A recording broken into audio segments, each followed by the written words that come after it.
Feeling like his vision is totally glitched out, this young guy hits up Dr. Zhao's clinic for an eye exam. Across the desk, Dr. Zhao adjusts his specs, wondering if this kid wandered into the wrong office for a fix. Seeing Jiangdu's skinny frame and glazed-over eyes, the doctor is positive it is just the drugs talking. Jiangdu describes his weird symptoms, total eye discomfort and occasional flashes of blood-red streaks in his vision. Everything turns a deep, bloody red and weird gaming-style health bars start floating over every single living creature's head. Dr. Zhao is at 18%. When Zhao asks his age, Jiangdu just stares back, totally stunned. "You asking me my age?" Zhao snaps back, wondering what else he would possibly ask. He seriously wonders if this kid actually belongs in a psych ward instead. Jiangdu figures that is a health bar. 18% means he is basically dead. "You drinking?" Zhao asks him. Jiangdu scratches his ear, totally spaced out, which makes the doctor shake with some pure, unfiltered rage. Zhao sighs in total defeat, pulls out a penlight, and tells Jiangdu to follow the light with his eyes. After a quick look, the doctor is baffled. His eyes look perfectly fine. This kid is just trippy. Getting kicked out, Jiangdu decides to use his special eyes again. The hallway turns a dark, bloody red, with health bars hovering over everyone. Forget about ever treating that pink eye. This is clearly some god-tier power, but what can he actually do with just seeing health bars? Leaving the hospital, he spots a recruitment poster for the secret Xun Ye Si organization. Back in '99, the city survived a disaster. The monsters finally fled, and they found a glimmer of hope.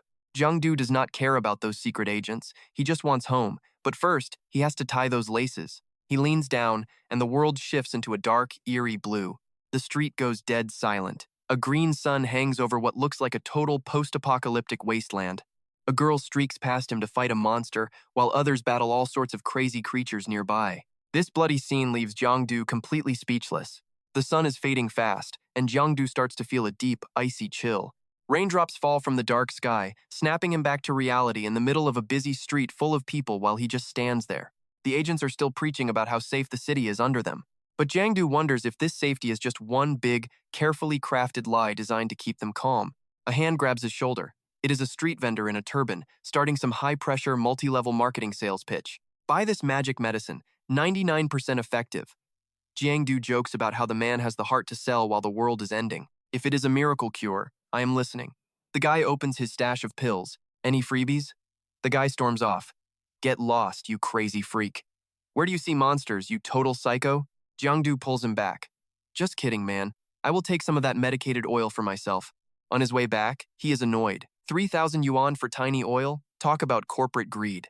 Looking at the peaceful street, he wonders if he is just losing his mind. Is the city doomed? The bus stops, and the world turns that creepy blue again. Rubs his eyes and things look normal. He definitely needs to see a shrink tomorrow. Chest feels tight. Better get home and use some of that oil to feel better. Back at his dumpy apartment, he changes clothes and sees a weird glowing mark right there on his chest. It looks familiar. It is from that stupid book that fell and hit him on the head earlier. Who knew that stupid book would leave a glowing badass tattoo on his chest? Pain flares up, dropping him to the floor. Dark energy swirls around him, feeling hot and stinging. He splashes water, finally cooling down and feeling comfortable. He catches his reflection. His health bar is at 100%, not dying soon. After his shower, he realizes something is missing. He has no shadow. Not good at all. He hunts for it everywhere and finally spots it on the wall. Today is just too weird for a shadow to vanish. That shower made him feel drowsy. He walks over to open the door. A pitch-black shadow catches Jiangdu's eye, making his heart skip. He tilts his head one way, and the shadow mimics him, tilting the opposite way like a twisted reflection. Jiangdu looks down at his feet. Nothing. There is absolutely no shadow there. Being a longtime fantasy writer, he realizes what is going on. He presses the mark on his chest. Even though the pain is intense, the shadow remains standing right there in front of him. The good news is his shadow did not run away. The bad news? The thing has officially come to life. That night, Jiangdu tests his new partner. He commands it to raise its left hand, then its right leg. The shadow follows every single order perfectly without missing a beat. Suddenly, a wicked grin spreads across his face. His devious look leaves the shadow speechless. "Go ahead," he says. "Do some fan dancing like a total pro." Jiangdu barks the order. The shadow immediately starts busting out 7,749 different dance moves. This is giving him a massive headache. He basically has a dark slave in the house now. Suddenly, the mark on his chest glows and floats to the ceiling, spinning rapidly before stopping on an info screen. His shadow's stats pop up. Feeling hyped, Jiangdu taps on the screen to take a look. It shares all of his memories and matches his strength level exactly. However, it lacks any ability to think for itself. He glances at the black figure still dancing away. It is totally mindless. Since it has no physical form and looks like a ghost, it is actually starting to creep him out. Jiang hands the thing a pen and a complex calculus problem to solve. The shadow writes one single letter, then just stares at him. Looking at the garbage answer, Jiang tries to hit it with a book. Sadly, it is intangible so much for having all his memories. Seriously? I could have finished that problem in 2 minutes flat. Maybe the math was just too hard since the shadow cannot think. So, he gives it a new mission. Copy the entire Battle Through the Heavens novel by hand. The shadow's hand starts blurring, writing even faster than a professional typist could. Now this is perfect. He can just copy books and sell them without ever losing money.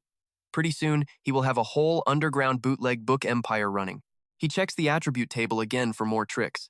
He taps on an option called Shadow Devour. It is a power that lets him harvest shadow points to strengthen himself or break down dead animals for extra points. Shadow Devour? Huh? Does it mean swallowing things into the darkness? But how does it work? Do I touch it? He looks around and spots a corner where the shadows are thick. He reaches out to try and devour the darkness, but nothing happens. He gets annoyed. This stupid system did not even include a tutorial. Whatever. He switches to his other skill, Shadow Eyes. This lets him see the dark side of the world and choose to enter it. He realizes this explains those weird hallucinations he had earlier while walking down the street. But what is it good for? He decides to just figure it out as he goes along. Jiang looks at his shadow and tells it to go do some push-ups. Just get some exercise. The shadow nods. It stands up, sinks slowly into the floor, and then completely vanishes from sight. This was not what he expected. He told it to do push-ups, not dive into the floor. Now he does not even have a shadow.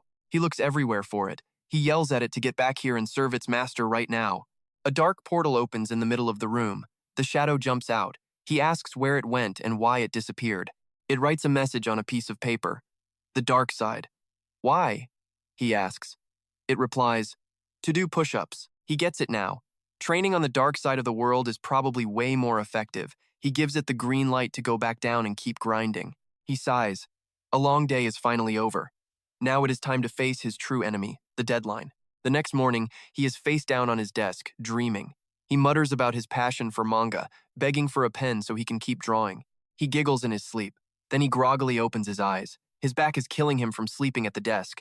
At this rate, his posture is going to be ruined. Someone bangs on the door. It is that familiar daily shout. He stumbles over to open it. It is his childhood friend, Liu Yao Yao, visiting bright and early. He stares at her. Why does her health bar show only 93%? Then he remembers it is that time of the month for girls. She pushes past him into the room, eyes glued to her phone.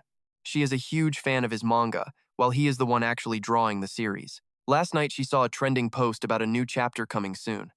She is here to sneak a peek at the drafts. A sudden loud bang makes her jump. She screams, "You jerk! Even if you do not want to show me, you do not have to break the door." The door is actually cracked. Even Jiang is shocked by what he just accidentally did with his bare hands. Her mouth twitches. She finally notices his body looks totally different now. He is usually just a skinny, malnourished-looking guy. Now he is absolutely shredded. She is impressed but also confused. Did he start hitting the gym? No, that is impossible. A hardcore otaku like him would never work out. How could he get a body this good in just one single night? She glares at him. Did you get into something weird? You look totally different. He quickly denies it. No way, I have just been exercising lately. It turns out if his shadow trains, he gets all the gains too.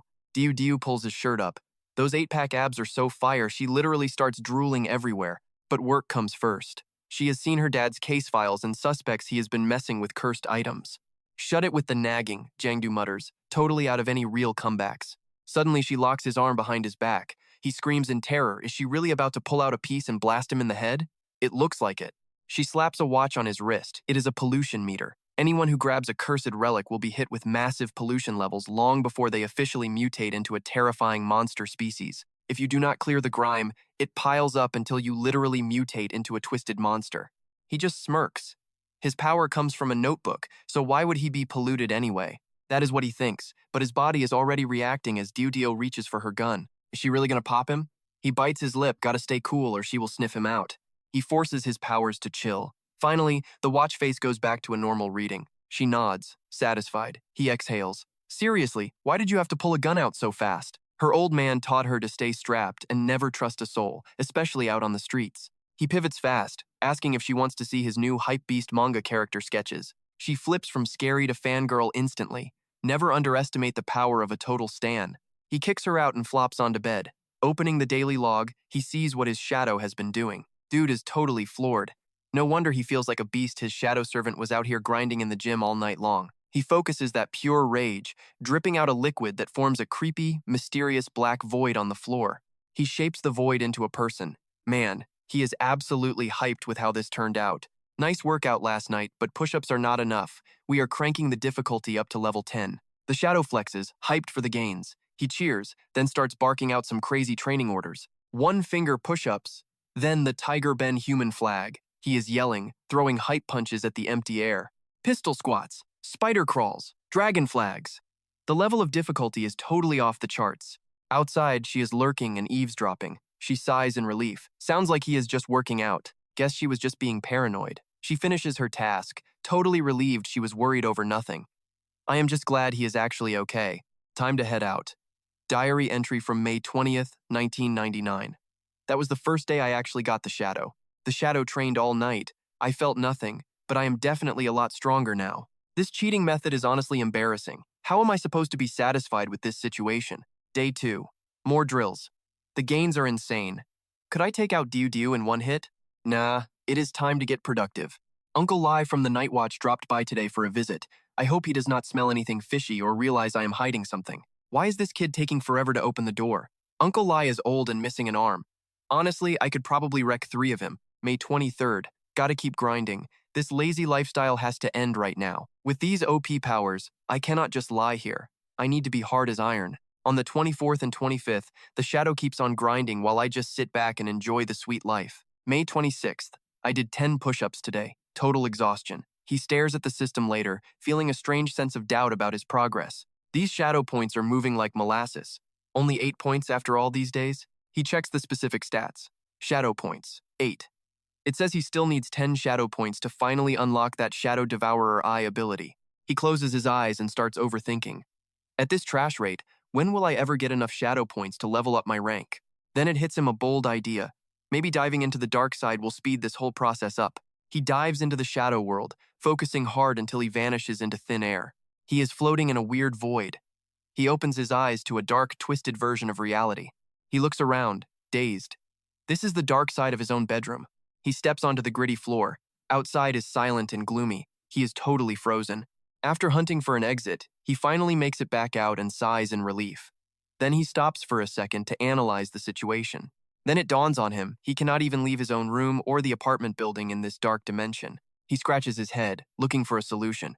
His best bet is to slip into the dark side from outside the apartment. In this massive, creepy silence, Giang is stunned. This place looks exactly like the real world, man. He is checking the view. It is just a bit gloomier when suddenly something blurs past like lightning. It is coming straight for Giang without hesitation. Staring at the shadow, he mumbles, "Is that a ghost?" Giang smirks and waves. "You here to pick me up?" Suddenly, the apartment ghost roars like it wants to eat him whole. It swings a wicked, glowing scythe right at his face. Giang freezes and snaps a curse. He is panicking, but he still manages to dodge the hit. The ghost's eyes flare up as it locks onto him. No more playing around, it starts unleashing a flurry of slashes. Terrified, Giang dodges while cursing. With death closing in, he quickly summons his Shadow Eye move. He holds his breath, goes full frog mode, and dives into the shadows. He swims back toward the start as fast as possible. Minutes later, he is back at the start. He rubs his sore butt and gasps for air. Man, that was way too close. I am shaking. What the hell was that thing? Why is it guarding the apartment? And why did it go aggro on me? He checks himself over for any new holes. A cocky grin spreads across his face. Glad those training days paid off. He is faster now. He grips his chair, satisfied that the ghost could not touch him. Chair on his shoulder, Giang wants payback. That stupid ghost blocked my door, and I am not letting this go without a fight. I am mad. Then comes the long, brutal grind. On the 28th, my first real showdown against that creepy apartment ghost. I got my butt kicked instantly. On the 29th, revenge failed.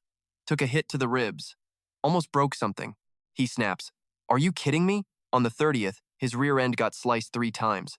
It has been rough, but I chipped away 6% of its health. Keep pushing, Giang grumbles, getting annoyed. Finally, the 31st, resting at home while Zhao Zhao carefully rubs some ointment on his bruised backside. Looking at the mess, she asks, "You been getting into street fights lately?" Jiang Du starts bragging immediately. You would not get it. Scars are like medals for guys. Zhao Zhao smirks and pokes the wound. A medal on your butt?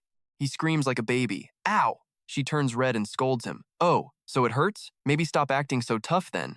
Jiangdu quickly changes the subject. Look, there is only 1 month left. What are you going to do? Zhao Zhao looks confused. 1 month until what? Jiangdu sits up and snaps. The National Martial Arts exam, obviously. Did you forget? Ever since the Great Catastrophe, most of those old-school jobs do not mean anything anymore. Anything with arts or culture is dead. If you are a creative type, you are basically at the bottom of the food chain now. Nobody cares about fun and entertainment anymore. It is all about national survival and the big, serious stuff. Those frontline warriors from Tuan Dati, they are the new superstars. Everyone treats them like idols. To join them, you have to pass the National Martial Arts test.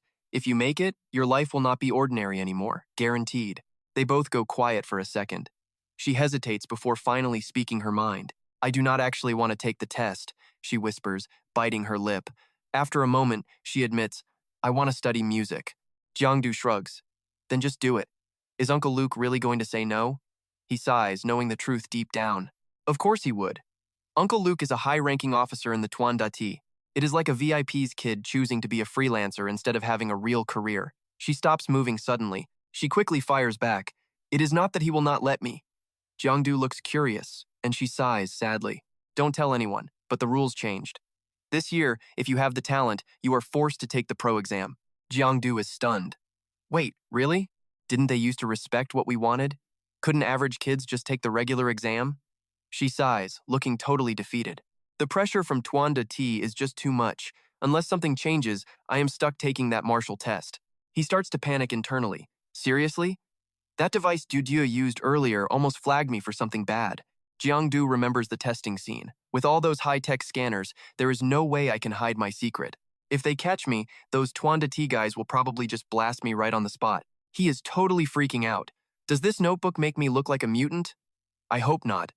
Then, he suddenly realizes something and asks, Wait, did that device you had the other day really detect all kinds of monsters? She shakes her head. No way. That thing is only used for checking for mutants and those 2 superhuman types. If you run into a real mutant, bolt. If you can't, hit the emergency line before you kick the bucket. Hearing that weird word, Jiangdu just stood there mumbling, superhuman?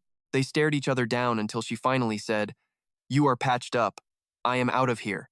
Jiangdu cleared his throat, stopping her. Got any basic books on supers or mutants I can borrow? Zhao Zhao gave him the side eye. Wait, I thought you hated super stuff and wanted the regular exam? Jiangdu played it cool with a lie. You said martial arts are mandatory now. Maybe I am actually gifted. She leaned in, narrow-eyed. Really? Jiangdu flinched, scrambling for a better excuse. Obviously. Plus, I am adding superpowered combat and mutants to my new action comic. Zhao Zhao lit up instantly. For real? Come on, spill the tea. He thought, I just said that to be casual, so why is she getting so hyped up? So, this weak kid named Abin gets bullied daily, but stays pure thanks to his cute deskmate. His teacher was a saint. Eventually, he is scouted by Tuan Dati for their elite super soldier program. Thanks to his insane willpower, Abin takes the serum and transforms into the legendary Captain Abin. But Tuan Dati does not send him to war. Instead, he is stuck acting at fancy high society parties. He is charming socialites until a mutant invasion hits. A king skeleton appears, carrying a glowing blue space ruby. The two of them were vibing and laughing. Suddenly, she smiles and makes an offer. Get in here. They are at Luke Du's place, same floor as Jiangdu. Zhao Zhao says, Wait here, I am grabbing the files from my dad's room. Her place is pink and adorable. Suddenly, Jiangdu's eyes wander. He spots a manga lying right there on the bed. He reads the cover. Wait, is this some romance manga about brothers? He didn't peg her for this. Zhao Zhao snatches it back, face red and stammering. My friend left it here. I do not read that trash. Now sit still and do not touch anything. Jiangdu just chills and tells her to go. He laughs to himself. She hasn't changed zero guard up. He looks around the room, feeling some serious nostalgia. Man, she has loved music since we were kids. She never tosses old stuff, always forced me to listen. He hits a button and the radio starts playing, though I hate music. Memories flood back, catching goldfish, being scared of ghosts. Then Zhao Zhao's voice snaps him back. Since when do you like music? Jiangdu blinks, snapping out of it as she teases him. You didn't even notice this last time. Seeing what she brought, Jiang asks excitedly. She says, "It is all in there. See for yourself." He immediately straps it on. Suddenly, the machine glows, sucking him through a massive space portal. Jiang wakes up, totally dazed. Staring at 1,000 eyes, he gasps, "Is this the Abyss? So realistic!" The Abyss, a forbidden, dangerous zone. This mysterious void is ground zero for the mutant disaster. They are relentless killers, devouring everything. Are these the same mutants I saw at the hospital that day? He starts putting it together. Between our world and the Abyss lies the shadow side, a dark reality reflection. Mutants use the shadow side to sneak in before the Abyss opens. Tuan De Ti keeps it locked down, but some monsters always slip through. Jiang dodges a glowing ring. He deduces the shadow layer resets monthly, cloning the real world's layout. That is when mutant numbers explode. Clearing them out drains a ton of human energy. Tier 4 supers are warned to stay away. Visibility is only 3 to 5 meters, depending on your power. Down in the shadow zones, pollution is everywhere. Stay too long and you will literally turn into a freakish mutant. Weird. I used to feel absolutely nothing here when I opened my eyes. But now, a nasty mutant suddenly appears right behind him out of nowhere. Jiang panics and spins around, totally defenseless. Then, a blinding gold light blasts the creature. In a flash, both vanish. He covers his eyes, realizing the truth. You gotta have power to win. If you want to kill these monsters, you must possess a power that is exactly like theirs. Becoming superhuman is wild. He is literally drooling. Is this what it is like to be a real hero? Looks sick. If I pass this test, do I get those dope powers too? But there is a catch. The system drops a bomb. Being superhuman means keeping a mutant trapped inside your own body. Controlling that power means it is slowly eating you alive. You are always fighting the infection. Once you die, the monster takes over. These heroes always know when their time is up. Jiang is speechless and stunned. Then the system gives one final warning. Burn your power before you die. The screen kills over. He bolts up, screaming his head off. Zhao leans in, asking if I am all right. I just rub my eyes and let out a heavy sigh. Honestly, I am okay. It is just a massive amount of information to process all at once. Then he casually asks, "Yo, come rub my back." She narrows her eyes and snaps at me, telling me to watch my mouth. I quickly pivot and offer a bribe. 3 pages of clean, original artwork with any content she wants. Zhao agrees. Massaging his shoulders, she asks, "Why are you so incredibly stiff?" He brags about training and having abs. She is shocked. "Wait, you actually have a six-pack?" I brag that, of course, she can feel them if she wants. Without hesitating, she pulls up my shirt and starts touching my abs one by one. Suddenly, Captain Luke bursts in looking murderous. Jiang stammers, "Oh, hey, Uncle Luke." Later, they are eating dinner together. He just silently stuffs his face with rice. Suddenly, Jiang makes eye contact, making Luke so angry he could chew on bones. Zhao tries to jump in and calm things down. "Dad, you have it all wrong." Luke is not buying it. Misunderstanding? I saw exactly what was happening with my own eyes. "Not like that." She blushes and nudges him. "Jiang, say something." He looks totally busted. "Listen, Uncle Luke, there is nothing to say. I will punish myself right now." Before they could react, he grabbed his glass and chugged the whole drink. "I am done. Do whatever." Luke explodes. "That level of disrespect? Not happening today." Luke flips the table, screaming, "You got some nerve, kid. Where's my damn sword?" She tries to calm him. Jiang bolts, shouting excuses as he runs. "Uncle Luke, you are wrong. Totally wrong. To understand, we have to look back at the old days. Diu and I were childhood friends, but our personalities were never even close to the same. I was the neighborhood brat that everyone warned about. She was the polite rich girl. But for some reason, she always picked me. I would trick her into doing crude stuff. Bet you cannot spit further than me. Who is scared? Maybe it is because I saved her once. Back off, punks. Come get some. Or maybe she just loved my heroic vibe. She was always my cheerleader. She would cheer me on constantly, even playing beggar in the streets just to be with me. Of course, that led to some serious scoldings and beatings from Captain Luke. He would tell her it hurt to watch her get fooled, begging her to stop playing with a kid like me. Luke never wanted her near me. He was always watching. He sternly pulls a lighter from his pocket, getting ready to smoke a cigarette. Zhao sees this and immediately scowls. She quickly marches over and snatches the tobacco pipe right out of his hands. He looks dark and asks us sternly, "So what exactly were you two kids doing when I walked in earlier?" I quickly report that we are just studying files on superhuman abilities. Luke goes quiet and glares to the side, while Zhao just sticks out her tongue and laughs at him like a brat. He sighs with a smile. "I have definitely spoiled you too much." Then he gets real serious and calls out to me. He looks me in the eye and asks straight up, Giang, do you actually know why the government hides this kind of information from students like you? Jiang Du admits he does not know. Luke starts explaining the details. Human hearts hide a specific kind of evil that creates darkness. Total despair can drag any person straight into the deep abyss. Some things just are not meant for the public to see. I listen closely, trying to absorb every word while he keeps hammering home how dangerous this reality truly is. Not everyone has a strong enough will to survive. Even a tiny crack in your heart can give those monsters the perfect chance to take you over from the inside. So they gotta check your stats before the real martial arts trials kick off. Only the freaks with the right build and the iron will get to touch the superhuman world. It is a suicide mission every step of the way. Captain Luke drops the cold, hard truth. Even with all that high-tech medical gear, people still bite the dust every single year. It is brutal. So I am not telling you to go digging into this stuff. You feel me?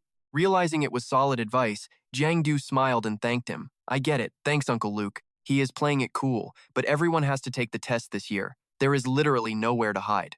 Look, rely on yourself. If the sky falls, someone else will catch it. Just stay chill. He sighed. Kid, you are something else. Suddenly, his phone rings. Captain Luke picks up. Hello? The voice on the other end sounds totally panicked. Captain, Shadow Realm, priority mission. He nods. Got it, I am on my way. But before he leaves, he drops a warning. I am heading out. Jiang Du, keep your nose clean. If I catch you acting up again, I am dragging you to Tuan Da. He makes a promise like a good boy. Those words make Du Dao choke and spit out her drink. Do not worry, Uncle Luke. Me and Yao Yao are done crossing lines. She pinches his face, totally fuming. What do you mean anymore?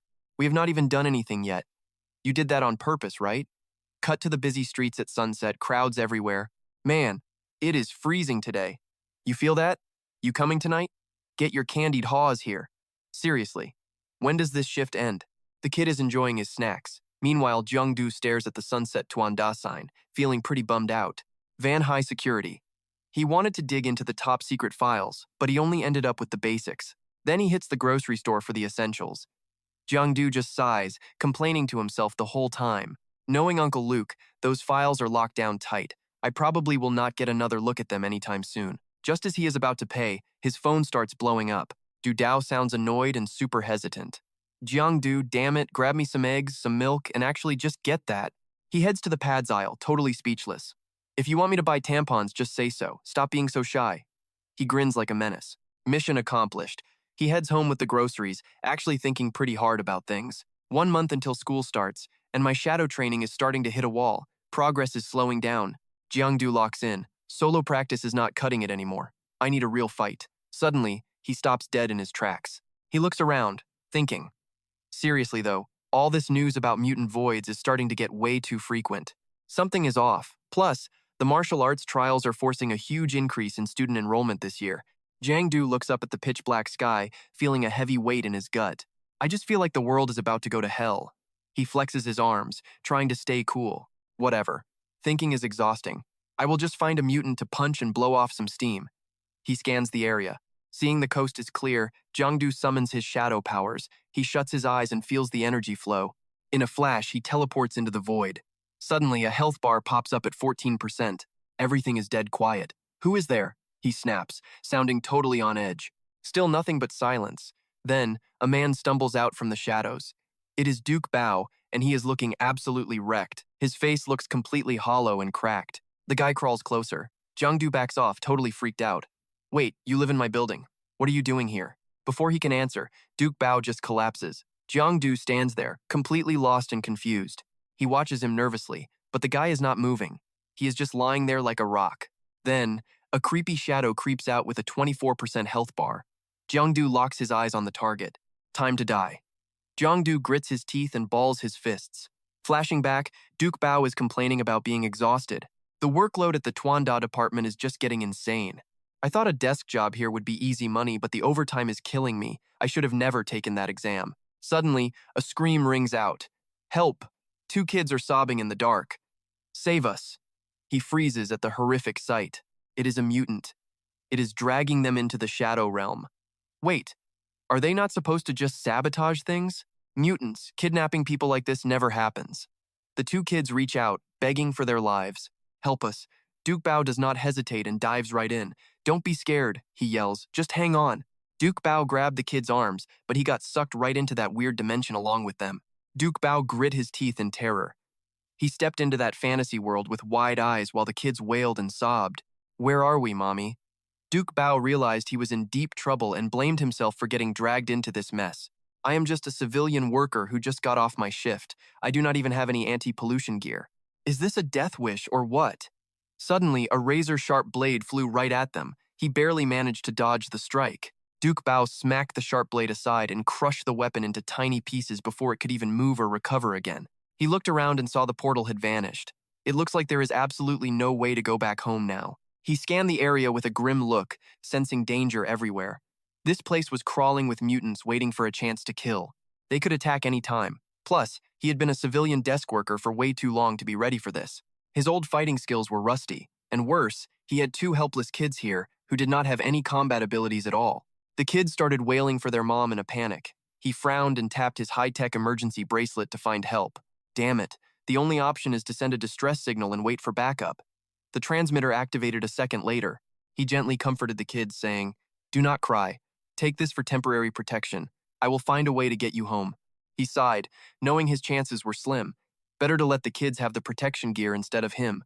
Whether they survived was up to fate now. Little Ingitho looked up at him with eyes full of sparkling new hope. "Really? You will take us home?" He nodded to them and said, "You two go hide over there for a bit." He turned away, saying he had business to handle.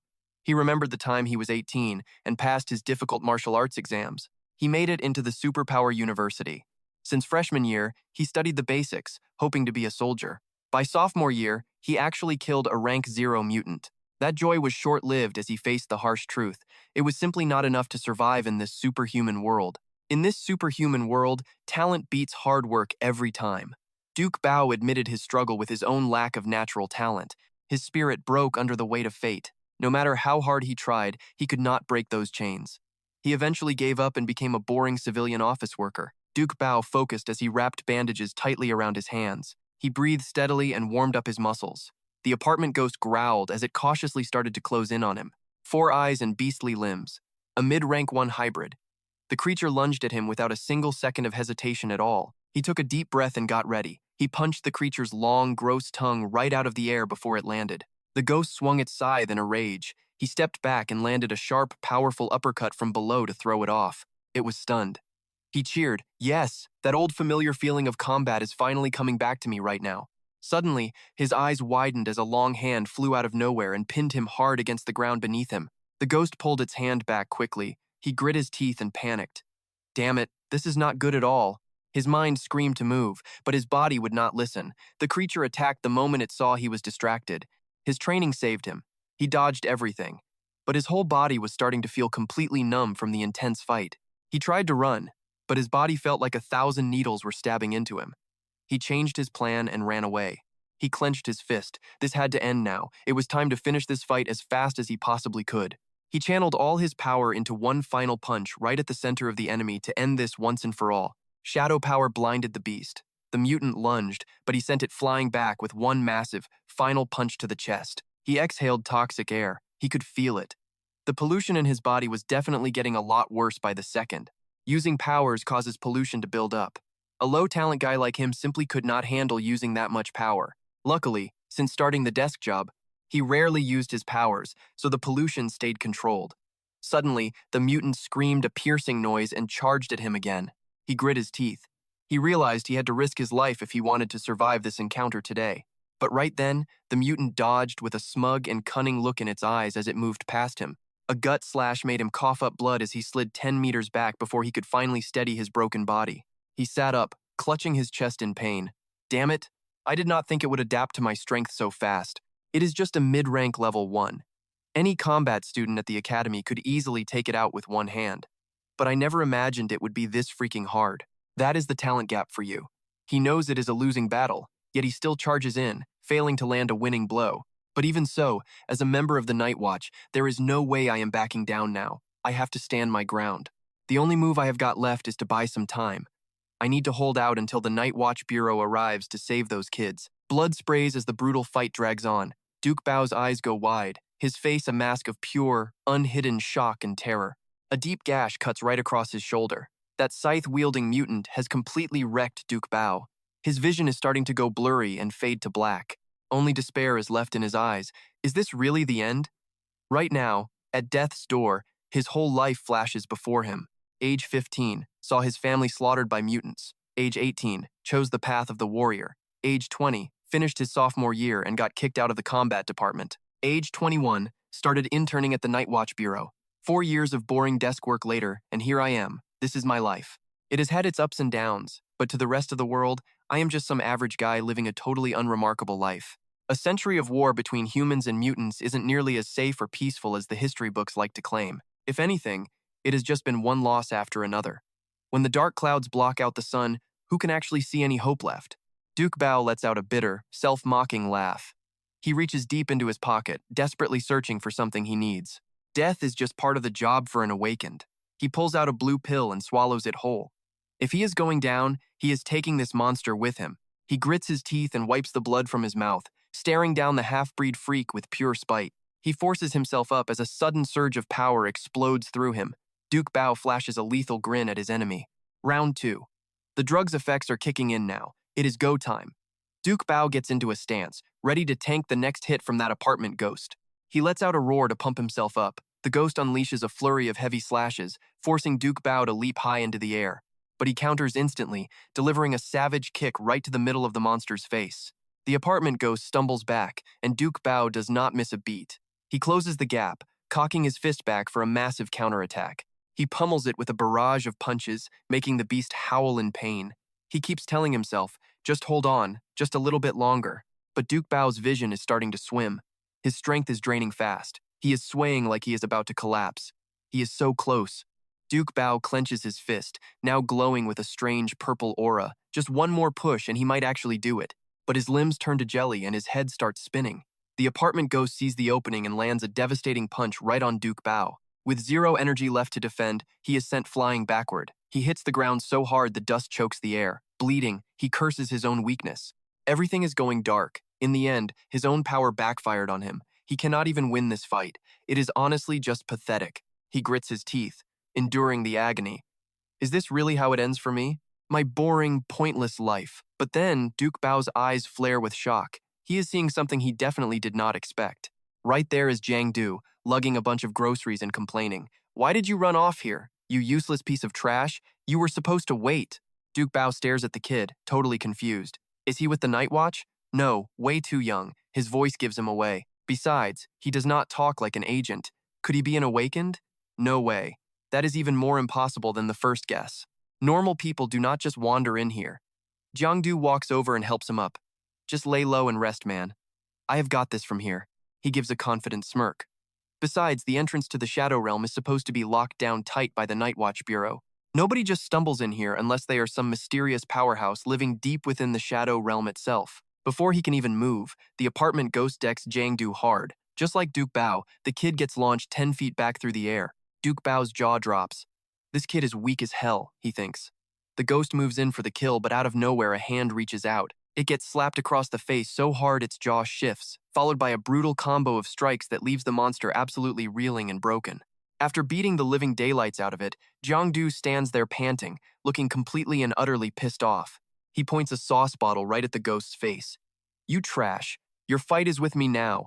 In the gloomy shadow space, things are getting intense. Giang nimbly dodges a swipe from the apartment ghost. Just then, he spots a glass bottle sitting right there in the wreckage. He grabs it and uses it as a club to knock the mutant back. The ghost is not done yet, swinging its scythe again in a blind rage.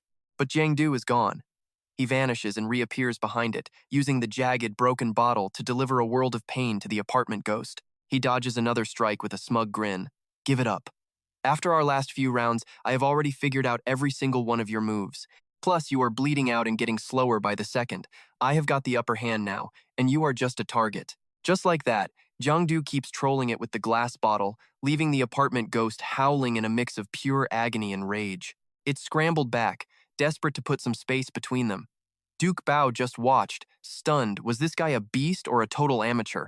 His moves were absolute chaos, no rules at all, but somehow they worked like a charm. Then, he just snapped and charged right back in. You scratched my backside yesterday, so today I am shredding your spine. Die already. Suddenly, Jiangdu's eyes widened. he spotted something seriously wrong. The monster lashed its tail out, sending him flying. Jiang slammed into the brick wall hard, and man, that had to hurt. He sat up coughing. Big mistake, I only went for its back, and now its guard is way up. Watching that apartment freak gear up for another round, Jiang winced. What now? 2 more hits like that and I am literal toast. If I want to play it safe, I could ditch this dark dimension, heal up for a bit, and come back later. But taking off means letting people die, and that just is not my style. I only have 20% health left, but I am not scared of you. We are going all the way tonight. Just then, Duke Bao yelled out, "It's right ribs. That is where the most damage is." "Aim right there." Jiang smirked. "Got a plan, heading in." Loud and clear. The creature sensed the shift in the air, but he already had its number.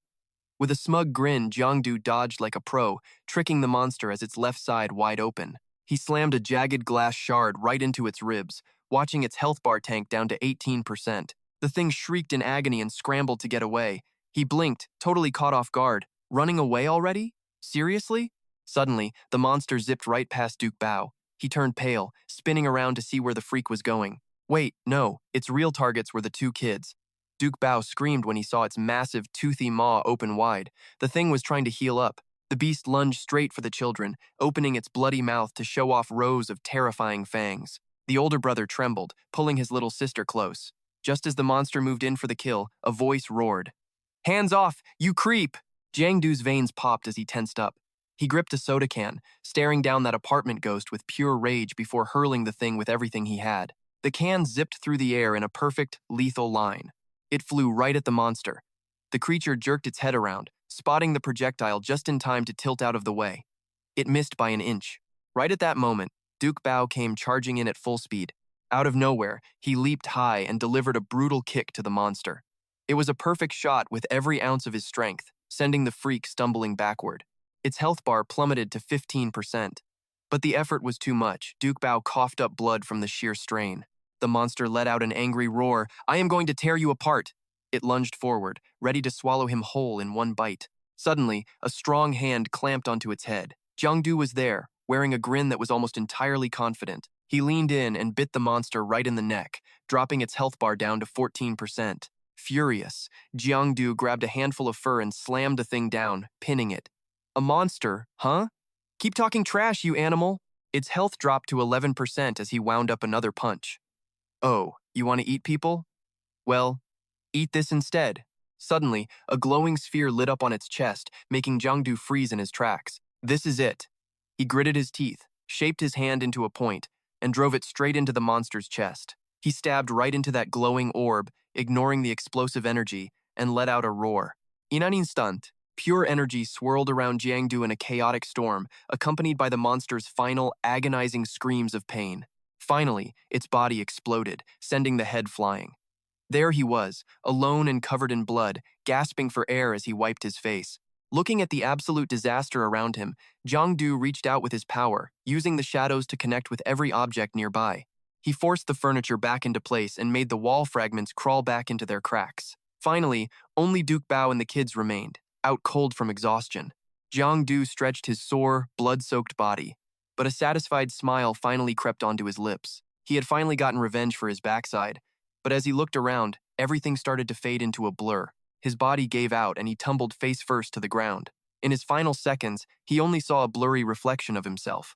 Then, total darkness. Suddenly, he saw a city choked with smoke and a sea of fire.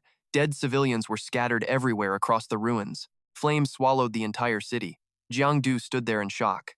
This was supposed to be the safe zone. How did it turn into this? He spun around, a cold feeling hitting his gut. Without him noticing, a massive swarm of monsters had already surrounded him. Terrified, he watched them lunge. The creatures reached out with their claws, fighting each other like they were already tearing into their prey. Before he could even process what was happening, they were all over him. The swarm dragged him down, and he could not even fight back. It was like a bottomless black hole swallowing him whole. Only the stench of death remained in the ruins. Sun far away, the world's dark side, even for a powerhouse like Ice Face Lie. A broken landscape, flickering lights, some living in total luxury while others scream in the pitch-black shadows. Dying in silent combat, that is the Great Joe. Everyone thinks they know it, but few see its real face. Dazed and confused, Jiang heard a voice yelling, "Wake up, man! Get up!" Someone was frantically shaking his body. He coughed and sat up, still alive. Jiangdu breathed a sigh of relief. Killing that monster felt like a nightmare. He pressed a finger to its skull, activating his Shadow Devour skill. The creature's dark aura flowed into Jiangdu. Duke Bao watched, asking, "Hey, you good? Why did you go quiet?" "I am here," he replied. Checking that 10% health bar, Jiangdu realized things looked bad, but the system said he was salvageable. According to the system, 70% health means you only have a minor injury, 50% is moderate, 30% is critical, and 10% means you are basically at death's door. For this kind of trauma, survival odds are 30, 70, or maybe even 20-80. At 5%, you might barely choke out some last words, or you might just die in silence. He suddenly stood up and patted his shoulder. Duke Bao asked for help, leaning against the cold wall. They both exhaled in a safe corner. Duke Bao suddenly asked, "Hey, you are not with the Night Watch, right?" Jiangdu was stunned. They lived in the same building, but it seemed like the man could no longer see. It made sense he didn't recognize him. So, he just played along, and the man actually started to laugh. I knew it. No way a pro would struggle that much against a rank 1 low-level monster. Only a total noob would struggle like that. Jiangdu felt like gagging. Does this guy even have a filter on his mouth? Why did I even save him? Duke Bao just laughed. Relax, I am kidding. You are actually okay. Killing a monster with a soy sauce bottle is a first. Suddenly, he coughed violently, making Jiangdu jump. You okay? He was impressed. Even with those injuries, the guy was laughing. Is everyone in the Night Watch this upbeat? Duke Bao got curious. What school are you in? Jiangdu lied quickly. North Capital University. I am a sophomore. He figured it was better to keep his secret safe, so he just made up a random story. The guy got excited. No way! You are my junior. What is your major? Are you in liberal arts or combat? Please stop asking questions, Jiangdu thought. Duke Bao answered himself. Must be combat. A lit student would be dead. Hey kid, you got any meds? Jiangdu stared at him, totally confused. Medicine? He had none. Jiangdu pulled out a box of cookies. Duke Bao didn't say no to food. He snapped a biscuit in half and handed it over. Duke Bao rolled his eyes. This kid is seriously stingy. Jiangdu pointed at the floor. I had more, but they dropped during the fight. Want some? The man sighed. Eat them yourself, kid. The air between them went quiet for a moment. Then, Duke Bao spoke up again. First time taking out a monster solo, right? Jiangdu nodded vaguely. The man looked at the sky, his eyes growing dull. You know, sometimes I really am jealous of you guys. The combat majors, the fighters, the natural talents. I am just a guy with zero skill and a weak spirit. It is all hopeless and dark. Even if I used those power-ups to boost my stats, it would not change anything. Let's change the subject, Jiangdu said. Save your energy for the rescue team. Duke Bao just smiled. I just need a friend. The willpower of an office worker is like cotton. No matter how much you have, it is still soft. How do you stop the corruption? Jiangdu finally asked, do you regret it? You could have stayed a regular student. Why would an office guy like you run toward the darkness? Suddenly, his fist clenched tight. Duke Bao hissed through his teeth. Regret? Hell yes. I freaking regret it. I was just a regular guy at a desk, flirting with girls and living a simple life. I should have been training the new recruits. Was my old life not good enough? I must be crazy for jumping in here. Now I am stuck. He started coughing again after his outburst, making the kid panic. Take it easy, man. You won't make it to the rescue if you keep this up. He shrugged. The signal is out already. Jiangdu nodded, ready to bail. Well, that's a relief. They both missed the glowing ring on the kid's hand. Duke Bao grabbed him. Don't go running off. You'll just run into more monsters. With your amateur skills, you would be lunch in seconds. Stay and talk until help arrives. Jiangdu was sweating bullets. Give me a break, man. You are tormenting me even more than those nasty monsters ever could. Laughter echoed through the narrow alleyway beneath the apartment block as he grinned. Hey, let me tell you something. Duke Bao kept bragging to Jiangdu without stopping. Man, I was a beast back then, just one-shotting everyone.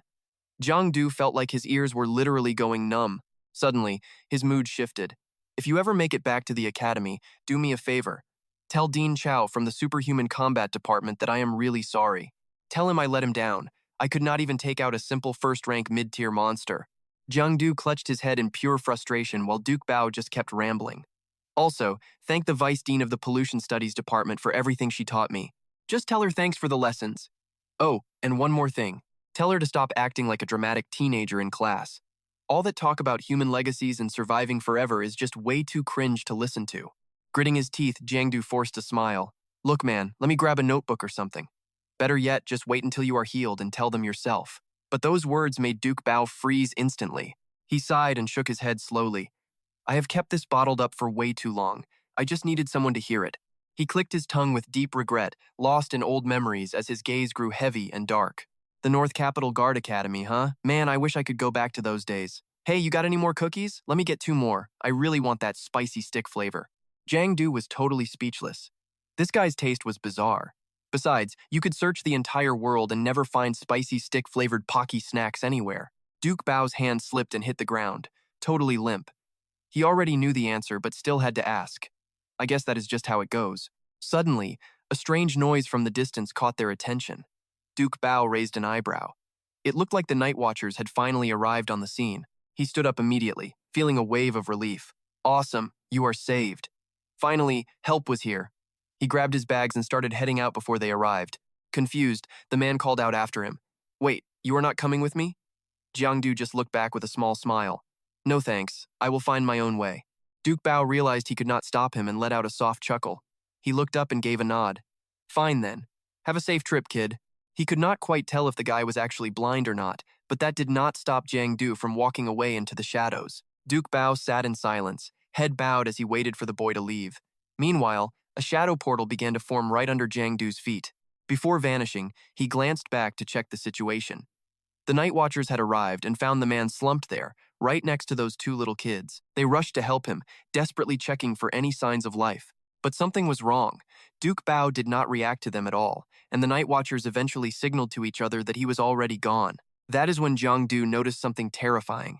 Duke Bao's health bar had plummeted all the way down to just 9%. He was stunned. How was that possible? The health bar was still dropping slowly. Why? With modern medical tech, they should have been able to patch him up easily. It made no sense. Jiang Du watched as a soft glow of energy wrapped around the man.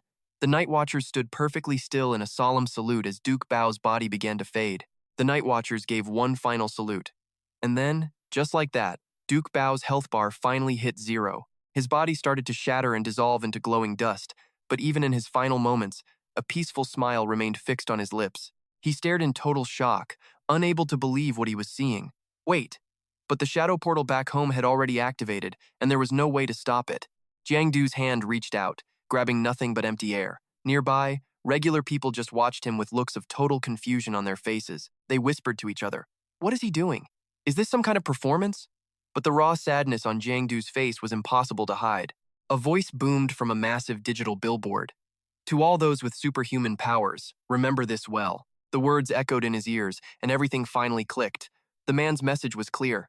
You must never give up, even in your final moments. If you know your chances of survival are slim to none. Remember, when you push your potential to the max, the death rate hits 90% instantly. Once you use it, you are in the danger zone. Standard combat tactics will not be enough to get you out of there alive. Please use compound number 3. Burn your very life force to light up the entire great continent. We will always honor your brave sacrifice as we push forward until every single monster is wiped out. Stand tall on this earth, look up at the stars, and guard the night. Look toward the future while staying grounded.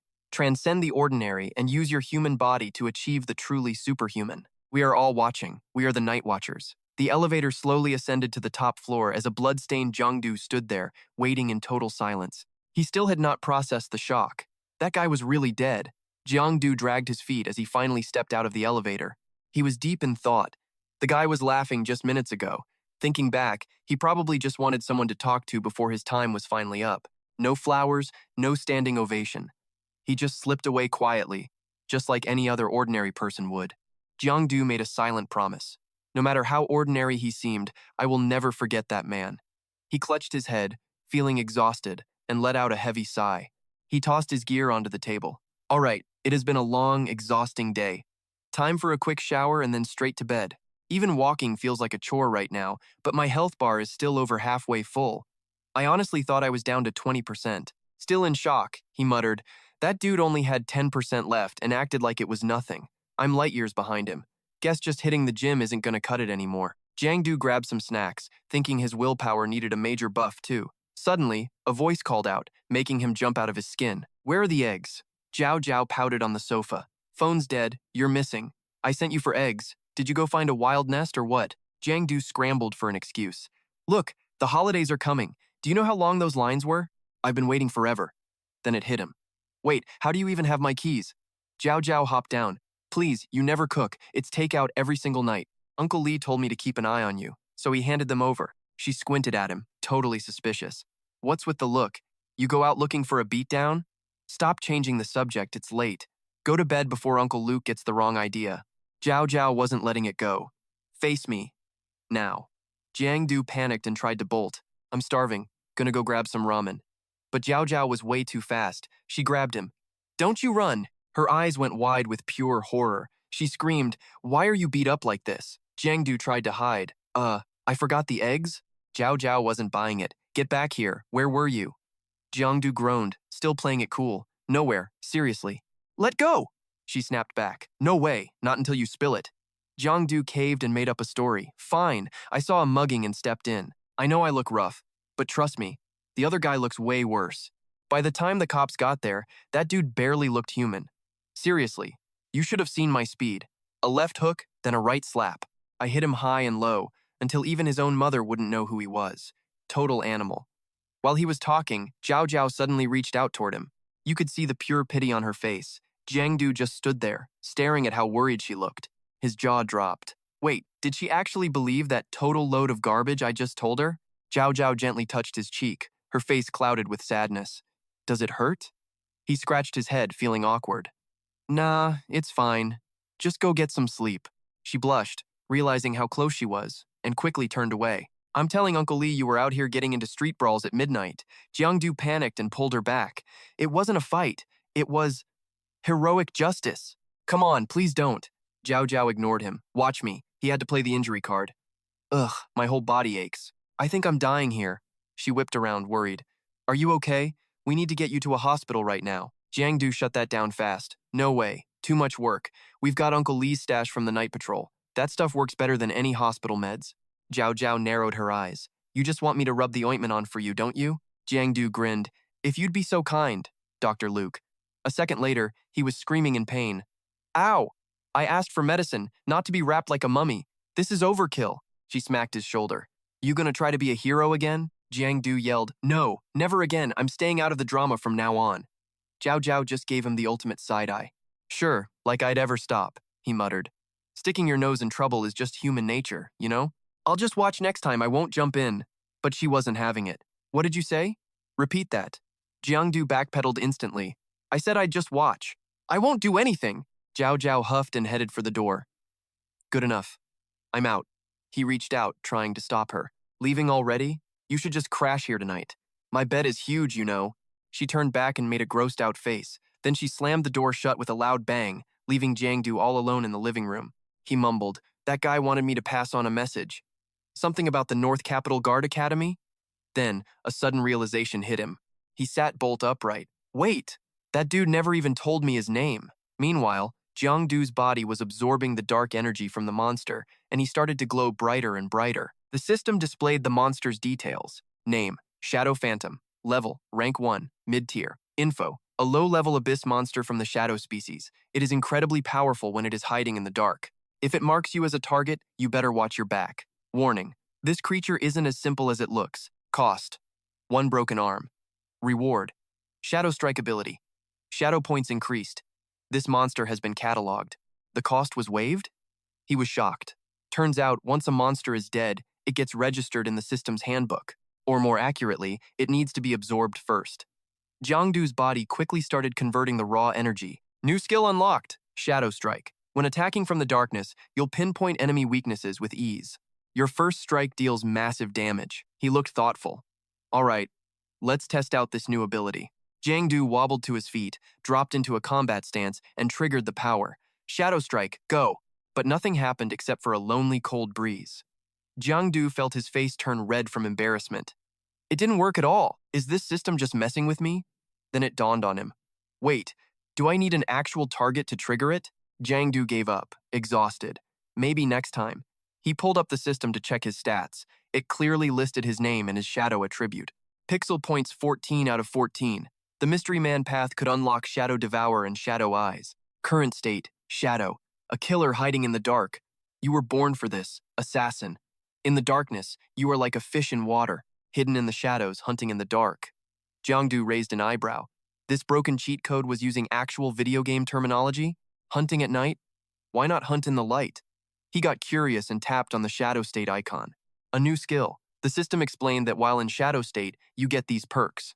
Training in this mode brings unexpected rewards. Your presence and energy will be completely suppressed. Merge with the darkness to stay invisible. Physical stats and healing speed are massively boosted. In the shadow realm, this state costs nothing, but in reality, you have to spend pixel points to use it. You have no vital points. Even if your head is chopped off, you just lose blood without dying. His eyes lit up. This is some serious cheat power. That fourth perk is basically God mode. Before he could finish, he saw a disclaimer. Decapitation drops your health by 99%. Jiang screamed. 99%? How am I supposed to survive that? Just let me die already. Whatever, the ability is still cool. Let's test it out. Shadow, come forth. Suddenly, a plume of black smoke rose from the floor. It slowly formed into a perfect reflection of him. Jiang wiggled a finger to control it. The shadow mimicked him perfectly, lifting its own finger. They finally touched, and the shadow instantly merged back into Jiang's body. Blackness spread across his face. While Jiang was still panicking, the integration finished. He had turned completely into a dark shadow. He stared at himself in shock. This shadow state is actually pretty dope. He took a breath to feel his new body, then leaped high. He went flying across the room. Jiang zipped around like a lightning bolt. He felt the change in speed, then grabbed his bed with one hand. He started doing reps with the bed like it was a dumbbell, pure strength. Then he pulled out a 100-kilogram hammer and smashed it into his own face. Defense check. He laughed. This shadow state is a beast. The neighbor downstairs woke up screaming, "You having a war up there? Shut it down." He quickly deactivated the power. Stay humble. He checked the mystery man rank and saw an unlock option. What does unlock even mean? The system explained he had partial authority, but it wasn't fully awakened yet. Once unlocked, this rank will be fully awakened. Nobody else can awaken this specific power. It belongs strictly to you. However, there are risks. Agree to unlock? Note that risk often turns into opportunity. Jiang rubbed his chin. A new rank? It looks promising. The system highlighted the word risk in red. Maybe saying no is safer, but risk usually pays off. Before he could decide, the system picked yes. He freaked out. Hey, wait! I didn't say yes yet! A surge of shadow energy cocooned him, making the furniture on the floor rattle and shake. Inside the only lit room in the city, something world-changing was taking place. He stepped out of the cocoon, draped in shadows. A new state. The hunter. Go all out or die trying. You are a born hunter. Attacks now deal guaranteed damage. New terminology. Note 1. This excludes weapons like guns or poison. Note 2. The hunter hides in the dark. The more mysterious you are, the more your legend spreads. You will gain even more unexpected rewards. Note 3. Even gods cannot escape, Jiang whispered. Guaranteed damage. Not even gods are safe from me. The system explained. With Shadow State active, your execution skill is buffed. It lowers the health required to trigger a kill. It described the scene of an execution. When a target's health reaches a certain limit, their health bar turns blood red. You will see their weak point. Strike there to trigger an execution and erase the target completely. The execution threshold depends on things like power, level, and the rank of both parties. Jiang read the info carefully. He remembered those red dots on the monster from before. Was that the execution point? Guaranteed damage plus an execution move. He couldn't help but laugh. He pointed to the sky, hyped. I am officially invincible. Suddenly, Jiang gets a wild idea. He rips off all the bandages wrapped around him and starts poking his body. Weird. Wasn't there supposed to be some huge risk involved with this? Seems like I am fine. The wounds are basically healed already. There is no way that medicine works this fast, right? Jiang just peels a fresh scab right off his wound. It hits him maybe opening that shadow state gave his recovery powers a massive boost. This is getting way too strong. Next day, Bao Kuang asks, Jiao, you see that post Jiang put up? Is it for real? He said he was a legendary soldier last night, getting stabbed 88 times and not even blinking an eye through it all. Tu pipes up. Last night he DM'd me saying he ran into a bunch of human traffickers. Said he grabbed a machete and cleared the whole street from one end to the other. Didn't even blink. Bao Kuang's jaw drops. So he is actually hurt? Man, we should probably go check on him. She shakes her head. Don't buy his trash talk. He just got chased by a stray dog. You two actually believe him? Zhao thinks this idiot Jiang is just bragging all over the place again.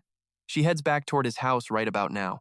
She reaches for the lock. If they don't believe her, they can see for themselves. Zhao pulls out a key. The guys are like, wait, why do you have his key? She stays cool and just says, his uncle shoved it at me. Zhao walks in and yells, Jiangdu, you here? We all came to see how you are doing. In the bedroom, he is hunched over, clutching his arm in total agony. Huge mistake. He definitely should not have ripped that scab off. Voices call from the hall. Jiangdu, you all right? Zhao bursts in, panicking. Where are your bandages? Why did you take them off? Jiangdu groans. I thought it was healed, so I ditched them. The guys whisper. Man, I guess his post was legit. I am saying. They walk over, totally stunned. Since when did you get ripped like this? Look at those muscles. No wonder he took on those traffickers. Beast mode. Zhao Zhao immediately drags them back. All right, quit staring. Go sit in the living room. The guys tease her. Yeah, we get it. Stop pushing. Once they are out, she slams the bedroom door shut. Bao Kuang whispers. Are they dating? Tiu Tiu says he is 80% sure. Meanwhile, Zhao Zhao starts redressing his wounds. Ow. She gives him a side eye. Quit whining. I know for a fact this medicine doesn't even sting. Jiangdu is yelling, but his eyes are totally glued to her legs. She keeps nagging. Did you get kicked in the head? Your skin was finally closing up. Why did you have to mess with it? She catches him staring and lets out a frustrated sigh. Boys are so gross. I will just call the fat kid to come finish your medicine instead. Jiangdu panics. Wait, no, he is too clumsy. It will be a disaster. Zhao Zhao clearly isn't buying it. She gives his cheek a hard pinch. I think Uncle Lai hasn't knocked some sense into you in a while. He thinks to himself, even 800 beatings wouldn't help. Zhao Zhao pouts and crosses her arms. What were you really doing last night? Don't tell me you were out robbing people. Do you honestly think I would believe that? I was actually being a hero. She gives a cold laugh. Nice try, smooth talker. Not a single word is true. Jiang Du is stuck. What is he supposed to say? Oh, I just hit the Shadow Realm, sliced a mutant, and discussed life with the Night Watchers. Yeah, right. By the way, what time did Uncle Luke get back last night? Zhao Zhao looks confused. He didn't. Why do you care? Jiang Du says quietly. Just suddenly realized how hard those Night Watchers work. Working all day, overtime at night, and it is super dangerous. That hits her hard. Her mood just totally tanks. He glances at her. Luke Du must be worried sick about Uncle Luke all the time. Zhao Zhao whispers. Not many Night Watchers get a peaceful life. Uncle Lai lost an arm, and Lam Mac died at 20. Even someone as strong as Uncle Luke got wrecked. It messed up his core so bad he cannot even advance anymore. If you pass the martial exam, would you actually join the Night Watchers? Jiangdu stays silent for a second. He wants to shake off the depressing vibe, so he slowly lets out a smirk. I don't know, man. Do the Night Watchers actually have a lot of pretty girls working there? Zhao Zhao's annoyed and pinches his cheek to shut him up. He lets out a scream. Ow! Stop it already! Take it easy. No normal girl acts like this. She snaps back. Never seen one? Well, today you are getting a front row seat. Jiangdu starts howling. Stop it! No! Outside, Bao Kuang is getting suspicious. What the heck are they doing in there? Tutu just shrugs. You tell me. Finally, Jiangdu finishes with the medicine, throws some clothes on and heads out. He looks awkward. So, what are you guys even doing here? Bao Kuang sighs. We heard those crazy stories you were posting last night and had to check. Tutu asks, you holding up all right? They notice some weird red marks and totally get the wrong idea. Is that a hickey? Damn, Luke Dudu is intense. Jiangdu sits down. Relax, I am not gonna die. Take a seat. Man, you guys have no idea. I was just grabbing some soy sauce and some random groceries at the supermarket. So I'm walking home when this dude charges me, clutching a bag. Zhao Dao just rolls her eyes. Bullcrap, she says. Jiangdu, I'm hitting the store. These 2 shirts are trashed, so I'm tossing them. You just wave her off. Yeah, whatever, dump 'em. Then 80 massive thugs burst from the trees, and I whip out my blade. But while he's talking big, Jiangdu remembers something and lunges to stop her. Wait, there's stuff in the pocket. But the item already falls out of the jacket, a pack of pads just sitting there on the ground. Zhao Dao turns pale and suspicious. What the hell are you carrying this for? Jiangdu acts shy. Didn't your stomach hurt last night? I was being nice at the store and bought a pack to surprise you. Their friends are loving the tea. Only a real couple does that stuff. This drama is definitely going viral across the whole classroom. He drops the pack into her hand. Here, take it. Just tell me when you need more. For some reason, Zhao Dao just loses it and crushes it. Her face turns bright red as she screams she doesn't want it, chucks it at his head, and storms out the door. He rubs his bruised forehead and pouts. Why is she mad? So weird. The 2 friends jump up. All right, we're heading out then. Good luck, bro. We're rooting for you guys. Jiangdu is just standing there confused. Wait, did everyone just leave me here? Finally, some peace and quiet. Time to use the skill. Shadow Eye. A dark mystical crest begins to glow right under Jiangdu's feet. A creepy aura starts wrapping around his body. Pure darkness. It crawls up, masking his face completely. Jiangdu smirks to himself, satisfied. Time for some fun training. Jiangdu triggers his power, shifts into shadow form, and dives straight into the dark realm. He checks out his body. Weird. This place should be crawling with corruption, but honestly, he feels amazing totally at home. It's like living in a smoggy city for years, then suddenly stepping out into a massive, fresh field of green grass. Great, the stomach pain is totally gone now. His health is regenerating fast too. Jiangdu reaches out, ready to roll. Okay, let's do this. He drops flat against the floor. He presses his hands down, builds up tension, then launches into the air, slamming hard against the ceiling. He bounces back and lands with a heavy thud. Jiangdu jumps up, feeling a surge of endless power rushing through his veins. The system explains shadow state active. In the dark tier, your body feels completely liberated and totally free from all limits. You start the grind. During your training session, the Shadow Devour ability is triggered. You've consumed the darkness within the Shadow realm. Shadow points up slightly, physical stats up slightly. The shadow state on Jiangdu's body starts shifting, receding, and then spreading again. It's like it's analyzing the changes in him. The system's calculation numbers keep climbing. Jiangdu smirks. 1,000 push-ups? Finish that with zero sweat. He looks around his room, still way too cramped. Better take the workout outside. Jiangdu sprints straight to the park and thinks to himself, if this were reality, those rich moguls would be begging me to be their master. He reaches up and grabs the bar. He starts pulling off crazy spins and flips. Fine, maybe I'll just go win the gold medal at the World Gymnastics Championships first. Meanwhile, over at the Night Watcher headquarters, a group of elite-looking agents just marched inside. They head for the briefing room where Captain Liu is waiting.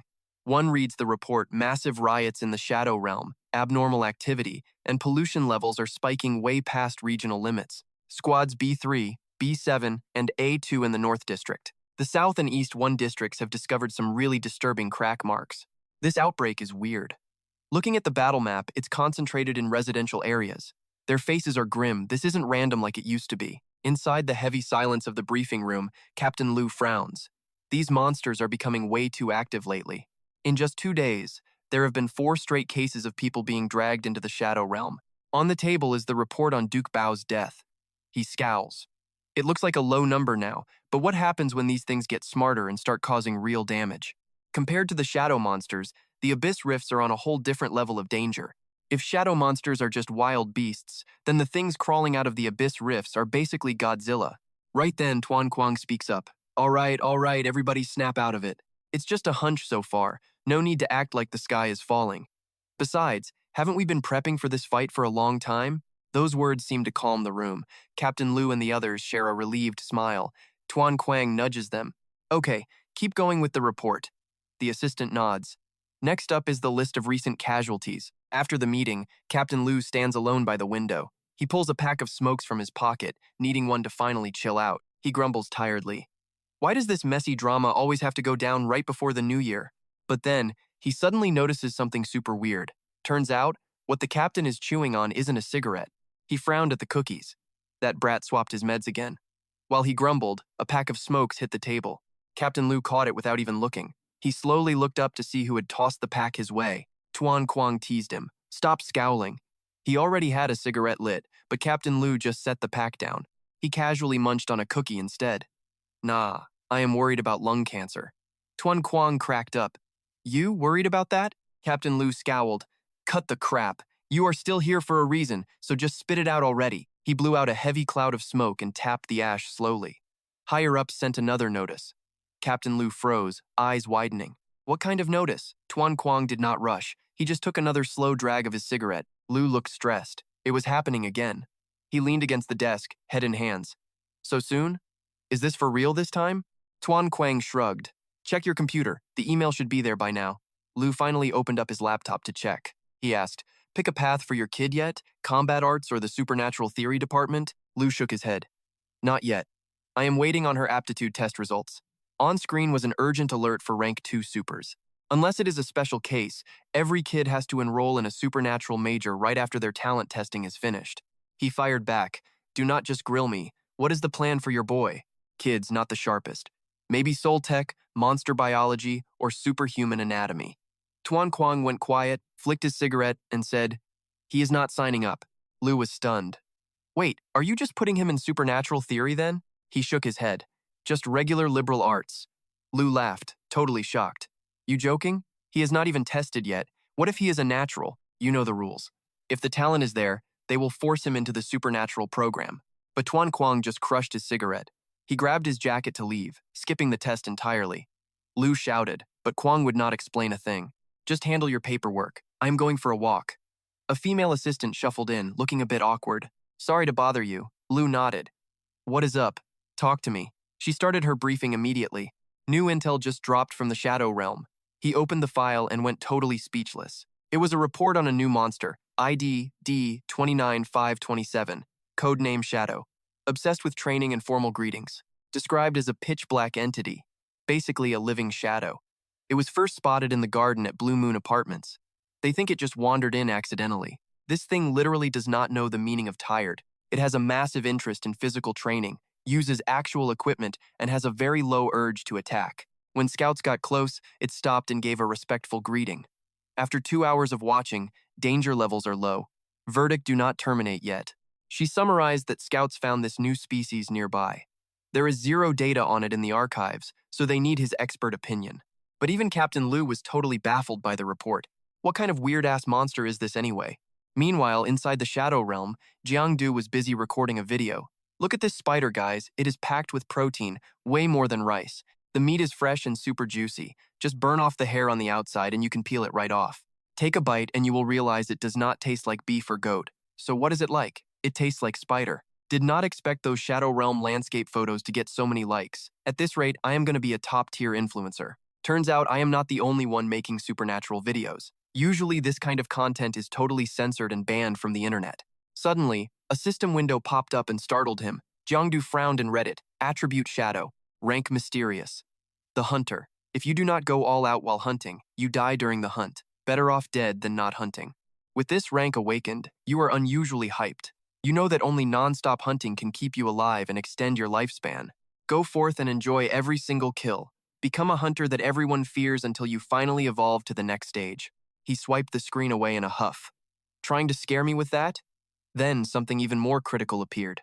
Remaining lifespan 100 hours. It hit Jiangdu like a lightning strike. Only 100 hours left? He turned pale. What is going on?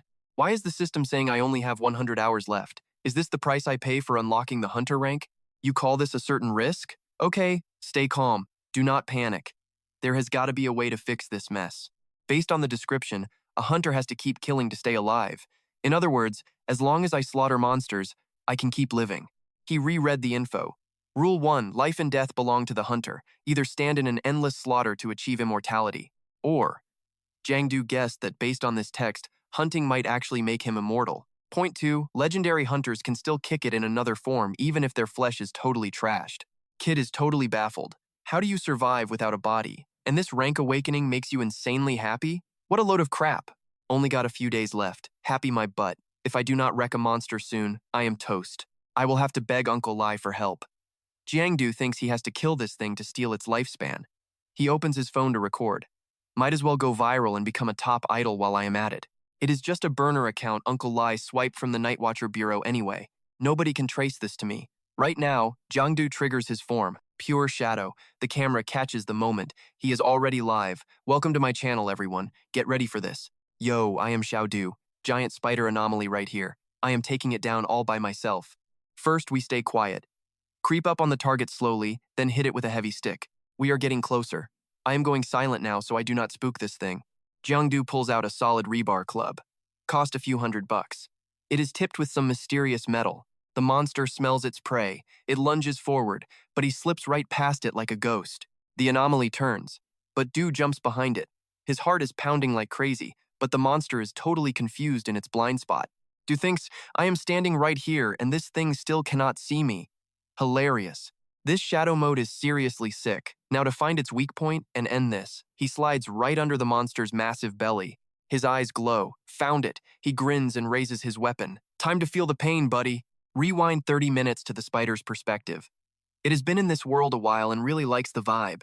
Not stuffy like the abyss, and no scary giant kids around. If little Loy is careful, it can totally keep living here. Just finished a fight with a hideous rival, got a few scratches, but at least I scored a full meal. It happily rests its head. A little sleep and it will be fully healed up. Its eyes are closing, then its spider sense kicks in. Who dares to come near me? The monster is totally baffled. Where is it? Something is right here. This spot feels unsafe now. I am finding somewhere else to nap. Before it can move, something stabs it right in the gut. The spider screeches in pure agony. Du feels a massive power surge. It is like pixels are just pouring out of him. A real battle finally brings out my true power. Its health is at 40%. 2 more hits. Before he can move, a claw swings out and knocks him flat on his back. He sits up in the rubble. That did not even hurt. The spider is losing it over its wounded backside. Du smirks. The rod is stuck deep in its weak spot. It is bleeding out fast. He quickly stands back up. A huge power surge hits Du. He uses the skill to sink right into the ground. He dives into the earth like he is swimming. This is Shadow Strike. Just like hiding in the dark. No need for a head-on fight. Just be a hunter in the woods, waiting for the moment. Then, it is time to deliver the fatal blow. The spider is struggling, Du mutters. Supernatural anomaly.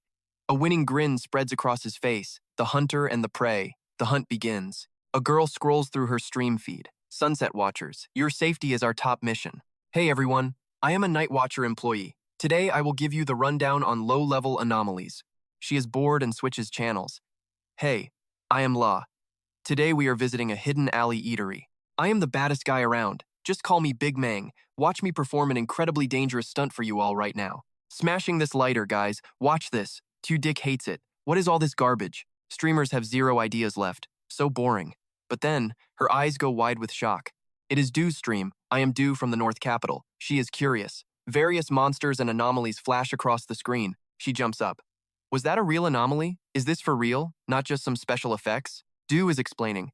This toy is a shadow-veined spider, ancient demon, rank 1. Just a low-grade abyss monster. Comments are flooding in. Du is so cool and cold. I think I am in love. I would totally buy you a house, but I am broke. Just buy me some spicy pork instead of meat. He keeps schooling them. The patterns on its body can actually cause some serious mental corruption if you look. Low-level mortals cannot stare at this for a very long time. Ditch reads the hate, and it is pure trash. Just a bunch of fake posers posting cringy comments for clout. I hope your parents see how shameless you trolls are because you guys are literally the absolute worst. Then she totally loses her cool and types out the exact same thirsty garbage. Hey big bro, I am so down for this. Later, Giang sinks into the ground on screen. Her eyes light up. Oh man, is this streamer actually some kind of superhuman? Tudik smirks with excitement.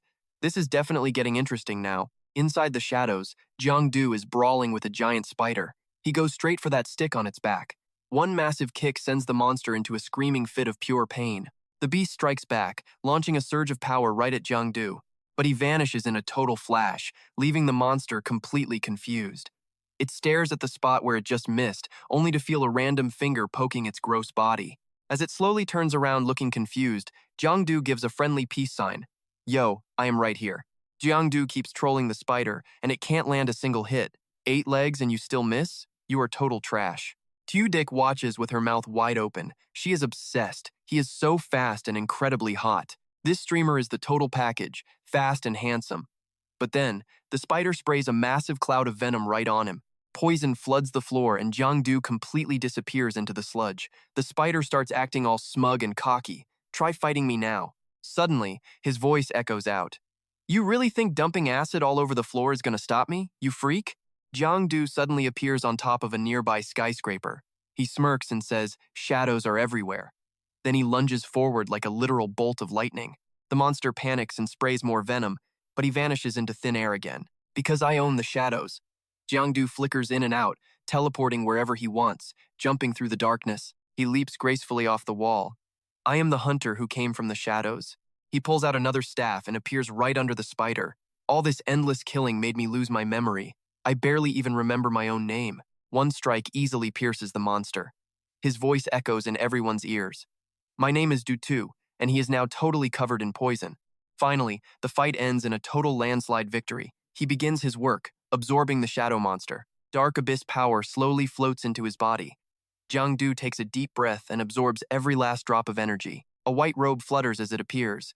Giang puts it on, looking like a hidden god who just finished his hunt. The chat room is exploding. Is this some kind of superhero movie? Is this actually real? Please tell me this is not just movie effects. He is so hot, right?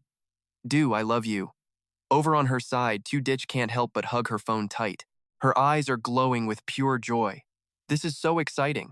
It has been forever since I have seen anything this intense. Ditch doesn't hesitate to smash that follow button. Seriously, where else are you going to find a streamer this cool and crazy? Then she sends a private message. Hey, want to be friends? That assassination mission was absolutely top tier. The system identifies it as a shadow-striped spider, ancient demon race, rank 1 middle level, a low-level abyss monster. The patterns on its body represent its power. The more patterns it has, the stronger its mental pollution becomes. Please do not look directly at it for long, unless you are ready to become its next prey. Abilities include acid, silk, and demon pollution. The price for the kill is total sensory chaos. Shadow Devour collected. Gained ability, Shadow Body 2. Shadow points increased. This monster is fully collected, and the cost has been waived. Jiang sighs with disappointment. Only a rank 1 middle-level brat? I really thought I just took down a powerful enemy. Honestly, I am still far from that monster's level of pure strength. I just got lucky using my Shadow Strike ability. Suddenly, the view count hits 1.5 million. I am officially going viral. Jiang gives a huge grin and says, okay, ending the stream. That is it for today. Gotta leave the fans wanting more suspense. Wait, what is this on my hand? Is this black line actually some kind of starlight silk? Jiang shoots a line toward a skyscraper and launches himself into the air like a total pro. He can't help but cheer out loud before acting like a total kid. Check it out, I am Spider-Man. But he loses control and slams face first into a wall. As he falls, Jiang desperately grabs a lamppost to steady himself. Ow, ow, ow.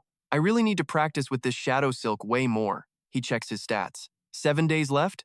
Only 3 extra days of life added? That is way less than I thought. 7 days is okay, but I can't always find these monsters. What if I just can't track one down? Suddenly, the system pops up with Note 3. Act as a shadow hunter and spread your terrifying name to gain rewards you never would have expected. Since your fame is spreading, you have unlocked Hunter Authority. Marking allows you to tag prey, easily find their weak spots, and launch a targeted attack on their vulnerabilities. Targets you mark will start spiraling into panic and pure terror. How bad it gets depends on the massive power gap between you two. One single target. Short and sweet, the mark only lasts 1 second. Better level up your notoriety or rank if you want to make this power actually stick. Heads up, marking drains your stamina. Plus, it might leak your location and spook the prey. So yeah, don't be a total rookie about it.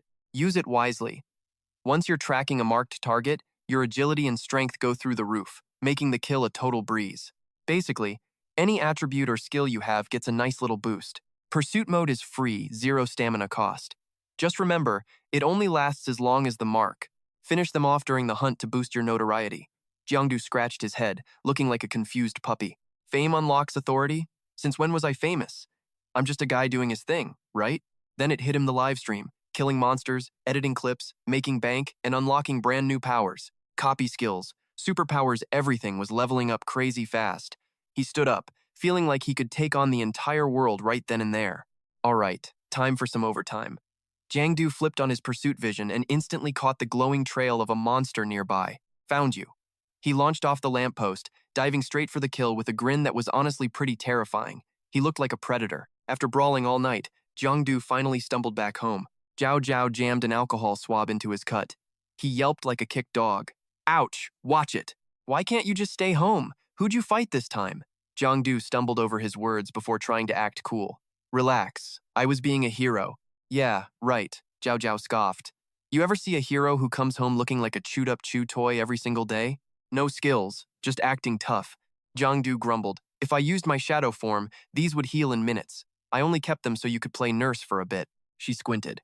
What are you whispering? Nothing. Hey, any good movies out? Let's catch a flick soon. Zhao scrolled through her phone. Nah, just more garbage. Honestly, there is nothing worth the ticket price. But there is this one blogger, she said. He leaned in, curious. She turned the screen. It was his own video, the one of him in his shadow form. I'm Du, an amnesiac assassin from the shadows. Jiang choked on his water, spraying it everywhere. Zhao jumped back.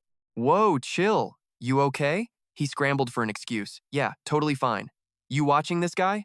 Duh. He's been trending for 2 days straight. This Du guy is officially the hottest superhuman blogger on the internet right now. He gave a nervous laugh. Is he? But isn't posting all this superhuman stuff, like, totally against the law? He started sweating. If he blew up this fast, would the night watchers come knocking on his door? Zhao looked at him, confused. Relax. You're only in trouble if you leak the high-level core secrets. The stuff people post is just basic beginner junk. It's not like it's gonna break anything. Check this out, it's him actually fighting a monster. She leaned in close, showing him the screen with a big smile. Since you're obsessed with superhumans, you should definitely start following this guy right now. Look, here's another edit of him. Seeing her so genuinely happy made him start to smile too. Her vibe was just so pure. Then she asked, "Hey, should I start posting my fishing videos? Maybe I'll go viral." Giang laughed. Viral for what? Fish dancing? You gonna wear a schoolgirl outfit and do a TikTok dance in the shadow realm? She shoved him. Shut up. Seriously, reading a few files doesn't make you an expert like the veteran night watchers. Those guys are real pros. Also, don't go out dressed like that. Perverts are everywhere. I actually lost track of a suspicious guy the other day. Her face went pale. Lost track of someone? She slipped behind him, drawing a gun and pressing it right against his ribs. She hissed, "Are those bruises because you were stalking some girl in a school uniform and got your butt kicked?" He panicked, hands up. "I was just kidding." She tapped the gun against him. "Whatever you say," he begged. "Come on, give me a break." Officer Liu says you're cooking dinner tonight. After eating, he collapsed on the sofa, finally free. He pulled out his phone once she left. His inbox was blowing up. "Who are you? You there? Why'd you post this? Are you really from Beidou? Are you a night watcher? Is this whole thing just scripted? Got any more pics of that freak? This better not be photoshopped." How to make braised pork. Clean the pork belly, chop the bones, prep the onions. Nice. Dude's shocked. He just checked his phone and his DMs are blowing up already. Looks like I am actually famous. But then, something catches his eye. A ton of tags saying, "Do you piece of trash, Dia Dao just exposed you. Go watch his video now." "Do, you got canceled by Dia Dao. Is it true? You absolute trash, faking your videos like that. Who do you even think you are? Canceled? Serves you right while the real night watchers are out there risking everything. You only got views because of your editing skills. Why do you think you are even on their level? Show your face. Stop playing dead and come defend your fake edits." He is just standing there, totally confused about what video they mean. Du clicks the link they sent him. It is some other blogger. "Hey everyone, I am Dia Dao. Today we are not hitting the shops. I am taking you guys to a fight instead." This bald guy starts talking. "You have all seen this video, right? Who is Du? What freak? Is he really that guy? The Shadow tier, that amnesiac monster assassin. Take a look at this and tell me it looks real. Let's watch it. We are going frame by frame on the PC. Check out these two screenshots. They do not even line up. It is so obvious this was edited. Look at the background. Total post-processing.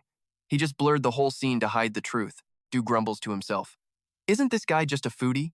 He spends all day at restaurants, so why is he clout chasing on my page right now? Plus, I only cut the parts where I looked bad. That is it," the guy says. "Why am I calling him out today? Look here. I am the one who is actually a freelance night watcher. Back in my day, we killed more monsters than I can even count. I can spot a little brat like him a mile away." Enough said.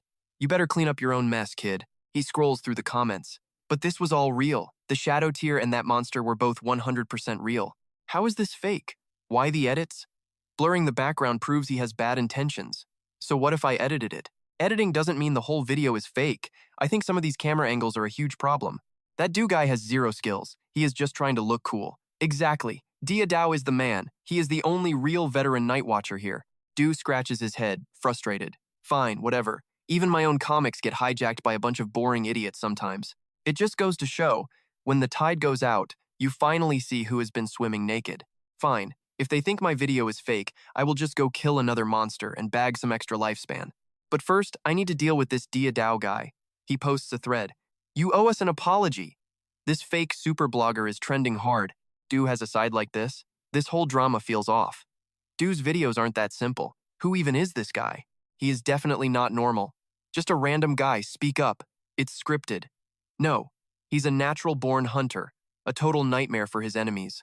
Du jumps back into the Shadow tier. This time, he is rocking a mini camera instead of just his phone.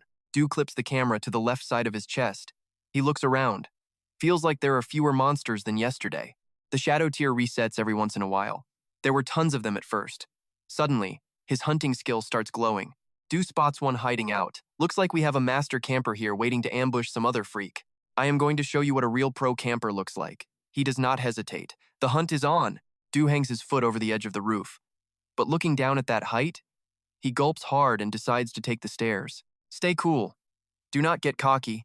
He is less of a powerful assassin and more like a total rookie just taking the stairs. Meanwhile, the monster is hiding, hunting for prey, completely oblivious that danger is closing in fast. Dew pops up right in front of its face. He marks the target, and the monster is officially in his sights. Dew is hyped. It actually worked. The marked target suddenly feels this weird, overwhelming sense of pure terror. He says, "This guy looks just like that sickle freak from before. Did it evolve?" But he isn't scared, so what if it did? I evolve too. Dew lunges from below with a camping staff move. Rising Dragon Strike. The monster's health bar just tanked by 45%. He doesn't hesitate, jumping after the freak and launching a mid-air attack right at its head. Dew's eyes are sharp. He seizes the moment to trigger the hunt, and the system pings him immediately. Mark successful. Hunt triggered. Strength and agility boosted. It only lasts 1 second, so killing the target within this window will grant you a massive bonus reward.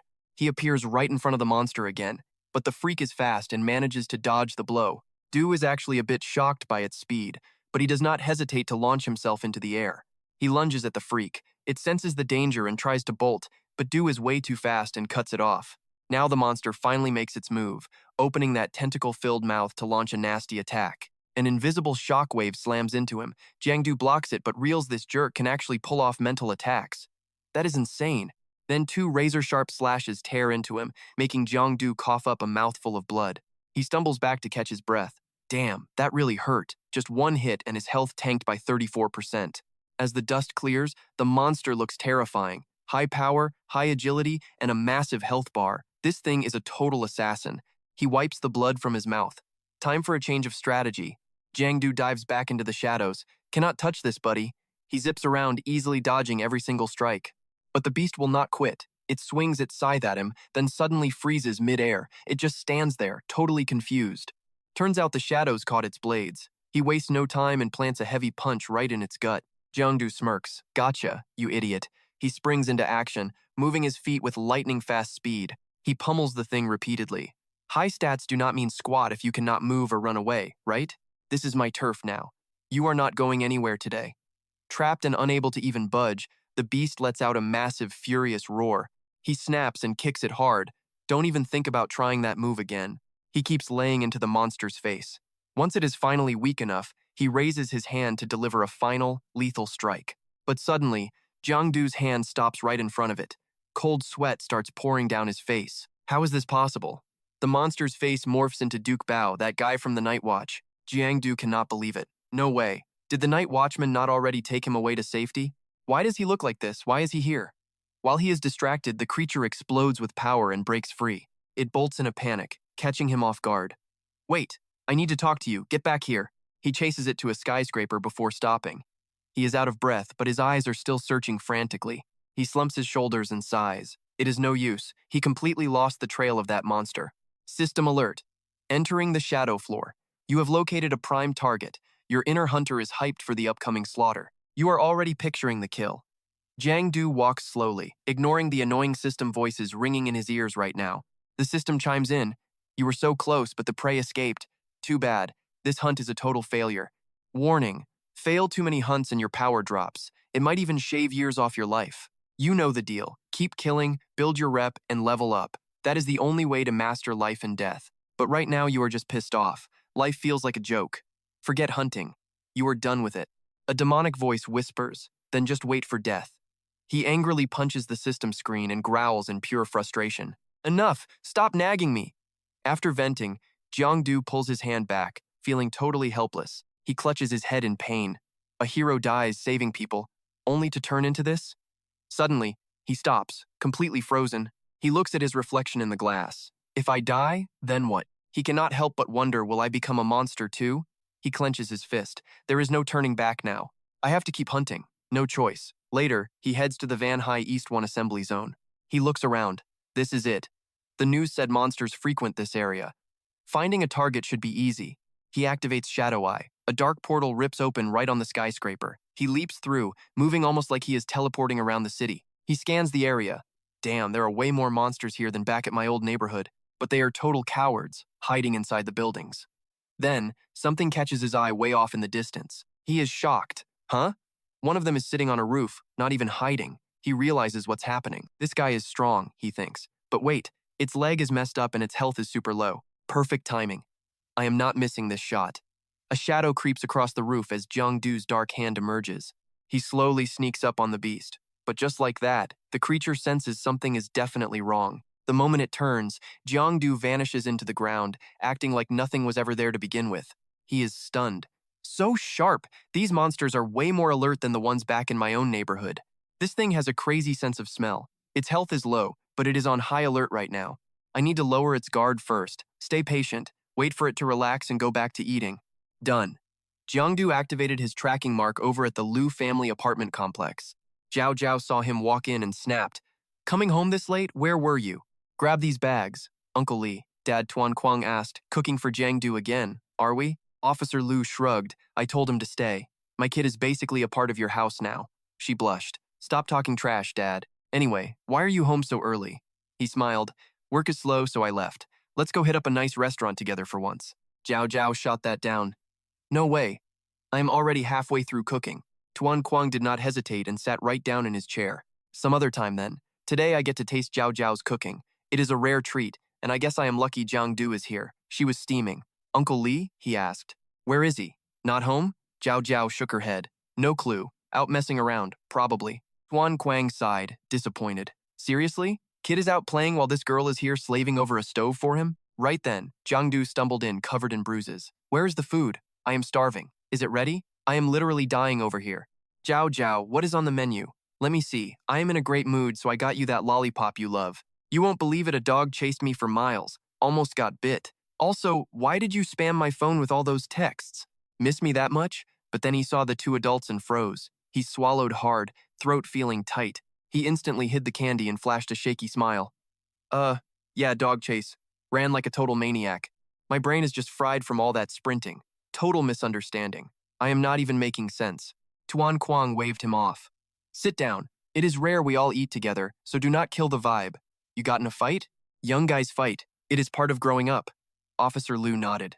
Exactly. Probably just drama over some girl. Totally normal. Speaking of which, I saw you walking with a girl in a dress recently. Zhao Zhao piped up. Du Chao Ni? He snapped his fingers and remembered.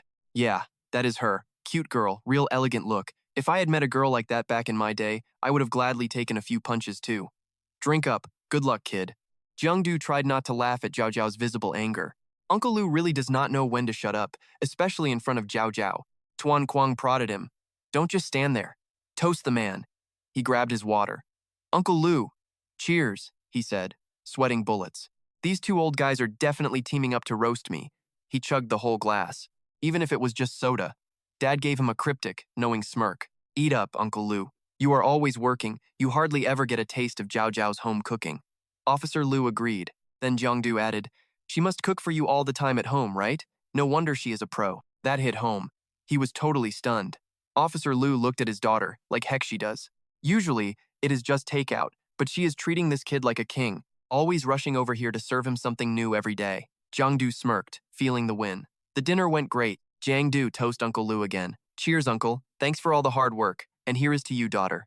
After dinner, they walked them out. Get home safe, Zhao Zhao. See you later, old Liu. See you tomorrow, she waved. While cleaning up, Jiangdu casually asked, Want some soda, Uncle? Tuan Quang shook his head. Pass. He sat down with a heavy look while Jiangdu just sipped his water, acting casual. Tuan Quang went dead silent. It was creepy. Finally, he spoke up. Hey, let me ask you something. Yeah? Did you awaken your powers? The question was so direct, it made him freeze. Jiangdu tried to play it off. What powers? Tuan Quang snapped. Kid. I have been a night watchman for 20 years now. I know exactly what those wounds are. I can tell with one look. Tell me, when did this start? Jiangdu gave up. About 2 weeks ago, he pushed. How did you awaken? Jiangdu snapped. Is this an interrogation? Tuan Quang lit a cigarette. Relax, just talk to me. So? He told a half-truth. How? No idea. It just sort of happened out of nowhere. That caught him off guard. Just like that? That is incredibly rare. Only happens to a few people a year. Jiangdu just shrugged. I guess? Maybe I am just naturally gifted. But then he saw the grim expression on Tuan Quang's face. Uncle Li? He felt a chill. Did Uncle Li just activate his ability? He went silent for a long moment. If you test for superhuman traits this year and your willpower isn't totally trash, you have to take the martial arts exam. Jiangdu nods. Zhao Zhao told me already. Tuan Quang sighs. So she knows too? That old man Lou is something else. The Night Watch is under massive pressure these days. The body count just keeps climbing every single year. I can pull some strings for you. Skip the martial arts test and just focus on getting into a normal college. He stares, shocked at the backdoor offer. Can he even just say that? Uncle lights a cigarette and says, pick any school you want, don't you love drawing comics? You can even join the art department or any other major, no problem. His jaw hits the floor. Holy crap, is Uncle actually that cool? Jiang decides to tease him. Can I just skip school and grab the degree? Tuan Quang gives him a smack that nearly sends him to heaven. You want a degree? Go to Lindong University. The vibe there is actually good for studying. After graduation, I will find you a steady job so you can live a quiet life with Zhao Zhao. But Jiang Du's face darkens as he gets serious. Uncle Li, he seems to know what's coming and looks over tensely. Sure enough, Jiang Du says he still wants to try being superhuman. Tuan Quang shouts his disapproval. No way. You are listening to me on this one. He snaps, then freezes, realizing he went overboard. He stays there, finger pointing, not quite sure how to react next. But Jiang Du stands firm. No way. If you give me a back door, I will report you to the Night Watch myself. Tuan Quang stares, totally shocked. Report me? Tuan Quang gives his nephew a very stern look. He says, I am not joking with you. The superhuman world is far more dangerous than you could ever imagine. Just focus on your studies. I will take care of everything else. But Jiang Du is dead serious. Uncle Li, I mean it too. Danger is everywhere these days anyway. Besides, you can't protect me forever, right? And just like that, the air between them falls into a heavy silence once again. Finally, Tuan Quang sighs. Fine. Let's see if you regret this once you actually see what it is like. Basically, if you want to back out before junior year, you can always come find me. As he leaves, Jiang Du warns him, Hey Uncle Li, stop with the shady stuff. You might end up in jail. Tuan Quang waves him off. You brat. Fine. Nothing else? I'm out. But Jiang Du calls him back. Wait. In those files Zhao Zhao gave me, it said superhumans have to burn through all their power before they die, to prevent some kind of contamination and turning into a monster. Is it possible to die with your power totally drained but still end up transforming into a monster anyway? Hearing this, Tuan Quang's eyes suddenly turn sharp and intense. He explains, sure, with certain special abilities or outside interference, the scenario you described could actually happen. Jiang Du just nods his head and says, I see. But Tuan Quang is curious. Why are you asking? Jiang Du scratches his head and laughs. No reason, just curious, I guess. Before leaving, he warns that if he picks the martial exam, he'll face this stuff soon, get some sleep, and stop getting into fights. He acts like a good kid. Yeah, I hear you, Uncle Li. Suddenly, Tuan Quang turns back around. Oh, right, forgot to tell you. The martial arts exam is early this year. Testing starts right after the new year. Jiang Du jumps. That fast? He waves his hand. Just be ready for it. The boy listens and answers. Got it. That night, Xiaodi gets a notification that the creator she follows just posted a new video. Her eyes light up. Finally, an update. But the comments are already a mess of hate and criticism. They claim the Night Watch fighting monsters is the only real thing. You're just a clout chaser using edited clips. I called it. This guy will be live streaming junk for sales in no time. This is disgusting. Xiaodi fumes. It's pathetic how many of these brainless haters are popping up everywhere lately. They're clearly just jealous of my boy Du's talent. I swear I hate these people so much. This makes me so mad. She starts firing back at them. You guys know nothing and just talk trash because you're straight up jealous. But even so, Xiaodi has her own doubts. She mumbles sadly to herself. Big Brother Du isn't actually a fraud, is he? Please, anything but an apology video. But then she sees the first line. If you don't hunt, you die. Xiaodi stares at the shadowy footage he captured. Insane. Looking at this, she is absolutely certain he was actually there in person. Suddenly, Jiang Du leaps right off the building, and the whole scene turns into total chaos. Wait, don't tell me he's... Xiaodi realizes he is diving straight down. She can't even keep her eyes open as she screams. She finally opens her eyes once it feels safe. It turns out he was recording the whole time, using silk threads to swing between the buildings. Xiaodi is obsessed. This is peak. Is this what a superhuman looks like? Suddenly, the camera shakes as a figure lunges at Jiang Du and stomps him down. She watches the whole thing from his perspective. The creature's form is crystal clear on the screen now. That is a real monster, right there. Jiang Du shoots a web line and swings free instantly. Watching this, Xiaodi is totally hooked. Seriously, the guy looks like a total badass. Through the mini camera, Xiaodi gets a front row seat to the action. Jiang Du delivers a massive kick, sending the monster flying even as he takes a hit. She feels like she is right in the fight, Absolutely wild. Is this a real fight between a superhuman and a monster? It looks way too legit. No way this is fake, not a chance. He leaps up just in time to dodge. His reaction speed is so insane, even the monster looks shocked. The second Jiang takes that monster down, Xiao Di knows for sure. He really is an assassin from the northern map. He calmly stands over the monster's gross remains. Jiang reaches out and absorbs its essence without flinching. Shadow Devour. Xiao Di is curious. He just absorbed that thing. Did he get those spider silk powers from eating a spider monster earlier? So, does he have a brand new ability now? Meanwhile, Jiang is finally back home after the brutal fight. He winces while touching the cut on his face. Man, that hurts. The monsters in that area are no joke. If that thing was not already hurt, I might have lost. While he is patching himself up, a new notification pings. It is a video from that bald old guy. Hello everyone, I am Didao. That superhuman kid named Du posted another video. It looks real this time, but he cannot fool me. As you can all see, the monster was already badly wounded.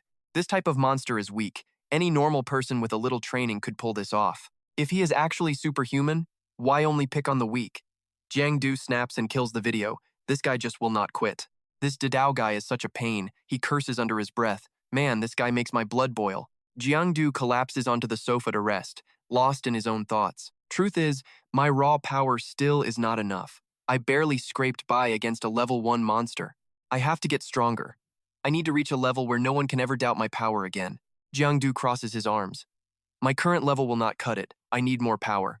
At least I have picked up some combat skills lately. First off, let us talk about shadow points. I thought they were experience points, but they are more like an energy bar. Shadow webs cost 3 points. Shadow Eye takes 1. Then there is Mark and Hunt. All these abilities have different costs to use. He watches the energy gather in his palm before giving his hand a quick shake. Keeping up my shadow form depends on where I am. In the shadow realm, the cost is basically 0. It is low in dark spots in the real world, but bright sunlight drains me fast.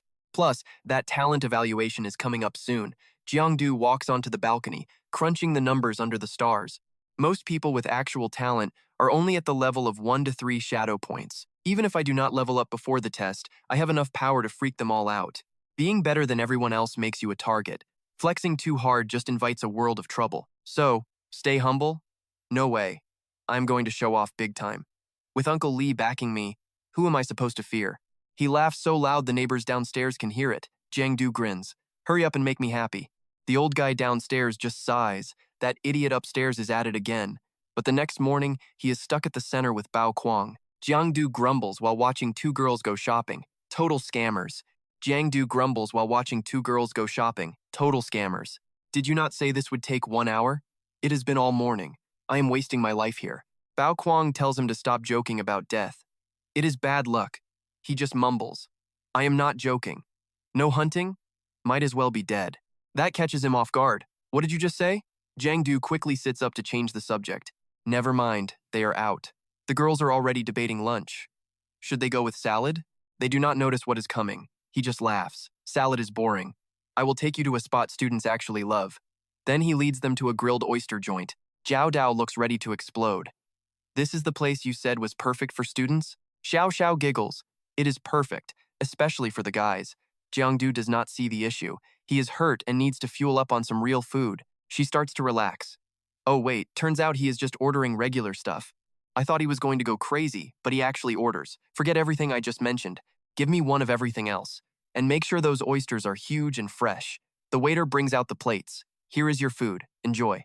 Jiang played nice. Chill out, man. Here, have this piece for yourself. Jiao Jiao wasn't buying it. Hard pass. Right as they clashed, a notification popped up. It says the early martial arts exam is starting soon. Screening begins on the 17th.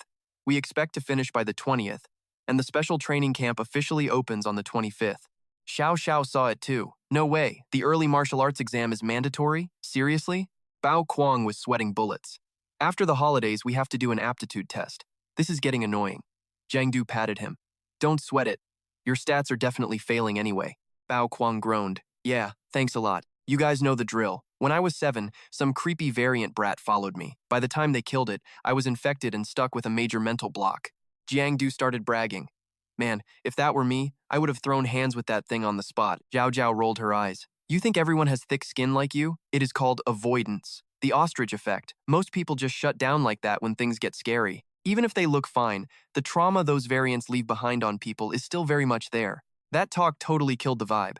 Nobody felt like eating once they started thinking about those variants. Seeing the tension, Giang panicked and raised his glass. All right, quit being so gloomy. Let's toast to that.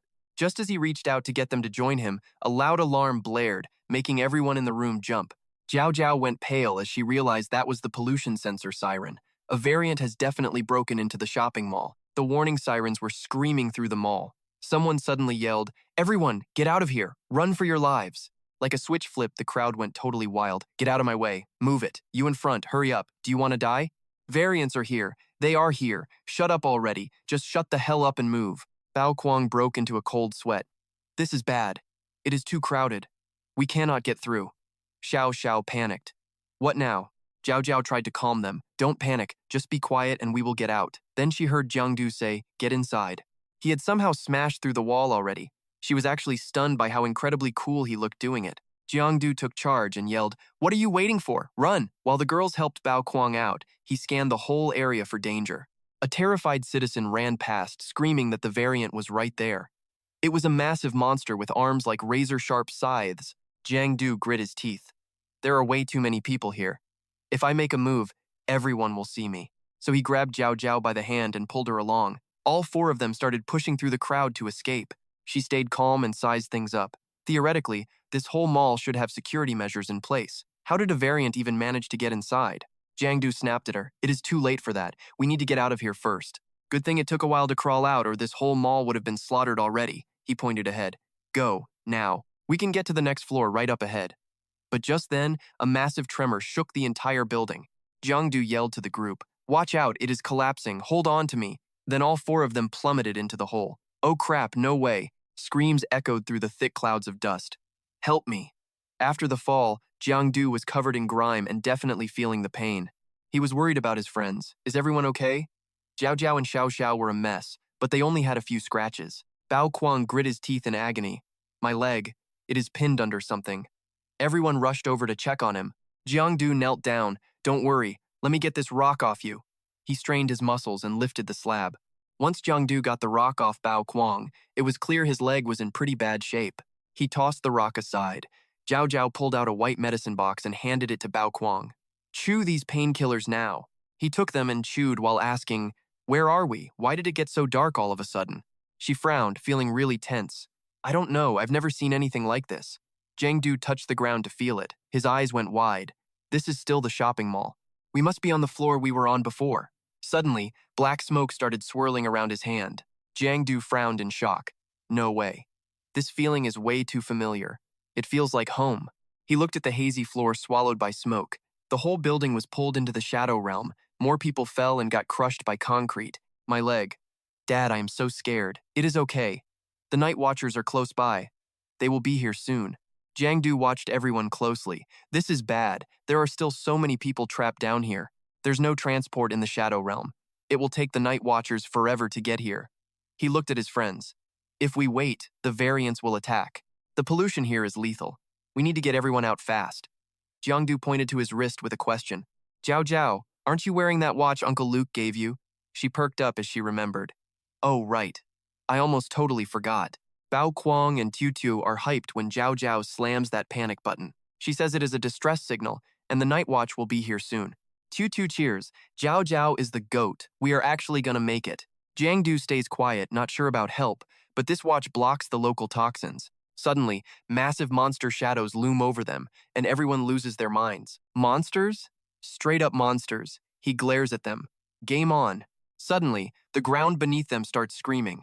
Jiang is sweating bullets as something slams down, creating a massive dust cloud. Jiao Jiao coughs, exhausted. She calls for the crew. Tiu hugs her. "I am here."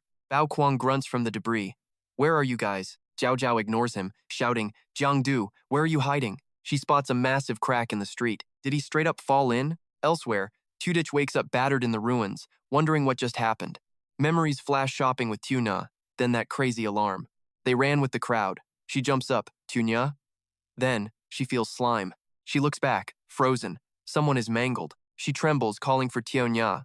Behind her, a massive beast looms. Terrified, she turns around as the monster lunges. This is the end. This movie trope is actually happening. She's gonna die. If I were a protagonist, a hero would save me right now. But real life is not a movie. No one is coming. No heroes here. Suddenly, a blade slashes through the darkness. Red liquid spatters the ground, staining the gray ruins. A mysterious guy stands in her way. Tudik looks up, stunned. A stranger blocks the beast's deadly strike. Xiangdu swats the monster aside like it is nothing. Tudik gasps. System alert. Shadow Claw form active. Power gained from devouring predators. Lethal damage and high mobility. He leaps into the air. Jiangdu drops like a hammer on the beast's head. One kick. The monster growls in pure agony and rage. Tudik is hyped. Is this a dream? It is really due. Jiangdu is confused, but she is rambling about being his biggest fan. You are so hot. Give me a kiss. He is totally caught off guard. Girl, your tights are shredded and your skirt is ripped. She pouts. Where are you looking, Du? He is just trying to be helpful. She smirks. If you like them, I will change into a new pair. Jiangdu stares at her legs and gulps hard. For real? Even ripped black ones? She says anything goes. The ignored monster roars, desperate for attention. We will talk later. Time for a little hunting session. The beast loses him, then a whip of energy strikes back. He uses his silk blade skill to launch the monster. Sharp claws tear through the beast. He lands smoothly. As the beast screams, Jiangdu critiques his own aim. Could have finished him right there. Not letting this freak recover, he swings back for more. Let's go again. Jiangdu spots the monster gearing up for a counter. He moves fast, shutting down its attack before it even lands. Damn, this thing is actually tough. Jiangdu gasps for air, sweat dripping down his forehead in the heat. Two more freaks drop in, grinning like they have already won. Jiangdu licks the blood off his claws. Two more guests? Great. This is getting messy. Seeing him struggle, Xiao Di cheers him on. Go Du, win this and I will show you those stockings. Suddenly, all that exhaustion turns into pure adrenaline. The thought of those stockings has him seeing red and ready to fight. The monster lunges again, but Jiangdu clenches his fists and leaps high, making that heavy punch look like a total joke. Suddenly, another mutant dives in from behind. Crap, I am airborne. No way to dodge this in mid-air. He blasts a wave of energy straight at the beast, pinning its arms down. Now the freak is stuck and totally helpless. Zip! He lashes out, unleashing a power that shreds the very air right in front of his face. Seizing the moment, Jiangdu dives in and carves right through him, his claws ending the monster in a single heartbeat. He smirks, looking down at the mess. Think you can kill me? Not that easy. But the second he relaxes, another monster strikes from behind. The sucker punch catches him off guard. He coughs up a spray of blood as the impact rattles his entire frame. Jiangdu springs back, quickly creating space to get away from the monster's reach. Clutching his arm, he realizes these things are actually smart. Two distract him while one sneaks up. Going head-on is suicide. He needs to isolate one. Jiangdu fires a strand of dark light. Come on, you ugly bastards. The monster tilts its head, dodging the shot. Cold sweat hits his face as he realizes his move was totally predicted. Now three of them charge at once. They are coming from every angle, leaving him with absolutely no place left to hide. Jiangdu tanks the hits, cursing under his breath. They are not giving him a single second to slip into the shadows. He is taking heavy damage. His health is tanking fast. Keep this up, and he is definitely going to be toast. Stuck on defense, Jiangdu is surrounded by three monsters circling like sharks. The pressure is too much for a counterattack. He thinks, maybe a fake opening will lure them in. A mutant strikes his back, and his health bar takes a massive hit. He spins around, his eye flashing with a beam of light. The hunt is officially on. The monster is tagged. Thanks to his rising fame, his tracking ability has been buffed. The mark now lasts 3 seconds. During that window, the target is paralyzed with pure terror. It literally loses the ability to think or even react. At 8 seconds, the mutant gets snared by a glowing cord. 2 seconds later, Jiangdu holds the line while the others close in. At 12 seconds, he puts his back into it and swings the cord, sending them all flying back like ragdolls. Jiangdu launches himself into the air. By 22 seconds, he is on top of the monster, shredding its health with lightning strikes. A massive ball of pure, raw energy begins to form and pulsate in the palm of his hand. At 30 seconds, he slams the blast into the mutant for the execution. In an instant, the world goes dead, silent. The monster dissolves at his feet. A notification pops up. The system confirms that the hunt was a total success. Success! Shadow form is now upgraded. Using this power in the real world will be way more efficient than before. Shadow point costs are down, and while he is in shadow form, things get even crazier. He can absorb shadows anytime. This refills points, boosts healing speed, and grants double experience. Plus, his intimidation factor just went way up. The deep wounds on Jiangdu's back finally begin to heal. He raises a hand in a taunt. "You are next, you little punks." The remaining monsters actually look terrified of him now. He gives them a cold smirk. "What is wrong? You were talking trash a second ago. Why are you scared now?" Jiangdu charges in without a hint of fear. "If you won't come to me, I'm coming for you." Suddenly, a bright light flashes. He spins around, shocked. Light in the shadow layer? That's impossible. Then, he feels this weird, sudden urge to just jump right at it. But the two rival mutants are already sprinting toward the light as fast as they can. They are even fighting each other to get there first. That glow? It is the legendary eternal flame. It is a pure, holy light that cuts right through the darkness, and the one holding it is none other than Kan himself. He winds up a skill to take out the monsters, but Jiangdu realizes the attack is actually aimed at him. Terrified, he yells out, "Wait, I am on your side."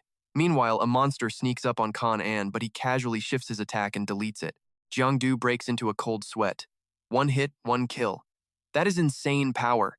So this is how the Night Watchers roll. One hit from that and I would be totally cooked. He grabbed one of them and laughed. "Bro, if you guys showed up any later, the fight would be over." The confused guards apologized for being late. "Are you Jiangdu?" He just pointed. "Who I am does not matter. The girl is hurt. Take care of her." She looked shocked. "Wait, aren't you supposed to take me home?" He saluted, playing it off. "I am a Night Watcher now. Duty first. She is all yours, boys. Take care." He vanished, leaving her stunned. "Wait, Brother Du," Kan frowned and asked his team. "Since when do we have a guy like this?"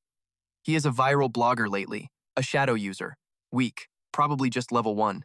This made him even more suspicious. Level 1? Kan. Anne knew for a fact that I used fire.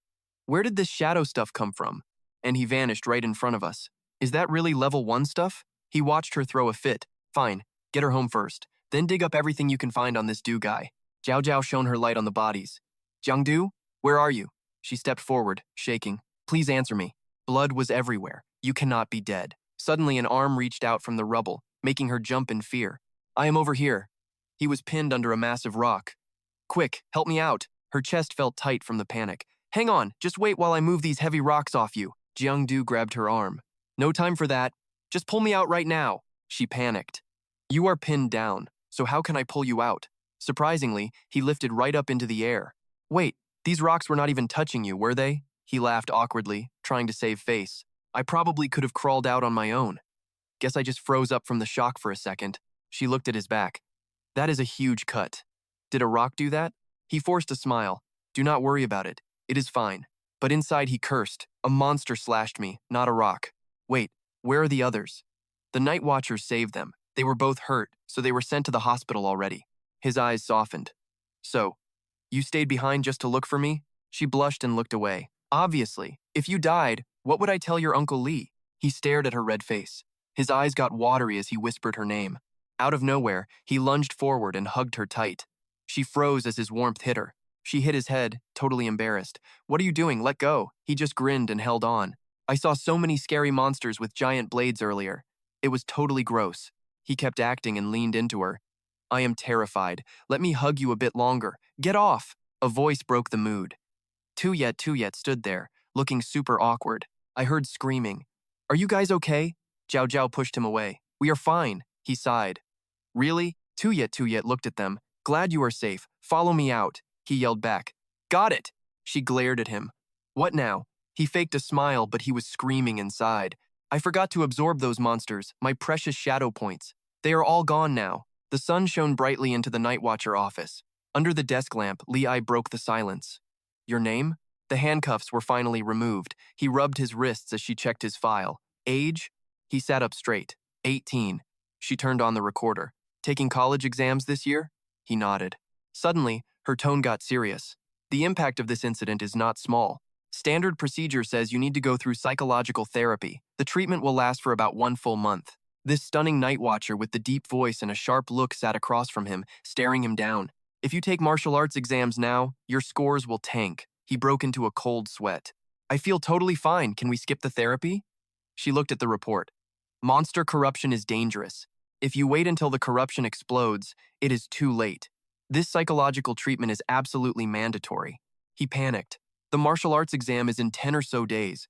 Will the timing not overlap?" She smiled and pulled out a paper. Do not worry. We have a workaround for this. The night patrol has a policy for these situations. You can actually opt for an early screening. Jiangdu stares at the paper, stunned. Early testing? Li Ai slides it over for a signature. Seeing his confusion, she smiles and explains the test happens right here at headquarters. Everything goes into the system. Same procedure and gear as the regular exam. It is fair, transparent, and safe. The department guarantees it. He looks a bit down, though. My uncle is my guardian. He works here. Li Ai asks for his name and department. Jiangdu scratches his head. He is in District 1. Just an office guy. Just a clerk named Shi jumps up, trembling when she hears the name Li Sun Kuang. Does his name use the character for light? Jiangdu is baffled by her sudden hype. Li Ai leans in, questioning if his uncle is really just a lowly clerk. He is totally lost. Wait, did the old man get fired or investigated or something? I have not even reported him. She waves her hands. No, nothing like that. She grabs the folder. Follow me, I will take you to meet him. They walk into the massive hall. This is the lab for future tech and experimental weapons. He is floored by the high-tech gear. This place is insane. This is next level. Then, he overhears two staffers. Is that guy not with Night Patrol? The other staffer nods. They check the files. There is no record of Agent Du. He freezes. Li Ai notices his weird vibe and asks what is wrong. Just first-time jitters. I am a little nervous, that is all. He is panicking. They are already starting to dig into his identity. Li Ai opens a door politely. Chill out and wait here. I will find Commander Li. He walks in and sees the girls. One of them slams the table. You really like that Du guy? Xiao Di beams. Of course, he totally saved my life. He is stunned. What is she doing here? Talk about bad timing. Zhao Zhao points to a seat. Sit down. Then she turns back. Keep going. What happened? She is gesturing wildly, totally hyped up about the story. He fought 10 mutants at once. He was so calm, just slicing through them like butter. Once the mutants were crushed, the patrol arrived and Du just vanished into the shadows. Jiangdu cringes. Hey, do not exaggerate. But he cannot stop staring at her legs either. Those torn white stockings look pretty hot. I will forgive the lies since the stockings are nice. Zhao Zhao wonders who Du is. Xiao Di acts like an expert. He is probably a student our age. Zhao Zhao is skeptical. How would you know? Xiao Di flips her hair with total confidence. It is in his vibe and my intuition. Plus, he is a total leg guy. She points right at Jiangdu, calling him out like that. He jumps, giving a twisted, awkward smile. Zhao Zhao looks like she wants to hit him. He stammers, but then a man rushes in, startling them. Dad? Captain Lu rushes to his daughter. Are you okay? I heard you got pulled into the Shadow tier. Zhao Zhao glares and pinches Jiangdu. We are fine. He is just annoying, and also hungry. He sighs. Come with me. They sit down, looking serious. Is this serious, Dad? Captain Lu stays quiet for a moment. Yeah. It is the first time a huge piece of reality was pulled into the shadows, still counting casualties. But that is not your concern right now. You two are taking your aptitude test early because of this. Seeing the smoke, she cleared her throat, leaving Captain Lu totally speechless. He grunted and crushed the cigarette into the desk. Let us keep it simple. The test has two parts: power capacity and pure willpower. Power testing is the first awakening. You will be exposed to minor pollution to trigger your latent abilities. There is zero risk involved here. We sort you into specific majors based on your power traits. Then we measure your willpower, that invisible, untouchable spirit that defines exactly who you are deep down inside. This is the real deal. It decides if you become superhuman. Jiangdu chimed in, asking if willpower was the secret. So the tougher you are, the better you score? Uncle Lu shook his head. Not quite. Some guys can handle a shattered limb but have mid-tier potential. Then you get total goofballs who possess god-tier stats. Willpower is not just about how much physical pain you can swallow. It is about kindness and resisting the dark thoughts inside you. Resisting corruption, it is a complicated standard. His eyes lit up as he raised his hand. Do our personal values affect our willpower score? He frowned. Why ask that? Zhao Zhao cut him off coldly. Like if someone is a creep whose head is filled with nothing but girls' legs. Jiangdu winced. Still mad about that? Uncle Lu did not care and just kept explaining. It matters, but having a good moral compass does not automatically give you a high score on the test. However, if you are twisted and full of hate, your scores will usually be bottom tier. He was stunned. Why? Lu's gaze turned sharp. Evil thoughts pull you into the abyss. Extreme negative emotions are basically a form of internal pollution. Over time, that darkness takes root deeper than any monster infection ever could.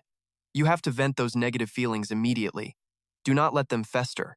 Bottling it all up will just push you toward a total mental breakdown. Jiangdu rubbed his chin. Do regular dark thoughts even count for that? No way. I need to go get a foot massage to purify my filthy, corrupted soul. Done explaining things, Uncle Lu kicked them out. Go on, get out. Someone will lead you to the test soon. Oh, and Xiao Du?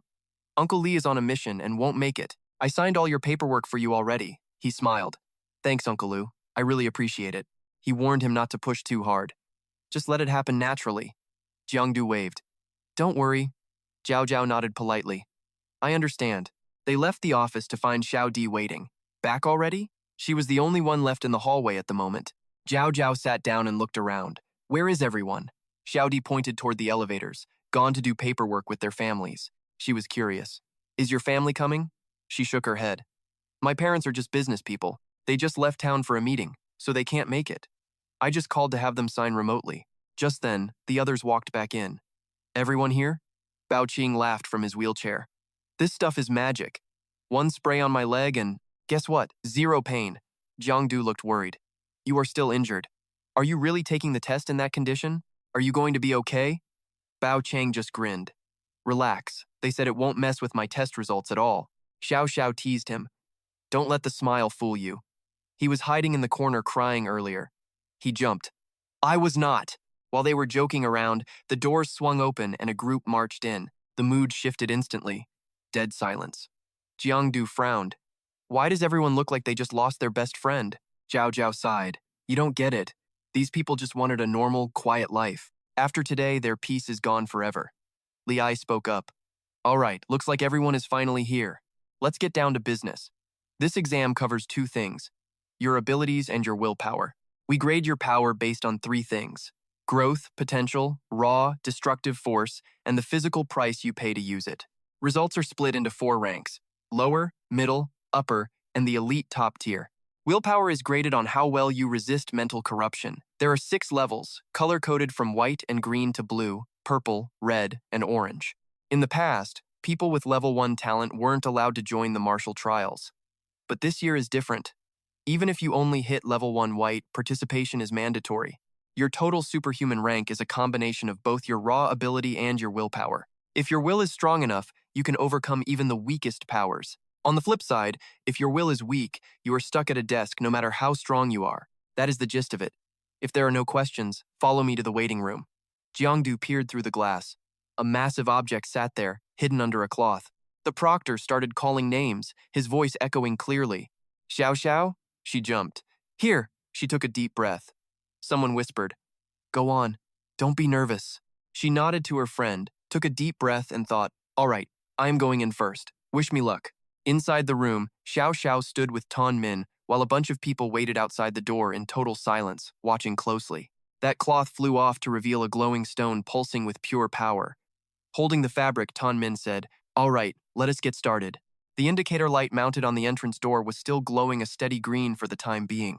Suddenly, it flipped to red without warning. The crowd outside got restless, whispering and asking, what is going on? Why the sudden change? A test where they kill the lights? It looks like they are checking for willpower or something intense like that. Jiang Du felt his nerves kicking in. This much darkness? He had already dealt with worse stuff in the Shadow Realm before. He squinted at the scene inside. Her legs seemed tied to a glowing stone. She looked like she was fighting some massive invisible force. Is that coming from that black crystal? A blinding flash of light erupted from the stone, making everyone outside shield their eyes. Then Xiao Xiao walked out of the room.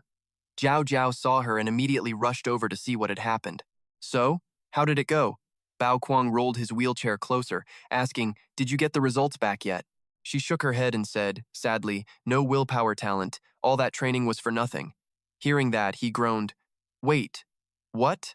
No way. You actually wanted to sign up for the superhuman department? You even did special training just for this? Xiao Xiao admitted it. Yeah, and I just got totally shut down. Happy now? Then the intercom buzzed again. Next person. Bao Kuang rolled away, muttering, please not superhuman, thank God. Anything but superhuman. Lord Buddha, help me out here.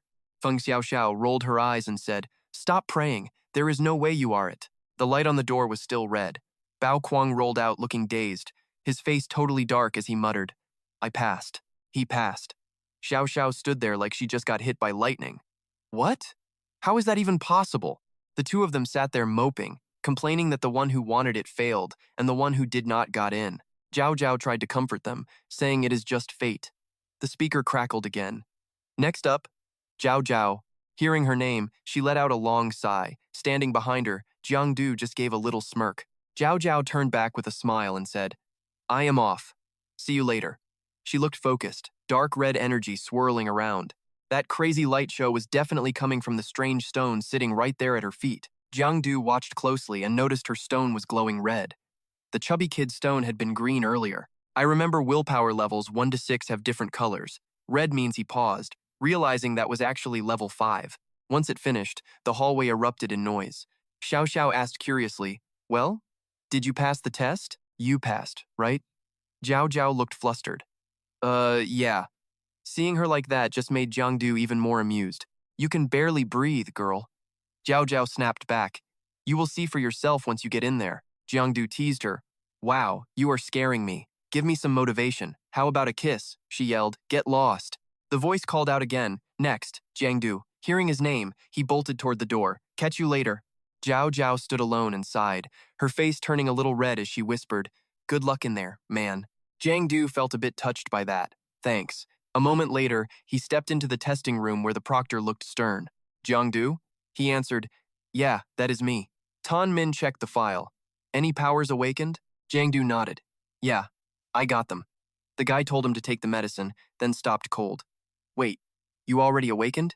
Yes, sir. It just happened naturally. The proctor wiped sweat from his face. Fine, I will skip the power check. Let us start the willpower test. Put all that gear on now. Jiang Du followed orders and geared up. Suddenly, he felt a weird presence all around him, filled with strange, creepy noises. Tan Min grabbed his shoulder to calm him down. Do not stress. Just walk forward and follow your gut. Since your powers are awake, your consciousness might feel like it is leaving your body. Ignore it. Just keep moving forward. Suddenly, the proctor gave him a hard shove. Go. Jiang Du flew forward like he had absolutely zero weight at all. He could not help but mutter in shock. Is my body really moving this fast? Jiang Du felt like he was free-falling through warped space. His soul plummeted into the darkness before landing softly on water. He was blown away. This is incredible. I cannot feel my physical body anymore, but I can still feel the connection. It is like a tether. His soul bounced around like gravity did not exist, while his actual body back in the room started twitching. Stop dancing and take the test. Kid snaps back. Yeah, I got it. Jiang Du heads for the test stone. It is just a path, right? Piece of cake, right? Suddenly, he feels his body sinking until the water rises past his nose. This is getting real fast. What is happening? His body feels heavy, breathing is a struggle, and something is messing with his head and his heart. Jiang Du's soul feels like it is drowning in a river of pure despair. Sadness and rage. No, he cannot let these feelings win. Suddenly, Tuan Kuang appears behind him. The kid is totally thrown. Uncle Lai, why are you here? He says coldly. Little Du, you do not have the heart to be superhuman. You will just hurt people, including yourself. Hearing that, Jiang Du tries to bolt. He needs to get out. No way. This is a hallucination.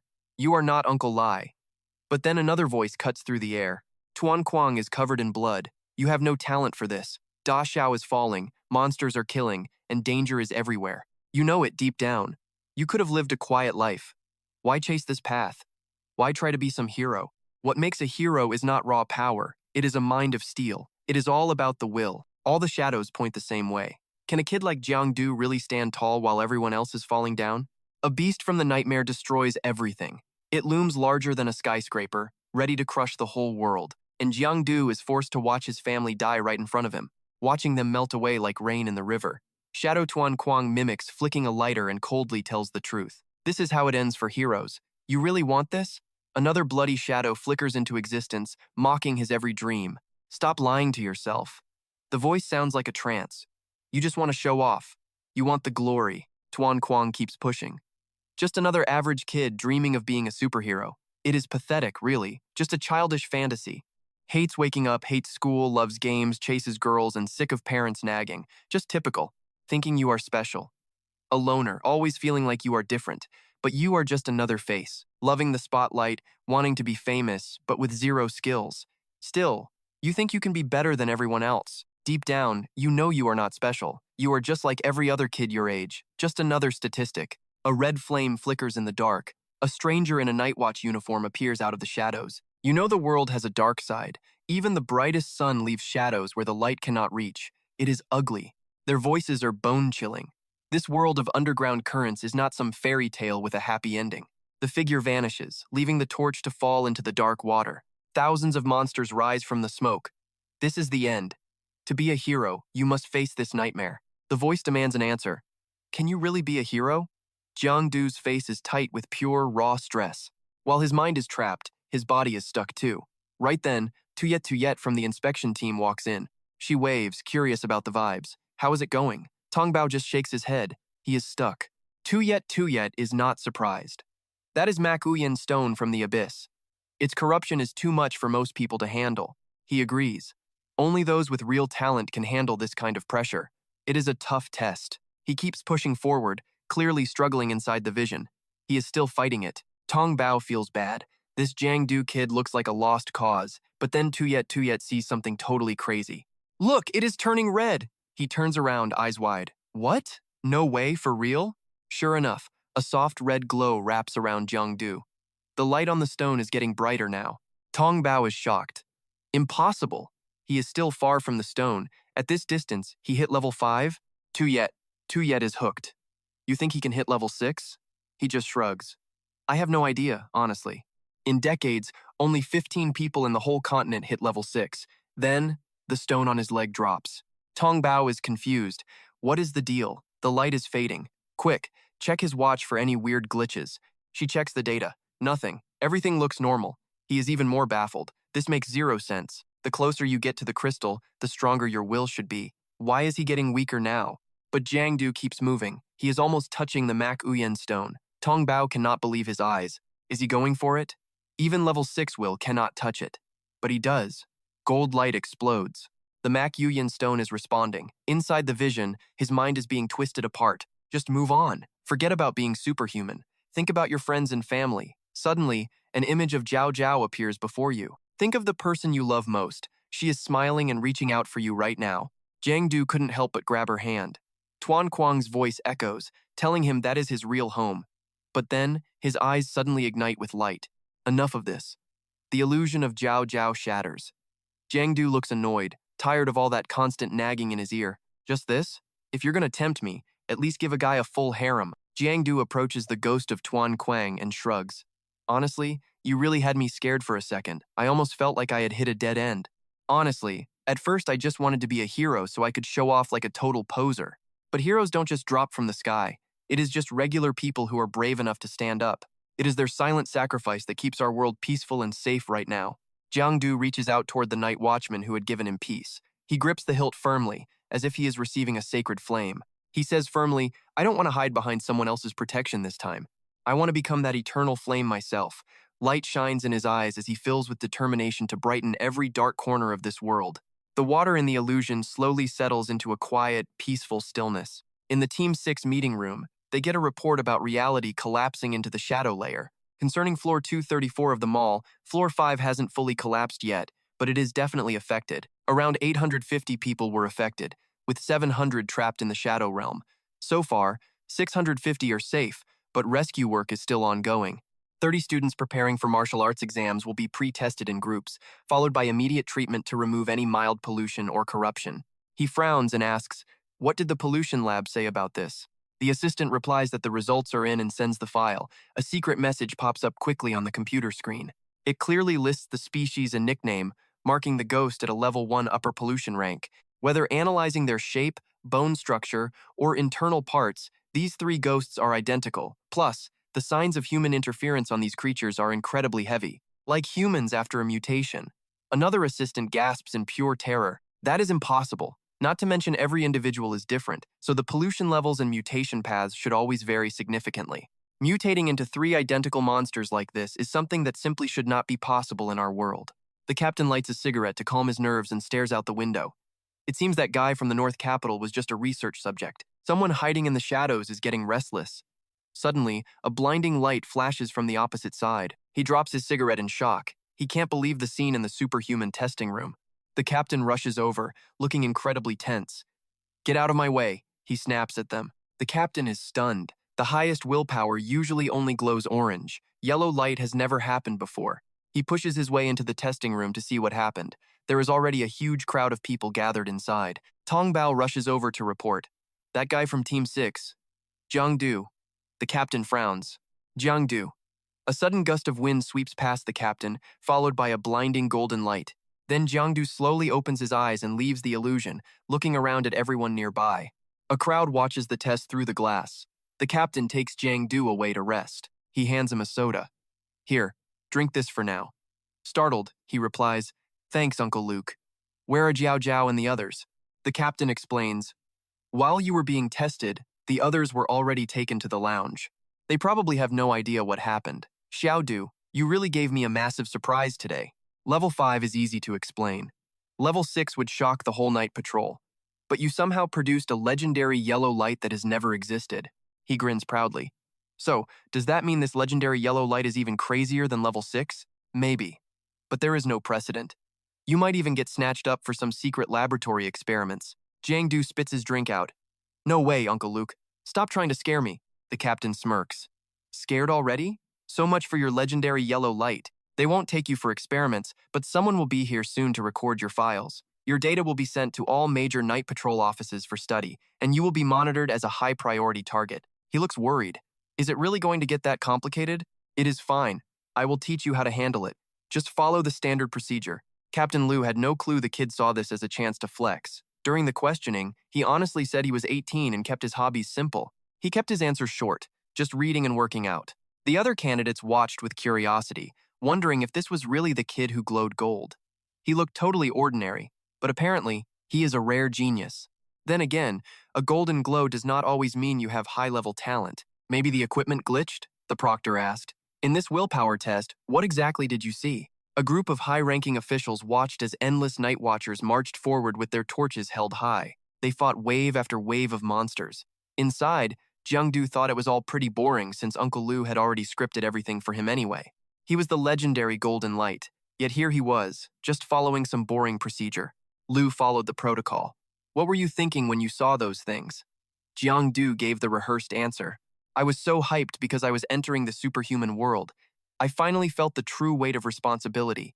Right then, he just stopped and looked down. Liu nervously urged him, Come on, keep going. Jiang Du just gave a cryptic smirk. Instead of answering, he asked, Hey, Uncle Liu, you have a map on your wall, right? Liu was confused, but said yes. Suddenly, the kid stood on his chair, acting all dramatic like he was in a movie scene.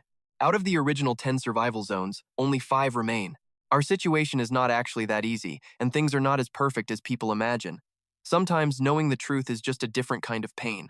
Liu was speechless. What is this punk doing? What is his endgame here? Jiang Du kept ranting, hoping the youth would stop being so indifferent and give their all for the cause. Even if I am just a tiny spark like a firefly, I will do my best to light the way. He struck a proud pose. With the light of truth shining, if the torches go out, I will be the only light. The room went dead silent and super awkward. Liu quickly mumbled, Sorry about that, Jiang Du just likes to joke around like this sometimes. But the proctor was actually moved. He could not believe this kid was so deep and dedicated. Even Shui Shui was tearing up, convinced he would be the best night watcher they ever had. Liu was totally stunned. He could not believe they actually bought that act. Outside, the other candidates were hyped. No wonder he glowed gold. Is this how geniuses think? His talent is clearly on another level. Honestly, all of us combined could not even touch him. The top brass nodded in approval. Jiang Du just wanted to know if he could finally leave. He had a ghost club to hit up. Liu realized the show was finally over. All right, we are done. Go wait for the notice. Jiang Du was confused. A notice?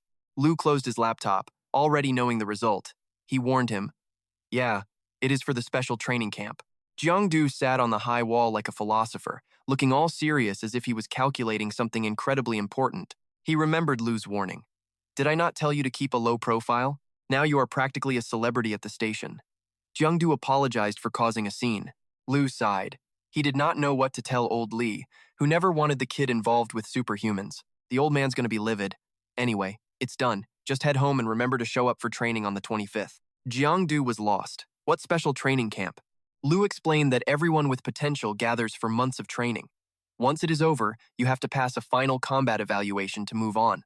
Once you are home, do not mention a single word about today to anyone, and that includes Liu Jiao Jiao.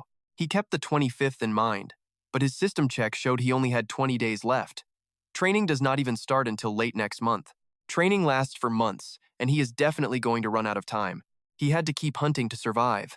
Suddenly, something caught his eye and made him jump. A mutant with only 27% health ran by.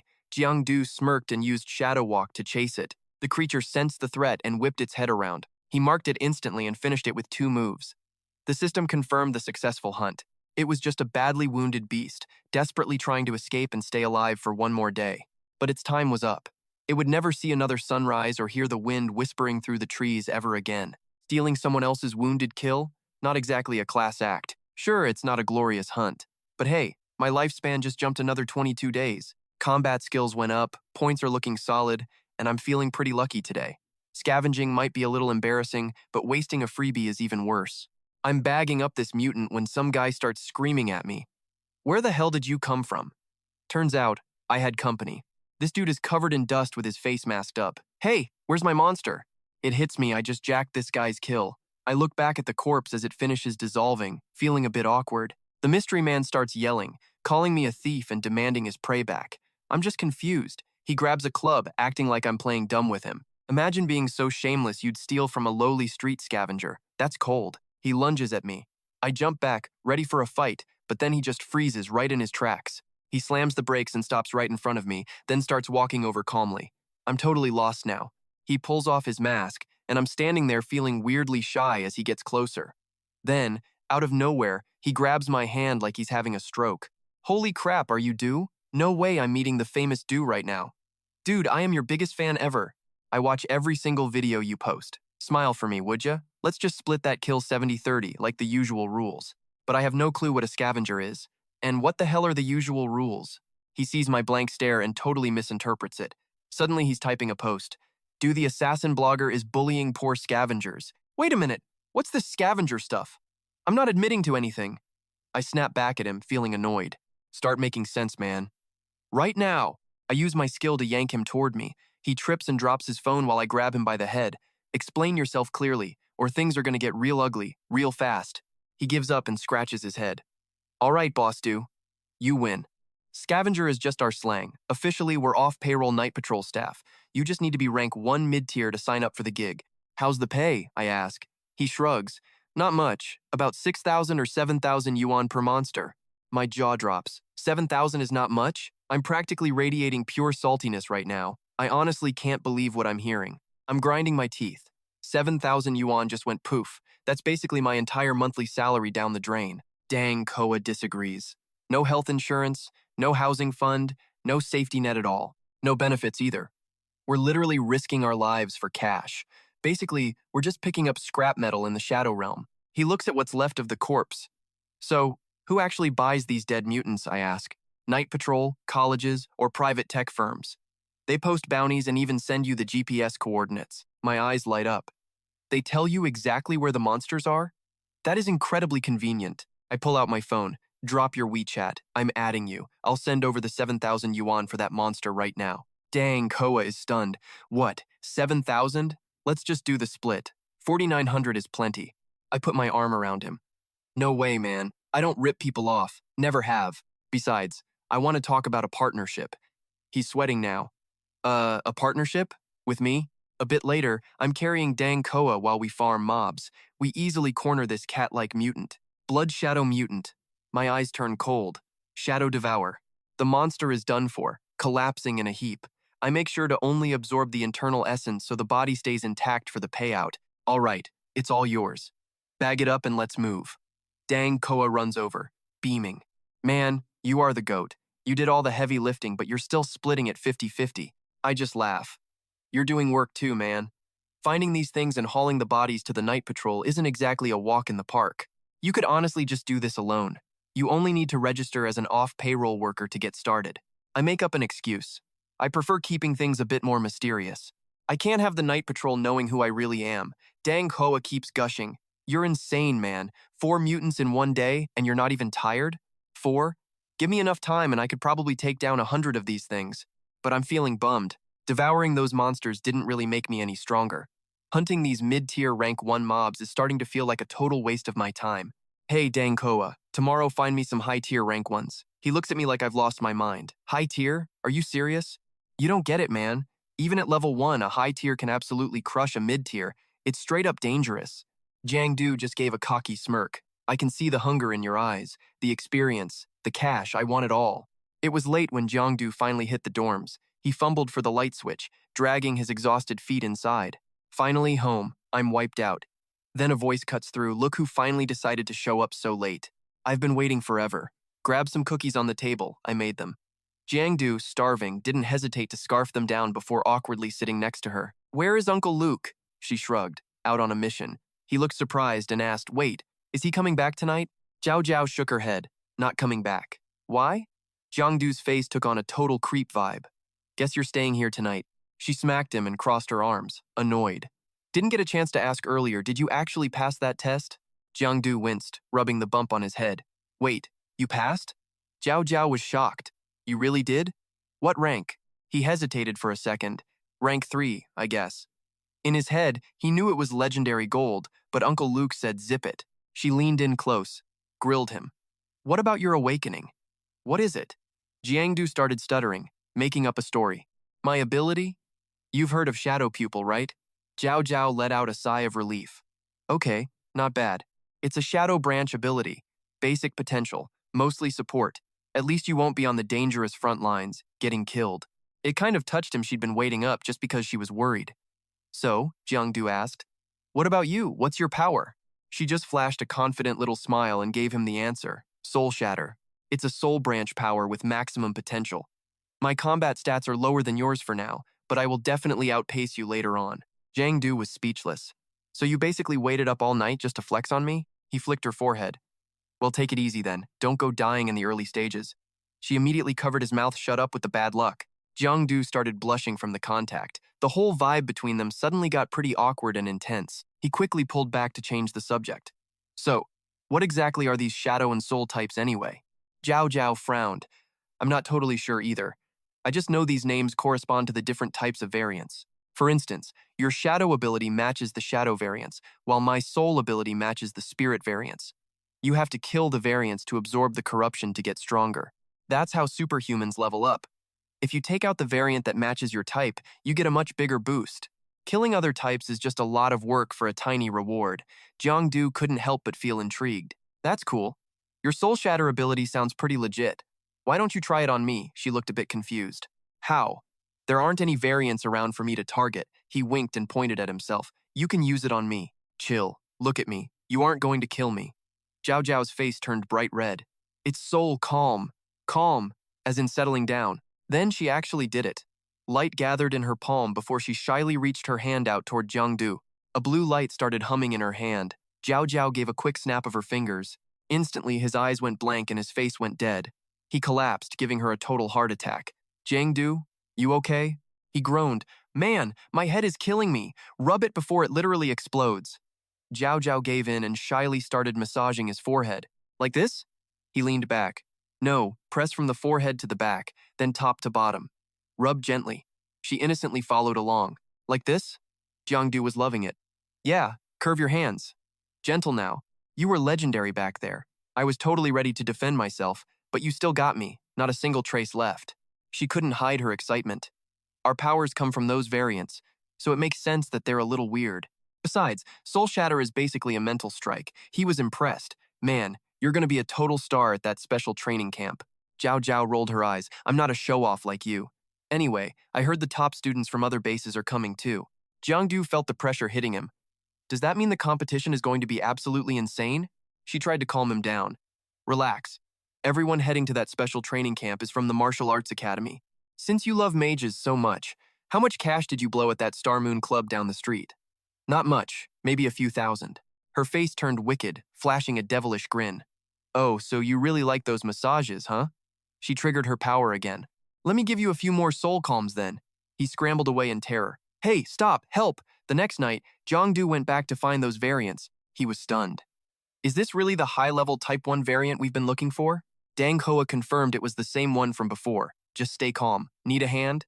Jiangdu refused and charged in alone. By the time Dang Hoa turned around, he was already gone. All he saw was a massive beam of light crashing down from the sky right onto the variant's head. He drops from above, totally crushing the beast. Sharp claws rip through the dead alien shell, pulling out its very life force. The system alert confirms a successful hunt. Shadow Silk upgraded. The shadow entity gains new skills while darkness control peaks. He compresses the void and launches a shadow burst. The explosion sprays lethal shadow needles in every direction. From the rooftop, the guy watches with wide eyes and screams his lungs out. Bro, you are absolutely cracked. You are the GOAT, dude.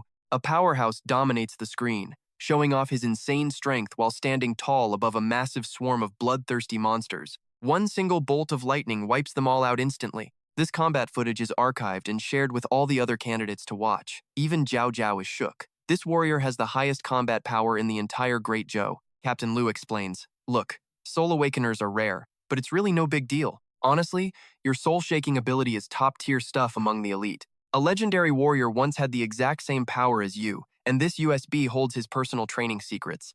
Study it closely during this time, but keep it low-key. You absolutely cannot let anyone else see this data. She's confused. Dad, your rank shouldn't be high enough to get access to this, right? Uncle Lai hooked us up. He's tight with the elite generals. Zhao Zhao's suspicion starts growing. Why give this to me and not Giang Du? It's really weird. Meanwhile, over in the main office, Tuan Kuang stands by the window, lost in his own thoughts while smoking a cigarette. A heavy report sits on the desk right behind him. The folder is stamped Top Secret in red. Inside is data on variant B14256, a major disaster that appeared 200 kilometers southwest of the North Capital. A floating white halo with no fixed shape surrounds its entire body. It looks like it's dying, but don't stare. One look turns you into its brainwashed follower forever. It has massive strength and healing powers, but lacks human blood as we know it. Immune to all poisons and mental attacks. 2 masters dead, 3 generals severely wounded in the battle. 3 night watchers are gone or injured. Target was captured and sealed. File classified as top secret. After long research, they finally discovered these specific, deadly traits. Invisible to the naked eye and impossible to kill. After a full review, they decided to call it a god. Back to the monsters. Jiangdu strikes from the shadows, leaping from underground to launch a lightning strike at the beast. But even though it's a direct hit, the move does 0 damage. It punches him clear across the field. Dang Koa films it, yelling, "Go do! Get him!" The HP at 66%. He wipes his mouth as the beast charges in for more. He bites down on a snack and grins. Ready? The bar snaps. Boom! The monster is confused, sensing something is wrong, right before a massive explosion. The system explains. Shadow bombs explode midair or stick to targets. The external damage is limited, but if it gets inside the enemy's body, the internal blast is absolutely terrifying. Dang Koa reviews the clip and shows it to him. Bro, you look so cool. You are seriously the best, Du. This is peak. I'm telling you, this episode is definitely going viral. Du is hyped. He collects the monster loot and checks his stats. Shadow points at 78 and exactly 47 days left to live. He's feeling pretty good. I can make it until training camp starts. Dang Koa, give me our next target. I'm on it. Suddenly, a massive eyeball monster appears and fires a beam of pure energy directly at both of them. Du senses the threat instantly. He shoves Dang Koa back, shielding him from the blast with everything he has. The smoke clears, revealing a giant blood-red eye surrounded by dozens of gross tentacles. The creature is now totally exposed for all to see. Dang Hoa panics. Eye Devil, a level 2 soul monster. Du is stunned. He remembers Zhao Zhao's words. Soul awakeners correspond to the souls inside these monsters. He rushes in. I can't let him activate that soul power. Not now. But just as he's about to attack, a flash of golden light strikes first. It pierces the eye directly, pinning the monster down in agony so it can't move a single muscle. A heavy foot steps lightly on the monster's head as a massive body looms over it, clutching the spear that just pierced the creature's skull. Du stares in total shock at the mysterious stranger who just saved his life. Who are you? But the stranger doesn't even hesitate. He just turns and leaves before anyone can react. Suddenly, a yellow flyer drifts into Jiangdu's hand. He stares at it, reading the weird text. It says, "Are you wasting your potential? Want to be a top-tier overachiever? Pick your path. Martial arts or literature. So Duong Group, the big shots in Van Hai." Jiangdu is confused. Wait, so Duong Group? Next morning, Jiangdu hits up So Duong Group. He stands in the plaza, staring at that massive statue. Jiangdu followed the flyer right here, thinking back to yesterday, when Dong Hoa broke it all down. So Duong is the biggest pharmaceutical powerhouse in the city of Van Hai. Landing a temp job there means you're set for life. But wait, was that guy a professional explorer? He nods. Looking at that tactical gear, it's pretty obvious the guy was a pro. Jiangdu is skeptical. That guy's only a level 1, but he wiped out a level 2 demon instantly. Giang Koa laughs. You didn't know? So Duang's meds are designed to supercharge a superpowered fighter's combat stats. They even work with the Night Watch. They're the ones helping expand the safe zones out there. If you want to level up fast, so Duang is the ultimate shortcut to power.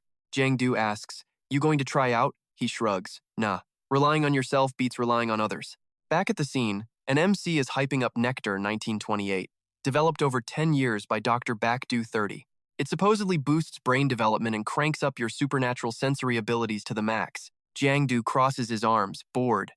This sounds like a total tax on people's IQ. Is there really a magic pill that just makes you stronger? The MC asks for a volunteer. Suddenly, Dang Koa jumps up from the crowd, yelling, pick me! Jiang Du watches in disbelief as the guy chugs the medicine on stage like a maniac. Jiang Du sighs. Thought you said rely on yourself? Suddenly, the guy's eyes glow. He's totally wired. The MC seizes the moment. Original price $888. Today only $1,888. Limited stock. People swarm like ants. Sell me one. I want it. Jiang Du thinks they're all beyond saving. Later, Jiang Du explores the building. He sees broken blades and suits of armor that have seen better days. There are ancient scrolls and a giant photo of a legendary 4-person squad looking totally heroic. It's dedicated to the founder, Mr. Tru So Duang. Jiang Du mutters to himself in surprise. Tru So Duang, you founded this whole empire, but you were actually a night watchman? Someone nearby says, exactly. He was one of the OGs. Sadly, almost nobody remembers him now. Jiang Du realizes it's the Night Watch captain, the guy who's been checking his background. Kan An explains. 50 years ago, during the Calamity era, monsters were everywhere. Mr. Trio went in alone. He led the survivors out of enemy territory. To protect them, he literally sacrificed himself to kill the mutants. That heroic moment was so intense, it's basically burned into everyone's memory forever. He used every last drop of life force. Nothing left but dust. Luckily, his legacy lives on through So Duang. To be honest, you and Mr. True have a lot in common. Jiang Du is shocked, pointing at himself. Kan An nods. You said you'd be the light in the dark. Jiang Du scratches his head, feeling pretty awkward about the whole thing. He did say that, but internally he's thinking, I was just capping. You actually believed me? Kan An is impressed. Typical descendant of General Li, truly noble. Jiang Du is lost. General who? General Li Tuan Quang, obviously. Jiang Du thinks back to the old man's weird behavior and freezes. What? He's a general? The strongest fighter in Dai Chao? Jiang Du's jaw hits the floor. Kan An looks confused. He didn't tell you? Jiang Du snaps back. Not a word. I thought he was just some office clerk. Kan An explains. He's high-ranking, definitely not your average guy. Jiang Du face palms. No wonder he said he could pull strings and get me into any school. I thought he just had powerful friends. Turns out, he's the one with all the power. Kan An isn't surprised. General Li was probably keeping it low-key for your own good. By the way, I'm Tong Kan An, your instructor for this special training camp. Jiang Du is like, training? But he leaned in and whispered, hang in there, I've got high hopes for you. We'll train hard later. Then he bolted, leaving Jiang Du totally lost and confused. The kid felt a bad vibe about that serious training promise. Right then, some creepy dark energy leaked from the painting. Jiang Du sensed it instantly and yelled, who's there? He looked back, but the painting was still there. Suddenly, a massive roaring monster burst right out of the canvas. Jiang Du chased the beast, his heart racing. He couldn't believe a ghost like that was loose in this place. He tracked it to the fire exit, overthinking things. There's so much security out there. How did it enter? The monster was flying fast. Jiang Du had to push himself to the limit just to keep the thing in sight. Suddenly, the system spoke. It described alien abyss dwellers that hide in photos. These mutants get a massive power boost in the dark. If they spot you, you better be extremely careful. Warning, this mutant is no joke. He frowned. No joke? The first ghost I ever took out came with this same alert. Looks like that guidebook of mine sensed something was wrong a long time ago. Jiang Du wouldn't quit and kept chasing it. He wondered if this was linked to the recent sightings. He hit a corner and froze. The hallway was pitch black and totally empty. The mutant had completely vanished. He stayed alert in the Su Yang group basement. Why is it so quiet? Something feels really off here. A voice rang out. Number 9 is back. Get inside. Jiang Du jumped. Someone's here, but nobody was behind him. He wondered, did it hide downstairs? What kind of shady business is Su Yang group really running right now? He used his shadow shifter skill to move. Jiang Du slipped through the walls and floors until a clicking sound put him on high alert. Right in front of him sat rows of glass tanks filled with something weird. His eyes went wide with shock as he realized what was inside those jars. Mutants. What the hell is Su Yang Group doing? He ducked into a corner to eavesdrop as two guys walked out. Doctor, the ghost farming is on track. The plan to raise those predators is already moving forward as we expected. CEO Zhao came by this morning. He said we have to get those blood species under our control first thing. The younger guy hesitated and asked, Dr. Wu, do you actually have a plan? He smirked. Mutants are hard to break. Those 3 wandering ghosts at the mall caused a total mess last time they were out. If we keep using blood species for these experiments, I'm worried we're just going to lose way too much money. Tianming was confused. Don't we get results from using their flesh? Dr. Wu shook his head. No, just using mutant meat won't tame them. Our main goal is finding a way to control these things to help the night watchmen do their jobs. To make that happen, we need to deal with the 4 main species first. You could say this spirit evolved straight from the soul species. Jiang watched the tank monster and started sweating. Dr. Wu whispered to the mutant, Hey there. Number 9. Inside the tank, the beast reacted, baring its jagged teeth. Tianming panicked. Watch out, doctor. Get back. Relax. Just make sure your notes are accurate. How do you feel? Do those eyes I gave you work? Number 9 responded by slowly lifting a massive claw. It tapped the glass 3 times as if it were answering. Dr. Wu was thrilled. Excellent. Your mood is stabilizing. Next, we clone number 9 so these mutants can fight each other. Go grab some soul stones for number 9 right now. Tianming obeyed. Jiang felt a chill nearby. Can it see me? This isn't like the ghosts I've fought before. It's not aggressive and it can even communicate. He thought about it. It was like the creature had its own personality. Tianming asked, Doctor, what if it breaks free and becomes impossible to control? The doctor agreed but didn't seem worried. You've got a point, but I'm confident we'll find a solution when the time comes for it. He adjusted his glasses and whispered, Maybe we should try a more permanent method. Dr. Wu looked confused. Permanent? Tianming's eyes went cold, like swapping human souls into the mutants. The doctor grabbed his collar and yelled, Insanity! That's basically throwing your humanity away. Xia Tianming, drop that thought right now, or I swear I will stop you. He fake patted the doctor's back. Sorry, I was just talking crazy, don't mind me. Don't even joke about that, it's forbidden territory. The older man was clearly not amused.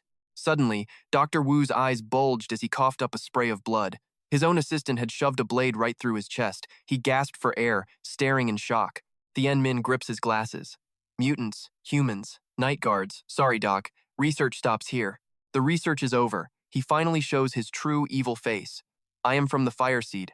Powerful energy swirls in Min's hands as his eyes glow a wicked purple. He wears a nasty smirk, slams his fist shut, and unleashes his full power.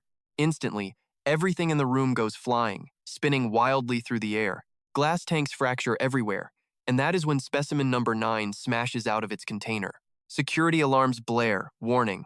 Mutant escape in room 035. Red alert. All research staff must evacuate immediately. It is not just him, other mutants are breaking loose too. Down in the labs, everyone hears the siren. Room 035 houses dozens of those things.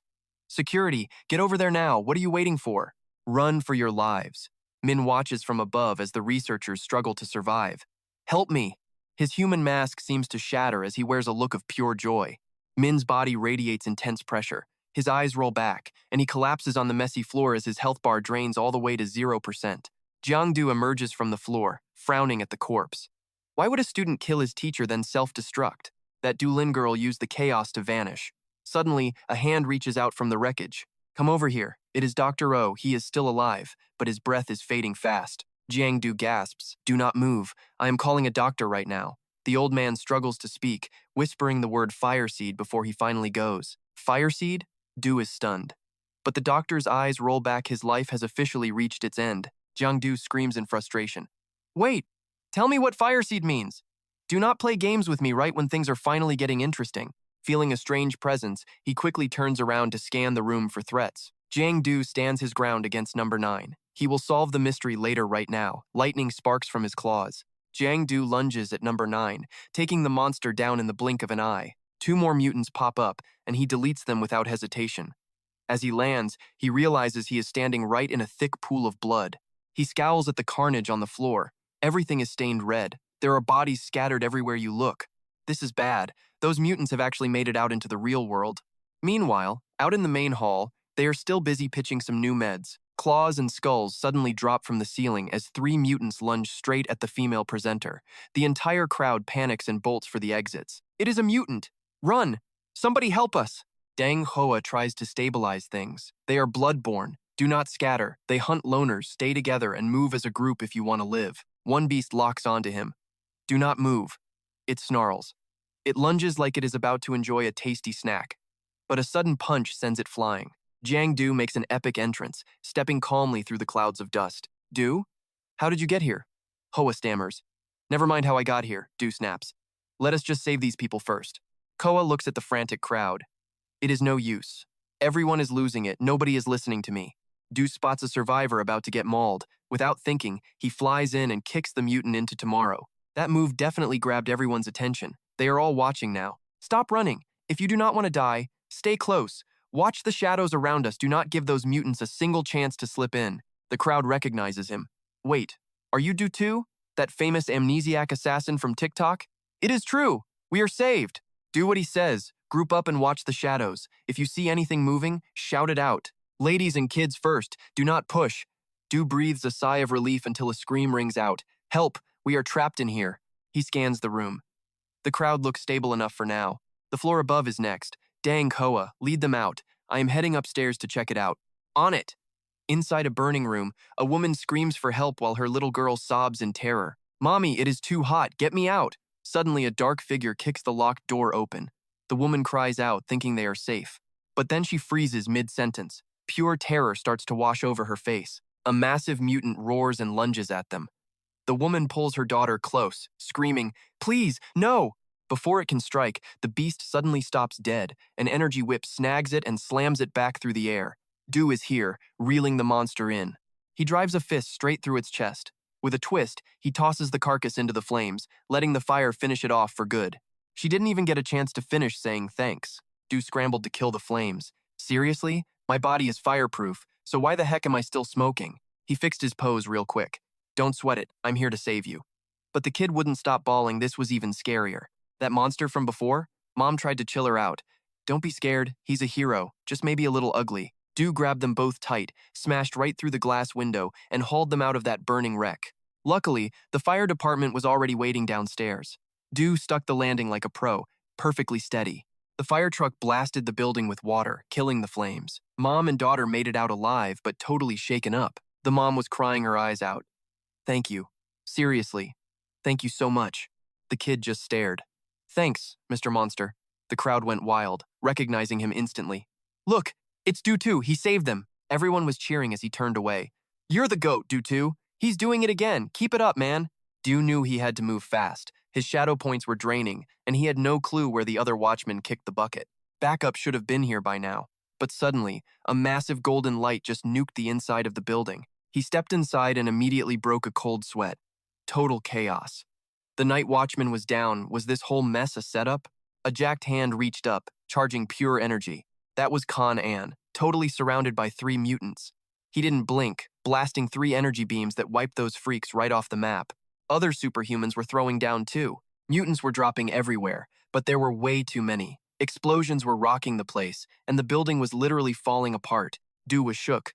That's the So Duong industrial zone over there. That's where these mutants are actually heading. This is way worse than I thought. The night watchmen are totally MIA. He pulled up his system panel. It's all on him now. Time to play hero while the crowd goes wild. He's back! Everyone's jaw dropped. He just saved 3 people and even rescued a stray cat. What a freaking legend. Go Du too, Khan. Anne saw him from across the way. He didn't realize it was actually Giang Du, just that same mysterious guy. That shadow assassin. He dropped off an unconscious guy, and the crowd started panicking when they saw he wasn't moving. That's the last one. You okay? Wait, this guy's messed up bad. Someone call a freaking ambulance now. Du leaned on his knees, gasping for air. Man, nobody told me being a hero was this exhausting. He tried to look cool, but his legs were like jelly. He couldn't even stand up. He wiped the sweat off and forced a grin, though. Watching everyone cheer for their lives, honestly, it was a vibe. Totally worth it. But then an old lady started screaming. My granddaughter! Has anyone seen my little girl? She's got braids, about this tall. Another guy shouted. My son's gone too. Did you see him in there? My daughter's missing. And my 7-year-old grandson. Du froze, a bad feeling crawling up his spine. All kids? He looked up at the highest, hottest floor. His eyes narrowed as he spotted something dangling from the ledge. A mutant was dangling a little girl, and she was sobbing for her dad.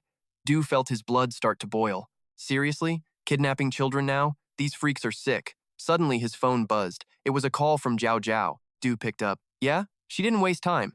Are you at that So Duong plant right now? He was sprinting and shocked. How'd you know? Doesn't matter. Just get your butt over here. Fast. Du just chuckled. No rush. I'm waiting for that beef soup and tomato eggs you promised. Then we'll talk. Zhao Zhao started screaming through the phone. He hung up and bolted toward the building where the kids were being held. She stared at her phone in disbelief. Meanwhile, Du was pushing his limits. His health and shadow points were almost at 0. If he didn't stop, he was toast. But then, some guy with a megaphone stepped out of the shadows. Team 6 rolled up. Attention. All superpowered individuals in the area. Under Article 113 of the Superpower Act, unauthorized use of abilities in public is strictly forbidden for all civilians. Cease all activity and submit to investigation immediately. This is your final warning. Stop now. We will use force if necessary. The soldier nearby aimed a high-tech rifle right at his head. Du put his hands up. Fine, I get it. I'll just leave this mess to the night guards then. They're the pros anyway. Let them save the kids. But then he heard that old lady wailing for her granddaughter again. Du couldn't just walk away. He gritted his teeth and looked the officer dead in the eye. Follow me. Those words left him stunned. Jiang Du didn't talk. He just bolted for the building while 2 soldiers raised their rifles to take him out. But the captain stopped them, leaving the soldiers confused. Captain, what are you doing? He watched Jiang Du's back. Go with him and see. On the rooftop, a swarm of mutants scurried around, every single one of them clutching a kidnapped child. He followed closely, brow furrowed. Where the hell are these things even going? Then Jiang Du watched them pull the kids through a massive portal. He suddenly realized they were entering the Shadow Realm. Jiang Du slipped into the shadows after the mutants, thinking to himself, this whole thing is just weird. These blood mutants usually just kill everything. But now they are kidnapping? They are organized, like some kind of dark syndicate. Sun Group, Fire Seeds, lab experiments, I am caught in something nasty. There is no turning back now. It is way too late. Only way out is through. Keep pushing. A bunch of kids were crying nearby while a mutant stood guard. Suddenly, a rock landed right in front of it, but when the beast turned around, nobody was there. It was so quiet the mutant got suspicious. It turned back to check on the kids, who were still sobbing. Then another rock flew past. The mutant whipped its head around, seeing nothing, and started questioning its own damn sanity. Suddenly, the mutant realized something was wrong. It thought to itself, wait a second, are there fewer kids here now? The creature scrambled around but couldn't find a single child. Then, it felt a sudden movement and spun back around. Jiang Du was already sprinting away with 3 kids in his arms, smirking now that he'd been spotted. Suddenly, mutants lunged from every corner to snatch them back. In a flash, a massive net dropped and trapped the whole pack, leaving the mutants screaming in pure, blinding rage. Jiang Du led the children down the stairs. Go slow, guys. Stay right behind me. He grabbed his phone and dialed. Night Guard? I've got over a dozen kids with me right now. Suddenly, a blast slammed into him, blowing his phone to bits. He shielded his face from the burning hot debris. Out of the darkness, a mysterious figure slowly emerged. The guy with the twisted face laughed. Didn't think you'd actually make it this far. I thought you were with the Night Guard. But it's just our famous internet star Du Tu. Jiang Du kept his guard up. Who the hell are you? He flicked his snake-like tongue and smirked. Take a wild guess. Hua Shan waved his hand, crushing the wall. But Jiang Du managed to leap away just in time. He was shocked. Telekinesis? This guy is an Awakened too. Jiang Du shot a wire up to the roof, moving fast to lure the fight away from the kids. But as soon as he landed, iron rods rained down. He barely escaped them. The guy appeared nearby. Not bad at all. Just like in the videos, you're pretty quick, but you're only level 1. Honestly, you're not even worth my time. Jiang Du narrowed his eyes. You're with the Sun Group. Hua Shan just smirked back. Do I really look like one of them? Jiang Du was certain now. Then you're a fire seed. The guy attacked instantly. You're about to die, so you don't need to know. He leaned back, barely dodging the strike. But the attack pulled a U-turn and caught him off guard, exploding in his face. He was thrown back into the dust, just as 2 more energy orbs zoomed toward him. The massive explosion didn't seem to faze Hua Shan at all. He looked bored. What a waste. I thought we could play longer. Up on the building, the kids watched in terror, unable to stop their sobbing. Is that big brother going to die? As the dust settled, the scene was a shock. Hua Shan frowned in disbelief, seeing nothing but empty rubble where the boy should have been. Where did he go? Huashan scanned the area, confused. Suddenly, Jiangdu burst out of the ground right behind him, leaping up for a surprise sneak attack. A dark shadow swept through the air like a storm. Huashan sensed it and tilted his head, but it still left a nasty scar on his face. Jiangdu didn't stop there.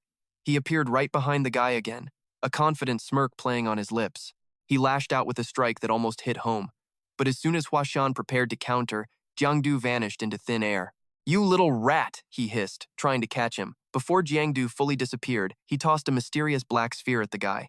Huashan watched it explode mid-air, thinking it was a total dud, but then his eyes went wide with genuine shock. Countless thread-like tentacles burst from the blast, lashing out at Huashan.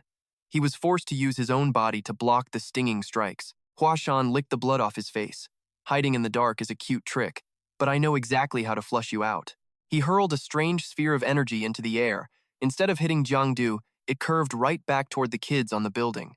The little girl in front couldn't move. She just let out a terrified scream, filled with total despair. Our hero flashed right in front of her. Jiangdu intercepted the massive energy blast, gritting his teeth in pain as the toxins began to surge through his entire body. Huashan pops up right behind him. "Caught you, punk." Du couldn't help but fall for it. As he turned, a blast of energy slammed right into his back. The impact sent him flying into the rubble, internal organs screaming. Du crashed hard into the dirt and broken concrete. Huashan sneered. "Still trying to hide? Too bad, kid. Your luck just ran out." He laughed like a psycho, raining down heavy blows on Du. Those fists were coming in fast and brutal. Du was dazed. His shadow form was literally falling apart, shadows inside him swirling in total chaos. He was powerless. Huashan yanked Du up by the hair like he was just some broken toy. He slammed him back down, cracking the pavement. The shadow mask shattered, finally showing the face hiding underneath all that. The guy licked his lips. "Let us see who is behind the curtain." He raised a fist, but suddenly rocks pelted his head. Some kids shouted, "Let him go! Take this, you big jerk!" Huashan snapped. "You little brats really think I won't kill you?" But while he was distracted, Du's shadows started knitting back together. Du grabbed him tight. "Focus on me. I am your opponent." "Thanks, kids," he thought.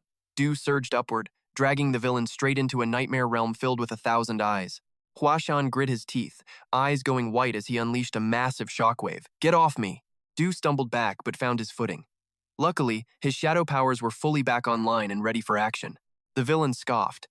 "You think dragging me into the dark changes anything? I am not letting you go that easy. After you are gone, those brats go next." Du frowned. "So you are the master?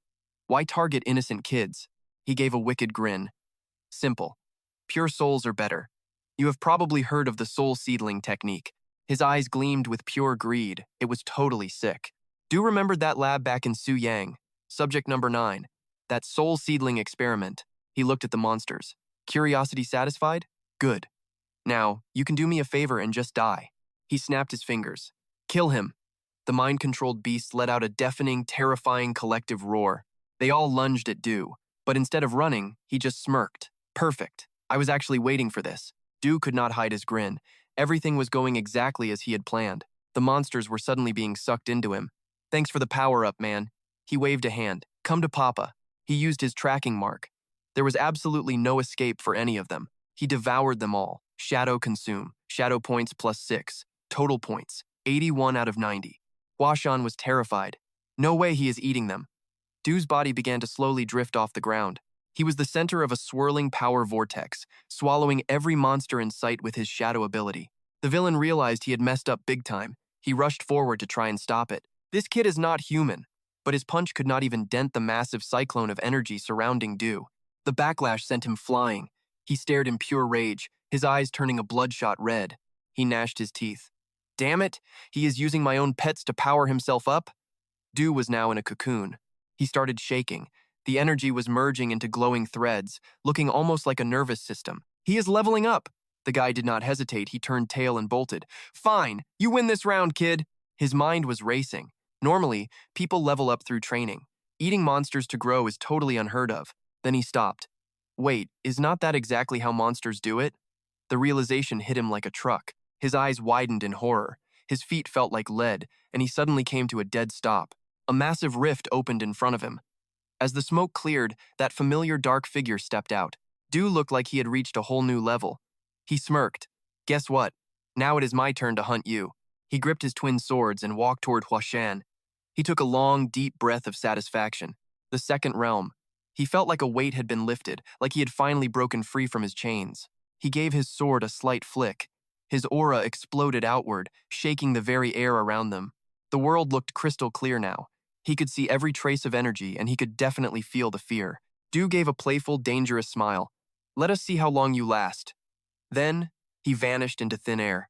Huashan's eyes went wide with fear. He's in the shadows. No, wait. He is just gone. Completely vanished. He frantically called his goons. Damn it, he is trying to ambush me. Block him, get in his way. Suddenly, flashes of light sliced through the air. Huashan watched his mutants drop instantly. He scrambled to shield himself with energy, but a blade still ripped right across his chest. Huashan clutched his wound, gasping in pain. He didn't even see the hit coming, way too fast. What kind of freak is this guy? How can a basic level 2 be this freaking strong? Jiang Du was actually having a blast. It was hilarious. He was right in the guy's face and still invisible. He could dive deeper into the darkness now, like he was part of another dimension. Then, he landed a rapid-fire string of strikes. Huashan couldn't dodge a single one. He felt the blood dripping from his face and fumed with pure rage. You bastard. You really think you can just toy with me like some kind of animal? Huashan finally snapped and screamed, Just kill me already, damn it! Quit stalling! He was trying to salvage some dignity. Come get some! Suddenly, Jiang Du materialized right behind him. Fine. I will give you exactly what you want. But just as his shadow blade was about to end it, something came flying at him. Jiang Du scrambled back to block the projectile. He stared, confused, at a heavy brick that had hooked onto his weapon. Someone stepped from the shadows.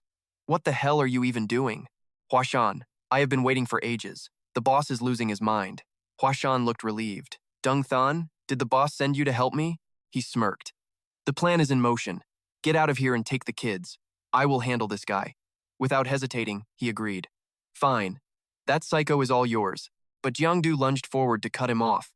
You are not touching those kids. Not today. Just then, another brick flew out to parry his blade. Dung Than used his massive strength to launch a brutal attack on Jiang Du. He wasn't about to just stand there. He leaped into the air, narrowly dodging the blow. In an instant, Jiang Du used his shadow form to sink right into the floor. Right then, the ring on Huashan's finger started glowing bright. A surge of energy whipped out like a rope, binding him tight. He grinned. Trying to play hide-and-seek again? It is not that easy, kid.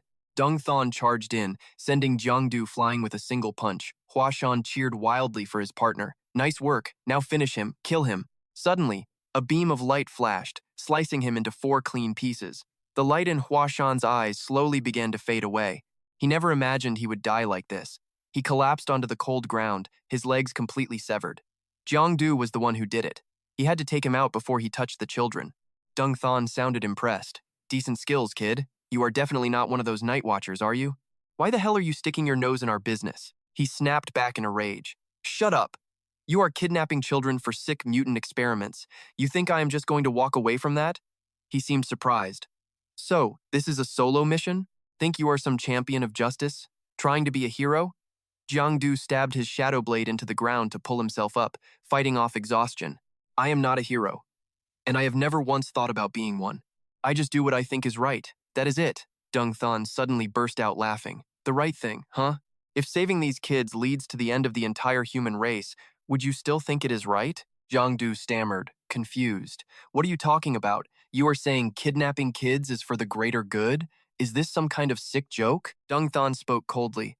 You know the score. This war between humans and mutants has been going on for 100 years now. Humans have only survived this long by clinging to tiny shreds of hope. But the human body has limits. Mutants, however, they do not have any limits at all. Human strength is nothing more than the tiny glow of a firefly. It is impossible to fight against the darkness of the abyss.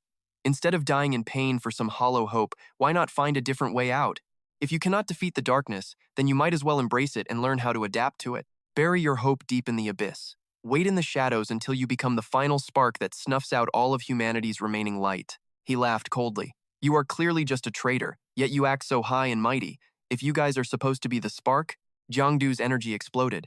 Then let me be the one to snuff you out for good. The other guy clicked his tongue in annoyance.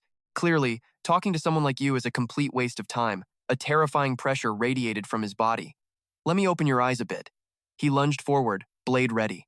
But Dung Than caught the crushing blow with nothing but his bare hands. He even shoved back with enough force to send Jiang Du tumbling. He scrambled up against a wall to steady himself and struck again. Even at top speed, every hit was blocked. Suddenly, Dung Thon tightened his massive fist. He spun around and fired a blast of energy with one hand, forcing Jiangdu to frantically raise his sword to block. The energy ball detonated like a bomb, lighting up the entire sky. Despite the power, he did not look tired at all. Instead, Jiangdu was slammed into a wall by the shockwave. Jiangdu clutched his wound and coughed up blood. This guy is strong. Jiangdu glares down, teeth gritted. That wound is definitely not closing. What the hell just happened? Dung Thon stalks toward him, face like a thundercloud. Superhuman skill, Inferno Slash. That's my finisher. Jiangdu tenses up, eyes locked on his enemy. This guy is dangerous. Superhuman skill? He sneers. You can't even touch me, kid. How do you expect to survive the abyss? Against absolute power, resisting is just plain stupid. This is the end of the road. See you in heaven.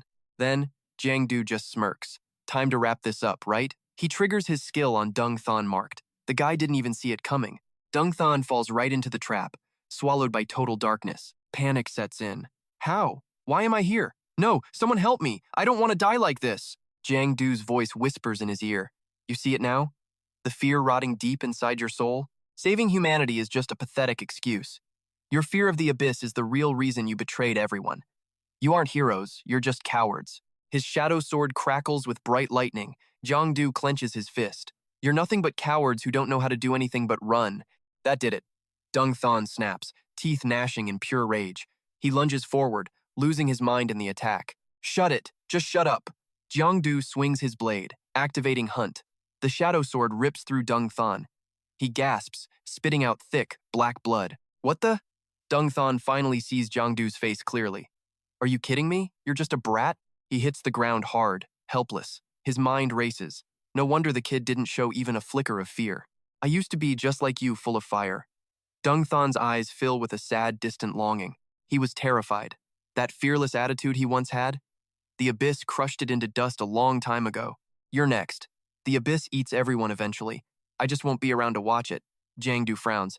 Who the hell are you people? Dung Thon's body starts to fade, turning into a weak, flickering spark of fire. On the news, a reporter speaks. Hello everyone, I'm your host, Shui Shui, reporting live from the scene. Take a look at the So-Yang Group building behind me. An hour ago, a massive fire broke out, and a swarm of monsters came pouring out. The entire bottom floor of the skyscraper has been completely scorched and destroyed. Over there, you can see the scars from the battle between heroes and monsters. One survivor yells, Dutuka saved us. The reporter continues. Records show that an internet celebrity known as Dutuka rescued dozens of people trapped in the burning building. After hearing about several missing children, Dutuka headed back into the danger zone to find them. We still haven't heard any official updates, but everyone is praying that he and the children return safely. Suddenly, a bystander screams with joy. Look, it's Dutuka. He's back. Oh, thank God. He's actually okay. Jiangdu walks out with the missing kids. He's stunned by the cheering crowd, then kneels down to pat the children's heads. Go on. I've got you this far. The kids are totally obsessed with him now. Thank you so much, big brother. The Night Watchers move in quickly to help reunite the kids with their terrified families. Soft sunlight washes over the scene, almost like the world is celebrating. Covered in dust and bone-tired, Jiangdu finally drags himself back home. He didn't expect Zhao Zhao to still be awake. When she sees him walk through the door, she's so worried she starts crying immediately. The table is set with food she made, but not one dish has been touched. Jiangdu feels a wave of guilt. He pulls a carton of smashed eggs from his bag. Sorry, I'm late. I went out specifically to get these. Some stuff went down on the way back, so I got held up. But Zhao Zhao doesn't even crack a smile at his joke. She wipes her tears, frustrated. Stop lying to me. Do I look like a little kid? Jiangdu sighs, hands on his hips. What? Did you think I kicked the bucket? Zhao Zhao snaps back. I wish you would. But he grabs her small hand before she can swing. She jumps, getting even angrier. Let go of me! Jiangdu pulls her closer until they're face to face. Not a chance. Under the warm glow of the chandelier, things get intense. He lifts her chin. You've never done this before, have you? Try what? She stammers. Jiangdu leans in. Don't be scared. Once we try this, we won't be kids anymore. Zhao Zhao's face turns bright red. Try what? He pins her against the wall, whispering. I haven't tried it either, he says with a smirk. Want to find out? Zhao Zhao feels her knees go weak. Wait, what are you talking about? Jiangdu, snap out of it. He doesn't let her pull away, moving his face closer until their lips finally touch. Zhao Zhao's eyes go wide. She's completely stunned by the kiss. Panicked, she shoves him away. What the hell do you think you're doing? Jiang Du freezes, looking totally awkward. Nothing, I was just thirsty. Yeah, just looking for some water. Zhao Zhao blushes, covering her mouth. Thirsty? He quickly tries to change the subject. Want to eat? I'll go heat this up. Then he bolts into the kitchen like a fugitive. Jiangdu tossed the leftovers into the microwave, hands shaking. His heart was hammering total adrenaline rush. He actually pulled it off. He really did it. He had totally lost his cool and kissed her. He honestly thought Dao Jiao was going to end him right then. Damn, girls' lips are soft. He started doing a victory dance. Consider that a sweet reward after the big showdown. Totally worth the risk. Jiangdu had no clue she was low-key watching his stupidly happy, blushing face the whole time. Once the food was hot, they sat down for a late snack. Zhao Dao kept staring, her face red as a beet. He played it cool, acting oblivious while stuffing his face. He wondered how much his stats had improved after that scrap. His HUD popped up shadow attributes, 105 out of 150, trackers, hunters, shadow eaters, shadow copper, and stealth lurkers. Shadow blade mode and kill streaks unlocked. Lifespan, 80 days. Evaluation, you finally don't suck. Basically the king of the weaklings. With stealth lurk, you can vanish and move like lightning. Your arms? Razor-sharp shadow blades. Lethal damage output, but heads up this form makes you stiff. Kill streaks bring a relentless storm-like pressure. Your strikes focus momentum. Hit 'em fast and the power really stacks. Miss once, and your momentum resets to 0. But keep it going to buff your killing strikes. It supercharges your shadow stealth skills. You will glide through shadow layers effortlessly. Hunter mode is also upgraded. Enemy health bars are now fully visible. Jiang Du thought, stealth lurk must be that shadow dimension trick. That is going to be clutch. Kill streaks are beastly, but tricky to maintain. He closed his eyes, recalling the colors. Red means enemy, blue for allies, and white just means a random bystander. He snapped his eyes open, staring right at Zhao Zhao. What are you looking at? She snapped. Don't get any ideas. But he was confused. Why was she glowing pink? Jiang Du grinned. I get it now. Pink means she is into me, Zhao Dao muttered. What's this creep plotting now? Suddenly, a flash outside caught their attention. They both stepped out onto the balcony and looked up at the sky. Fireworks were exploding everywhere in the dark. They watched in silence until he finally spoke. Hey, you heard of this Fireseed group? Zhao Zhao paused. Fireseed? Where did you hear that name? She nodded. My dad's files mention them. They are not like the usual pro-war faction or the researchers. They are a bunch of weirdos with mutated, freaky-looking bodies. They are labeled as monsters and traitors to the human race. Catch one, and the Night Watch pays 500,000. Jiangdu's jaw dropped. Wait, what? He couldn't tell her the truth. Inside, he was screaming a whole million just vanished. Any other weird groups with bounties? She shrugged. Nope, that is it. Why the interest? You hoping for more? He scratched his head. Just wondering if I could get rich this way. She thought for a second and explained. There are other strange groups, like the Dawn. The name sounded weird, she continued.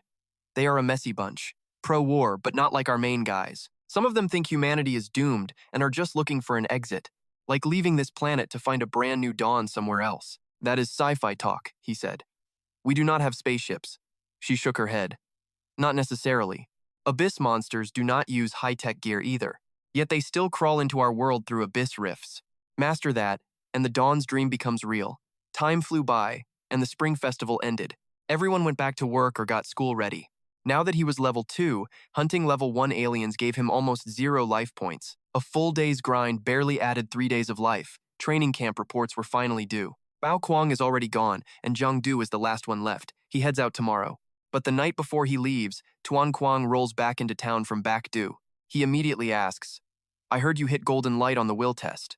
New blood for the night patrol, huh? Kid is a total beast. He spins around in shock.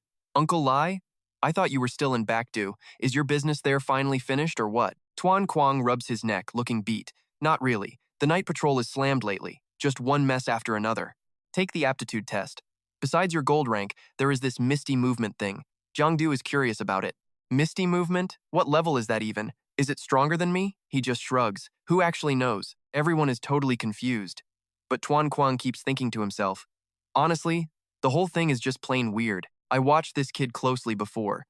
His body definitely showed some clear signs of being tainted by pollution. I figured he would totally bomb the aptitude test. Instead, he crushed it and somehow passed level 6. But looking at him now, he does not seem like a superhuman. Could the test have glitched out or something? Jiangdu remembers something. Oh right, uncle. I met this guy Tong Kan An. Is that stuff about being a war general real? His face goes dark, realizing the secret is out. Tuan Kuang sees there is no hiding it and nods. It is true. He cannot hide his excitement. What? You were actually one of those legendary war generals? Legends say you were one of the 5 strongest. He sighs with nostalgia. Let us just say I used to be. I am over 40 now, long retired from the front lines. Back then, I was fired up just like you. A great Chu general fighting powerful enemies. Back then, my thinking was very simple. Just kill all the subspecies and Great Chu stays safe. But man, 20 years went by in the blink of an eye. Eventually, my wife died from the infection. Now I am old and missing an arm. I went from being an invincible general to a half-crippled nobody. And now, an even stronger subspecies has appeared in Bakdu. Jiang cuts him off right there. Stop, stop, stop. You are trying to talk me out of this, right? I am never giving up. I want to be a great Chu war general, just like you were. Tuan Kuang realizes he cannot stop him. He stands up. Fine. The higher-ups are watching you now. If they want you, I will not stop them. Then he pulls out a necklace. Here, take this and keep it on you. Jiang takes it, looking confused. What is this thing? A necklace? This is the whispers of the night. Wear it near your ear and you will hear the voices of those trapped in the abyss. Wearing this for a long time sharpens your will and basics. But be careful, it can also feed your darkest, most negative emotions. So, after you wear it for a while, you have to wait 3 days before putting it back on again. Also, it can trigger your superhuman powers by releasing a burst of pure pollution energy. It will give you a massive combat boost for a short time, but you can only pull that trick once. He catches the main point. Pollution energy. This thing came from the abyss, didn't it? He smiles, impressed by the kid's sharpness. Right. It came from the deep. These forbidden items are pure pollution. Using them always comes with a very heavy price. Plus, this necklace is special. The cost of using it depends on your own aptitude and your inner will. If your will is above level 5, you can wear it. But the craziest part is that this necklace actually chooses its owner. Jiang gets hyped. That sounds awesome. Let me try it on. Tuan Kuang watches closely. Well, you feeling anything yet? He pauses for a second. That is weird. I do not hear anything at all. He nods. Your will must be resisting it completely. That makes me feel better. When I get back, I will find the files on the previous owners for you. Read them when you have a minute.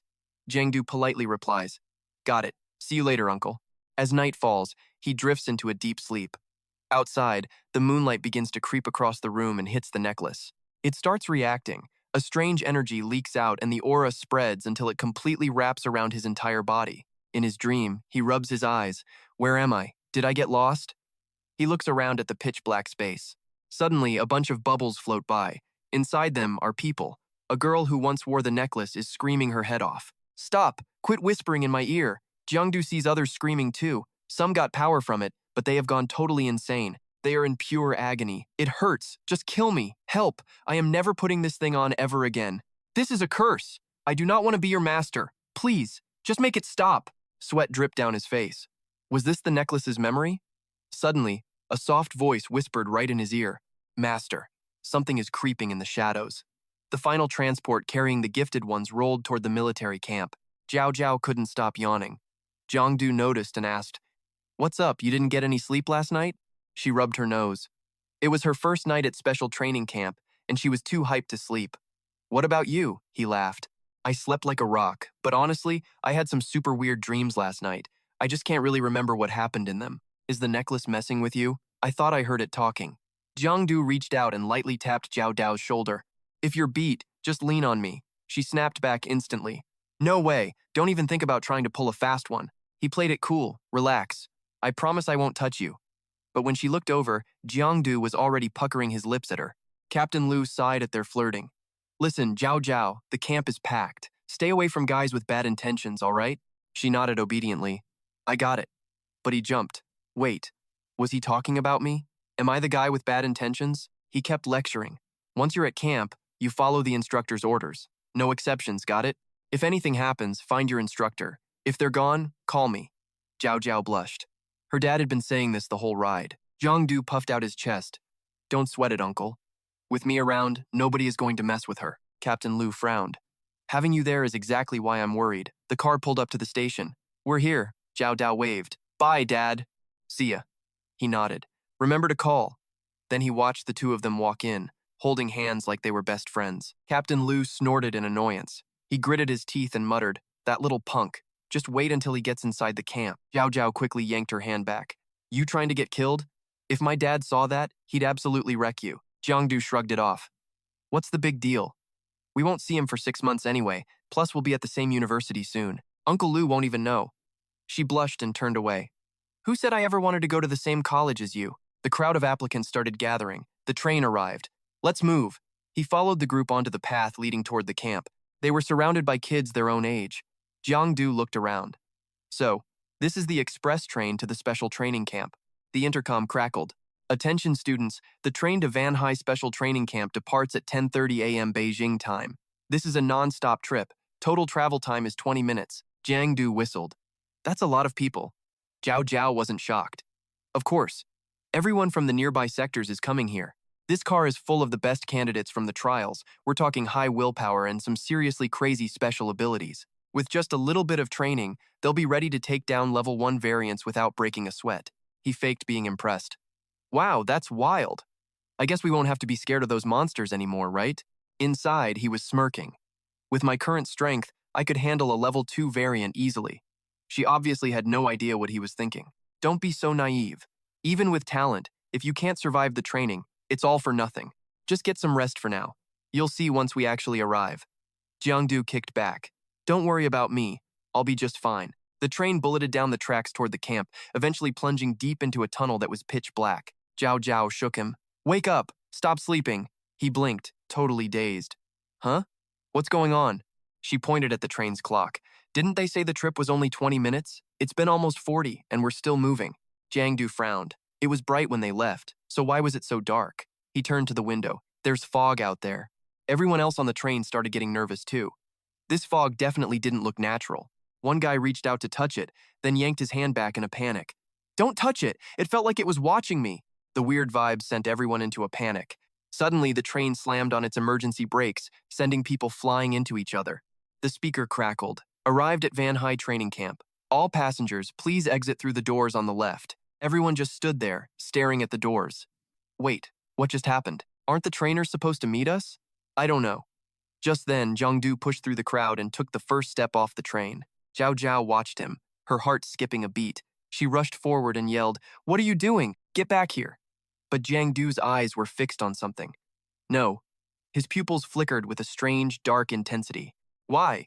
Because you're standing right in a puddle of blood. Zhao Zhao gasped, covering her face as she backed away. This is. Jiangdu knelt down to get a closer look.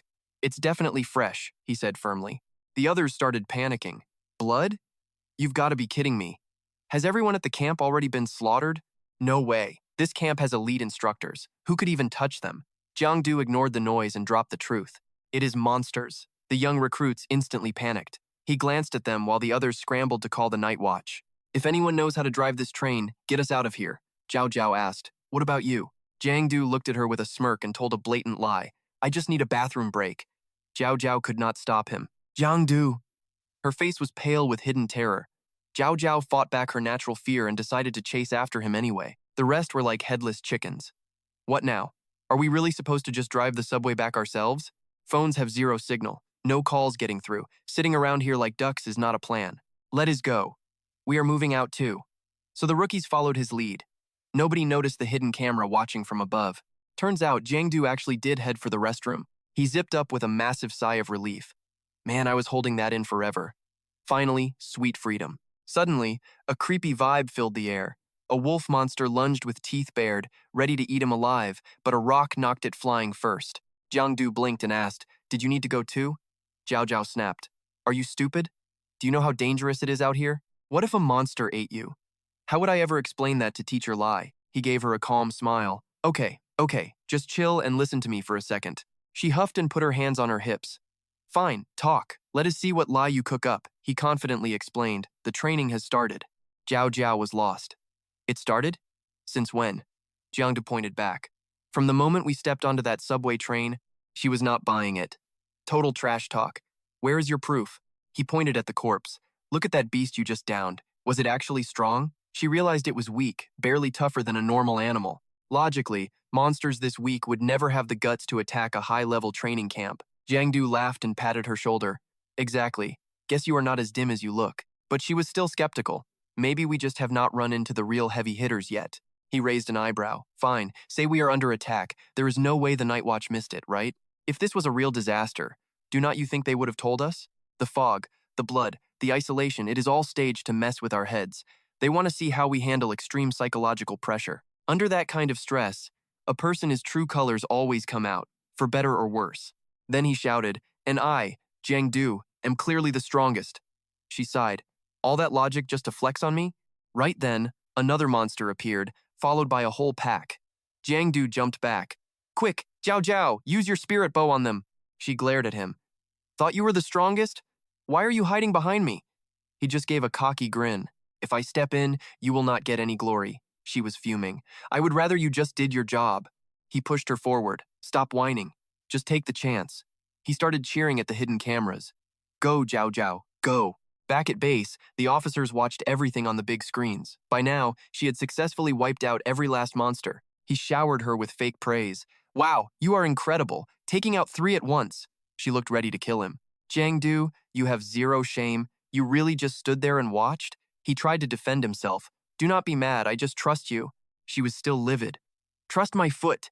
Just go crawl in a hole and die. Suddenly, he grabbed her hand and got serious. Look, quit messing around. Check out this map. We need to pick an exit and move. Jiao looked over. Which way do you think we should go? He scanned it for a minute. Exit C, the shadow field. She looked at him like he was crazy. The shadow field? You sure? That sounds like a total death trap. Is not that place super dangerous? He just shrugged. The most dangerous spot is usually the safest. Is not that place super dangerous? He just shrugged. The most dangerous spot is usually the safest. Let us move. If things get hairy, I will protect you. Right then, other students came running, screaming for help. Jiang was confused. What is the matter? You guys are supposed to be elites. How could these monsters scare you? Jiao pointed, her voice trembling. Jiang, behind you. A massive beast appeared. It was the legendary bronze snake. He lunged out of the way, narrowly dodging its strike. Something felt off. Wait, what is going on here? This monster is at least a tier 1 middle rank. Bringing this thing to a training camp is basically an execution order. Jiao stepped up to face the bronze snake, her energy already surging. The terrifying beast locked its eyes on its new prey. It opened its mouth like a black hole and lunged for her. Instantly, Jiang jumped into action. Boom!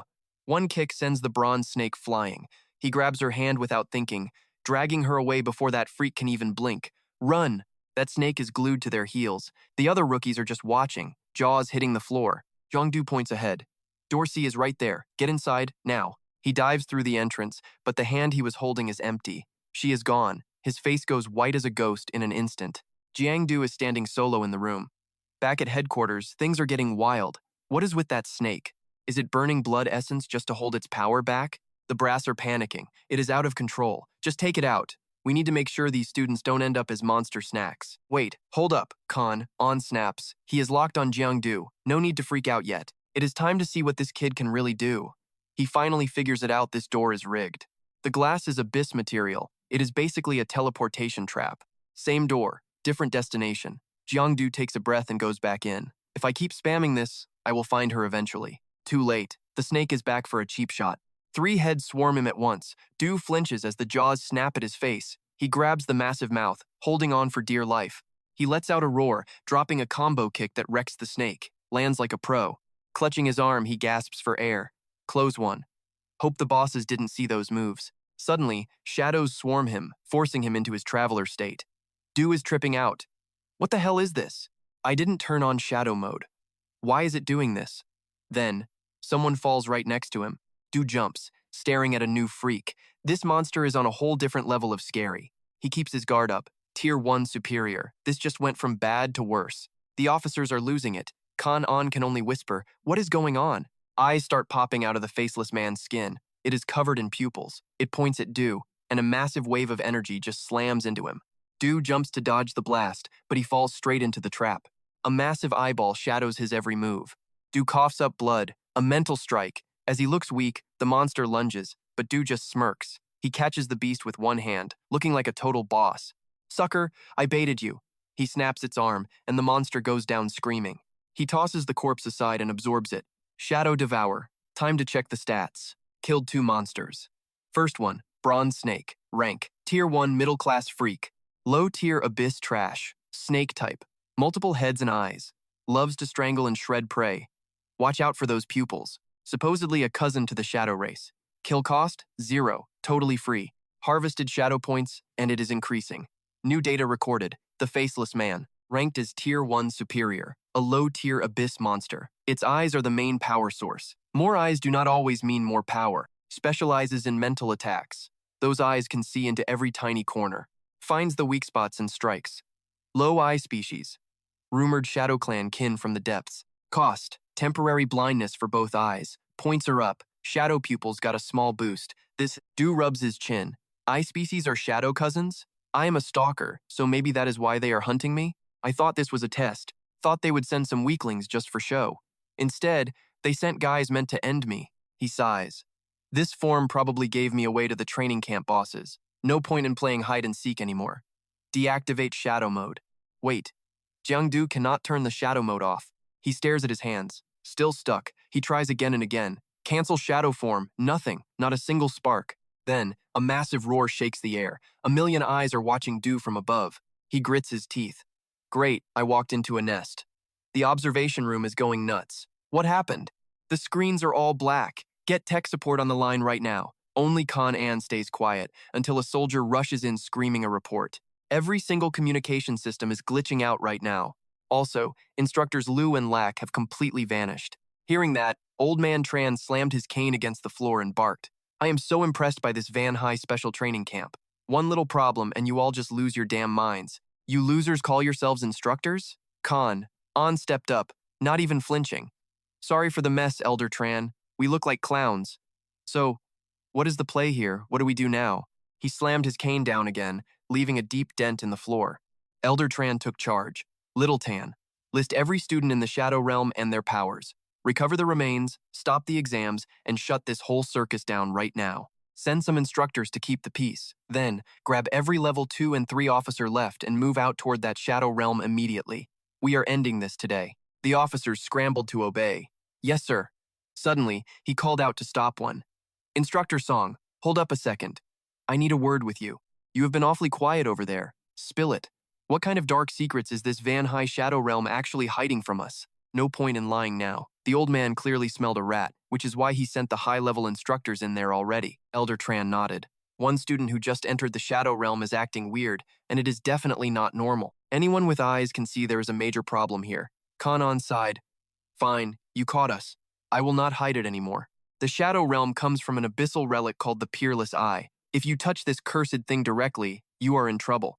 An eyeball grows on your skin until you mutate into one of them. Once this relic hits the ground, it warps everything nearby, turning the whole area into a creepy semi-shadow state. This is getting dark fast. Normally, the eye only spits out low-level rank 1 monsters for training, but every now and then, it spawns mid-tier monsters. We use bloodstones to suppress them, or just kill the high ranks. He frowned. What level is this relic? He thought back. Based on the cycle, it is a mid-tier moon rank. Elder Tran went quiet. Moon rank? That thing can trade blows with a level 4 superhuman. Kanan nodded. Exactly. As long as you do not poke the bear, everything stays chill and nobody gets hurt. If anyone level 3 or below enters the Shadow Realm, the relic usually stays quiet and stable. But if a level 4 superhuman steps inside its territory, the whole defense system gets triggered. It will start pumping out elite monsters and throw everything it has at the intruders to wipe them out completely. He looked shocked. You mean one of these kids is level 4 or higher? He answered honestly. It is highly unlikely, but we cannot rule out a secret powerhouse. Level 4 or not, whoever is stuck in that Shadow Realm right now talking about Jiang is in for a world of hurt. His chances of survival are basically 0. Right now, Jiang is brawling with a monster. He grabs it, crushes its neck, and absorbs the energy like a total boss. Then he groans, Man, I am so done with this. Can you stupid birds just stop chasing me for 5 seconds? Jiang catches some air, leaping high and smirking at the monsters below. Keep chasing me, idiots. Hope you enjoy the fall. But it looks like those creeps figured out exactly what he was planning to do. They launched a massive wave of energy at his back, blasting him out of the sky and onto the dirt. Jiang got up, clutching his arm. Damn it, they are locked on and I cannot lose them. My stealth moves are useless, and their mental attacks are messing with my head. The monsters swarmed in to surround him. Jiang gritted his teeth, looking at the pack. Level 1s are fine, but there are level 2s in here? Fine. You want to play? I will show you what a level 2 Shadow Ninja can really do. Activating now. But suddenly, he felt something was dead wrong. He stared at his hands in total disbelief. The Shadow Blade would not start up. No way. Something has sealed my powers. Then, Jiang heard the monsters chirping at each other, looking totally confused. That is weird. They just stopped. Did my epic flex actually scare them off or something? No chance. Suddenly, the crowd split in two. A glowing red blade slowly emerged from the darkness. A massive, terrifying monster stepped out from the center of the swarm. This guy looks bad. Jiang looked up, his heart sinking. This is a level 3 monster. The beast wasted no time and swung its blade. Jiang scrambled to block the strike, but the sheer force was insane. It sent him flying backward, slamming his body hard into a nearby building. That had to hurt. He struggled to sit up, coughing. Damn it, my twin blades are totally locked out. Even my shadow jumping is broken. In this state, taking on a level 2 is a struggle. Fighting a level 3? That is just a suicide mission. Jiang fired off a shadow rope to tie it down. He knew he could not win this fight. I just need to trap it and get out of here. Strategy number 36, run for your life. But the shadow rope did absolutely nothing to that beast. Jiang panicked as it closed the gap. Holy crap, it is fast. The level 3 monster lunged at him again. Jiang dodged the blade by a hair. He saw an opening and smirked. Perfect. He rained down attacks on the beast, stacking his kill streak. Lethal intent +1. Jiang squinted at the health bar. Okay, I actually have a chance. Even if my hits feel like paper cuts, the streak builds power. If I stack enough lethal intent, I can end this monster with one single blow. Let us go. Before he could celebrate, a massive fist connected with his face. The punch sent Jiang soaring through the air, crashing into the upper floors of a skyscraper. The level 3 mutant swung its blade and charged again. But like it got a secret signal, it suddenly slammed on the brakes right in front of Jiang. He stood there, totally confused. Why the hell did it stop? Jiang was on edge. What is the deal? Why isn't this freak attacking? Suddenly, the space around him shifted. Jiang realized the environment had totally flipped. He blinked. What is happening? This place looks exactly like the Shadow Lair. This Shadow Court simulation is way too real. Plus, the vibes here are even more twisted than the actual Shadow Lair. It felt like something was pulling him in. Before he could think, the level 3 mutant lunged. Jiang scrambled away, no time for questions, just gotta stay alive.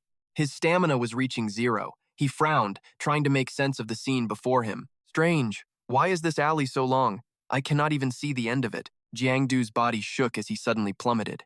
He landed in a space that looked like a starlit galaxy. He looked around, dazed. Where the hell am I? He could not see or feel a single thing.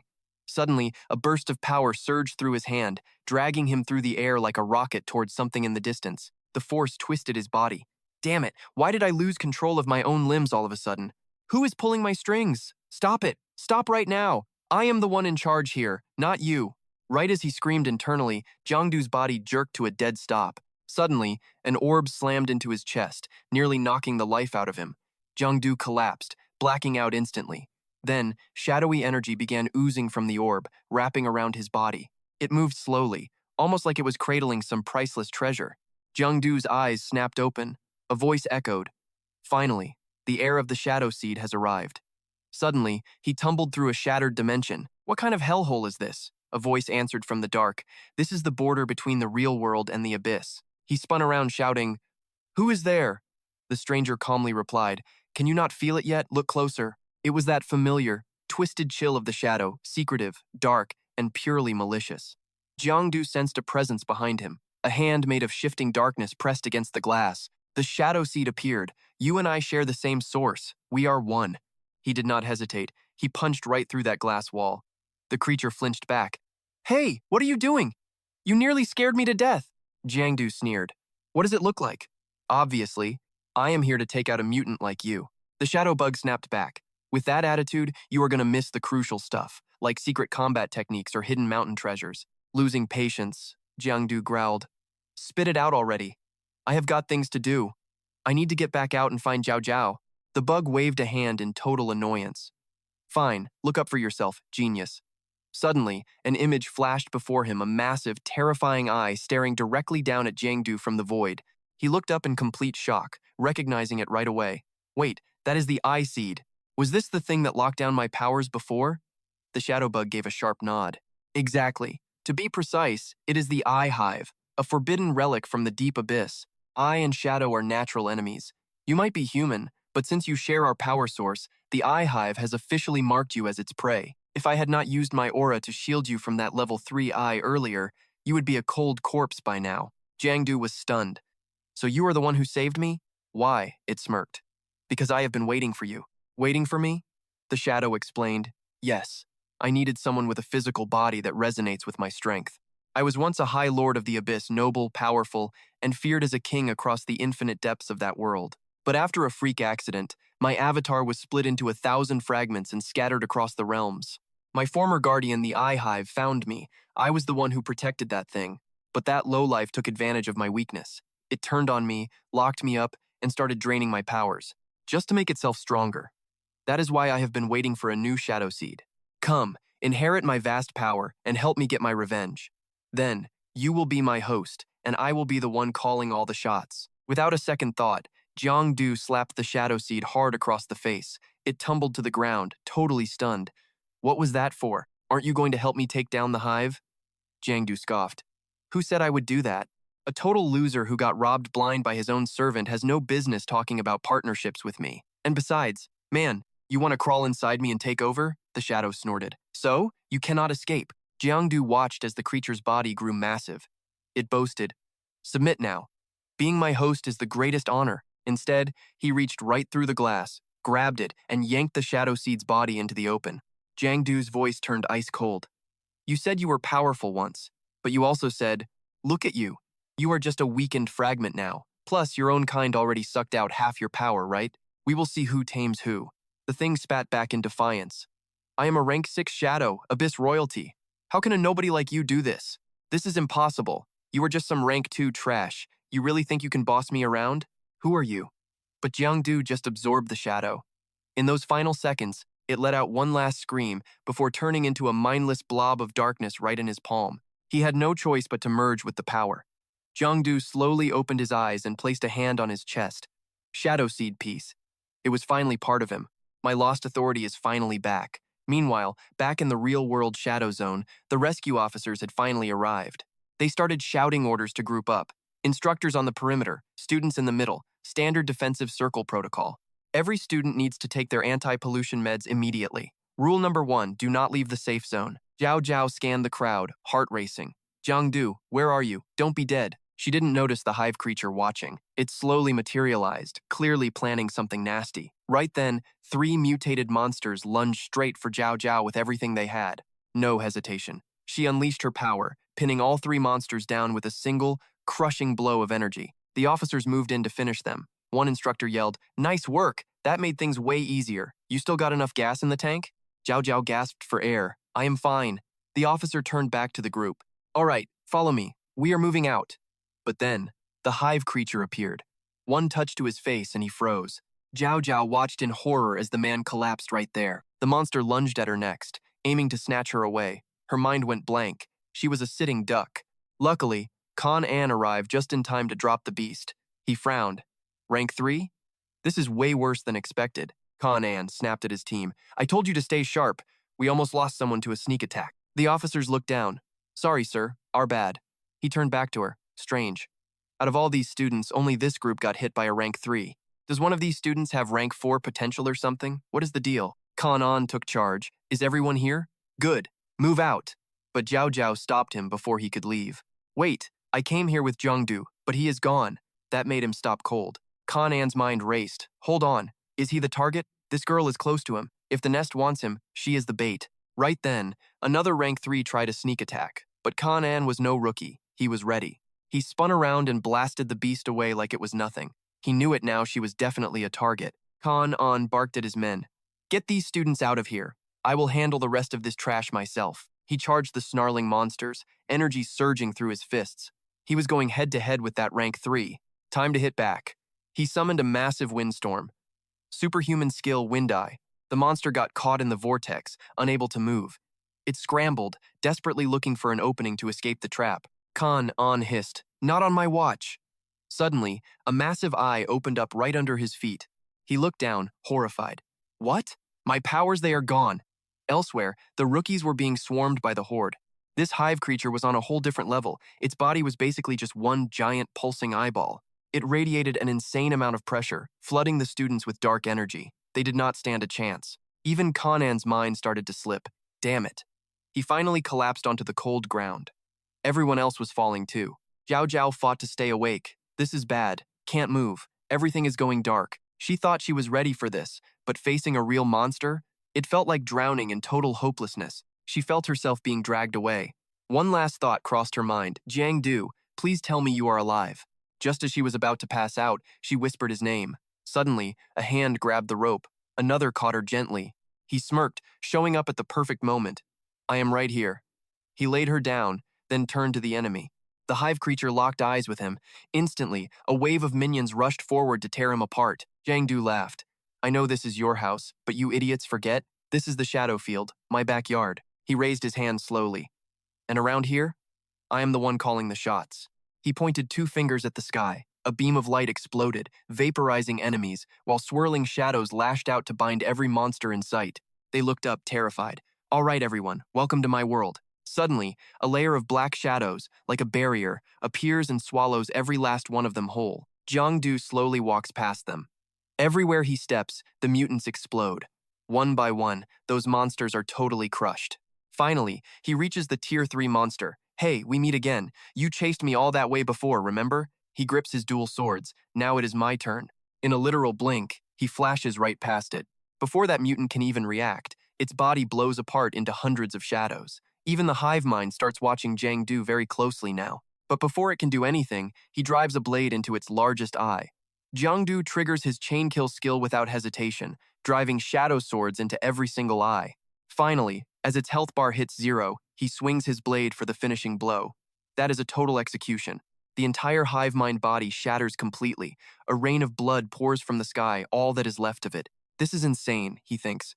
Shadow energy is the real deal. He steps on a carcass. This hive mind monster really did die by his hand. Dead already?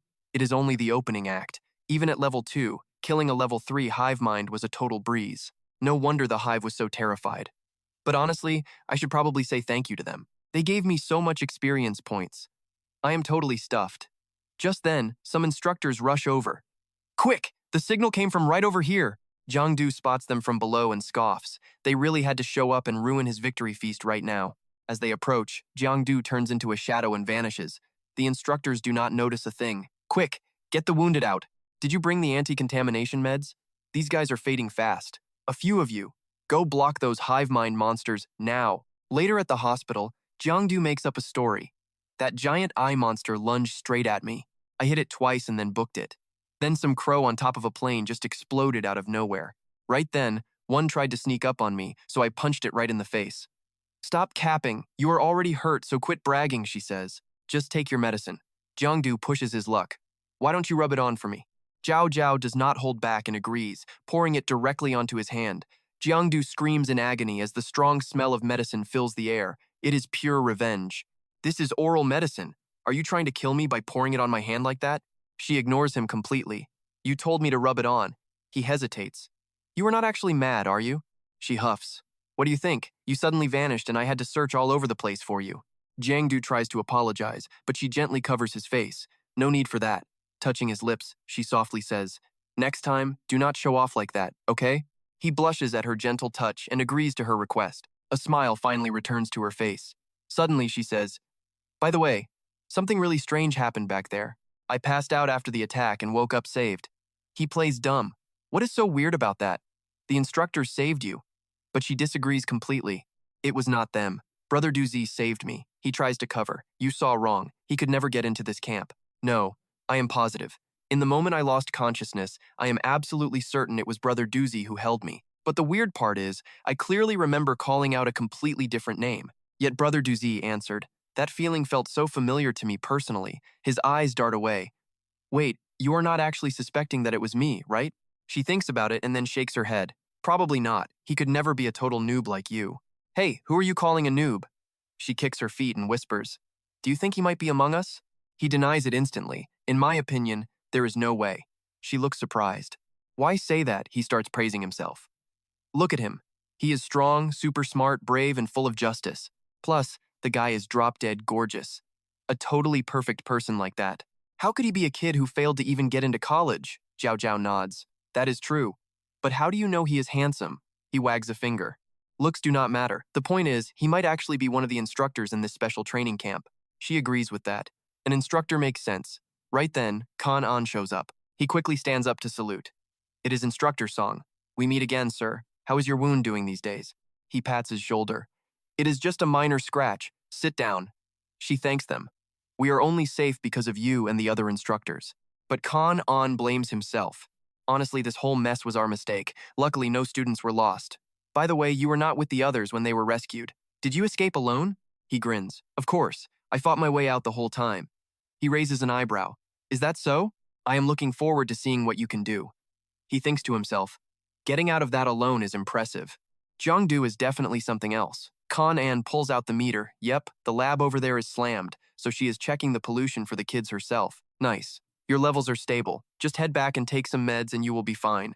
Time to check the others. Watch your back on the way home. Zhao Zhao gives a little wave. Got it. See ya. The officer heads out while the kid plays nice. But Kan An is not just playing around. He checks the data on his device and his jaw drops. That is a level 2 supernatural pollution reading. Kan An whispers to himself, level 2. He was totally hiding his real power during the whole exam, but this specific rank shouldn't be high enough to trigger a new mutation in the nest, right? Maybe he is not the one the nest wants? The weirdest part is the pollution level hit 0.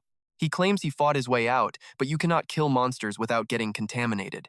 Jiangdu is over here just being curious about the whole thing. By the way, whose name were you calling when you were knocked out? Me? Zhao Zhao denies it instantly. Not my dad. Stop joking around. It was definitely me. Khan and smirks as he watches. Interesting. This kid is hiding a whole lot of secrets. Over at Van High University, this training ground is usually for freshmen and sophomores, but the juniors are taking over the entire spot for themselves this time around. Jiangdu spots the hot girls and his eyes pop. This college rules. Zhao Zhao storms off, calling him a creep. I am heading to the dorms to check in. Jiangdu catches up and says, you are not from around here, let me walk you.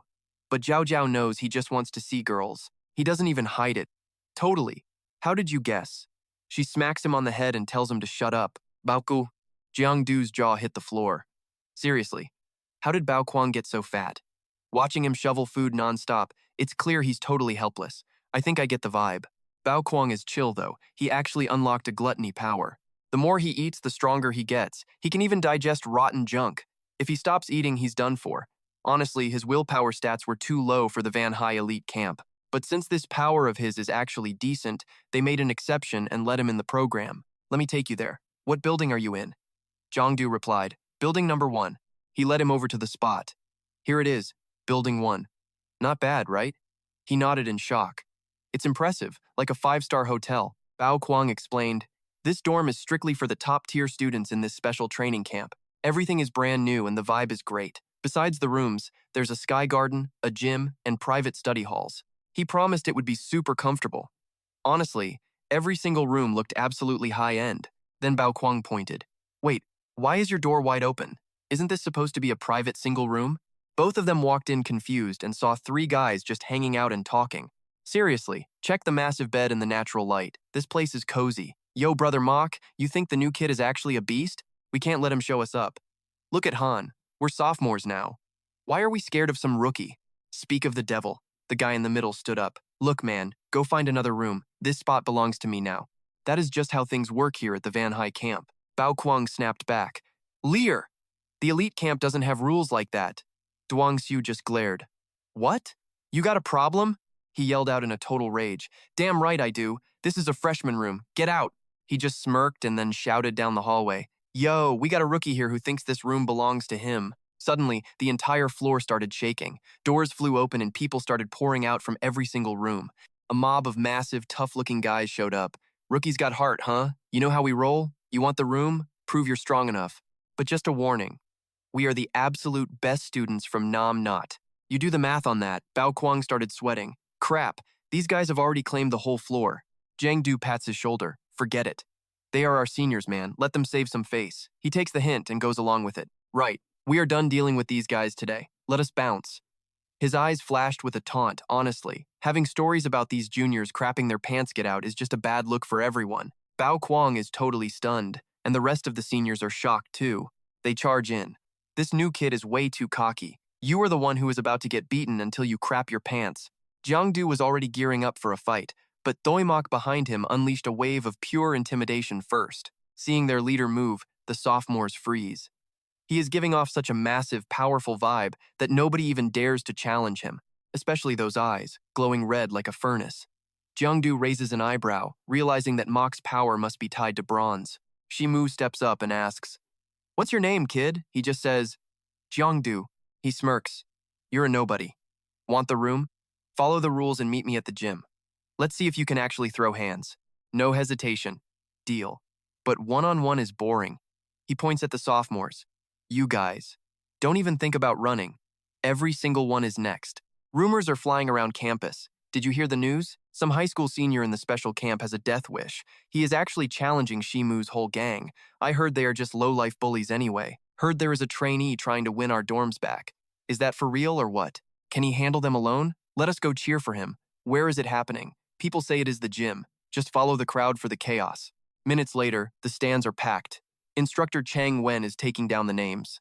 All right, your info is registered. Now, it is time for the good stuff. Pick your weapons and grab some protective gear. You know the rules. Try not to kill each other. The arrogant sophomores just laughed. Don't worry, we will go easy on the little freshman. It is gonna hurt. Bao Cheng is worried. Jiangdu, just stop already. There are way too many of them for you to handle. He calms him down. Relax, I know what I am doing. First, I need a weapon that actually fits my style. He eyes a short sword, no. Something bigger. Jiangdu is still thinking, scanning the rack. Which one is best? A sophomore jumps onto the stage. Hey, scrub, what are you waiting for? Get up here. If you are scared, just kneel and beg for mercy right now. He hides his dark powers and scoffs. Scared of you? That is hilarious. Just trying to decide which weapon will teach you guys the most painful lesson. It just takes a little time. Brother Cheng grinds his teeth. No armor? Are you looking down on us? Jiangdu shrugs. Pretty much. Cheng charges at him, absolutely furious. Too cocky. Taste this. Jiangdu smiles to himself. Interesting. Looks like this guy is also a bronze type. The crowd is going wild. Here we go. It is the fastest guy in the first year, Snake Shadow Cheng. Get him. Show him what speed looks like. Cheng, wreck this kid. Only Bao Cheng is panicking. Move. Get out of the way. Don't just stand there. He vanishes right in front of Jiangdu, then reappears behind him, ready to strike a killing blow. A blinding flash of light explodes across the arena. Everything is buried in thick dust and smoke. Bao Cheng is stuttering, eyes wide with shock. Even Shimu is sweating bullets now. The other sophomores are totally frozen. Jiangdu stands tall. Who is next? Right then, Jiangdu grips his heavy mace. He strikes a vital spot, and blood sprays everywhere. Seeing the brutal hit, the teacher rushes in to carry the student away for help. The kid is bleeding out. Jiangdu just spins his mace like a boss. What is wrong? Everyone too scared to fight? Jiangdu laughs, calling them a bunch of cowards. Come on, all of you at once. The students feel cheated. This is insane. He is too arrogant. That punk. We are really getting played by a high schooler? They all scream and charge at him at once. Everyone gets into a fighting stance, faces full of rage. At that moment, the other first years make a tough choice. Interesting. Let us join in too. Jiangdu grins. He has been waiting for this exact moment. Time to show them his skills. He activates a skill. The system immediately flashes a list of Shadow Soul Hidden One attributes. The Hidden Hunter stalks the shadows. Nobody even knows you are there. You can easily vanish into the dark, making it impossible for anyone to track you. The darkness is your playground. But listen up. Revealing your true identity will seriously weaken this power. You are only at your most lethal when you stay hidden. Hearing that, Jiangdu stops and thinks. After absorbing those Shadow Seed fragments last time, my abilities have successfully leveled up to a new tier. I already tested the Hidden Hunter power when I took out those of my own kind. It is not needed here yet, but the raw energy is growing. The mark of the battle-hardened hunter, a true warrior, master of turning every scrap of combat experience into a deadly edge. Through high-intensity combat, you level up fast. There is a high chance you will unlock brand new skills or massively upgrade the powers you already have. Now Jiangdu gets it. Battle-hardened is built for direct confrontation. The more intense the fight gets, the faster his growth will skyrocket. It is go time. The enemy team keeps trying to back Jiangdu into a corner, but in a heartbeat, he clears them out with precision strikes. Seeing this, Bao Cheng trembles and shouts, "This has to be against the rules, right?" They are ganging up on him. Stop the fight, but Chang Wen does not even hesitate to shut him down. This is not a foul. After all, your friend is the one who challenged the entire room. Watching this insane match, she smiles with curiosity. Besides, do not worry. Your friend is so strong it is actually kind of unfair. He is different. In no time, Jiangdu wiped them all out. Done with the mess, he just gave a bored sigh. That all you got? I am barely warmed up. Right then, Shimu strolls in munching an apple. He actually gives the kid props, saying he never expected a high school kid to have such insane, superhuman strength. Tossing his apple aside, Shimu starts preaching that real fighting is about more than just raw power. What matters is technique. He draws his blade, carving the apple with lightning speed. His eyes turn razor sharp as the sword tip dances across the fruit like a master sculptor. Shimu finally reveals his masterpiece with a smirk, summing the whole thing up in just one word: finesse. Seeing his boss flex, the goons start wilding out. Get him, Shimu! Show these cocky seniors who really runs things around here. When it comes to real combat skill, you are still the king. Teach this senior a painful lesson. Ignoring the noise, Jiangdu just stares at that apple. He realizes this guy's sword skills are actually on a whole different level than he thought. Like some legendary master straight out of a novel. Without blinking, he charges straight at Shimu. Then let's see what you've got. Shimu just scowls, looking annoyed. No matter how much power Jiangdu throws out, Shimu doesn't even flinch. As they clash, he flashes a smug, disrespectful little smirk. You are out of your league. My eye ability is the peak of the ancient demon line. Once I activate it, your movements look like they're in slow motion. Hearing that, he just stands there, stunned. Shimu keeps talking trash. I can dodge your attacks without breaking a sweat, spot every single opening you leave, and then hit you back twice as hard. To me, you are just a lamb waiting for the slaughter. His sword tip hovers, ready to strike, while Jiangdu's eyes lock in, becoming more guarded by the second. But through some crazy miracle, Jiangdu somehow manages to slip away, getting back into his defensive stance. Shimu just tuts and laughs. Quick reflexes, kid, but that was just me testing the waters with you. Now the real fight starts. As he speaks, a cross-shaped light flashes deep inside his eyes. Shimu raises his blade high. Jiangdu is sweating bullets, activating his combat mode to analyze every single move his opponent makes. He watches everything. The blade angle is diagonal, power coming from both hands, and his wrist is tilting slightly to the right. That grip makes the strike smooth. His stance is tight, feet kept close together, making it hard to dodge. He is using his waist to unleash his full body power. I can't block this. Better to slip right, dodge the attack entirely, and then launch a counter. His weak spot is definitely that shoulder. The second Shimu swings, Jiangdu lunges out of the way, setting up a counterattack that catches everyone by surprise. Suddenly, Jiangdu's heavy spike slams deep into the guy's back, sending him flying like a rag doll across the field instantly. Shimu clutches his arm, teeth gritted in pure disbelief. How is this possible? Was that actually my own move? And my special ability just failed me when it mattered most. Who the hell is this kid, anyway? Even Jiangdu doesn't fully understand where this power came from. Shimu suddenly freezes, jaw dropping in pure shock as he discovers something truly terrifying and mysterious. Wait, could he be a shadow? Feeling the insane energy radiating from Jiangdu, Shimu starts to get really nervous. This is bad. My eye ability won't work nearly as well against a shadow. He grips his sword tight, knowing if the kid uses his power, he's toast. Meanwhile, Jiangdu just gives a cocky, mocking laugh. What's wrong? Keep going. You scared or something? Shimu's teeth grind together. Scared of a punk like you? Suddenly, massive flames erupt, swirling around him in a wild blaze. At this point, Jiangdu knows he can't slack off. Right then, Jiangdu activates the hidden power within his own eyes. Most of those sword angle changes are just feints. Don't let his wrist movements fool you. Just keep your eyes on his shoulder.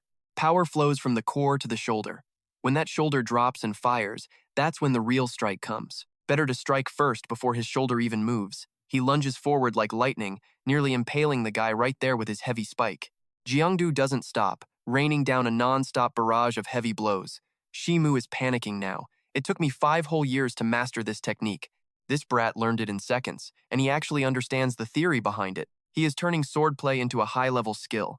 The winner is obvious, but Shimu won't quit, panting heavily with pure anxiety in his eyes. A second later, he flashes a cold, mocking grin.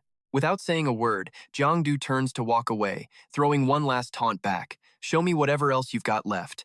Then he starts playing the victim, yelling out, You little brat, I only wanted to teach you a lesson, but you're forcing my hand. Massive strikes slam into the ground with earth-shattering power. Still, Jiangdu stays focused, watching every single move. He is now facing a deadly superhuman skill, the Shadow Slasher. Faced with this, Jiangdu just dodges it like a total pro. Moments later, he lands a perfect hit, but it does zero damage. Nothing. Though Mok is absolutely losing his mind, more terrified than he has ever been. Then Jiang Du teleports right behind him. Once again, he aims that mace tip straight for the guy's backside. Total low blow. Instantly, that backside pain hits him like a total landslide of hurt. The pain is so bad his eyes literally glow, snot is flying, and he is foaming at the mouth. Jiang Du realizes he overdid it and gives a sheepish bow. Thanks for the lesson. After 100 fights, he finally unlocks a new skill. He has the killer instincts of a natural-born hunter. With these sharp instincts, he can spot hidden threats and make the right call every single time. Seeing the results he wanted, Jiang Du is feeling pretty good. Nice. This haul is huge. Might as well keep the momentum going. He immediately starts hunting for new rivals to crush. Is this seriously all you freshmen have got? Go get the guys you actually think are good. Bring them all out. Not stopping there, Jiang Du drops a massive flex, telling the crowd that he plans on taking down the entire Van Hai University alone. Cut to after the fight, and Jiang Du is covered in casts. He is lying there in the hospital bed, faking a smile after acting so tough. Zhao Zhao is right there peeling an apple and lecturing him. You really fought the whole freshman class? Do you even have a brain? But Ngok Kwang is hyped, telling her, Zhao Zhao, you have no idea. You should have seen how legendary Jiang Du looked out there. He wrecked every single one of those guys. The new kids were stunned, and the girls were screaming his name like crazy. Jiang Du grins, soaking it in. Over 100 guys jumped in by the end. I only went down because my tank was empty. Too bad I could not trigger my shadow form, or the whole school would be toast. Right then, she shuts him up by covering his mouth. Give it a rest. If the instructor had not stepped in to drag you away, you would probably be paralyzed right now. Then Jiang Du remembers something. Oh yeah, what about your dorm? Did the freshmen take over your place too? Zhao Zhao shuts that down quick. No, why would you think that? A second later, he lets out a massive, disappointed sigh. What a bummer. She just looks at him, totally confused. Bummer? Jiang Du is literally drooling, imagining the two of them getting cozy. He thought if she was homeless, he could let her move in. A happy life together. Catching his creepy vibe, Zhao Zhao starts smacking his face to snap him out of that daydream. I would rather sleep in a gutter than stay with you. He lets out a loud, pathetic yell of pain. Stop hitting me right where it hurts. Enjo Kwang just watches them, totally fed up. Can you two stop flirting for like 5 seconds? Suddenly, a voice cuts through the room, killing the vibe. Looks like your brain is still working at least. Khan unwaves with a smirk. Judging by your attitude, you will probably be back on your feet in no time. They realize it is Instructor Tong. Jiang Du snaps to attention, trying to look tough. I am all good. When do we get back to training, sir? Trying to keep things from getting worse. Zhao Zhao snaps at him. Sit your butt down. Do you want your injuries to get even worse? He sits down and explains. Chill out. Your training is going to be different from everyone else, so it is taking longer to set up. Jiang Du is confused and just asks him straight up. Wait, why is my training different? Khan narrows his eyes and drops the truth. It is because you already hit level 2 superhuman status. Jiang Du freezes. He has been caught red-handed. How did he know? I did not even show my real power during that entire fight. Hearing the news, Njok Kwang is floored. No wonder you are such a beast. That explains everything. You are level 2 and didn't tell me? Even Zhao Zhao is losing it. Seriously? Level 2? When the heck did that happen? Caught in the spotlight, Jiang Du just shrugs it off. I only just found out myself. It sort of just happened. He goes on to explain the schedule. You will still take the basic classes like history and theory with everyone else. You attend normal lectures, but for combat training, we are putting you in with the second-year students. Hearing this, his face lights up. Wait, you mean I get to scrap with the sophomores? Khan gives him a deadpan look. It is a possibility, but remember, this is for training. This is exactly what he wanted. Score. Now I can use my skills to soak up even more combat experience. Seeing him spaced out, the instructor smiles. You really love a challenge, don't you? I like that attitude. Before he heads out, Khan locks eyes with him, looking dead serious. When the time is right, I will personally train with you. A few days go by, and the Van Hai campus is buzzing with students heading to class. The bell rings for the opening ceremony, and everyone is in their seats. But Ngok Kwang and Jiang Du are just loudly snacking, driving Zhao Zhao crazy. Look, it's the first day of school. Can you actually take this seriously for once? But he just brushes it off like it's nothing. Does it even matter? I've already read the whole history of the superhuman at home anyway. She leans in with a look that could kill. Fine, suit yourself, but if you fail, don't think you're getting into the superhuman department. That's when it hits Jiang Du. There's a test? Suddenly, they both freeze, their eyes going wide with total panic. A bizarre map flickers onto the big screen in front of them. Next to it, a glowing orb appears all mysterious and shiny. Suddenly, he's staring like he's possessed. That map looks exactly like the one I saw back in Uncle Luke's room. Is this where it all goes down? A second later, Qian Duong speaks up. Everyone, I'm your professor for superhuman history. The name's to Qian Duong.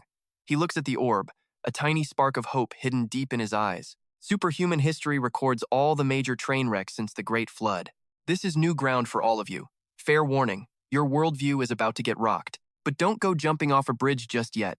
With that, Qian Duong hits the switch. Boom, the orb shoots out beams of light, projecting a massive compass onto the ceiling. Then, he starts the deep dive. 1,000 years ago, the freaks showed up. Our world was officially under invasion. At first, nobody knew where they came from. People just thought they were some weird animals popping up out of nowhere. Between their freakish biology and that toxic slime they leak, it was like a portal opened to another world, and the whole planet just lost its mind. 2 weeks later, 36 massive cracks opened up in the abyss across the globe. A massive horde of level 2 variants poured out of the abyss, starting a total bloodbath on humanity. These things aren't actually that tough. A few heavy rounds can rip them to shreds pretty easily, but the scary part isn't their muscle, it's the insane price we pay for killing them. See, every variant carries a hidden toxic payload deep inside its body. Every time we take one out, it usually costs the life of one of our own. Luckily, the fallout from killing the low-level ones stays within a limited range. So, we started sniping them from a distance. That crazy move gave us a little bit of breathing room for a while, but as more cracks opened and the pollution spread, things started getting really ugly. The world shifted without us even realizing it. Plants and animals mutated way faster than humans did, turning the great outdoors into a savage, toxic wasteland. New Year's Day, Year 2 of the new era. North Capital. South Capital has officially announced the creation of massive safe zones, with plans to gather every citizen from all the surrounding towns into these hubs in organized waves. By year 5 of the new era, the variants began launching all-out attacks on the hubs. To fight back, humans tried diving into the abyss. The death rate? A staggering 97%. That's when we learned to use the abyss against itself. The superhuman era had officially begun. Qian Duong continues, his voice heavy. Look, we're definitely making some progress with our superhuman research, sure, but we're still stuck at level 1 with 0 ways to actually shut down the abyss. That same year, 15 countries were wiped off the map. Death is knocking. Then, forbidden artifacts were found in the abyss. That's when the Great Chu artifact wave exploded. Using those cursed relics, some people used extreme methods to finally break through to superhuman level 2. We formed the Dawn organization, which was huge in our first real stand against the variants. Jiang Du's ears perk up. Dawn. That's the same crew Luke Zhao mentioned before. By year 10 of the new era, we finally figured out how to hit level 2 without the crazy shortcuts. Our superhuman combat strength has just taken a massive, high-quality leap forward. Finally, we could actually trade blows with those monsters on the battlefield. This was also the year the North Capital Guard and South Capital Dawn bases were officially finished. Then came 8 more major hubs: Con Duong, Ma Wai, Ak Tai, Tin Hoa, Lam An, Lam Dong, Truong Giang, and Tien Phu. The vibe in the room gets heavy. One student whispers, "Since when do we have this many safe zones?" The guy next to him mutters back, "This isn't exactly what they tell us in the news." Qian Duong hears the chatter and steps in to clear the air. "Look, I know this is a lot to swallow, but I'm giving you the facts. In year 20, level 3 variants arrived. Even our heaviest artillery couldn't stop them. The South Capital Hub paid a price in blood. They finally took it down. Year 30 of the new era, the first special mutant emerged, flexing power way beyond its own rank. It led a mutant army to surround the Ma Yi settlement. Since they were so close, nukes were totally off the table. Hearing that, the students were sweating bullets and dying of curiosity. So, what happened next? Suddenly his face goes dark and he goes quiet. A second later, Qian Duong looks up with the news. Ma Yi was wiped out. 0 survivors. The city was buried in thick smoke. The entire hall went dead, silent as he just stood there, frozen like a statue. Zhao Zhao looks down, totally bummed out. Even guys like Jiang Du and Ngo Kuang freeze for a heartbeat. But the nightmare was not over. Year 40 of the new era, a level 4 mutant appears. It survives a literal nuke and walks out evolved. After that, the entire disaster zone was just gone. Year 50 of the new era. Tien Phu and the surrounding areas are facing deep rifts and mutant threats. Things get so dangerous that the first massive migration kicks off. By year 60 of the new era, the southwest and northwest of Daichu are totally occupied. It becomes a twisted playground for those mutant freaks to run wild. Year 70. The mutants are pushing north. If the Laman settlement falls, the entire northern region is basically served on a silver platter. Qian Duang clenches his fist, full of grit. That leads to the second massive migration in history, but this time, the superhumans refuse to back down. 1 million young souls march straight into the jaws of death, saving the vast lands of Daichu and punting those mutants 1,000 miles back. Suddenly, his eyes flare with a sharp, lethal look. Later that same year, the North and South were completely cut off by the abyss. Nam-do ended up as nothing but a lonely ghost city. Cut to the campus stadium. The sky was perfectly clear, but then these heavy black clouds just start rolling in out of nowhere. History class is finally over. Jiang Du is walking and chatting it up, while Zhao Zhao sighs, saying the whole thing feels totally surreal. Everything around us looks the same, but man, reality is way more brutal than I ever imagined it being. Honestly, they are way stronger than me. I was such an idiot for thinking we were actually winning against the abyss. Her face drops, looking all worried. Namdu has already fallen. How much longer can our city, Van Hai, actually survive this? Jiang Du is acting weirdly chill though. He is like, who knows? If we survive another year, we survive another year. He peeks at Zhao Zhao to see how she takes it. Then, without skipping a beat, he walks over and pulls her into a surprise hug. That makes her turn bright red and totally flustered. Jiangdu whispers a soft promise. If that day ever comes, I will literally die to protect you. Zhao Zhao is basically tearing up. Jiangdu, you really know how to pick your moments. She pouts her lips and says, hey, before the mutants arrive, how about a kiss? This whole romantic vibe gets totally wrecked by Jiangdu though. Zhao Zhao snaps at him, you shameless idiot. Suddenly, Qian Duang pops up laughing. Man, you two really have a solid mental state, do not you? He tilts his head, looking curious. You are that student, Jiangdu, right? I recognized you instantly. Out of all the students I have taught, you easily have the coolest head on your shoulders. He is totally confused. You know who I am? Qian Duang laughs. Obviously. You just wrecked every freshman in the city. Your name is everywhere. But honestly, that news is not even the big deal here. But Professor Tu, there is something I am just not getting. He shrugs and says, go ahead, shoot. So Jiangdu gets straight to the point. Why make the very first lesson so depressing and heavy? A light breeze blows, and Qian Duang goes all quiet. He asks, do not you think it is better if everyone knows the truth sooner? He explains calmly. It is not that it is bad. It is just that when you say everything, people lose their will to fight. Despair is actually a good thing. Spring is coming, and only the plum blossoms survive the freezing winter. Humans are the same. We only really grow when we are pushed into the deepest pits of despair. A second later, Qian Duang cuts a sharp, cold look right at Jiangdu.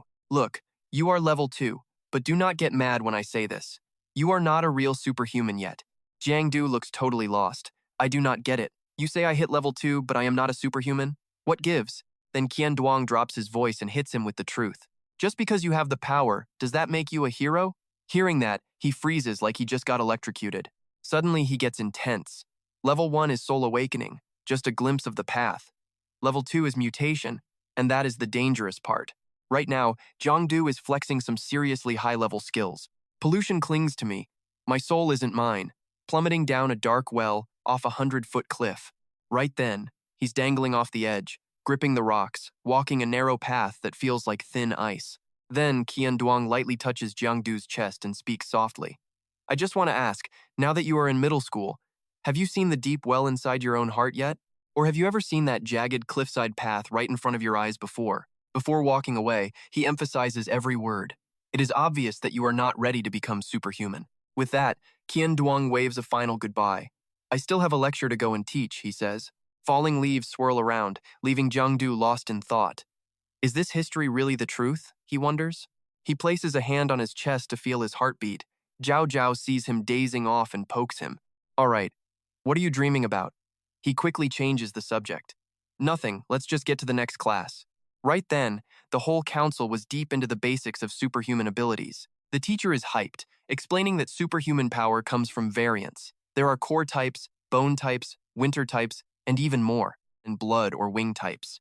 Hunting variants with lineages like ours comes with a pretty low price. You can absorb the corruption from dead variants and use that power for your own personal goals. It is a common way to level up. Listening to this, Jiangdu gets so bored he falls asleep. Cut to the ability coach screaming. Harness your inner power and focus your mind right now. After that, every student starts manifesting their own unique and special powers. Lunchtime hits. At the canteen, the chef's hands shake as he serves food. Today we have braised pork, kids. The campus is dead quiet, leaves still falling everywhere. Later on, everyone gathers information for a very special round of live combat training. Seeing himself separated, he wonders why Luke Zhao got stuck in Class 3 of all places. Based on her rank, she should definitely be in Class 1 right along with me. Jiang figures Uncle Luke pulled some strings to keep Zhao Zhao and him apart on purpose. Suddenly, the instructor speaks up. Hello there, my dear students. Starting today, we officially begin the combat course. Training will be handled by the instructors and deputies of each class. Your performance here counts toward your college entrance exams. I will not waste any more time with useless talk. Down below, the instructors shout back in unison. Yes, sir. The order comes to head to their classes and start training. They shout again. Once assignments are clear, the instructors head over to meet their specific classes. Spotting his teacher, Jiang freezes. The Class 1 instructor is him? Is he a bit too thin? Tin Vu barks a strict order. Attention. Everyone snaps to it, standing as straight as a board. Hearing that booming voice, his opinion changes. That voice has some serious authority and power behind it. Then, he lowers his voice. Just stay like that. Jiang screams inside. Wait, what? Just like this? Isn't this supposed to be combat training? Why are we just standing here in a military pose? His face slowly turns dark. Sweat pours down his face. He grits his teeth, sensing something wrong. Killing intent. He can't even move. Jiang gets suspicious. It is not just me. Everyone is locked down by this massive killing intent. Is it a cursed item or a special ability? No, neither. He realizes the source. It is definitely the instructor's aura. A moment later, a student can't take it anymore and collapses from the exhaustion. Seeing Tin Vu's deep teaching method, Jiang feels a mix of both shock and admiration. I get it. This military stance is actually a test of superhuman potential. Simply put, whoever manages to stay standing until the very end is the strongest one here.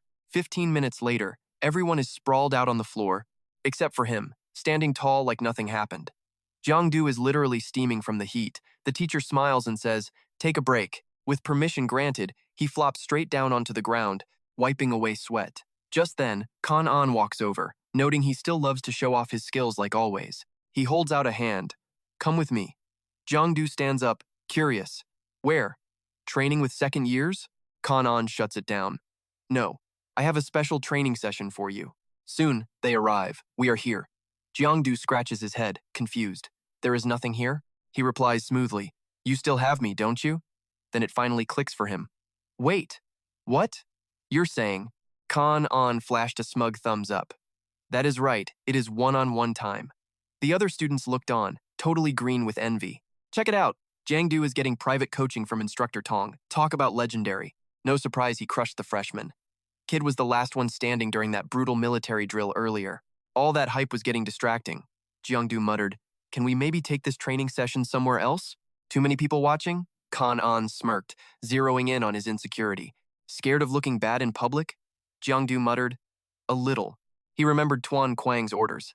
Use this private session to take this kid's ego down a few notches. Kan An wasn't budging. This special training was Li Tuan's call, not his. Take it up with him.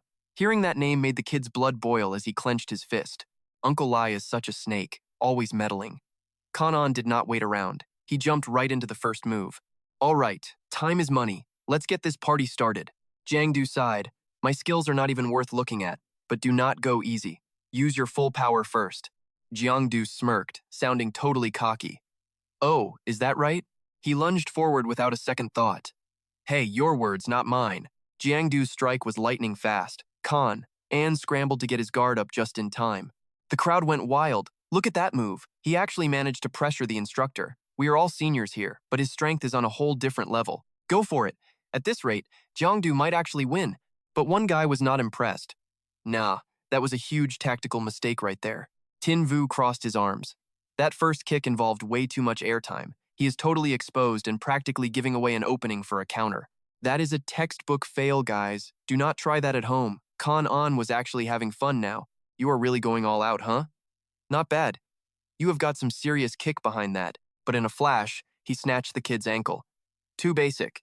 You are making it way too easy. With a massive heave, Kan An tossed him across the room. Jiang was literally flying through the air, but that did not slow him down. Jiang landed perfectly and charged back in, throwing a flurry of rapid-fire strikes. Honestly, Kan An thought the kid put up a much better fight in their last match. Still, he had to stay sharp. The kid was not a grandmaster yet, but his natural talent was starting to show. Something felt off. Kan An started to wonder if his instincts were playing tricks on him. Every single punch was getting faster and way more precise. Is this kid leveling up by the second? Suddenly, a fist grazed his cheek, leaving him staring in total shock. Boom! A direct hit right to Kan An's face. Jiangdu flashed a cocky, satisfied grin at his opponent.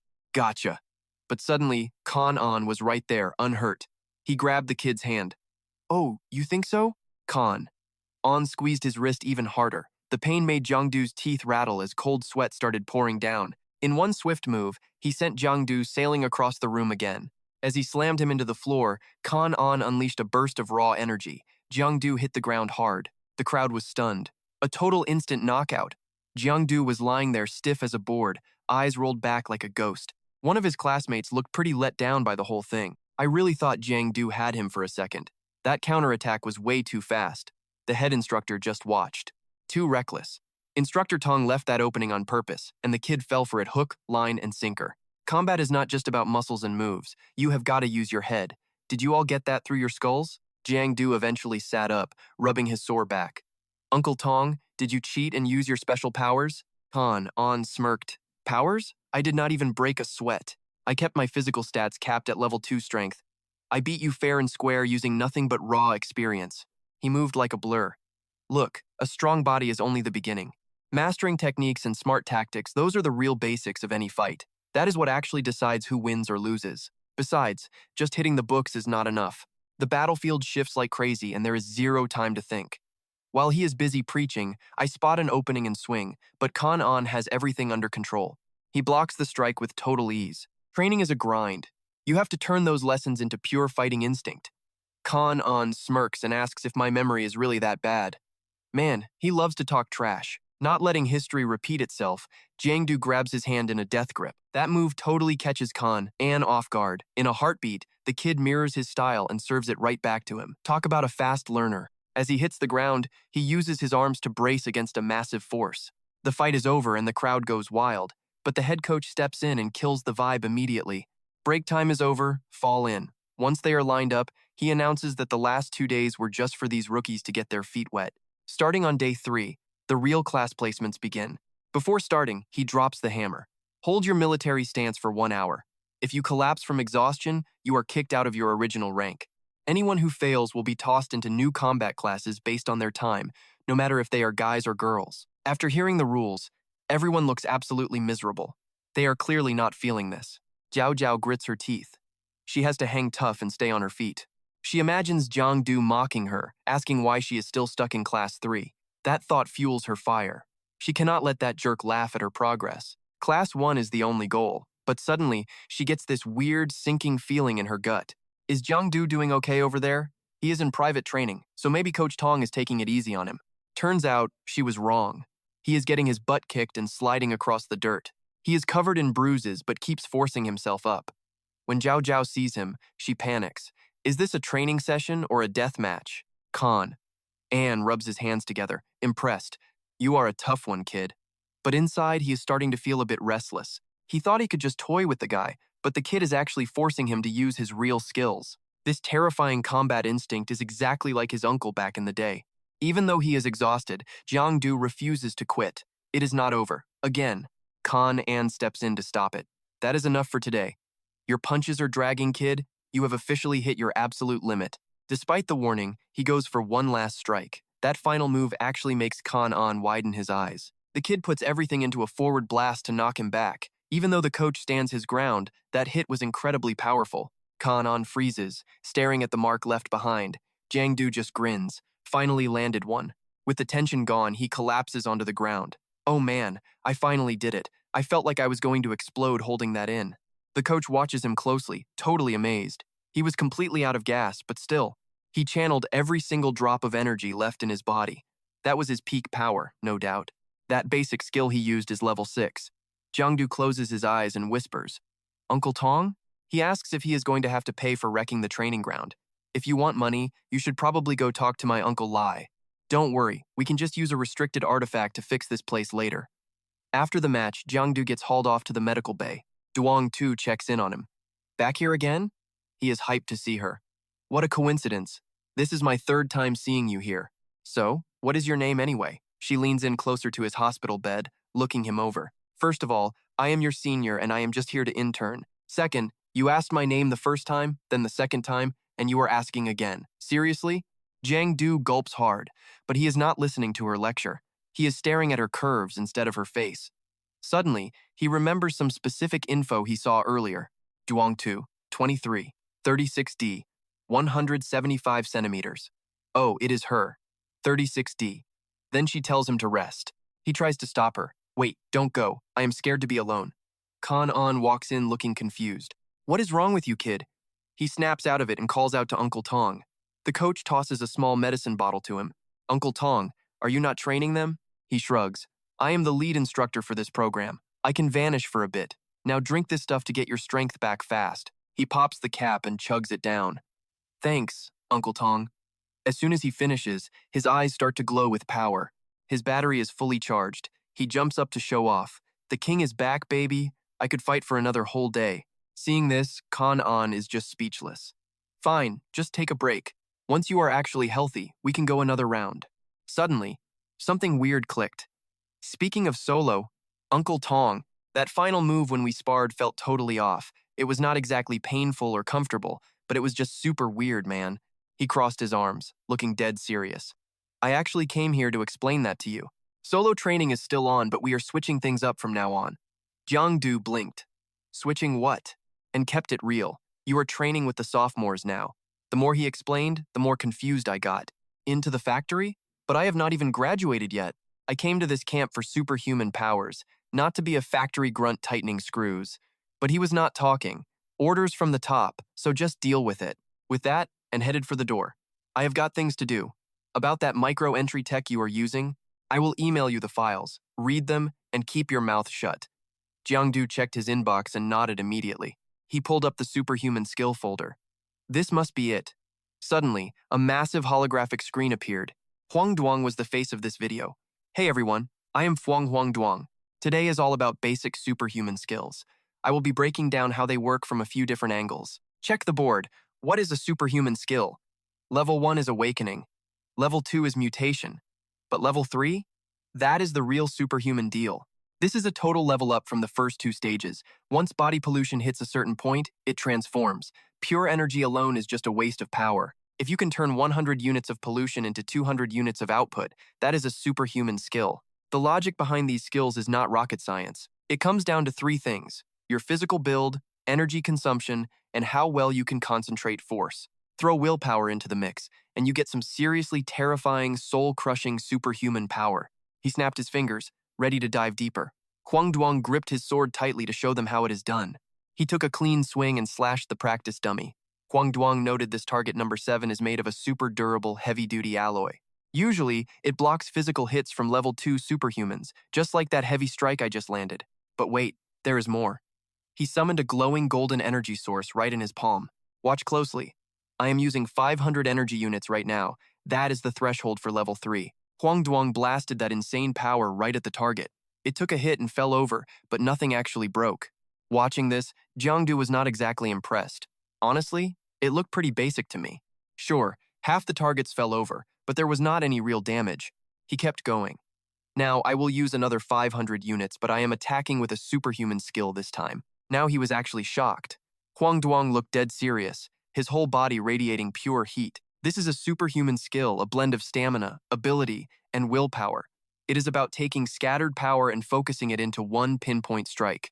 Without holding back, he unleashed that power straight ahead. The force of the attack was absolutely overwhelming. This time, the target stayed standing without a scratch. The atmosphere was heavy. Huang Duang's will could literally crush mountains. Rocks began to crumble all around as blue energy currents started whipping through the air. The sky turned pitch black and the air felt heavy. Huang Duang proudly announced that superhuman skills are an incomparable force. Watching it happen, Jiang Du was stunned. Is this what a superhuman skill can do? That is insane. The demo ended. Huang Duang straightened his posture and finally spoke up. That move was a basic superhuman skill called Burst. Even a fresh level 3 can use it to get some really massive results. Most superhumans can learn this, so keep grinding. These skills are the only way to actually hurt monsters when things get real. After closing the email, Jiangdu was still reeling. Why did I think I was such a pro? 2 days at camp and I already realized I am just a total rookie. A little brother, basically nothing special. I am done. This superhuman world and the Night Watch group, they really know how to bait people into a trap. Superhuman skills are usually meant for level 3 experts to master, but be careful every time you use one, it completely drains your stamina and spirit. 1. Detailed micro-entry. You need total control over your body. We are talking micro-level moves that defy logic. 2. Overclocking. You have to force your muscles and energy to explode way past their normal limits. This whole skill basically comes down to willpower. Strong willpower breaks your body's limits, letting you hit that overclocked state. My mind was calm as a lake until absolute willpower hit me like a massive wave. Beyond that, I had to watch my stats, my physical build, and that crazy supernatural energy surging inside. Willpower is just about the quantity, while those 3 skills represent the actual quality. Start by grinding for quantity, and don't rush the quality. Seriously, don't hurry, or you'll never reach the top. He realized this whole thing was a total double-edged sword. Then he set his ID as Giang, Shadow Attribute, with 5 months left to live. Congrats, you survived until the end of the year. Plus, there was a line in his bio that made Giang cringe. Not even 18 yet, and I've already mastered supernatural skills. Asking the country to skip me straight to college sounded so weird. The next day, he and Kanan met up again. Giang kept asking, Uncle Tong, is it even legal for a kid my age to work here? Can you tell me what's actually happening? He just snapped back. You're doing running drills with the sophomores. Giang was totally lost. Like, running? That's it? Soon, they arrived at the Jiak Long Zone. Kanan gave him the brief. Once you're inside, just run like your life depends on it. That watch will track your vitals. The training only stops once you hit the target requirements. During the drill, the instructor won't lift a finger unless you're literally about to die. Talk about a weird training method. When Giang saw the place, his jaw dropped. This was massive. A second later, he turned and asked, Well, you brave enough? He grinned with total confidence. Are you kidding me? My uncle is a retired war general, and my father-in-law is the current Cloud Sea envoy. Standing on their shoulders, I've got to become the king of all war generals. Who would even dare touch me? Without another word, Kanan got straight to business. Let's go then. Worst case, you're paralyzed for 2 months. I'll just grab some high-level healing items to get you out early. Even though he had no idea how rough things were about to get, he yelled back, I don't believe you! A bit later, they were deep inside the facility. Feeling the sudden chill, Giang started getting suspicious. Wait, what? Why does this room look like a prison cell? This feels wrong. He finally asked, Uncle Tong, what is this place actually called? Last night I almost thought you were sending me to some electronics factory. Kanan immediately shut that down. What electronics factory? This is the Jiak Long Zone, though students usually just call it the escape zone. Hearing that, he panicked and started to walk away. Actually, let me rethink this. Sorry for the trouble. Seeing Giang trying to bail, he just kicked him inside. Shut up and go. Now, Kanan was standing coolly outside, leaving Giang all alone in there.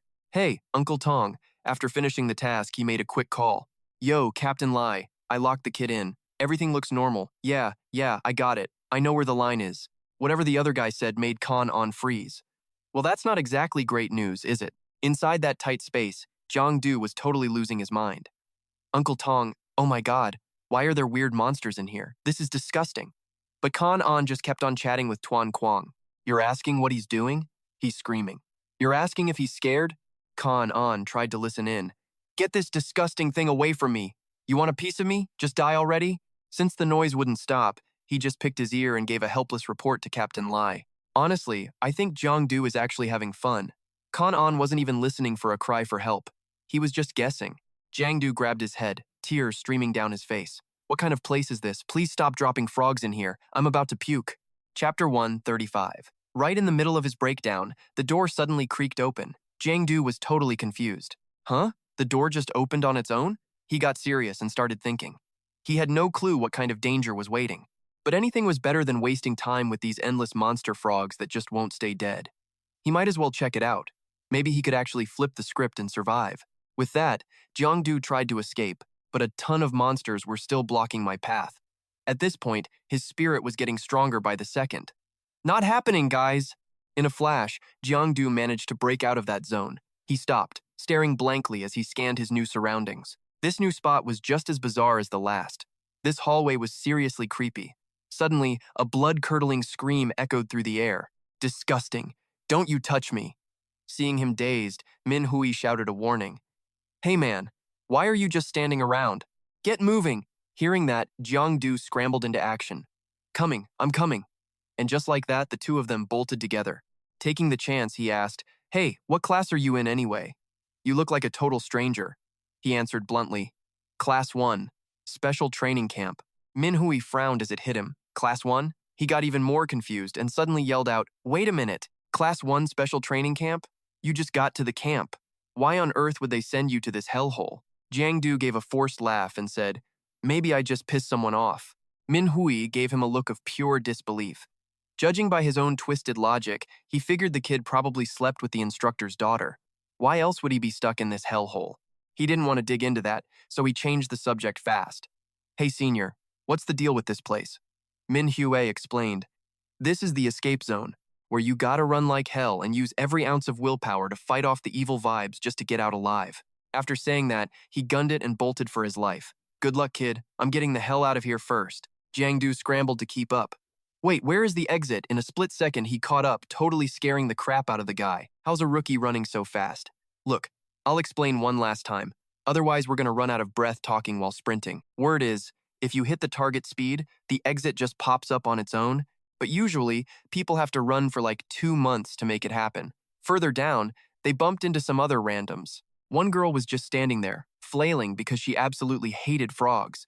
Get lost, get lost. Then the frog lunged straight at Jiang. With no other choice, he grabbed the frog and crushed it, delivering a final blow that left everyone totally stunned. Why did you kill the blood pattern frog? Jiang was shocked. Wait, was I not supposed to kill that thing? Minhu broke it down for him. We're here for training.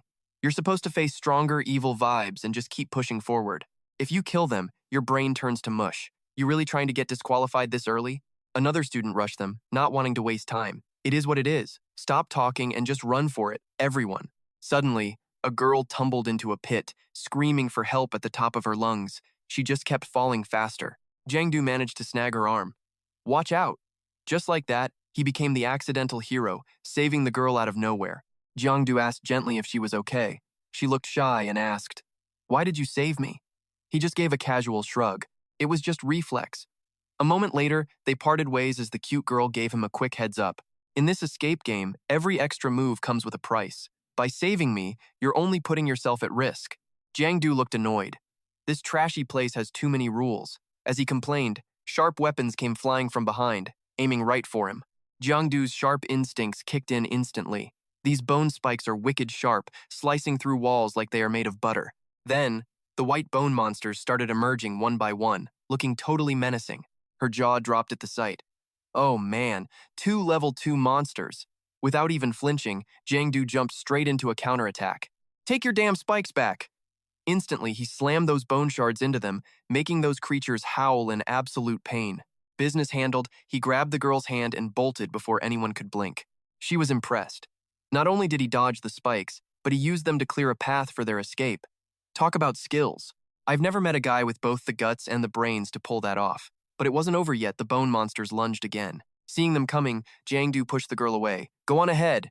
She stood there confused, not knowing what was happening. He locked in on the fight, moving like a ghost. Jiang slipped behind them in a flash and launched a sneak attack. He delivered a brutal blow without any mercy.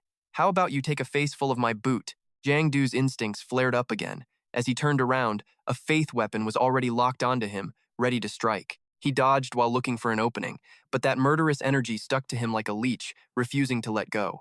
His eyes narrowed as he planned his next move. Is this steel pipe tracking me or something? Why can't I lose this thing? Looks like I've got to use that move. He finally decided to shift gears and activate his shadow lurking technique. Next thing you know, he unleashed a massive weapon that pinned down all that dark energy. He wondered, is this training camp insane? Aren't they supposed to step in if a blow is actually lethal? If his instincts hadn't saved him, he would have been skewered through the heart. Does this not even count as a life-threatening attack to them? Suddenly, a desperate scream for help echoed from the other side of the field. One look and Jiang knew things were bad. It was that same girl. The poor thing was struggling helplessly against the odds. A moment later, she was badly hurt with blood trickling down her face. And just like that, she was officially knocked out. Seeing that, Jiang felt a sting of regret. Damn it. As the game got deeper, his intensity started hitting a whole new level. Less than 10 minutes in and someone is already out. This escape battle is no joke, time to lock in and get serious. Suddenly, a bizarre object began to take shape, and in an instant, its true form was finally revealed. He jumped back, realizing it was a massive man eating flour. As it evolved, it used its vines to crush a wooden beam. Watching that man-eating plant work, Jiang figured this thing was just as high level as that white bone mutant. He breathed a huge sigh of relief. Good thing it only has 20% health left, or things would be ugly. Then, its nasty toxins started creeping up, trying their best to latch onto his entire body. Suddenly, its body started fading away, catching Jiang totally off guard. Great, it can turn invisible now? Where in the world did this training camp find such freaky, weird mutants anyway? No matter what, he was still fast enough to dodge every single one of those attacks. But he knew he couldn't keep this up forever. Dodging was just a temporary fix. If he didn't end this soon, his stamina would hit 0 long before the monster's health bar did. Jiang focused his eyes, watching every move. The most important thing now was reading its attack pattern. He grit his teeth and activated his vision skill. Finally, he could see everything. Jiang felt pretty smug now that he could track its every move. Let's see how cocky you are now. He charged forward, feeling totally pumped. Did you really think a little stealth trick was enough to make you king? Seizing the moment, Jiang dropped a cold threat. You messed with the wrong guy, and now you are definitely going down. He grabbed one of its own wooden spikes and drove it deep into its body. The plant shrieked in agony as blood sprayed everywhere. Now, the mutant's health was down to a measly 10%. After that hit, it just lay there motionless on the ground. But the more Jiang looked at it, the more annoyed he got. He decided to just kick the thing far away. Get lost, you are blocking my path. Problem solved. Jiang turned and walked away. The training camp crew will probably come deal with these dead mutants eventually. I can't waste any more time. I have to keep moving forward. Jiang was starting to feel pretty wiped out. The mental pressure from this pollution was so heavy it felt like it was riding on the wind. Is this difficulty level even for humans? Suddenly, his brain felt completely fried. He was so dizzy it felt like he was suffering from major motion sickness. Taking advantage of his distraction, the man-eating plant lunged forward and struck him right in the shoulder. That wooden spike was launched with insane force, pinning Jiang right where he stood. Man, that really hurts. Right then, a glowing green energy started radiating from his entire body.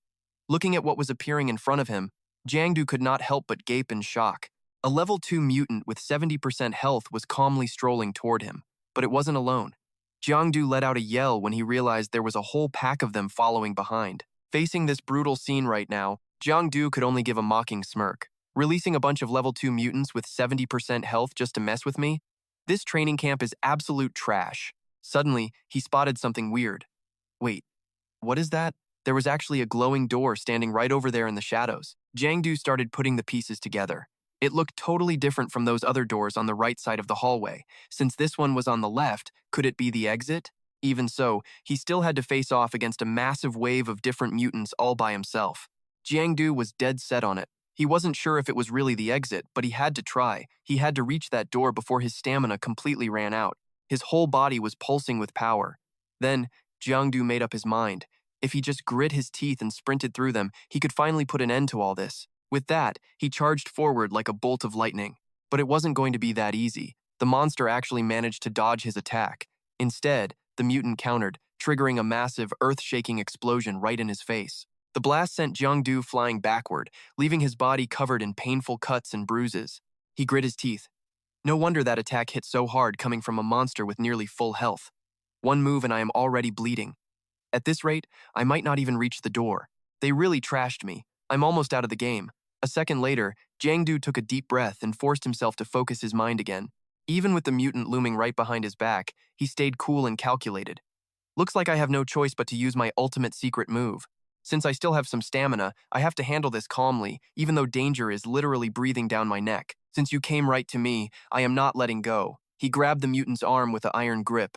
His determination surged. This time, there is no way I am letting you escape. Not long after that, the mutant's energy levels quickly dropped down to just 27%. But it wasn't over. More of them kept rushing in. Eyes locked on the front right, left shoulder back, he expertly dodged every incoming strike. Hearing the wind of an attack from behind, he instinctively took half a step forward to dodge the blow. Jiang felt a rush of satisfaction. Within 6 feet, everything was crystal clear to him. He could see every detail, and his spirit felt totally recharged. This level of mastery was exactly what it felt like to reach the peak. He gripped his sword tight and launched a proud, powerful attack. Since the enemies were distracted, Jiang quickly made his escape. Right as he was bolting, those 2 mutants he already took care of suddenly appeared right in his path. He stood there, jaw dropped in total disbelief. Hey, what is going on? Didn't I already crush that white bone mutant in the man-eating plant? How in the world are they back with their health bars fully recharged? Danger was closing in from every single side. A second later, he was slammed headfirst into the ground, but he absolutely refused to give up like this. This special training camp has zero respect for the rules of combat. Regardless, Jiangdu kept trying every possible trick to find a way out of there. Fine then, you punks can keep playing your games. He locked eyes on the exit, full of grit. I am officially done with this garbage. Jiangdu gunned it, pushing his legs to the limit, but those freaky mutants already had him boxed in. This is bad. These two creeps are no joke. Plus, I am running on fumes. I have got exactly one microcontrol burst left in the tank. Jiangdu gritted his teeth, locking in. This is it, all or nothing. I am not losing today. He mapped it out. Take the bone spike to the gut, sacrifice a shredded palm to block, then use that momentum to yank the monster forward. Watch out. Vines are incoming from the top right. Grab the spike, arch back 40 degrees, and let that vine slam right into the other mutant. Classic bait and switch. Jiangdu shut his eyes, focusing hard. Micro-control means hyper-focusing on every detail and mastering every single muscle in your body. My senses are peaking, and now solutions are just popping into my brain. How does that even make sense? Is this real life? Who cares if it makes sense? The universe just handed me the win on a silver platter. I just need to execute it. He landed a perfect strike, making the monster howl in agony. Even that creepy man-eating plant got a taste of the pain. Total idiots. Jiangdu gasped for air, his body finally hitting the wall, but the exit was right there. He ignored those mutants frantically clawing at his heels. He finally scrambled out of the kill zone, leaving that man-eating plant standing there looking completely confused. He let out a cocky laugh. Guess you were good for something after all. Peace out, losers. I just moved and the door vanished. Wait, hold on. This is not an exit. There is not even a door anymore. He started screaming. Hello? Is anyone there? Get me the hell out of here. Another freak showed up. Out of the frying pan, into the fire. Seriously? Another level 2? Is this training camp designed to actually kill us or what? He backed up, hands raised. Look, give me a break already. At least let a guy catch his breath for 2 seconds. But the monster was not done. It lunged forward and smacked Jiangdu right across the face. The hit sent him flying like a rag doll. Jiangdu hit the dirt, totally knocked out. Even half dead, he still managed to squint and mutter a curse. Stupid training camp. I'm going to make you pay for this. When he finally opened his eyes, he looked around. Where am I? He tried to piece it together. Oh right, I got wrecked by that ugly mutant and blacked out. Jiangdu looked down and stopped dead. Duangtu was literally pulling his pants down. She just looked at him. You are awake. Jiangdu flipped out. What are you doing with my pants in the middle of the day? Duangtu just stopped and gave him a look. Since you are awake, do it yourself. He shrunk back, totally terrified. Oh God, please stop. My heart already belongs to someone else. She pulled out a bottle of ointment. Calm down. Your backside is a total mess and needs some of this medicine. Jiangdu gritted his teeth and just did what she said. I am Duangtu. Do not ask questions. We are already friends on Win. No white socks allowed. You cannot wear those while you are on duty. If you are not scared of your girlfriend finding out, come to my room. I will give you a pair and stay quiet. Jiangdu blushed hard. Man, I have flirted with so many girls, but this is the first time one actually got me back. She is definitely a pro. He cleared his throat. So, you said my butt was broken. How bad are we talking here? Is it going to work later? I mean, we are talking about my dignity as a man here. Without even blinking, Duangtu smacked him right on the rear. Jiangdu let out a pathetic scream. That really hurts. She walked away, stone-faced. If it hurts, it works.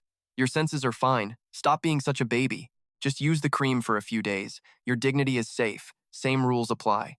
When the bottle is empty, hit the button by your bed to call me. But seeing her walk away, Jiangdu could not help but admire the view. Worth the pain. I mean, that smack hurt like crazy, but honestly, kind of a rush when I think about it. He went quiet, trying to process everything that just happened. That last hit must have pushed me past the limit. That is probably the only reason I escaped that death zone alive. No way anyone passes this training camp without some kind of miracle. This place is tuned to impossible. It is so weird. Why build a level that is impossible to beat? Am I missing a secret trick or some hidden cheat code? Jiangdu closed his eyes.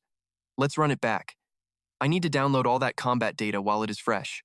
It was 7 p.m. when he finally opened his eyes. He rubbed them, feeling like he had learned a lot. It was getting dark. Bao Kuang was standing right there, grabbing a snack and ready to spill some gossip. I saw the post about you getting carried out on the forum and ran over. Is the rumor true? Did you actually get into a brawl with the sophomores? Waking up, Jiang Du immediately asked, "Am I getting called for special training?" Instructor Tong is still at the main field. Zhao Zhao swung by with me earlier, but since you were out cold, she went back to training first. That worked for him. Sweet, so training is still a go, Jiang Du muttered. Bao Kuang didn't sugarcoat it. Man, you went so hard you ended up trashed. You're lucky. How is Zhao Zhao supposed to chill? I swear, you elite students are on another level. The instructors are giving you a pass, and honestly, your future looks bright as hell. Then, he suddenly jumped out of bed, leaving his friend completely stunned. What are you doing? You're still messed up. Jiangdu just shrugged. Relax, I'm fine. No point rotting in this bed when I can just crash at home. He checked his reflection in the mirror. His health stats looked all right, but his body felt like a drained battery. He definitely needed some serious downtime to recharge his whole system. Seeing him stroll out like nothing happened, Yang Zi looked shocked. She crossed her arms and snapped. Where do you think you're going? Jiangdu gave a sheepish grin. It's just a scratch, really. I'm heading back to the dorms to sleep it off. Yang Zi warned him. Hey, if something happens to you, it's on us. He puffed out his chest. Then I'll just take responsibility for you. Her face turned beet red as she barked, as if I'd want a brat like you taking care of me. Bao Kuang just watched, looking pretty worried about the whole vibe. Jiangdu, you said you'd take care of that nurse, but what about Zhao Zhao? What's the plan there? He shut him down fast. Shut it! Why do you have to make everything sound so sketchy? Realizing he overstepped, Bao Kuang lowered his voice, looking a bit embarrassed. Fine, I read the room wrong. Bao Kuang waved him off. Go find Zhao Zhao. She's been freaking out about you. You really should go check in on her. I'm not a Zone 1 student, so I can't get inside. I'll just hang out here and wait for you. Jiangdu nodded. Got it. I'll be in and out. Once inside, he spotted Kan An just chilling on the steps, looking like he owned the place. Seeing Jiangdu up and about, he grinned. Look who's awake. Why aren't you resting? You're still beat up, kid. He smiled back. Just a flesh wound, no big deal. I'm here to talk shop and get some answers. Honestly. Kan An gestured for him to sit. Take a load off. Then his voice went cold and serious as he spoke. In a crisis, going level 2 is risky. No matter how cracked your talent is, you'll burn through your spiritual energy way too fast. You need to rest up before you permanently wreck your foundation. Don't be stupid about it. Jiangdu didn't seem to care. He shifted gears immediately. Whatever. So, when can I get back into the Julong zone? Kan An was blunt. Next week. Just train with the others for now. Jiangdu frowned. That felt like forever, and his impatience was starting to confuse the older man. What's the rush? It's not like you're going to clear that level anytime soon, even if you tried. Jiangdu stretched and sighed. I mean, have you seen the difficulty level? Kan An's brow furrowed. Is it that hard? But that's the final exam for second-year students. He paused, thinking it through. The finals might have a score, but those students aren't strong enough to actually kill the variants yet. Is the whole point just to run for your life to get points? That makes zero sense. Then, everything suddenly clicked. Wait, the tunnels? The traps? The students? Could it be? Jiangdu's eyes widened. It has to be cooperation. Kan An's expression darkened as he replied coldly. The real test in the escape zone is actually the students' ability to work together. Jiangdu thought about it. The escape zone is insane, and they drop a ton of students in there all at once. The only real way to win is through teamwork. Probably involves making tough calls, assigning roles, and even some strategic sacrifice. So this is what a supernatural university is like? Man, that's a lot to process. He decided to change the subject.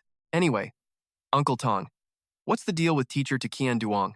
That first class at the camp almost broke everyone. I even tried to grill him a bit. At the mention of that name, Kan An gave a small, knowing smile. Teacher Qian Duong, huh? He started breaking it down. It makes sense, considering that was your first real taste of how the world actually works. Feeling shock, terror, or even pure rage is completely normal when you see the truth. Trust me, our first lesson was all uncensored, bloody footage. It hit us like a freight train. Kan An kept talking, but inside he was still feeling a bit rattled by the memory. I had nightmares for 3 straight nights after that class. Why are you bringing this up all of a sudden anyway? Jiangdu was honest. Teacher 2 looks so chill, but the stuff he teaches makes it feel like you can't even breathe.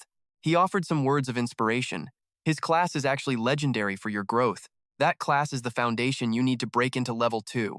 You're already ahead of your peers, but don't get cocky. Take it one step at a time, or you'll regret forcing a level up. It might work for a while, but give it time, and things hit the fan. That's when Jiangdu realizes Uncle Tong is a rank 3 powerhouse. Kan An finally lets it all out. I messed up my basics back in rank 2 and got hurt. Now that I'm at rank 3, I'm paying for it big time. Hearing that, he just lets out a heavy sigh. This superpowered path is way harder than you think. I thought getting strong would be like some web novel where you just sit, breathe in energy, and suddenly boom, you level up. He rolls his eyes and reminds him that's just anime logic. If getting buff was that easy, Dai Chao wouldn't be struggling like this right now. It is a harsh reality. Always the optimist, though. Jiang Du tries to play therapist, telling Uncle Tong to stop being so gloomy because things will work out. Kan On snaps back, asking who is being gloomy. He is just keeping it real.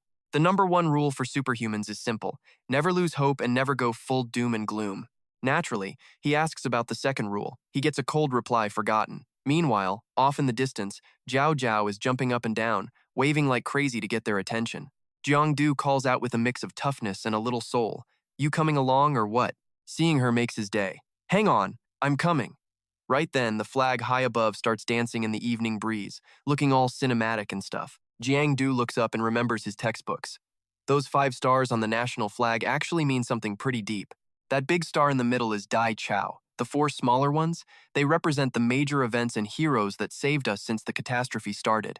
Those stars represent the blood, sweat, and tears of millions. Real life isn't a fairy tale or some flashy anime, but as long as Dai Chao has its superpowered defenders, we have a chance. His eyes are locked in with pure determination. The road ahead is going to be brutal, but he knows they can take it on. While he's lost in thought, Kan An taps his shoulder. Why are you staring at the flag like it's a ghost? Want to lead the flag ceremony next week? Jiang Du shuts that down fast. No thanks. I'm just wondering where these stars actually came from. He looks up too and breaks it down. The books say that 4th star stands for the Night Watch organization. It didn't start with that name. It was just the Superhuman Bureau back then. From the Supernatural Affairs Bureau to a dozen other titles, they finally settled on the Night Watch. Any idea why they picked that specific name? He doesn't skip a beat.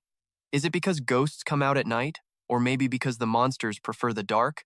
Kan An just shrugs it off. Forget I asked. Some things are better left unknown for kids like you. Fine, I get it. Too much info ruins my mental focus and births demons, right? Kan An gets annoyed with all the questions. If you're that bored, let's go a few rounds right now. Hearing that, he takes off like a lightning bolt. He shouts that bullying a sick guy is totally against the code of honor. A bit later, he finds Zhao Zhao and asks where Fatty went. He was just here a second ago. She points and says he already headed to the cafeteria to save us a table. Out of nowhere, she grabs his sleeve and pinches hard. Do you have a death wish? It looks small, but Jiang Du is literally tearing up from the pain. Have mercy, great warrior. Look, I'm still in one piece and totally fine. See? She snaps at him. But then her eyes start watering. You're still talking? I heard you got carried out of there on a stretcher and it scared the life out of me, you idiot. Seeing her break down like that leaves Jiang Du totally clueless on what to do next. He leans in to comfort her. Hey, Zhao Zhao, please don't cry. He even reaches out to catch one of her tears. Then he actually licks his finger and tells her the tear tastes kind of bitter and salty. Zhao Zhao's emotions are all over the place now. Are you insane? Why would you taste my tears like that? He turns bright red and tells her he just wanted to remember her flavor forever. He pulls her into a hug and makes a promise. Zhao Zhao, don't you worry. From now on, no matter what kind of trouble I run into, I'll just think of how bitter your tears tasted today. That's how I'll remember to keep myself safe for your sake. Feeling his heartbeat, a blushing Zhao Zhao tries to act tough and threatens him. You better back those words up. If you don't, I'm telling my dad and Uncle Lai to hunt you down and kick your butt. He looks down and notices a nasty scrape on her leg. Hey, what happened to your knee? Did you even go to the school nurse yet? Looking at the cut, she remembers the moment she heard everyone gossiping about him. Did you hear the latest news? That Jiang Du guy got jumped by a bunch of sophomores. I heard they crippled him and had to carry him out of there. Hearing that, Zhao Zhao lost it and charged straight at them, ready to throw hands for Jiang Du's sake. But she was so rushed, she ended up tripping over her own feet. She feels pretty embarrassed now. It is just training, right? Everyone gets a few bruises. It's just a scratch and I'm starving. Let's hit the cafeteria. Even as she drags him along, Jiang Du is still telling her to watch her step. What if you actually break something? She doesn't want to hear it and just pulls him away. Why are you acting like such a nagging grandma? Let's move, or we're stuck doing dishes all night. They ran hand in hand, chatting about chicken breast, snacks, fries, and Coke. You're buying to keep Zhao Zhao happy. Jiang Du agreed instantly. Half a month later in the escape zone, Jiang Du is chasing down mutants. Why even run? Weren't you acting tough earlier? I told you not to get cocky. Survival out here isn't easy, pal. He smirked with a plan. You think you can hide? Without a second thought, Jiang Du tracked him down. He took a massive leap and ambushed the mutant from behind.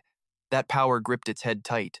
Jiang Du charged forward like a god. In the control room, Kan An screamed in a total panic. Game over. That kid's gonna kill it. Pull the mutant out now. Training ends right this second. After the drill, he gave the kid some major props. This brat is leveling up fast. 2 weeks in, and level 2 mutants can't even touch him anymore. I'm starting to wonder if your power is really Shadow Eyes or if you just have some hidden skill that makes you stronger every hit. Jiang smiled awkwardly and nudged him. Uncle Tong, you can't compare one person's physique to another. Kan An wasn't thrilled. Don't let it go to your head. Interested in joining a real mission? Us instructors have organization business to handle. There's the real world and then there's the Shadow Realm. Want to see it? Jiang focused hard. He definitely couldn't let his Shadow Devourer power slip. If I go with them, I can kill mutants but not eat them. No way I'm doing that. He shut it down. No time wasting. Uncle Tong scratched his neck, trying to bait the hook. I was gonna say, if you crush this mission, I can get you certified. You wouldn't be stuck here. Hearing that, Jiang slammed his water down, stood straight, and declared it a done deal. Next thing, they're on a bus. Surrounded by people, Jiang felt a little out of place. Uncle Tong, what's Khan? And cut him off. Meet your fellow student officers. He scanned the group and spotted a familiar face. Hey, that upperclassman looks really familiar, she smirked. Name's Duong Tu.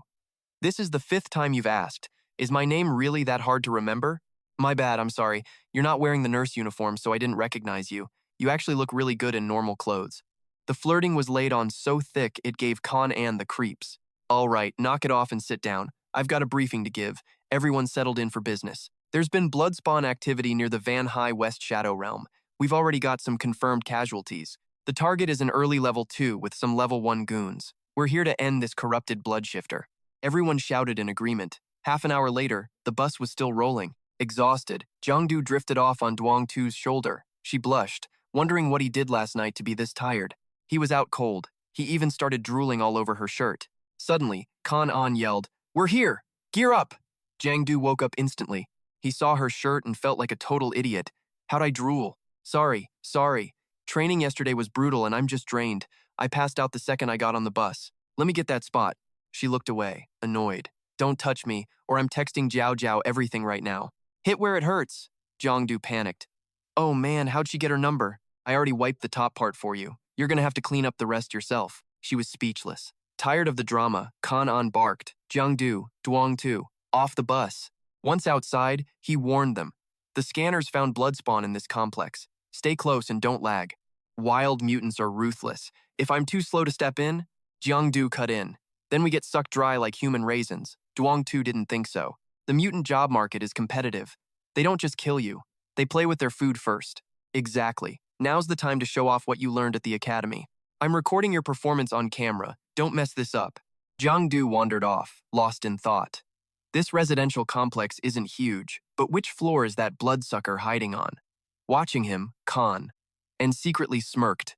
This Jiang kid looks way too hyped. His hands have definitely seen blood before I can practically smell that killer vibe on him. Then, he frowned and bit his lip.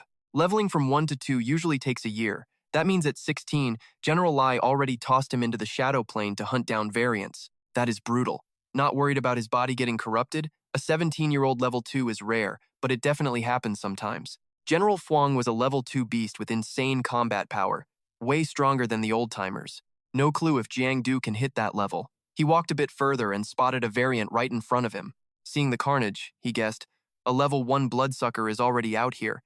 Then that level 2 must be close by. Without hesitating, he charged in to finish it. Gotcha. Right then, another monster jumped out from behind. It slammed Jiang with a move that sent him flying far away. He fought to stay up. Kan An couldn't just watch, so he jumped in. Jiang and I take the level 2. You 3 handle the level 1s. They all nodded and followed orders. Before charging, Kan An looked back. Yang Zi, you're a med student. This fight isn't for you. Go find a place to hide for now. Suddenly, a monster appeared out of nowhere and went for her.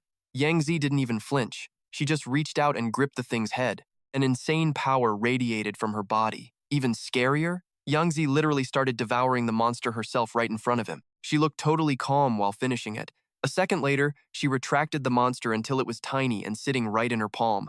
She tucked it into a secret jar. Right then, Jiang came back and saw the whole thing. What? What is this? Where did my sweet nurse go? Seeing him frozen, Yang Zi just asked, "What is it?" He managed a shaky smile. Full yet? She didn't even hesitate. I could go for one more. So he immediately found her another target. Jiang curiosity kicked in. Sister Yang, what is your actual power anyway? She was honest. A branch of the Eater. Jiangdu got hyped. Does that mean tentacles can pop out from absolutely everywhere? He looked even more excited, like an eagle catching a rabbit or something. Man, that power is totally wild. It's not like anything normal, but it's pretty intense, so can I touch them or what? She crossed her arms and shut him down. No, he wouldn't quit. Just a look then? You are such a total creep. Do you want me to report you for harassment at the special training camp?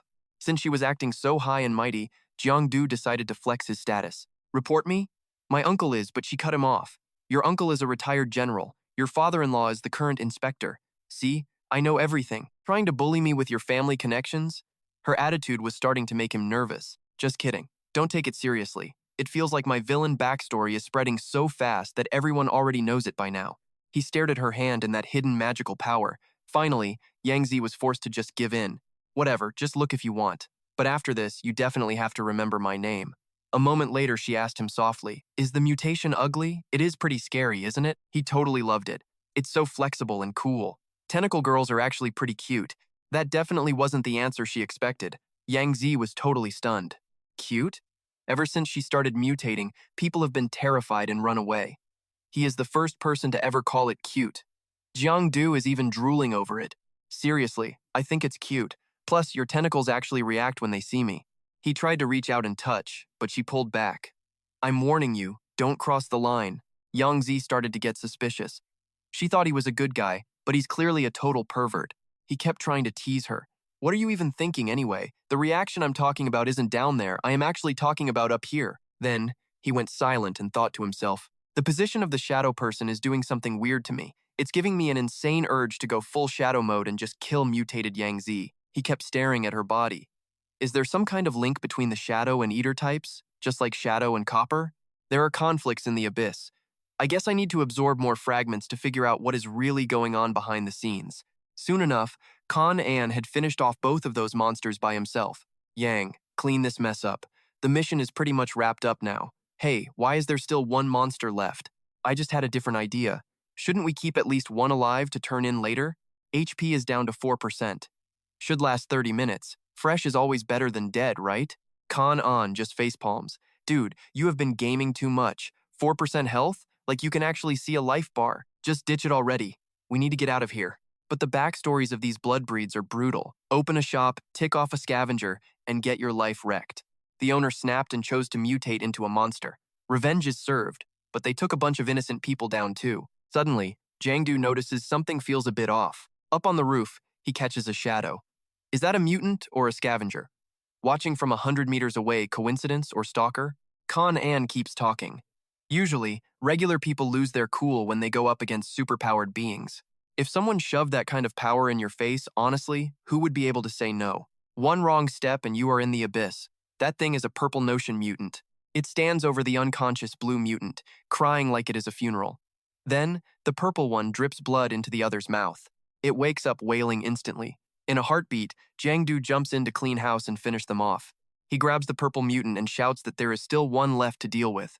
Jiangdu watches the enemy fade with ice in his eyes. The purple mutant lets out a final agonizing scream. Seeing them protect each other, Jiangdu realizes she literally gave up half her life force just to save him. It is pretty obvious they were a couple who lost control. Even pinned down, the purple mutant still tries to fight back. Well, that is a surprise. Huh? He stares at the blue mutant while attacking. No matter how much they suffered, he can't let these killers run loose anymore. Decision made. He focuses energy through his legs and launches a massive, glowing strike without a second thought. The purple mutant is totally spent, but it is not quite lights out yet.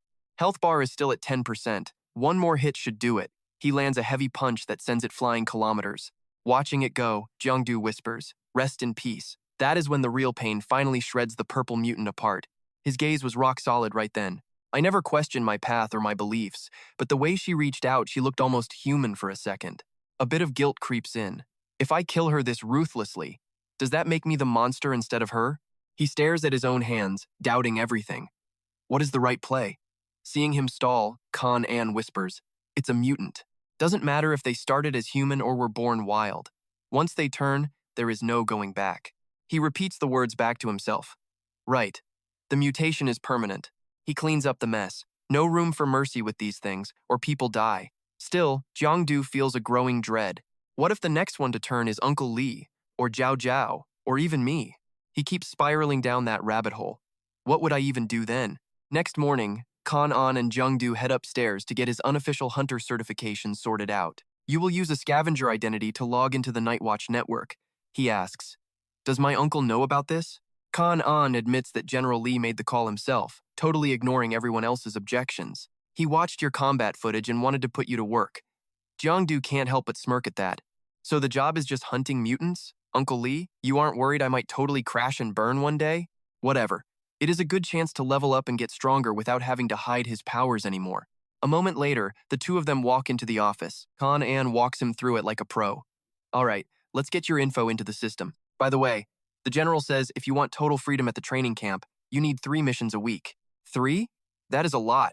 He starts complaining, but Kan An just shrugs. I can't help you there, kid. You will have to haggle with the general yourself.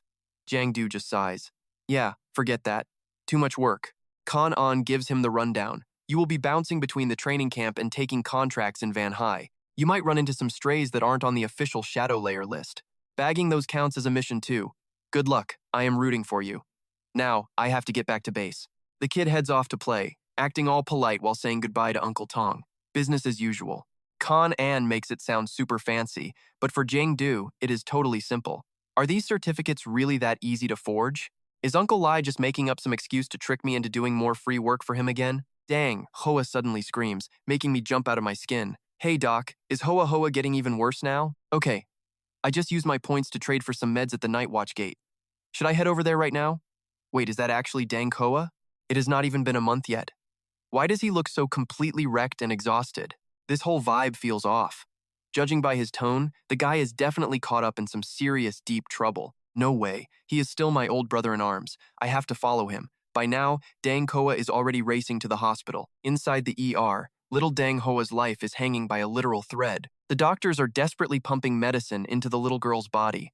Her eyes look dazed, and her breathing is fading fast. Suddenly, he pulls out a mysterious-looking briefcase. Inside sits a strange vial of medicine. One look at it makes the doctor's heart skip a beat in pure shock. Where the heck did you get this stuff? Dang Hoa just begs him. Doc, just tell me if there is a problem with it. The doctor cuts to the chase. This is definitely the newest blood source serum. But there is something you need to know. Let's talk outside. Once they are out, the doctor finally spills the beans. Your daughter's condition tanked because that supernatural pollution in her body has finally mutated and turned toxic. If we had gotten the serum 3 days ago, we might have seen a miracle. Now, it is hard to say. Dang Hoa desperately searches for any way out. Doc, tell me straight. How long can Hoa Hoa hang on? The doctor looks grim. Maybe 1 month. Surprisingly, he breathes a sigh of relief. There is still some time left. Please, doctor, get the surgery started. Jiangdu sneaks inside to investigate. He finds the details.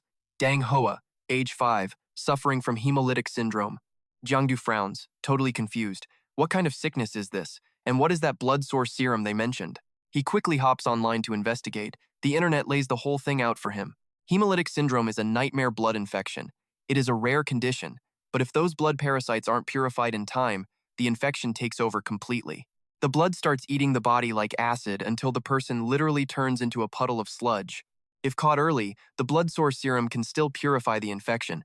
Sadly, most patients only find out once they have reached the final stage. Once he understands the stakes, he gets even more suspicious about the whole thing. Dang, Hoa is only 5 and stays in the real world. How did she get this? Does it have something to do with those blood species monsters sneaking into the city lately? Right now, Dang Hoa is alone in the hospital garden making a desperate phone call. He snaps at whoever is on the line. How many blood source serums do you have left? They just start making excuses. Please, 1 dose costs $1 million. The materials are incredibly rare. We need better ways to produce high-quality serum instead of just wasting what we have on her. As soon as he hears that, Dang Hoa's veins pop out as he starts screaming. I asked you how many vials are left. They are not vibing with his attitude at all. Dang Hoa, you better learn your place. You want the blood source serum? Fine. Come and find me yourself then if you're so desperate. Call ends, and he clenches his fists. I will save you, Hoa Ho. Don't worry, even if I have to lose everything. Jiangdu hears every single word of the conversation. Now, he is even more worried than he was before. Is he really going to try and grab more serum? I have a bad feeling about this. Jiangdu finally calls for help. Uncle Lee, a friend's little girl has hemolytic syndrome. Can that blood source serum actually fix her up? Uncle Lai exhales a cloud of smoke. Not sure. How old is the kid? He admits she is only 5. Uncle Lai's answer is a total buzzkill. The odds are basically 0. Kids have no resistance to that stuff at all. Caught early, the blood source serum might work. But if she is already in the final stage, there is almost no hope. Suddenly, Tiu pops up and calls his name. He turns around and smiles. She is excited. Long time no see. Weren't you supposed to be at the special training camp? Why are you back? She is excited. Long time no see. Weren't you supposed to be at the special training camp? Why are you back? Brushing the heavy stuff aside, Jiangdu chats a bit. I did so well they let me out early. What about you? No school today? She is glowing. A few days back, a monster snatched me, but a night watchman saved my life. He is badly hurt, so I am here to visit. It has only been a month, but you have changed so much. You have a different vibe now. Hearing the compliment, he just scratches his head, feeling awkward. It is no big deal. You've changed a lot, man. How's life lately? Xiao Xiao mumbled, looking totally wiped out. Same old me, but you guys got into camp while I'm stuck here. When things get real, I'm just bait for monsters. The Night Watch saved me, and now I'm just super jealous. I wish I had powers so I could stop being a victim. Jiangdu just shrugged. Being an awakened isn't all it's cracked up to be. You're always just one step away from death. Most people get to live a quiet, peaceful life, but superhumans? We basically live in a giant blender. Who actually makes it out without being broken? She finally let it out. No, you've got talent. You don't get how helpless it feels when a normal person faces a monster. If that watchman hadn't shown up, I would have been that thing's lunch. For real. Suddenly, Jiangdu sensed a threat and jumped in front. They both froze. What the hell was that? Why is there a variant here? People are screaming and running for their lives. The monster is locked on them. Time for the hero play. Stay behind me, Xiao. Don't move an inch. The monster bared its bloody fangs, looking like a nightmare. But for Jiangdu, this was going to be easy. He smirked. A level 1 bug like this actually thinks it can step to me? Please. Jiangdu ended it in a blink. He looked back and said, Stay put. I'll be right back. Monsters were swarming the area, and people were losing it. The screams were coming from every single direction. No, please help. Luckily, Jiangdu arrived just in time. Time to die, freak! The beast dropped right in front of the guy. Jiangdu then spotted another one on a car. Down, boy. A few minutes later, the whole place was finally clear. He paused. These 3 bloodlings were definitely once human. Something is wrong here. One corrupted person is normal, but this many? This isn't just bad luck. This is a pattern, and it's definitely not a coincidence. He caught up with Xiao Xiao. She looked down. See what I mean? Normal people are just glass against these things. Then, another blood-curdling scream shattered the peace. A guy was stumbling around, eyes totally glazed. My hands. They're glowing red. My blood is boiling. Jiangdu moved in fast. Get back! Everyone clear out! These people are already infected by the bloodling's corruption. I'm a pro at killing, but I can't heal this stuff. I need to call the Night Watch for backup. Xiao Xiao was in awe. Jiangdu, you're actually a beast now. Thanks for saving my life. He just waved it off. Don't sweat it. We're old classmates, right? Go home, stock up on food, and stay inside. I've got work to do. Catch you later. She nodded fast. He bolted like he had a rocket strapped to him. Xiao Xiao just watched, still totally blown away. Jiangdu, thanks for showing me what a real superhuman looks like. You're on another level. Even if I'm just a normal girl, I'll keep cheering you guys on and helping whoever I can. Just then, the phone in his pocket vibrated. It was Uncle Lee. You still breathing? Jiangdu replied. Don't count on me for your retirement. The old man is way too chill. Whatever, the Night Watch pays for my life. You wouldn't believe the perks here. Jiangdu laughed, screenshotted. I'm reporting you to the higher-ups for that one, Uncle. Uncle Lee deleted the text immediately. Listen, backup is already heading to that riot near you. If you're not dead, get back to base. Jiangdu flashed a grin. Perfect. I'm hitting the Shadow Realm to scavenge some easy loot. Those 3 kills already finished my weekly quota, so now I'm just hunting for fun. Time to go on a hunting spree. But the chaos wasn't over. Another variant was at 20% power, trying to heal. Suddenly, its energy surged up to 40%. To stop it, Jiangdu just sliced the thing in half. The monster couldn't handle that much heat. His hands were still glowing. Whoa, I didn't think I'd one-shot a level 2 beast that easily. Crazy. This rush is incredible. But then, he felt something off. Wait, the absorption feels wrong. Jiangdu stared at the weird object, totally confused. What is this? He tried to shake the freakish thing off, but he was stuck. It felt disgusting. Seriously, what is it? It wouldn't budge. He checked the system, sweating. Did I just absorb something cursed or what? The system just dumped a ton of details. Shadow form.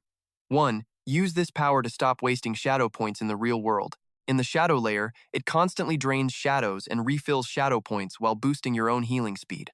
2. In this state, your aura gets way scarier, freaking out your prey and making them slip up. 3. This ability is evolving into something stronger. Jiang held his head, sweating bullets. What is this? This system is throwing open-ended questions at me now? Maybe it is because I just absorbed a level 2 wild variant for the first time. To save time, he quickly decided to find another one and test it. Suddenly, Jiang found himself creeping through a pitch-black, shadowy place. A variant suddenly appeared, wrapped in a blazing inferno of fire. He was spying on it from behind a wall.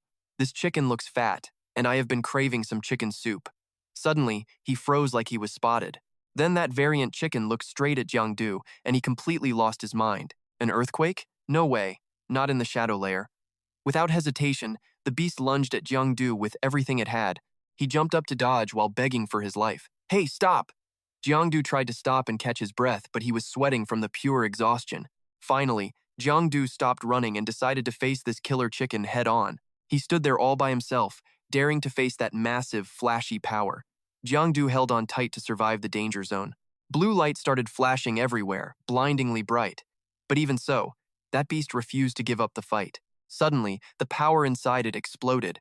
Jiang was shaking and could not even speak. Then he realized it was a shadow layer tide. Jiang tried to block the Hellfire Skeleton strike, but he got blasted back with no way to resist. Jiang finally stopped after slamming into a parked car on the street.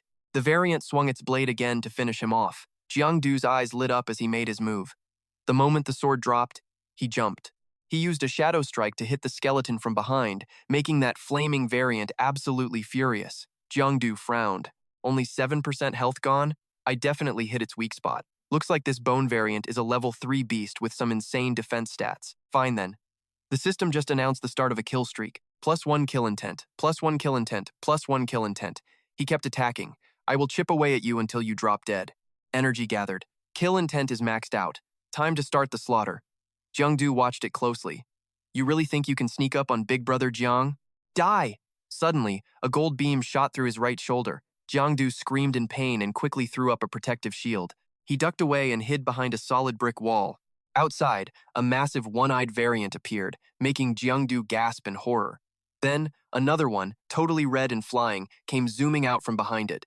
A mob of high-level variants just appeared. He ducked and hid. Damn it, too many showing up at once. This is bad. Plus, with the shadow tide hitting, everything is unstable.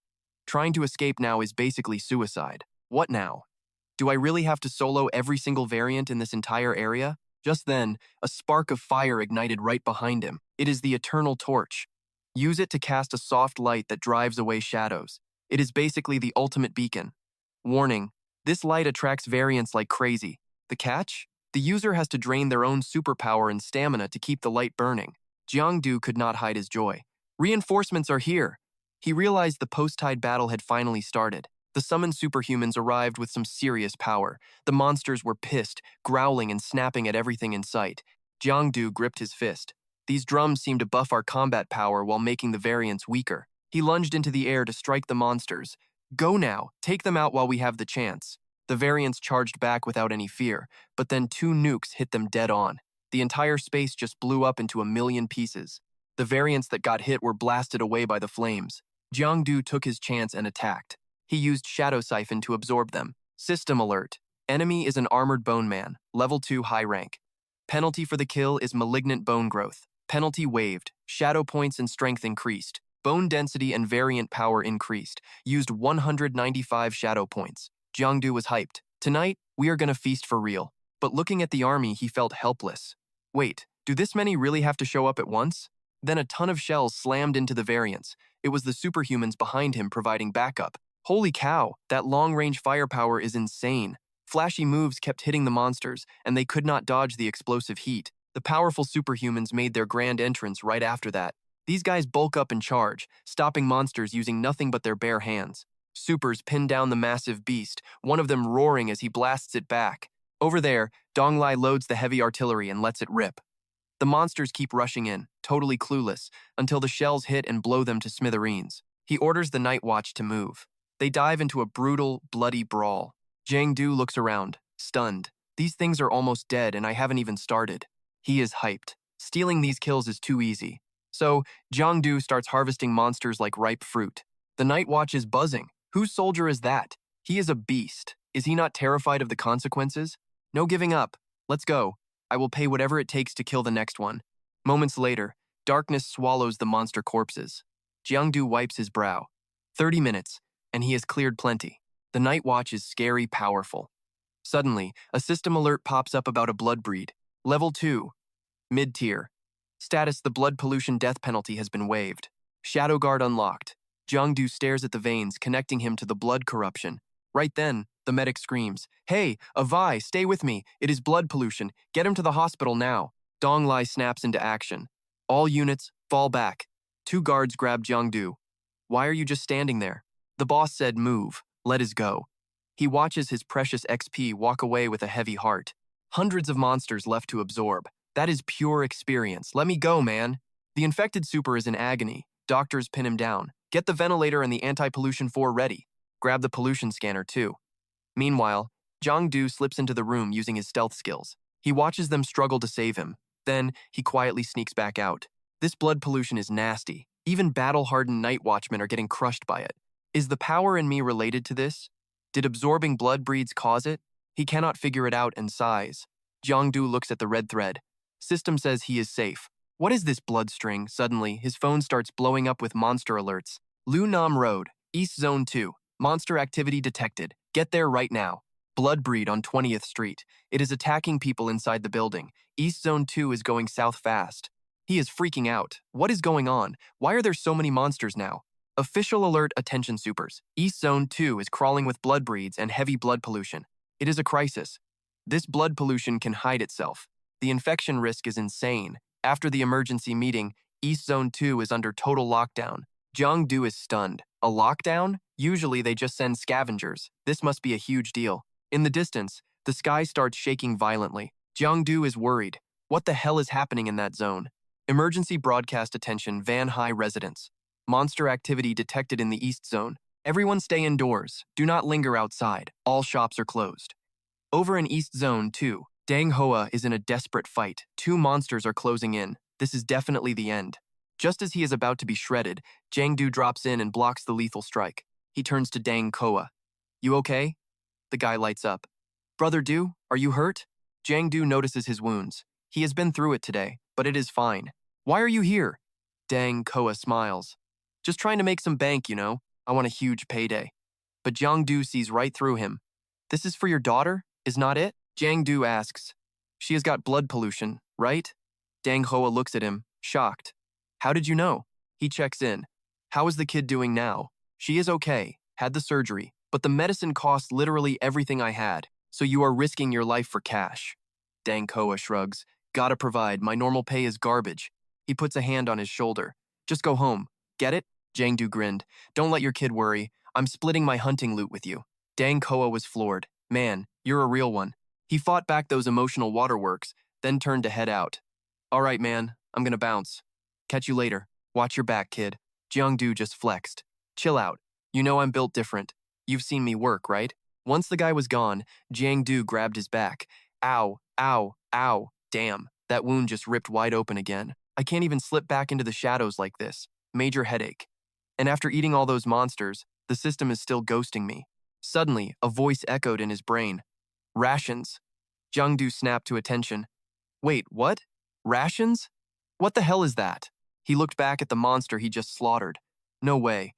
So he actually tried to take a bite, but just ended up spitting out a broken tooth. Holy crap. Why is this blood beast's fur hard as iron? How am I supposed to eat this thing? Frustrated, he jumped up. "Screw you!" He plunged his blade straight through the monster's nasty hide. Pure energy flooded into him, instantly maxing out his health bar back to 100%. Jiang smirked. "All right, that actually tastes pretty damn good." He stretched, feeling brand new. So that's what rations meant. I just gotta drain these monsters to heal up. Now I have a way to heal in the real world, patching up the weak spots in my shadow form. Time to find more snacks. Who knows, maybe I will even unlock some god-tier powers. Just then, his phone started buzzing. He saw the name and picked up. "Hey, Uncle Lee, what's up? Why are you calling me?" Tuan Quang exploded through the speaker. If you hadn't picked up, I would be sending a cleanup crew for your dead body. Are you in East District 2 right now or what? Get back here this second, Jiangdu lied through his teeth. Nah, I am out grabbing a bite, nowhere near East District 2.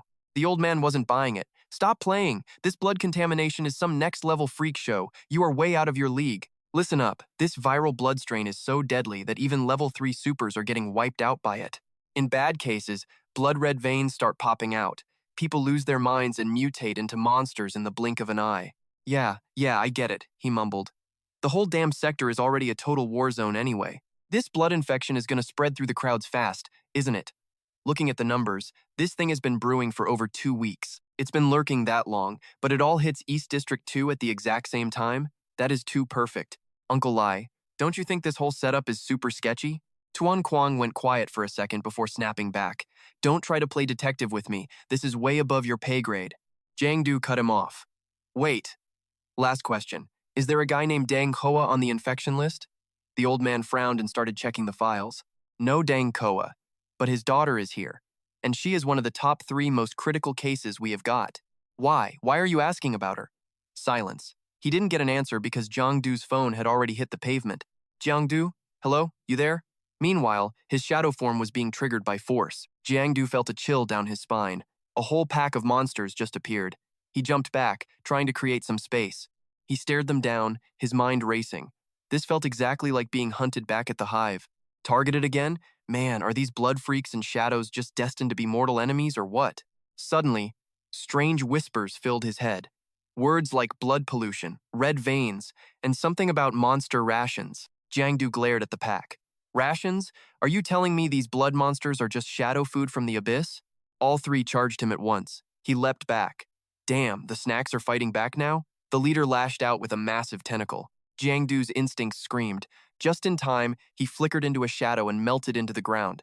No point in fighting a losing battle. I will lure them out and pick them off one by one. He popped up and launched himself into the air. He pulled a perfect flip right over the pack, landing on his feet a few yards away. But when he stood up, he found a dozen guns aimed at his head. Whoa, friendly, don't shoot. They kept firing, but the bullets flew right past him, shredding the monsters closing in from behind. Jiangdu finally looked up at his saviors. A soldier stepped forward. Kid, you all right? He hadn't even noticed an entire army unit had moved in. Jiangdu was stunned. These were level 4 night watchers. The heavy hitters had finally arrived on the scene. Time to hit the showers and sleep. My job here is done. Military tanks were already rolling in, crushing the monsters as they scrambled to escape in a panic. Explosions rocked the entire sector all night long. Finally, as the sun began to rise, the loudspeakers crackled to life. Citizens, please remain calm. All hostile entities have been neutralized. East District 2 is now secure. Please maintain order. Meanwhile, Jiangdu headed back to the library at Van Hai University. He tossed the book on abyss races onto the table. Finally, he had found what he was looking for. This time, he had to map out the hierarchy to see exactly how many enemies were hunting him. The book described the abyss as a world completely different from our blue star. Its society and races are totally unique. The author used ancient records and his own personal survival stories to write this entire guide. It breaks down the biology of abyss creatures, signed by someone named Tuan Quang. He was shocked this was Uncle Lee's pen name. He wrote that the abyss isn't just darkness. Actually, 3 suns are always burning in the sky. Pollution is everywhere. If your willpower is too low, going in there is just a death sentence. The monsters there form a brutal hierarchy based strictly on their bloodline power. Each race is a massive clan, tied together by alliances or old debts. If these monsters have allies, then maybe his shadow has a few friends too. The high-tier races are massive but don't have flashy special powers. They just use pure size to wreck everything. Their babies are 5 stories tall and rare.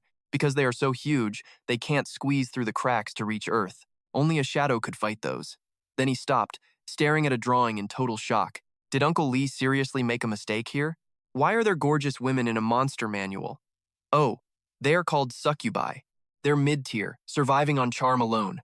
In a real fight, they're weaker than the lowest grunts. The succubus race looks almost human and possesses high-level intelligence. They can actually infiltrate human society and manipulate the elites. That is some scary stuff right there. These undercover monsters are dangerous. If I ever see one, I am taking her down. After that, he summarized. The bone race is a mid-tier abyss species. They use bones for power. Grudge types eat resentment and are weak.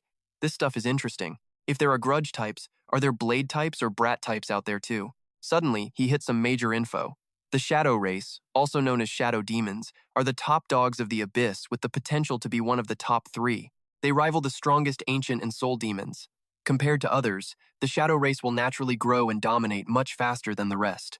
They turn other tribes into their personal servants, running a class-based system just like human society. It blew his mind. He was stunned. The Shadow race are basically the demon kings of the Abyss. He really thought they were just sneaky assassins, good for backstabbing. But the book also mentioned that for some unknown reason, the entire Shadow race collapsed in just a single night. According to the author, the Shadow race treated their subordinates like cattle meant for nothing but mindless slaughter. Even if they didn't crumble on their own, that kind of constant oppression was always doomed. Over time, there was no way the other monsters wouldn't team up to overthrow such a brutal tyranny. He threw the book down, his face turning pale as the truth hit him. Wait, this means the Shadow race has 0 friends left in the Abyss. He grit his teeth. It is all enemies.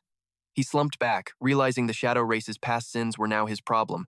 Talk about some seriously bad luck. But if they are hunting me, they must be scared. They fear the day I grow up. Maybe I will return like a true king. I will conquer the Abyss and have succubi as maids. Just thinking about it is a rush. Suddenly, a voice in the library warned him not to talk so loud. He jumped. Sorry, Professor Su.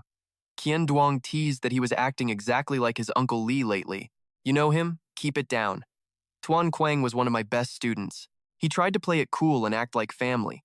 So, Professor Su is basically an old family friend of mine then. In that case, tell me about that real history you mentioned. The professor cut him off, telling him not to rush. He quickly asked how he could actually reach level 3. Is there some kind of trick to it? He explained that he once said fear isn't always a bad thing. Actually, the more you have, the better it is. It is the process of focusing supernatural power, which is required to reach level 3. If you still feel fear after that, your will breaks and the power in your chest vanishes. After that, moving forward becomes nearly impossible. He stood there frozen, fear creeping in. Man, he was cooked. A guy like me, fearless and a bit obsessed with monsters, is stuck. Does this mean I will never hit level 3? Qian Duang just shook his head and walked away. All right, do not overthink it. If you have questions, just come find me anytime. Jiang Du sighed and replied, Okay, thanks, Mr. Tu. But then, he suddenly stopped dead in his tracks. Right, quick reminder. The special training camp has a big exam coming up. Get ready. Jiang Du froze, suddenly realizing something. Wait, is that test not happening the day after tomorrow? So he had to face the music. Jiang Du tried to stay calm, telling himself not to panic. Sure, I suck at math and English, but my supernatural knowledge is actually top tier. As soon as the bell rang, he flipped the test paper over. Then his eyes went wide as he stared at the crazy questions. Question 1. What is the full name of the basic supernatural teacher? Is it Truong Tam, Li Tu, Vuong Mu, or Trio Luke? Jiang Du was stunned. What kind of garbage is this? He gripped his head. This was supposed to be an easy point, but he honestly could not remember those teachers. Whatever, skip it. Next question. But then he felt totally helpless. He still did not know the answer.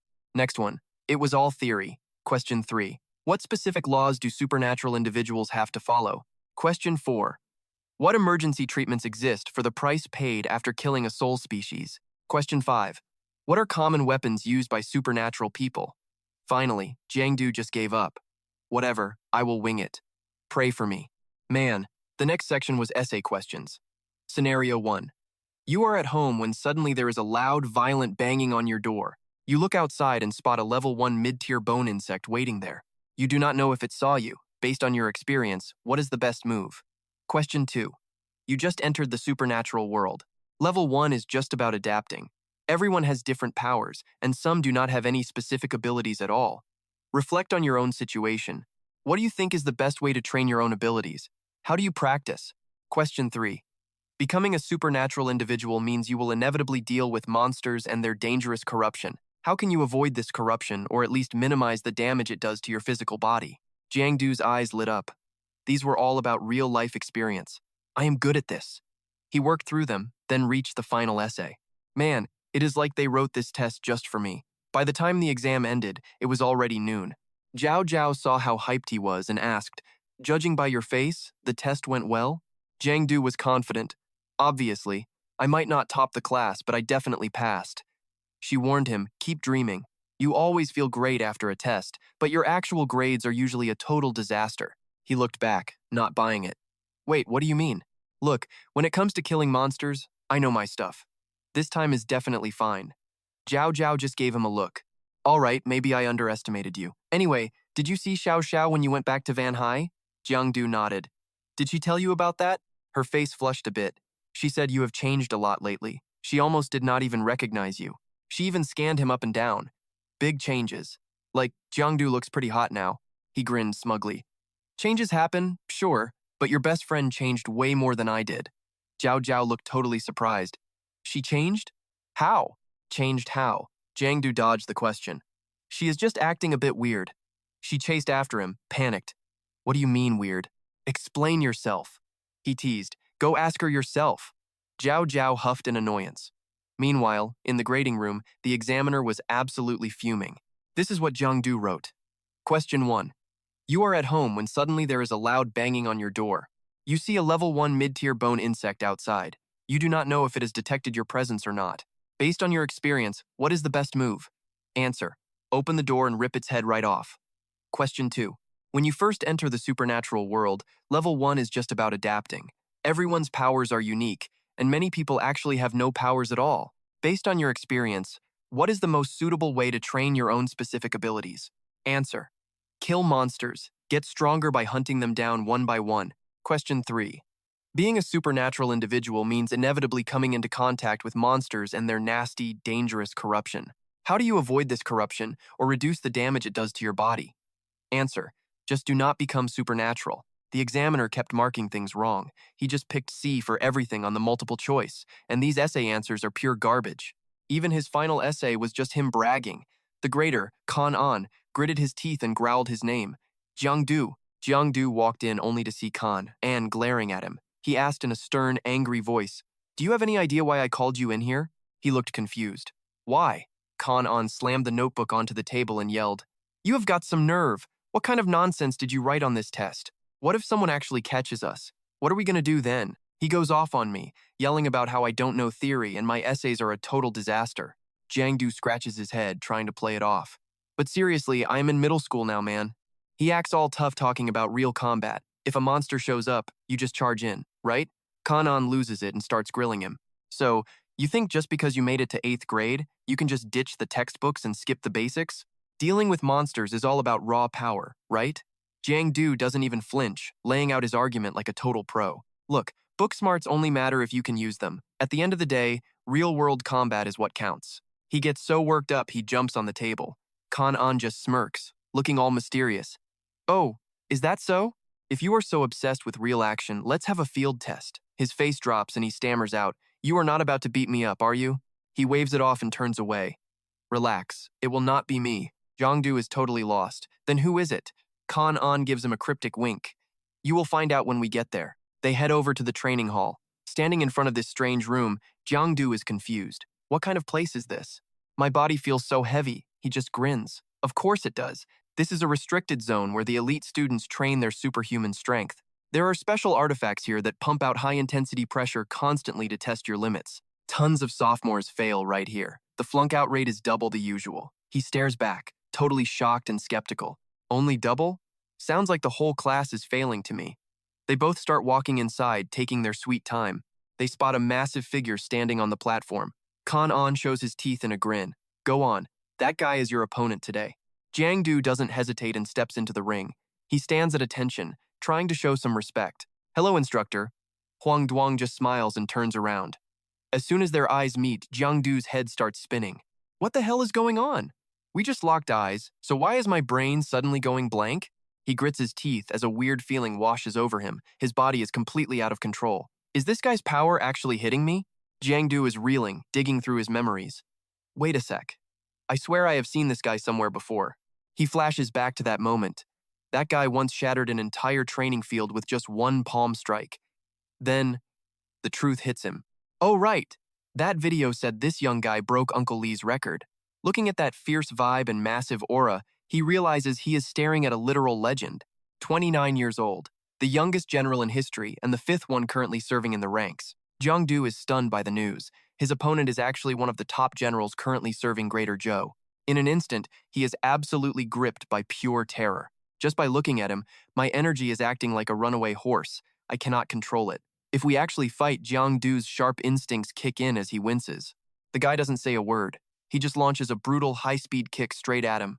Jiang Du coughs up blood as the hit lands, sending him flying into the air. Before he can even breathe, Huang Duang is already loading up another punch. With his life on the line, Jiang Du manages to find his rhythm and dodges the attack with some slick moves. He quickly jumps back to get some space. Jiang Du wipes the blood from his nose, annoyed by the total lack of respect. No hello, no nothing. He just went for the kill. If I had not moved just then, I would probably be spending the next month in a hospital bed. Even with danger everywhere, he feels this crazy rush of excitement. His blood is pumping as his battle spirit finally wakes up. That was actually pretty sick. Getting to spar with a general from Greater Zhou is a once-in-a-lifetime chance you just cannot pass up. Without wasting a second, he closes the gap and throws a heavy punch. Jiang Du just flows out of the way effortlessly. He sees the move coming and leaps high into the air. Huang Duang reacts instantly, pivoting to launch a massive uppercut. In the heat of the moment, Jiang Du weaves around while analyzing his opponent. He is fast and strong, sure, but his moves are actually pretty basic. Feeling disrespected, he narrows his eyes until they glow a terrifying deep shade of blood red. Suddenly, his feet are stuck. He cannot move an inch. Huang Duang does not hold back and brings a heavy blow right down on his head. Seeing him get hammered, Kan An screams out in a total panic, "Jiang Du!" He quickly throws his arms up to shield his head and shouts back with confidence. "Relax, I am not dead yet. I have figured out his game," the instructor mutters coldly. "Guess level 1 power isn't enough to stop you." Hearing that, Jiang Du freezes and asks, "What? Level 1? Huang Duang fires up, cranking his energy way higher. "Let's see how you handle level 2 then."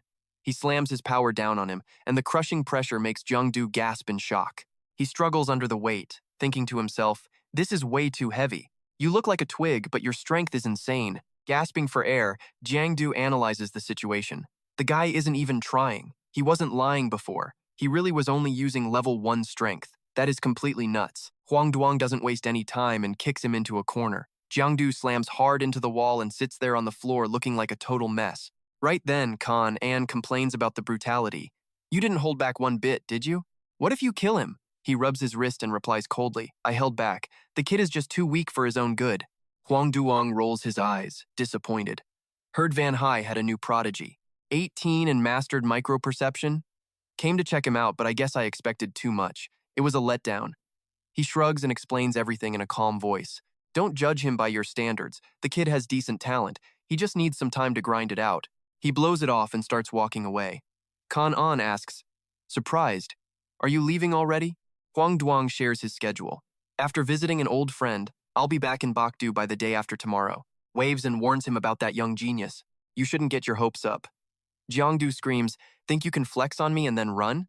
He's fuming, energy exploding from him. Huang Duang looks back. Jiang Du is stubborn and refuses to back down. "You can leave if you want." Jiang Du clenches his fist and makes a demand. "You gotta take one punch from me first." As he swings his fist, Huang Duang just casually blocks it without even breaking a sweat. Jiang Du tries to push harder, but the guy notices his stubbornness and frowns. Huang Duang doesn't want to struggle, so he just pins Jiang Du to the ground. Stuck underneath, Jiang Du struggles like a kid. "Damn it, one more time, I don't believe I can't land a hit on you." Seeing that grit, Huang Duang makes an offer. "Want to move to Bakdu with me?" He helps him up. Jiang Du asks, "Move to Bakdu? College is coming. Lamdong or Truong Duong are both solid choices for a kid like you. I'm starting a job in Bakdu anyway. I can keep an eye on you. We just met, man. No connection, no history. Going through the back door like this seems pretty random." He looks back with a look of nostalgia and gratitude.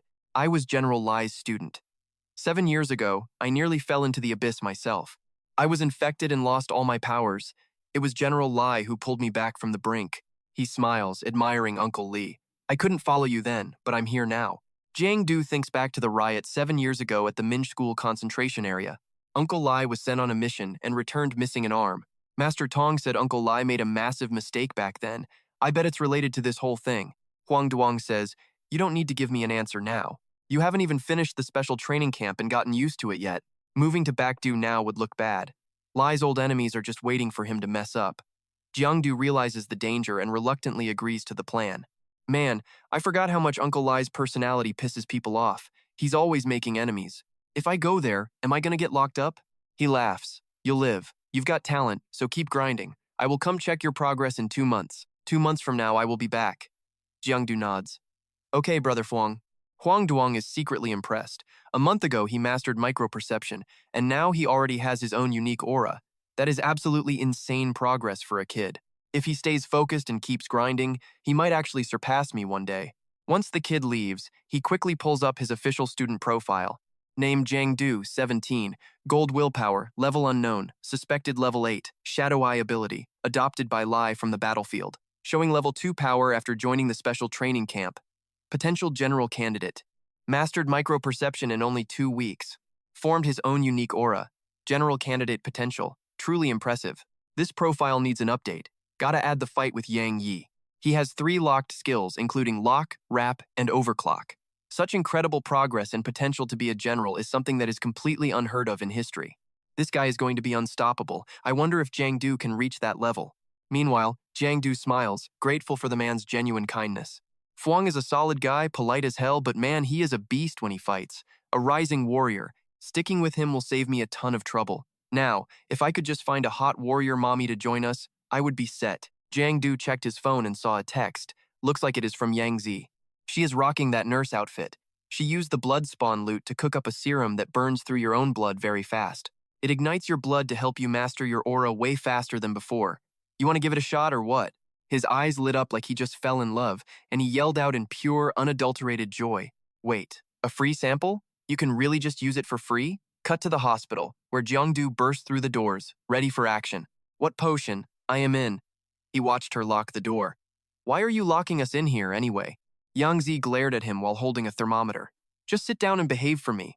Jiangdu obeyed like a scared kitten, awkwardly covering his junk. Yes, Mom. Then she started the exam without a care in the world. Vitals look normal. All your body functions seem to be working just fine right now. He realized it was just a boring checkup and felt totally let down, but then she pulled out some heavy iron leg shackles for him. She gave the order with zero hesitation. Come on, just put these things on. His face turned bright red as he got hyped. Wow, my big sis is hardcore. Even the way she tests medicine is totally wild and very intense. Fine, lock me up, Jiangdu asked curiously. So, what is next? What do we do now? She pointed to the chair in the middle. Sit still, he asked. Is this the full treatment package? Even his hands were locked down. She admitted she was afraid he would bolt midway through. Jiangdu declared with a straight face. No way. Sacrificing my body for medical science is a total honor. She pinched his cheek and smiled. Well, look at you being all noble and stuff. She gave him the serum and explained. My teacher modified this version and already tested it on a bunch of level 1 students before you. Now we need a level 2 subject. Minimal side effects, you just might not sleep for a few days. Standing nearby, she warned him. If you start feeling weird, you better tell me about it immediately. That creepy smile gave him the chills. He thought, why does she look so scary right now? What is she actually planning? She hit the button. A second later, electricity surged through him, making his whole body shake and vibrate violently. He felt like his soul was leaving his body. This is definitely intense, but not the kind I was thinking about. She watched him dazed. Did I fry him? Or is the potion just slow? She decided to crank it up and try again. Jiang Due's head was spinning as he tried to mumble something out. Stop, Don, stop, she teased him. Don, stop? Wow, you really do have some guts. I will give you what you want. Right then, his body felt a massive surge of power. Seeing the change, she was thrilled. Looks like the serum is finally kicking into high gear. Inside, he discovered a whole new power. He was absolutely stunned. Is this really my own aura? Ever since his awakening, this was the first time he could actually feel his power so clearly. The energy turned into a mist he could actually see and control. Now he could do whatever he wanted in a street fight. She asked how it felt.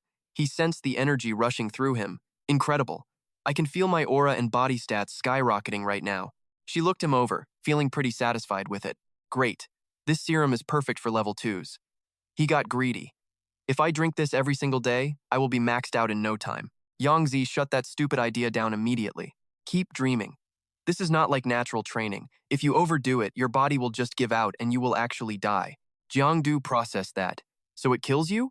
Well, actually, it does not hurt that much. He found a loophole and argued. Wait, what if I do not care about dying young? You said as long as I can digest it, the power is real, but the only price is just a shorter life, right? She warned him sternly. You have a very dangerous look in your eyes. Forget about getting any more serum from me. Jiangdu smirked, already planning his next way to get it. At the diner, customers were gossiping. Did you hear that massive explosion outside the city last night? Everyone heard it. It was huge. I heard it. I totally thought it was a massive earthquake. Man, that sound was so loud I thought some high-tier bosses were throwing hands nearby. Right then, old man Ingo brought food over to our quiet corner. He checked in with a worried look. Lee, you haven't been around in forever.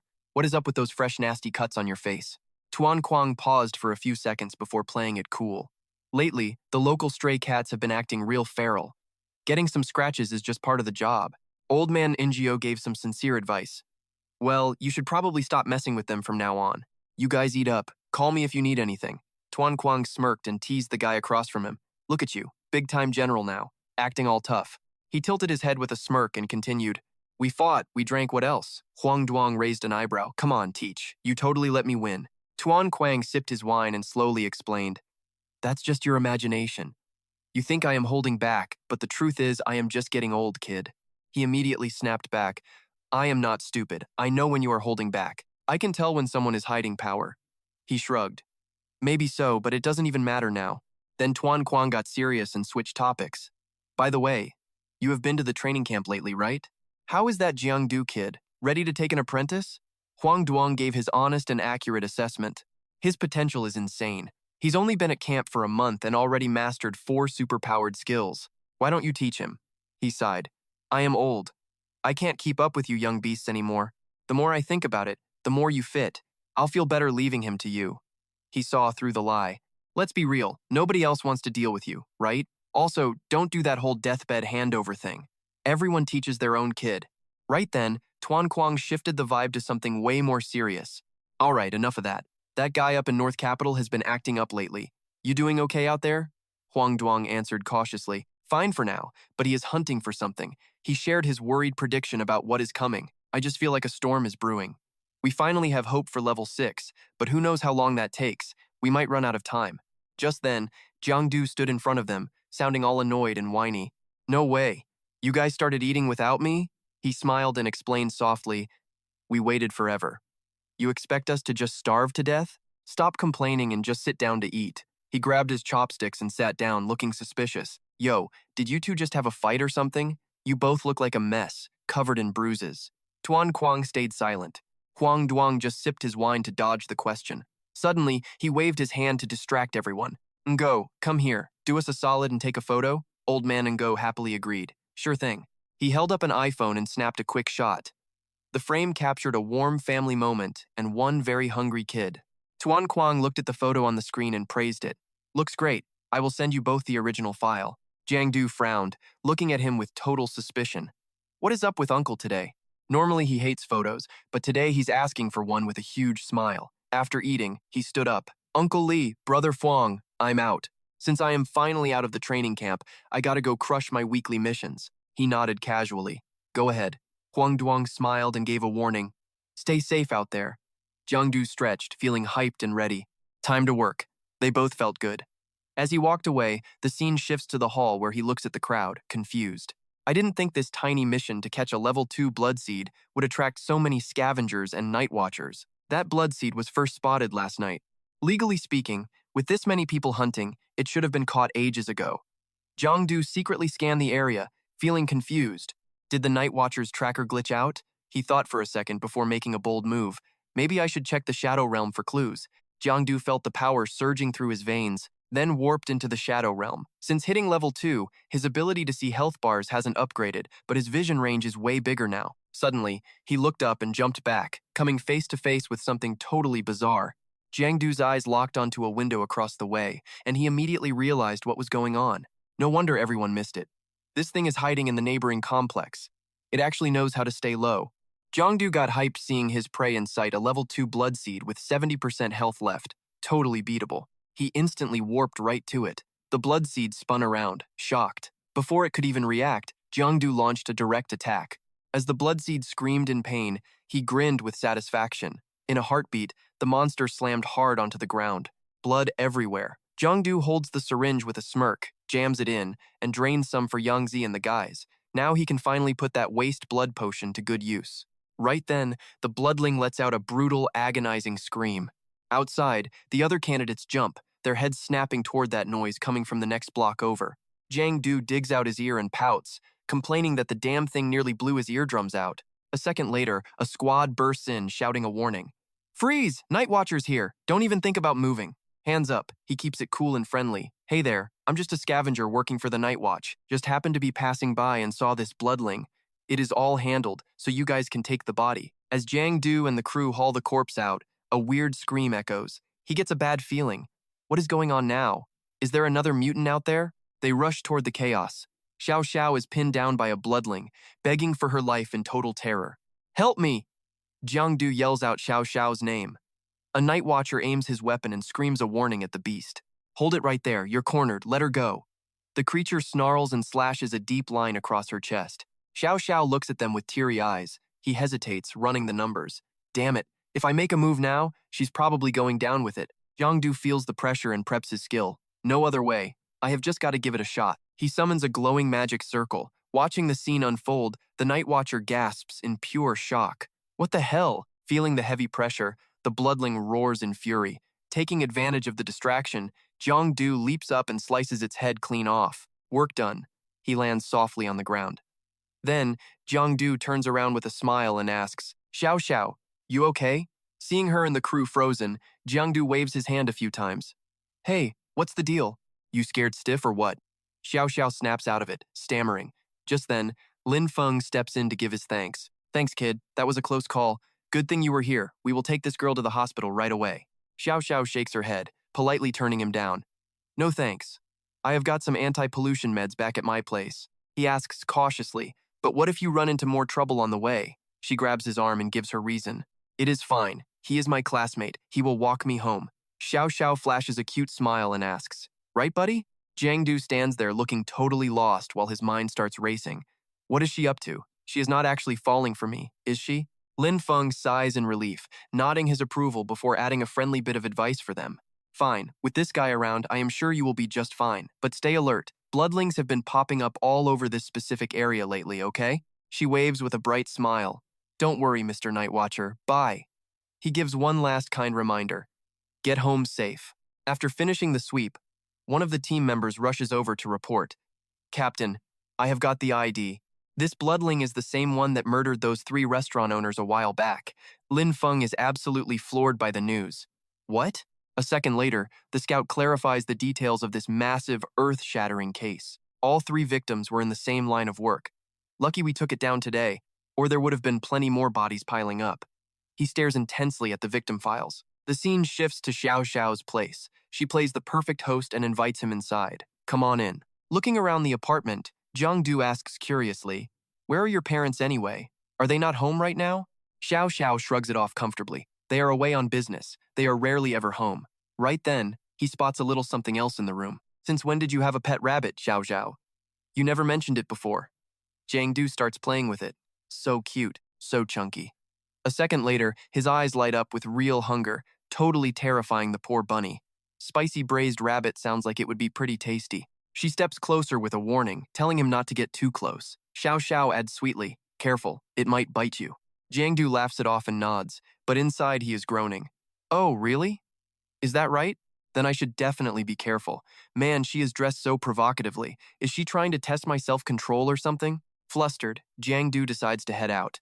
Since you are home safe, my job here is done. I'm going to get going now. She gives him a sly look. You do not even want a cup of tea with your classmate? Xiao Xiao teases him with a smirk. Or are you just scared of me? After that, they both sit down for tea and snacks while watching some television together. Jiang Du blushes and sneaks a peek. It is weird. I felt it last time we met, but Xiao Xiao has really changed a lot. He admires her, mesmerized. Not just her face, her whole figure looks better. Is this that legendary glow-up that happens when girls finally grow up? Just then, she speaks up to show her gratitude. This is actually the second time you have saved my life. Jiang Du smiles, though he seems a bit hesitant to reply. Yeah, what a crazy coincidence. Maybe grab a weapon for self-defense. You won't always have me around to bail you out. Xiao Xiao just shook her head and said no. Nah. If it is my time, it is my time. That is just life for a normal person like me, right? She quickly changed the subject out of concern. So, how has Zhao Zhao been doing at the training camp lately? He gave her the honest truth about his daily routine. Same as always, train, then crash for the night. Hit me up if you are free. Xiao Xiao gave him a curious look. Just talking? Jiang Du did not flinch at all. What else would we do? Fatty Lou is always there too. She sighed, sounding pretty jealous of their life. Must be nice. If I had the talent, I would be there with you. But hey, we are still old friends. Jiangdu gave her a reassuring smile. Stop overthinking everything and just relax. After your exams, we will be out of that camp. Then we can hang out and grab some food together. Out of nowhere, she suddenly hugged him, catching Jiangdu totally off guard. Hearts pounding, they were pressed close together. She leaned into him, holding on for dear life. Jiangdu pushed her back, feeling totally stunned by the move. Xiao Xiao, you know about me and Jiao Jiao. Why are you doing this? She just stayed silent for a while. Finally, she looked up with teary eyes. I just cannot accept this. All that jealousy finally spilled out. Jiao Jiao is my best friend. Pretty smart, talented, everyone absolutely loves her. I admire her, but I am also insanely jealous. I know it is wrong, but I just cannot help it. Xiao Xiao thought back to their old memories. One day, Jiao Jiao told her she just wanted to study music instead of becoming a super. I was so hyped. I thought I could finally prove myself, so I worked harder than anyone else. She smiled bitterly. But life just played me for a fool. All my hard work vanished like a bubble. We live in two different worlds now. Suddenly, the door swung open. Her parents walked in chatting like usual, but nobody knew those three were about to meet their end at the hands of those monsters. Guess that is karma for you. Even after years of being rivals, seeing them go like that is heavy. The room went dead silent. Both sides were completely stunned and speechless. They awkwardly called his name. Jiangdu waved back. Her dad asked, "Are you two you know?" Jiangdu waved his hands, panicking. No, it is not what you think, I swear." He scrambled for a quick excuse. "Actually, I have something I need to do. I should probably get going." But her mom gently stopped him. "At least stay for dinner." Jiangdu politely declined. "No thanks, my mom already has food waiting at home." Her dad suddenly remembered something. "Oh, I almost forgot to tell you. I just got a phone call saying they are locking down the whole neighborhood." Jiangdu spun around in a total panic. Outside, soldiers stood guard with serious faces. Captain Liu started barking out clear orders to the squad. Jiangdu hid behind a wall. Uncle Liu is leading this personally? That is not a good sign. This is not just a lockdown. He realized they were hunting something big down there. After sweeping the market, the supervisor reported the situation. "Captain Liu, the pollution levels here are spiking. The target is definitely inside this neighborhood." Liu did not waste a second. "All units, move in now." Jiangdu made a mental note that the target was in this building. That blood-patterned freak was really here. Right then, he noticed something strange and shifted his gaze. He spotted a blood beast and gasped, "It is actually here!" Wait, isn't that Xiao Xiao's building? Is she the target every single time? Suddenly, it split into clones. Jiangdu groaned from the shadows. "Oh great, clones? How the hell am I supposed to know which one to follow?" The beast jumped through a portal. Soldiers swarmed it. "Do not move! Stay on the ground!" More blood beasts kept popping up everywhere. He watched from the shadows, completely baffled. Jiangdu realized something was off. These are all fakes. The real one is long gone. He jumped, spotting a real shadow. He gritted his teeth and charged. "You are not getting away!" Jiangdu dove through the spatial portal and landed lightly on his feet on the other side. The blood beast slashed at him, triggering a massive, terrifying explosion. It narrowed its eyes and asked, "Were you looking for me?" Shadow Jiangdu was stunned by the crazy resemblance. Is this girl really the one holding the bloodline rank? Why does she look exactly like my shadow form? He wondered in confusion. Weirdly enough, why can't I see her health bar? Without a word, it lunged straight ahead. Jiangdu and Teal clashed, both diving headfirst into the brutal fight. The second his fist punched right through her body, he froze in total shock. Before Jiangdu could even react, Teal used her ability to strike back. He frowned, quickly calculating that her strength was actually way weaker than he had expected. She barely felt like a threat to him, but strangely, it seemed like his previous attack had not done any damage to her at all. Seeing that, Jiangdu charged up his energy and tightened his fist for a real strike. He suddenly threw a spinning punch at Tiu. After the hit, she just reformed, looking completely untouched and fine. Jiangdu lost his cool and yelled, charging at her. "Are you the one with the bloodline rank? Answer me. Did you pollute the blood supply in Van Hai?" She just calmly slipped past him, circling behind his back with a mocking tone. "Take a guess." Jiangdu stood there paralyzed, looking back at her in complete and utter disbelief. She smirked mockingly. "Too slow.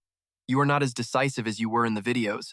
Feeling guilty about that vampire couple from before, Jiangdu snapped back in anger. "Why? They were just small business owners. Why would you hurt them?"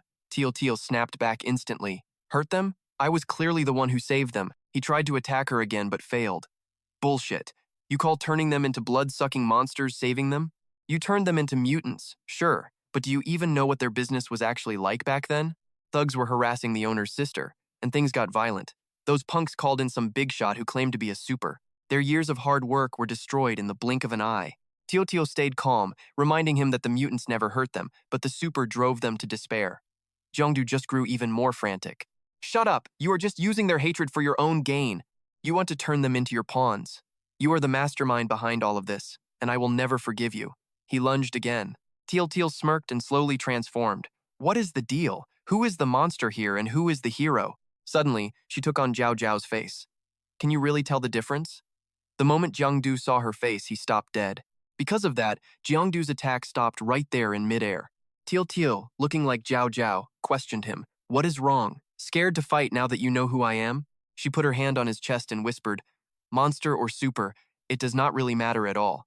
Leaning in close to Jiangdu, she added, The only thing that matters is me, right? He froze, unable to move. She took advantage, leaning in further, but Jiangdu's hand suddenly shot up and blocked her from getting any closer. He frowned and warned her, That is enough, Teal. She immediately put on a pathetic, sad little face. Who is Tio? I am Zhao. Jiangdu bluntly exposed the truth right then. Zhao has no idea about my shadow form, only you know.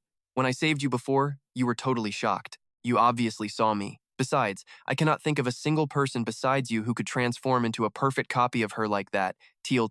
Hearing that, she immediately lunged forward to attack him. But Jiangdu cut her off after just a few steps. She grabbed her arm, glaring with pure hate at the massive power gap. Teal finally shifted back into her true form. I am the one you mentioned, the culprit making Van Hai a living hell. Well, kill me. Seeing him silent, she stepped forward. She grabbed his wrist tightly. I have made so many mistakes and killed so many people, so just kill me already. She pulled his hand to her neck, still acting like a victim with that pathetic look on her face. Use a little force and it will snap. The moment she said it, he gave her exactly what she wanted. Jiangdu punched her square in the face, grabbing her ankle with his other hand. He used every bit of strength to slam her around. Teal could not react in time. He continued swinging her with force, crashing her body hard into a wall not far away. Some weird liquid began to leak out of her and hit the ground. She trembled and complained. Jiangdu, you are not human. How could you be so rough with a fellow student? Jiangdu just coldly replied that she was nothing but a clone made of flesh. Even if he killed her, it would not mean anything at all. How did you know this was a clone? Is that your power too? He just pointed and blamed her. Don't even trip over that stuff. The you standing here and the Xiao, I remember, totally different people. Jiangdu demands answers. Why did you flip the script like this? Her expression goes cold. You still don't get it. I have not changed at all. Xiao spills the tea. My dad ran a restaurant, but 3 rivals spent years making his life hell. Those old, buried memories start flooding back right then. They hired local thugs to harass my dad, and they didn't spare me or my mom either. Jiangdu connects the dots, so you sent that blood clone to waste them. You let that thing jump you just to play victim and dodge the blame. She owns it without blinking.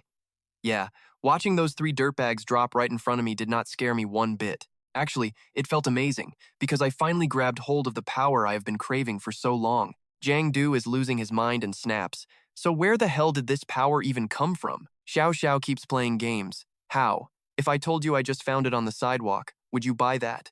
Jiangdu is not having it. Cut the crap. I am really not in the mood for jokes right now. She lets out a heavy sigh. Guess you do not trust me anymore. Whatever, man. Believe what you want to believe. Xiao smirks as energy flares around her. See you around, old friend. Jiangdu lunges forward, trying to shut it down. Hold up, Xiao. But before he can even take a step, she is gone. Jiangdu reaches for the empty air, then stares down at his own hand, completely lost in thought. He looks totally crushed. He gazes at the sky, whispering her name through gritted teeth. Xiao, just Xiao. He realizes something weird. There was never a health bar over her head during the entire fight, which means she is probably just a bloodseed clone and not the real deal at all. Jiangdu gets serious. If they are making moves in Yun Hai, they must be planning something massive. I gotta level up my training fast, or I am just going to be a sitting duck waiting to get cooked. Suddenly, his phone buzzes, killing the vibe. Jiangdu answers, only to get blasted by Tuan Kuang screaming his head off. Kid, where are you at? Why are you not checking your texts? He plays it cool. I am on a mission. Did you guys track down that bloodline infection source yet? The old man chills out. Turns out, it is all linked back to your classmate, Xiao. We are putting out a massive warrant. Yun Hai is going on total lockdown for major infection sweeps, so stay put, kid. Jiangdu just nods. I know. I am hitting the barracks as soon as I finish eating. He has pretty much confirmed it now. If even the Night Watch cannot bag her, she is legit. Her and her shadow squad are hiding way deeper than I thought. Cut to a diner. Giang is absolutely facepalming his way through a massive meal. Gotta load up now, because camp food is going to suck. Suddenly, a waitress walks over to him with a polite hello. Since you are dining solo, we brought you a teddy bear for company. Giang looks up, totally caught off guard. This girl is a dead ringer for Jiao. He pulls out his phone and texts her. Look familiar? Jiao snaps back. Like your face, maybe. Jiang trolls her. Why you gotta be so aggressive? She fires over a photo and a major accusation. Explain this. Xiao sent me this pic and then blocked me immediately. Jiang freezes, staring at the screen in shock. He gives a frustrated smirk. Xiao, you total snake. I let you slide once and you are already out here backstabbing me? Unbelievable. Jiang texts back fast. It is fake news. I will explain everything when I am back. Suddenly, a kid's voice grabs his attention. Daddy, that doll is so adorable. He stops. Wait, I have definitely heard that voice before. Dang Koa's wife is right there, trying to calm her daughter down. Your own doll is cute too. The girl pouts. But I want the other one. Jiang is floored when he sees it is actually Deng Koa. Was not his kid dealing with a major infection? How the heck did she get out of the hospital already? His mind starts racing. Did he actually score that blood source serum from that creepy mystery guy? He comforts Deng Hoa. Just eat your dinner, and then you can play the claw machine until you are happy. The little girl finally gives in. Okay, suddenly, Jiang walks up to them, holding the doll out. Here you go, kiddo. Deng Hoa lights up. Really? You are so awesome. Deng Hoa chimes in, sounding very grateful. Thanks, brother. He smiles and pats the girl's head. No problem. But secretly, Jiang mind is already racing. Ever since that mess at the Soduang group, not a single one of those vials has hit the black market. Now these mystery blood vials are circulating everywhere. I bet my life Tutu is behind this whole shady business. He stops dead, voice cracking as he asks, Yo, man, have we crossed paths somewhere before? You look so familiar. He keeps a straight face and shrugs. Maybe it was just a passing glance in the crowd. Jiang decides right then he has to grill Deng Hoa about those blood vials, but not today. No way he is ruining their family reunion vibes. She notices him staring at the guy and gets confused. Babe, what are you looking at? Something wrong? Deng Hoa snaps back to reality. Nothing, just seeing things, I guess. Meanwhile, at the night guard checkpoint, Nin walks up with news. Sorry for the wait, but your stats are finally verified. You are sitting at a cool 40 points right now. He starts doing the math. That elite skill book in the night guard shop costs 100 points. Looks like I have to grind way harder. She adds a serious warning. Listen, you gotta chill. Hunting monsters this fast is a one-way ticket to a nasty infection. He just looks at her and finally speaks. Thanks. Jiang walks away, thinking to himself, this job is done. Time to head back to base. His face turns pale when he looks ahead. Seeing the two girls, he asks, what are you doing? Sitting together like besties? They both jump up the second he speaks. The girls start throwing daggers at each other. Zhao Dao snaps first. Her rival, Duong Tu, fires right back. Wait, you are here for him too? Duong Tu smirks. Damn straight. On the sidelines, he is ready to bolt like a track star. Man, this is a total war zone. I better disappear before things get ugly. But he fails. She grabs him, complaining, I knew you would try and run. Zhao is fuming. That is why I came to the station to block you. Spill it. What is the deal between you and Tutu? He plays it cool. Hey, show your man some respect in public. She pulls her hand back and stammers, Shut up, don't say that. You are definitely not my man. Right then, Duong Tu mocks her. Too bad. I might need to borrow your man for a bit. She looks at him proudly. Kid, you are something. 12 level 2 kills in 3 days without any detox?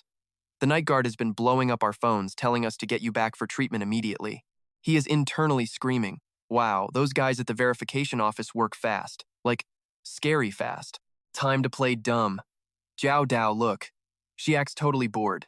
Just go get treated. Looking at you gives me a headache. Lying on the bed, Jiang chirps up. Hey sis, can you maybe not dress like that next time? It is a bit distracting. Duong Tu just shrugs. Whatever. It is not like I am wearing this for everyone. Her face turns red. Maybe I will just dress like this for Zhao Dao. And you. How is that? He panics instantly. Don't do that. You are going to kill me. Mission accomplished. She laughs. Look at you. All talk and no guts. Fine, get up. The checkup is over. Results are coming in, but your infection levels look super low. He just grins. Not just low, lady. I am clean. There is 0 infection in this body of mine. That leaves her stunned. 0? Suddenly, he hops off the bed. He waves her off. Yep, just write the report. My talent level is through the roof, so those trashy level 2 monsters can't touch me. Duong Tu is suspicious. High talent? She starts putting the pieces together. I heard rumors about a new student with insane, unmeasurable stats this year. Could it really be this guy right here? He sees a familiar face and gets confused. Isn't that the eye doctor who checked me out before? Why is he here? Then a voice calls out, Hey Tu, you busy right now? She turns. Oh hey, Professor Jiaoqi. Just finished. Did you just get out of the lab? He is totally floored. Who knew that random doctor was a big deal teacher at the elite training camp medical department? The old man smiles. Got a new theory. Time to see if it works. A moment later, Jiaoqi rushes off. I gotta run. She waves goodbye. Sure thing. See you, Professor. She turns to him with pride. That is my mentor, Jiaoqi. He created those elite blood serums himself. He is genuinely impressed. Sick. But I swear I saw him working at some random eye clinic in the hospital. Why would a legend like him be a regular doctor? She turns and gives a soft explanation. He only went there to study how patients turn into monsters in real time. It was all field research. I don't know the exact cause. But then, Duong Tu remembered something important. Right, the report is out and there is zero pollution. Look, just finish the paperwork. I have people waiting for me. Jiang Du's face turned weird. Since I'm already here, give me one more vial of blood medicine, she snapped, saying you just used it 4 days ago, but he didn't care at all. Look, not everyone is built the same. My talent is Yao Tu yet I can recover in like 4 or 5 days. Duong Tu looked pissed. I'm not responsible if you die. 1 vial only, no more than that. Jiang Du was drinking some nasty black medicine when he felt something change. Suddenly, smoke just started pouring out of his entire body. She freaked out and screamed. Then, he coughed up blood and passed out cold right there. Duong Tu held him, shouting his name. Finally, after a while, Jiang Du opened his eyes. She sighed in relief. Thank God. Any longer and I would have had to report this to the camp. Jiang Du bolted upright. Don't tell them. I absorbed the medicine already. I'm totally fine. Duong Tu warned him. Sure, you absorbed it, but you're weak. You can barely even stand up. Jiang Du bragged. Whatever, I'm good. A real man stays tough, and a night watchman has to be strong. Night fell, covering the houses in a dim, flickering light. He opened the door, worried that Zhao Zhao hadn't texted back. Was she mad he took so long? Still half asleep. She muttered that he was back. He rubbed her head. Did I wake you up? No, I was waiting for you, she said. How did the treatment go? He smiled. It went great. He spotted something weird. Your leg is infected by a mutant. Since when did this start? Why didn't you tell me? She just looked at him with a calm face. It's not a big deal, honestly. It's handled. I just need to use the medicine on time. Jiang Du started casting a spell. Don't move. Let me try something, she screamed. What are you doing? He released his power, hoping his ability to swallow mutants would work on this infection too. After finishing the spell, Jiang Du gently set her leg down and looked really guilty. Sorry, I couldn't get it out. She blushed and said she'd been using this stuff lately. He poured out the medicine. Since I can't draw it out, I'll just use this ointment instead. Massaging her leg, he told her to speak up if it hurt. She groaned. Just hold on, almost done. Zhao Zhao's face turned bright red as she just mumbled a response. He asked why she went to the station with such a bad wound. She finally told him why. I wanted to know what happened to Tu Tu, but she thought I just wanted to see you. He got serious. Look, Zhao Zhao, chances are we won't be seeing Tu Tu anymore. She freaked out and yelled. What do you mean? What actually happened to her? That's the story. She got obsessed and chose a dark path. Now, there is no way for her to turn back. Zhao Zhao looked totally drained. This is all my fault, she whispered. I barely talked to her after joining the camp. If I just checked in, she wouldn't be this way. He tucked her in. It's no use. She's stubborn and she made her own choices. She doesn't listen to anyone. I just hope she's still good inside. Now rest. I'm going to read. Suddenly, she grabbed his arm and begged him not to leave. Will you stay with me forever? He looked at her tenderly. I will. Days later at a diner, Hao Tu asked about Xiao Feng. Wait, didn't you say it was some kind of blood loss syndrome or something? The night watchman gave us 1 vial of blood medicine. We even sold our house to get a second one. He suspected the medicine came from a shady source. Suddenly, the man became very serious. Look, after the company fell, some underground group started selling cheap vials for a fraction of the price. Lao Chao looked at him, wondering if that was actually true or not. Hao Tu just laughed. Who knows if it's legit? But hey, it's better than having nothing. If this is real, it's a literal lifesaver. Anyway, enough talk. Let's just eat. Meal is done. Old Man Chow waved as he walked off. Yo, Hao Zi, I am hitting the hospital first. Major thanks for the hookup today, kid. Catch you later. Hao Zi laughed. We are brothers. Do we really need to say that? Behind him, Jiang was frantically on his phone. Tiger, are we making too much noise here? Hey, Tiger, do you think we are making too much of a scene? The night watch is crawling all over the place right now. I got it. I am on my way. Finally, the call ended. Suddenly, black smoke swirled around Hao Zi. He flipped out, having no clue what was happening. Jiang stepped right out of the shadows. Heading somewhere? Mind if I tag along for the ride? Cut to the skyscrapers under a crescent moon. A pack of freaks gathered. Big Bro Hu radiated dark energy, screaming, "Who picked this snack? Are you freaking kidding me? Why did you bring someone from the elite military training camp, huh? Trying to get us killed?" "I did it, Tiger." The guy stuttered, trying to explain. "I was just out hunting for some grub and then she showed up out of nowhere. She tried to play the hero and save some people. She smelled so good and we did not want to cause a scene, so we grabbed her. Hu just lost it and punched him. 'You absolute moron,' he growled. Tiger yanked a red cloth away. Underneath was a crowd of tied-up people, their faces pale with pure terror. He walked up to the iron cage with a twisted grin. "You must be Xiao Di, the elite camp student." She just glared back and screamed at him. "You people sold your souls to become bloodlings, monsters, traitors to humanity." A female freak chimed in. "Tiger, what is the plan for her? We cannot kill her or let her go. Give the boss a call." Tiger stepped away, sounding all respectful. "Boss, it is me. Need your call on something, got it. I hear you loud and clear, sir." He turned back, looking totally hyped. Boss is coming to turn her himself. He will handle those night watch losers. Party is back on. The monsters started cheering like crazy. "Long live Tiger! Long live the boss!" He popped a bottle. Wine splashed the girl. "Oh, you are so mean," she giggled. The freaks opened the cages. People were dragged out, sobbing and begging for mercy. "No, please, I do not want to go. Someone help me. I will do anything, just let me go. I will be your slave." The girl singled out a guy. "Hey, handsome, come play a game. If you win, I will do whatever you want, anything at all. But if you lose, I get a bite of your flesh." Tiger sat by Xiao Di. "My bad, forgot you are tied up." He forced her mouth open. "Let me give you a drink." Tiger let out a nasty laugh. "I love watching you humans crawl over each other. Night watch, please. You just got better luck with your powers than us. We are still running circles around you." Xiao Di looked at him, terrified. "What do you want?" He gave a sick grin. "Honestly, since I turned, I have never tasted superhuman meat." Tiger grazed her neck with a sharp nail, mocking her fear. "I bet you taste incredible." In her head, Xiao Di just prayed for a miracle. Suddenly, a finger flicked the light switch. Tiger barked, "What the hell? Who killed the lights?" Every spotlight hit the stage at once. Two figures appeared out of thin air. Jiang pushed the guy forward. "Just more food. Good evening, folks." Hao Zi screamed, "Run, Tiger!" She saw who it was and beamed. "It is Du Zi. He came. Where did this brat come from? Killing my vibe? Get him. Chop him into appetizers, boys." The monsters roared in unison and charged right at him. Tiger looked smug. "Let us see you handle this." Xiao Di whispered, "Please do not get hurt." Before they could touch him, Jiang exploded with power. Lightning arced everywhere, pinning everyone down. Suddenly, she lunged forward and hugged Jiang tight. "So good. I knew you were strong enough to save us." "Wait, Xiao Di? Why are you here?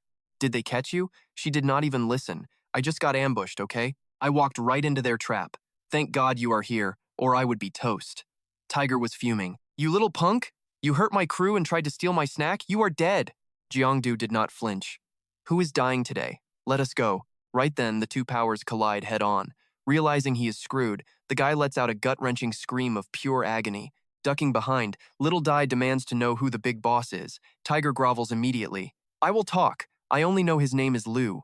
"You are asking if there is a bigger fish?" He just shrugs. "No clue, man. I only deal with him. If someone is pulling his strings, I am in the dark." Jiang expression turns ice cold right then. He snaps. "If you are this clueless, then keeping you alive is just a waste of space." Tiger starts shaking, stuttering, "Please, boss, I do not know the top-tier secrets." Suddenly, things feel off. Jiang tenses up. Someone else is definitely heading their way. Suddenly, the door literally explodes with a massive boom. A squad bursts in. It is the patrol team Freeze. Tiger lunges forward, grabbing the lead officer's leg while sobbing like a total baby. "Save me, officer! This shadow freak was gonna end us. Thank God you showed up. Quick, grab that guy before he gets away." The officer looks around but sees zero evidence. Little Dai steps up, shouting, "Officer, do not buy into this idiot's lies. These mutant bloodbreeds were literally going to eat us. If Brother Du had not stepped in, we would be lunch by now. We would be monster food for sure." The officer's ears perk up. "Brother Du? You mean that famous scavenger guy from the internet?" A voice crackles through the headset. "Hey, What is the status over on your end? He radios back, we had a situation, but luckily, none of our people got hurt. We bagged the Bloodbreed leader and his goons. The voice replies, solid. We tracked down that mastermind Lu. We are moving in to grab him now. From the shadows, Jiang watches everything. If the patrol squad already caught the big fish, I am off the hook. But is this Lu guy actually the real boss? He sinks into the ground thinking, whatever. I am sure more clues will pop up eventually. Not a bad haul today, this should last a week. My energy is totally drained though, time to go home and refuel. She notices something weird. Brother Du's vibe just vanished. He must have bailed. It has only been a month since I saw him. He has gotten crazy strong. Plus, that cocky attitude totally reminds me of the Great Demon King from boot camp. Scene change. Yang Qi looks confused. Wait, did you seriously chug all 10 of those blood medicine bottles? Logically, that should have wiped out 3 years of your life. But your vitals? They look perfectly fine. 0 damage. I am starting to think your body is built different. Jiangdu shrugs it off. I am right here. Take a look. She points a finger at him. Look, the high-tech sensors found nothing. How am I supposed to see anything with my bare eyes? Suddenly, Yang Si leans in really close to him. But mark my words, I will uncover your little secret eventually. She turns away. Anyway, go grab your own meds from now on. Jiangdu is confused. No machines? Yang Si explains. The gear was just to make sure you did not drop dead. You are stable now, so we are done. He shares what is actually on his mind. Actually, I think I like the equipment better. She smirks. Oh? Or was seeing Bai Ti just more comfortable? Yang Si gets flirty and leans in. How about I video call you every day to show off my stockings? Jiangdu gets flustered. Jiao Jiao will totally catch us. I mean, my heart is stronger now anyway. I do not have time. You did not record that, did you? She flashes her phone. Duh. Bring me 20 bottles of Bloodbreed Heartblood, or Jiao Jiao hears everything. He looks confused and starts scrolling through the news on his phone. Some dude named Lu led the Bloodbreed riots and got busted today. Hold on, let me read this article. A post pops up. According to Lu's confession, they found a hidden entrance leading deep into the dark floor one day. They were going to report it, but then a red crystal fell out. Greed kicked in immediately, and they could not take their eyes off it. They had no idea it was actually a special blood breed that had died and shifted back into human form. With that person whispering in his ear, his whole life flipped upside down. Everything started to change fast. At first, he actually wanted to help the patrol. But once he felt that massive power surge, things changed. Those good intentions were tossed out the window pretty quickly. He started building a clan, spreading the infection, and recruiting goons. He kept fresh blood supplies and tainted the source to speed up their healing. These blood pattern freaks are masters of disguise.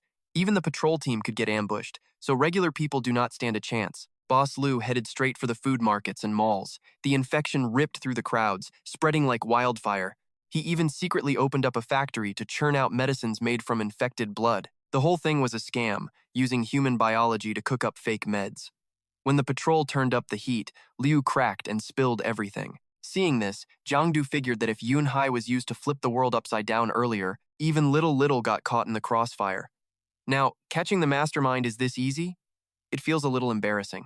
Looks like I need to personally hit that factory to see what is really going on. Since there is nothing left here, I am heading out. I have things to handle, so catch you later. Right now, the night watch is swarming the crime scene. Inside, an officer is busy scanning a tablet while crates packed with evidence sit stacked along the side. Right at that moment, Jiang sneaks a piece of the evidence for himself. He stares at it with total curiosity, shocked that a factory for fake blood source vials actually exists. Honestly, I thought this whole thing was cap. Jiang starts putting the pieces together. But if high-level bloodline users can already make these vials, is a factory even necessary? Sure, a factory is way faster for packing, but it is also much easier to get busted. He stares intently at the bottle. Is there some kind of catch to this vial? Without a word, Jiang downs the whole vial. A second later, he is frowning with his arms crossed. The taste is totally off. Jiang is stunned, eyes wide. What is this? This garbage just tastes like orange soda. Sure, it might keep you alive, but it definitely will not cure you. He tosses the vial aside and starts connecting all the shady dots. Is the real big boss actually that Lu guy? Did he do all this just to get rich selling fake meds? Just then, Jiang snaps out of it and looks back, deep in thought. Wait, if this vial is just a fake full of chemicals, how was Dang Hoa's daughter actually cured? He starts spinning a much darker theory. Maybe there is more than just one type of fake blood serum on the market. Maybe that guy who got caught is just a pawn being used. Seeing her wanted poster, Jiang starts questioning everything. And what about Little? What is his role in all this? He makes a call and rushes to find Dang Koa for answers. At the same time, his phone hits him with an error message. The number you called is off. Giang is frustrated and totally confused. Why turn the phone off right now? He looks at the bus with a worried expression. Did something go wrong? Without a second thought, Jiang hops on the bus. Once inside, he starts looking around frantically. Jiang finds a key clue. No blood veins. Is this just one of Little's clones? The bus starts moving down the road. Right then, Dang Hoa shifts into a pale, sickly-looking old guy. Something is off. He watches closely, certain that if there is no health bar, it is him. At the bus stop, he takes his time getting off.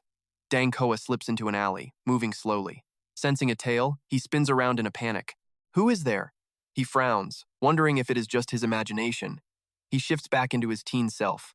Right then, Jiang watches from the shadows, keeping his eyes on the transformation. No wonder the Night Watch could never find a lead on him. Dang Hoa gets home, says nothing, and starts trashing the place. He punches through the furniture. Watching this shady scene, Jiang is confused and tries to figure out the play. What exactly is this guy doing? He heads to the bathroom and rips back the curtain. Inside the tub is Dang Hoa's student form. He looks at the situation and smirks. It is dead, and the timing is perfect. Dang Hoa opens his mouth, letting his soul leave his current body. Then, he slides right into the mouth of that new shell. A second later, the new body's eyes snap open. He stands up out of the tub with total confidence. Dang Hoa slashes the old body, turning it into a terrifying monster. It panics, trying to find a way to escape the room. The monster slams into the window, then hits the wall. He raises a hand and absorbs all that dark energy back inside. Once it is done, Dang Hoa happily drips the product into a tube. Success, a fresh batch of blood source medicine. Next morning at the massive apartment building, Dang Hoa gives the door 2 soft knocks. His wife opens it with a smile. I am here, Dang Hoa nods with a smile. Right then, the kid runs out to meet him, totally excited. Uncle, check it out. This is my new house. It is so big and pretty. You really like your new place, do you not? Too bad your dad is still on a business trip. I am just here to help your mom out. He grins and shows off his prizes. Here, I brought you plenty of delicious soda. The little girl smiles and politely takes the gift. Thanks, Uncle. She asks him seriously if everything is handled. Dang Hoa nods. It will all be over very soon. After finishing the job, he quickly heads out. On the road, Dang Hoa lets out a long, exhausted sigh. Right then, Jiang speaks up. He feels like a huge weight is gone now that he is no longer a suspect. He flinched, quickly glancing behind him. This kid calls him out, citing news about street punks bullying college students. They catch a nasty blood infection, mutate at the students' hands, and everyone just ends up dead from the toxic sludge. Jiang reveals the core issue, but nobody expected these two guys to actually be dead for a long time. The whole thing was just a twisted one-man show he staged using his own freakish abilities. He sharply exposes the whole truth. Your only goal was harvesting their blood to cook up serum, am I right? Jiang ice-coldly says the name Dang Hoa. He shifts his form and sarcastically admits it. He can't believe this long game he played actually got busted. Dang Hoa shifts back to normal and claps his hands. Not bad, Big Brother Do 2 is still sharp. He gets curious and asks, when did you clock me? Back in East Sector 2 or even before that? Jiang keeps it cool and answers. I had my doubts the second Hoa caught that blood infection. You were the first one on the scene at East Sector 2. Dang Hoa shrugs and mocks his own luck. I even let those bloodlings jump me to look legit, but you still didn't buy it. Jiang looks disappointed. Nah, I had a hunch, but I never wanted it to actually be you. Dang Hoa, you weren't this kind of guy. What happened? He turns bitter, saying he did it for his family. Then Dang Hoa goes full mutant mode. Who cares about being a monster if it gets the job done? He charges forward in a flash, and they collide with insane force. The impact rattles the whole block. He gets serious. Turn yourself into the Night Watch while you still can. Dang, Hoa looks confused and repeats. The Night Watch? He kicks Jiang away and starts venting. If those guys actually helped, I wouldn't be in this mess. Dang Hoa snaps back, telling him his wife and daughter are rotting from blood corruption. That serum is the only cure. But a regular guy like me can't afford it. I had to harvest blood from others. He starts breaking down, totally crushed by how powerless he feels. I thought they were getting better, but that was just the start. They mutate constantly and need fresh blood. I'm out of options. I can't just stand there and watch my family die in front of me. Dang, Hoa raises his fist and roars that nobody is stopping him, not even you. He throws a heavy punch, but Jiang blocks it instantly. He listens, then glares back with a question. Really? Then explain the new house. Dang Hoa freezes, confused. What? Jiang smirks and exposes the lie. That place cost a fortune. You made a killing selling that serum on the side, didn't you? He tears down the act. That family story is just an excuse. Jiang goes for the throat, greed and power. The fat paycheck that comes with that power, that's what you're really after. He drops some heavy truth. Greed is a bottomless pit. Then, Jiang kicks him, making him cough up blood. Dang Koa flies back and slams into a pole. He gets up pissed and mocks him. Real skills now? Dang, Koa stops pretending and shows his true self. Fine. No more hiding for me either. He lunges forward, screaming a challenge. Come on then, let's go! To the death! Dang Koa slams his claws into the dirt, but the kid is gone. He senses an ambush and blasts back. Jiang backs off when things get hairy, but the guy jumps high, keeping the pressure on. Dang Hoa roars and lunges with sharp claws. Jiang blocks the strike with a flash of lightning. He starts laughing like a maniac. What's the matter, Du? Is this all you've got? Guess that high-tier shadow species isn't so tough. Dang Koa sprouts tentacles, trapping him from every side. Jiang grunts, holding up lightning blades to protect himself. He wraps his tentacles around the blades and tosses him sky-high before slamming him into a building. A second later, Dang Koa rushes in to check the wreck. It's empty. He screams, "Where is he?" Right then, Jiang goes for a sneak attack, but the guy catches him mid-air with his tentacles. Dang, Hoa just laughs his head off. So naive, did you really think I'd just leave myself open? I know you inside and out. Your moves, your style, your habits, I've got you all figured out. He talks big with that arrogant smirk. If I wanted you dead right now, it would be a total cakewalk. Right then, Jiang lets out a cold laugh. Oh really? Looks like you're the one getting played, man. Hung Dong drops a final warning to watch his step. Suddenly, a weird blue mist wraps around Darn Koa's entire body. Before he can even process it, the ground splits open. Darn Koa loses his footing and goes into a freefall. He warps straight into the Shadow Realm. Darn Koa just looks up and sneers like he doesn't give a damn. You really think bringing me to the Shadow Realm wins you the fight? You think you can hide from me in here? I'm a high-rank bloodline user. Even if I can't see you, I can still smell the fresh blood in your veins. Jiang just grins and mocks him. Wow. You really think you've got my whole combat style figured out, huh? He flexes his insane new power. Sorry to break it to you, but that was the old version of me. The current me trained with Von Hai. I'm built different now, so I don't need sneak attacks to take you down. Darn Koa isn't buying it and charges like lightning. Your weak shadow powers can't stand against my bloodline in a fair fight. Jiang slips right past his guard and whispers a question. Then he unleashes a heavy blow that pins the guy down. Stunned by the overwhelming strength, the guy panics. No way. A shadow user shouldn't be able to overpower me like this. What the hell is? Right then, Darn Koa freezes with his eyes wide open in total shock. He's staring at a power he never expected true bloodline strength. Without wasting time, Jiang closes the gap to finish him. He delivers a brutal slash across the chest. Darn Koa screams and tries to bolt. Next, Jiang slices his demonic arm. He weaves around, cutting into the guy's legs. Before he knows it, Darn Koa is wailing in absolute agony. With all his limbs mangled, he collapses onto the dirt. He's dying now, completely hopeless and ready to accept his end. Not bad, Du. I thought these new powers would give me a shot, but dying by your hand isn't so bad. Just do it, Du. Jiang stands there, stone-faced. He stays quiet, watching Darn Koa take his final shallow breaths. When Jiang doesn't move, the guy gives a pathetic little laugh. What? Don't tell me you can't pull the trigger. Suddenly, Darn Koa starts spilling his guts. Truth is, I'm the one who poisoned Hua and her mother's blood source. He lets out a heavy, tired sigh. Then he keeps going with a look of pure misery. I brought that bloodline shard home. From that day on, the corruption just started spreading to them. He reaches out as if trying to grab onto the past. You were right. The family thing was just an excuse. At the end of the day, I just wanted power. But having all that influence and strength didn't make me feel safe. Those blood debts kept me awake every single night. By the time I realized the truth, it was too late. There was no turning back. He buries his face and starts sobbing. I'm not afraid to die, but the regret is killing me. My greed ruined my family. Now I don't want anything else. I just want my family to live. Jiang shakes his head. But the price was other people's lives, wasn't it?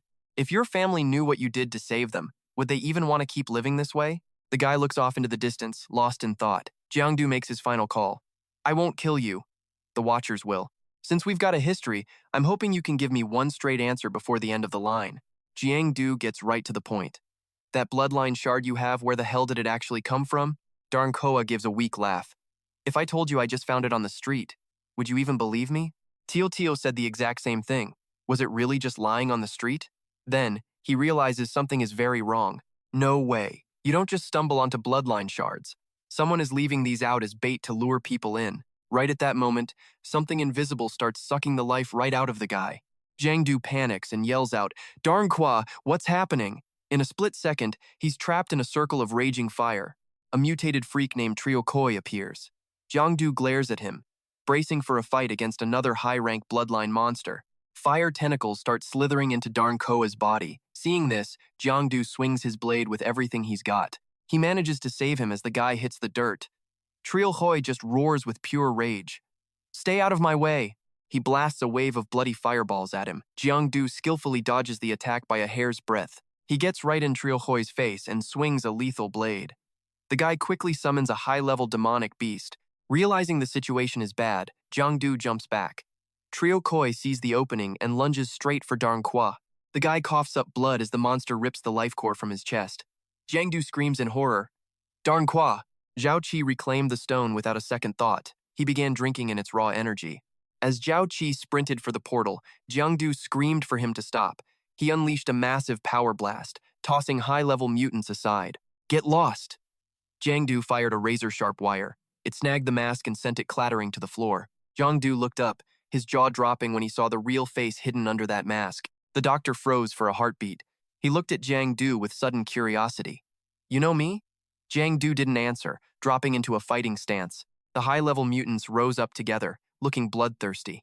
Zhao Qi spoke coldly. "I let you catch up with your old friend, but your time is up. Be a good boy and back off while you still have the chance." Jiang just laughed. "Back off?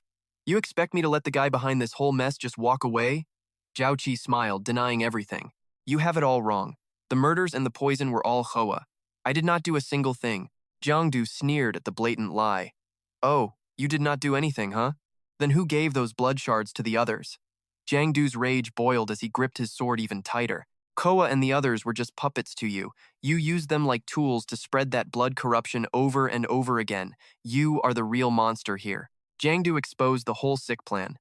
"You dragged innocent people into this, turning them into those freaky bloodlings. You needed more test subjects, so you cooked up that blood-wasting drug. Am I right, Dr. Zhao Qi?" His face went dark with annoyance. He really did not want any more trouble. Zhao Qi gnashed his teeth and barked an order to the mutants. "You simply know too much now." Jiang stood his ground, slicing through the monsters like butter before instantly flickering right behind the doctor's back. Before he could strike, Zhao Qi blocked it perfectly. "Impressive speed," the old man noted calmly. "Looks like you were holding back when you fought Hoa." Zhao Qi smirked, turning around with a look of pure contempt. "But as far as I am concerned," he muttered, "you are just choosing a slow death." Suddenly, sharp flames blasted toward Jiang Realizing a head-on clash was a bad idea, he vaulted backward. In a split second, Jiang vanished into the smoke. He reappeared behind the guy and declared, "You are the one dying today, old man." Zhao Qi's face hardened as he used tentacles to shield himself and trap his prey. Jiang hacked through the tentacles without a word. He leaped into the air as Zhao Qi dodged away. "Trying to run?" Jiang roared, swinging his blade in a frenzy. "Let's see you handle my shadow strike." A glowing orb burst open, turning into a net. Zhao Qi panicked as he got tangled up. With his target trapped, Jiang smirked. "Even if you had wings, you aren't flying away this time." He prepared his ultimate move, activating a killing field. The raw pressure shattered the doctor's sharp energy blades. Terrified, Zhao Qi scrambled to protect his precious life stone, but Jiang actually managed to wound him. Zhao Qi nearly jumped when the kid touched his only treasure. He lashed out in a rage, blasting him back with a wave of energy. "Get out!" Jiang slammed hard into the wall.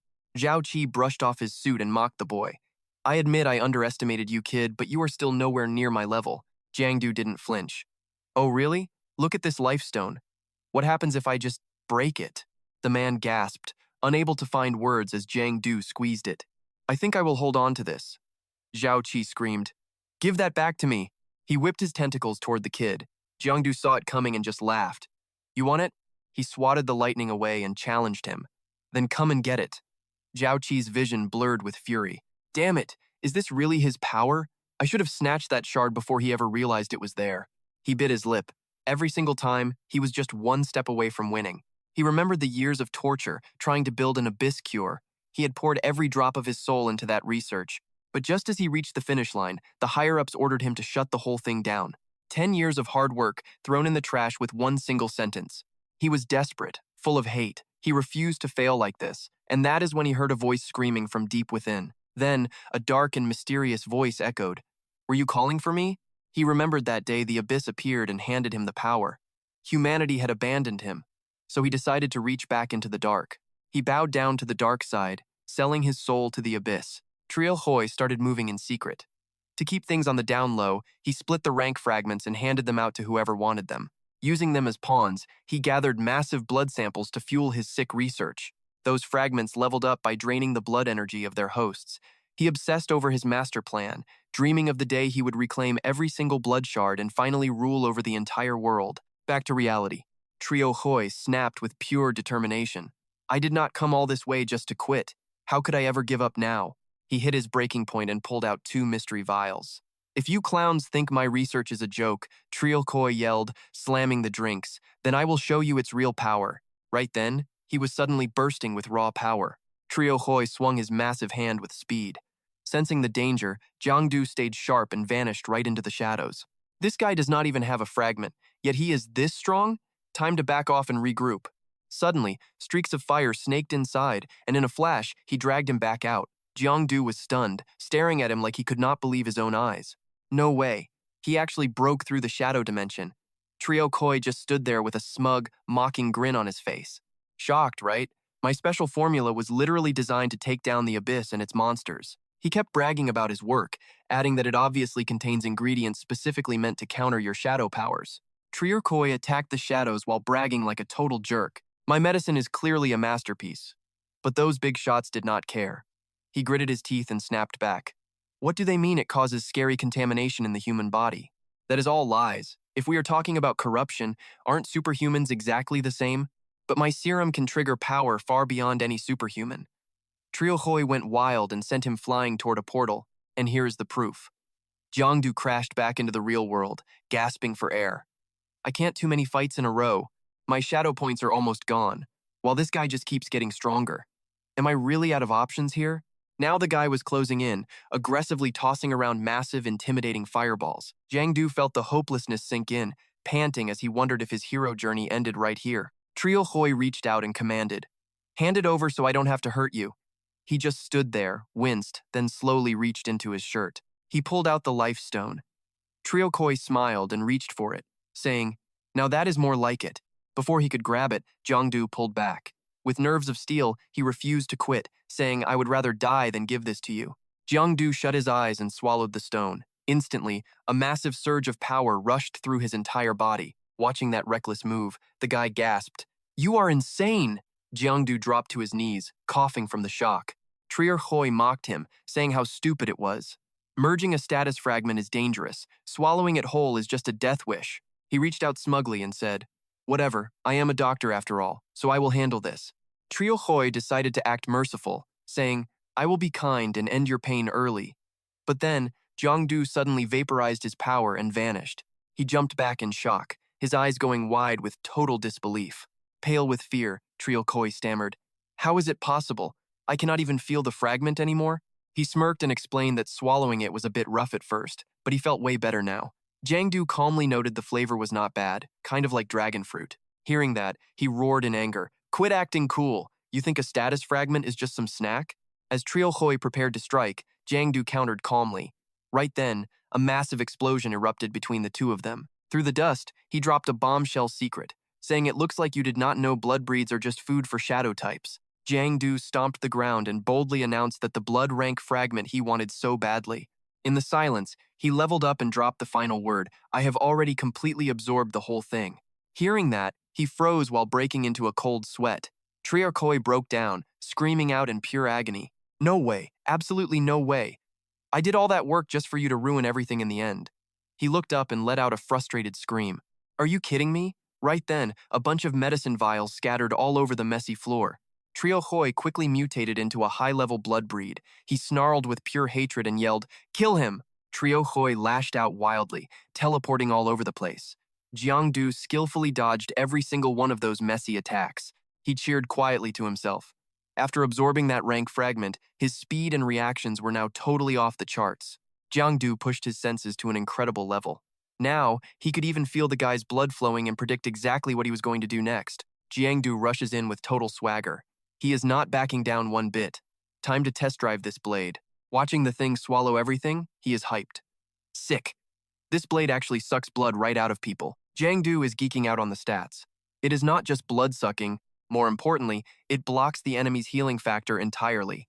Seeing how calm the kid is, True Koi roars and charges.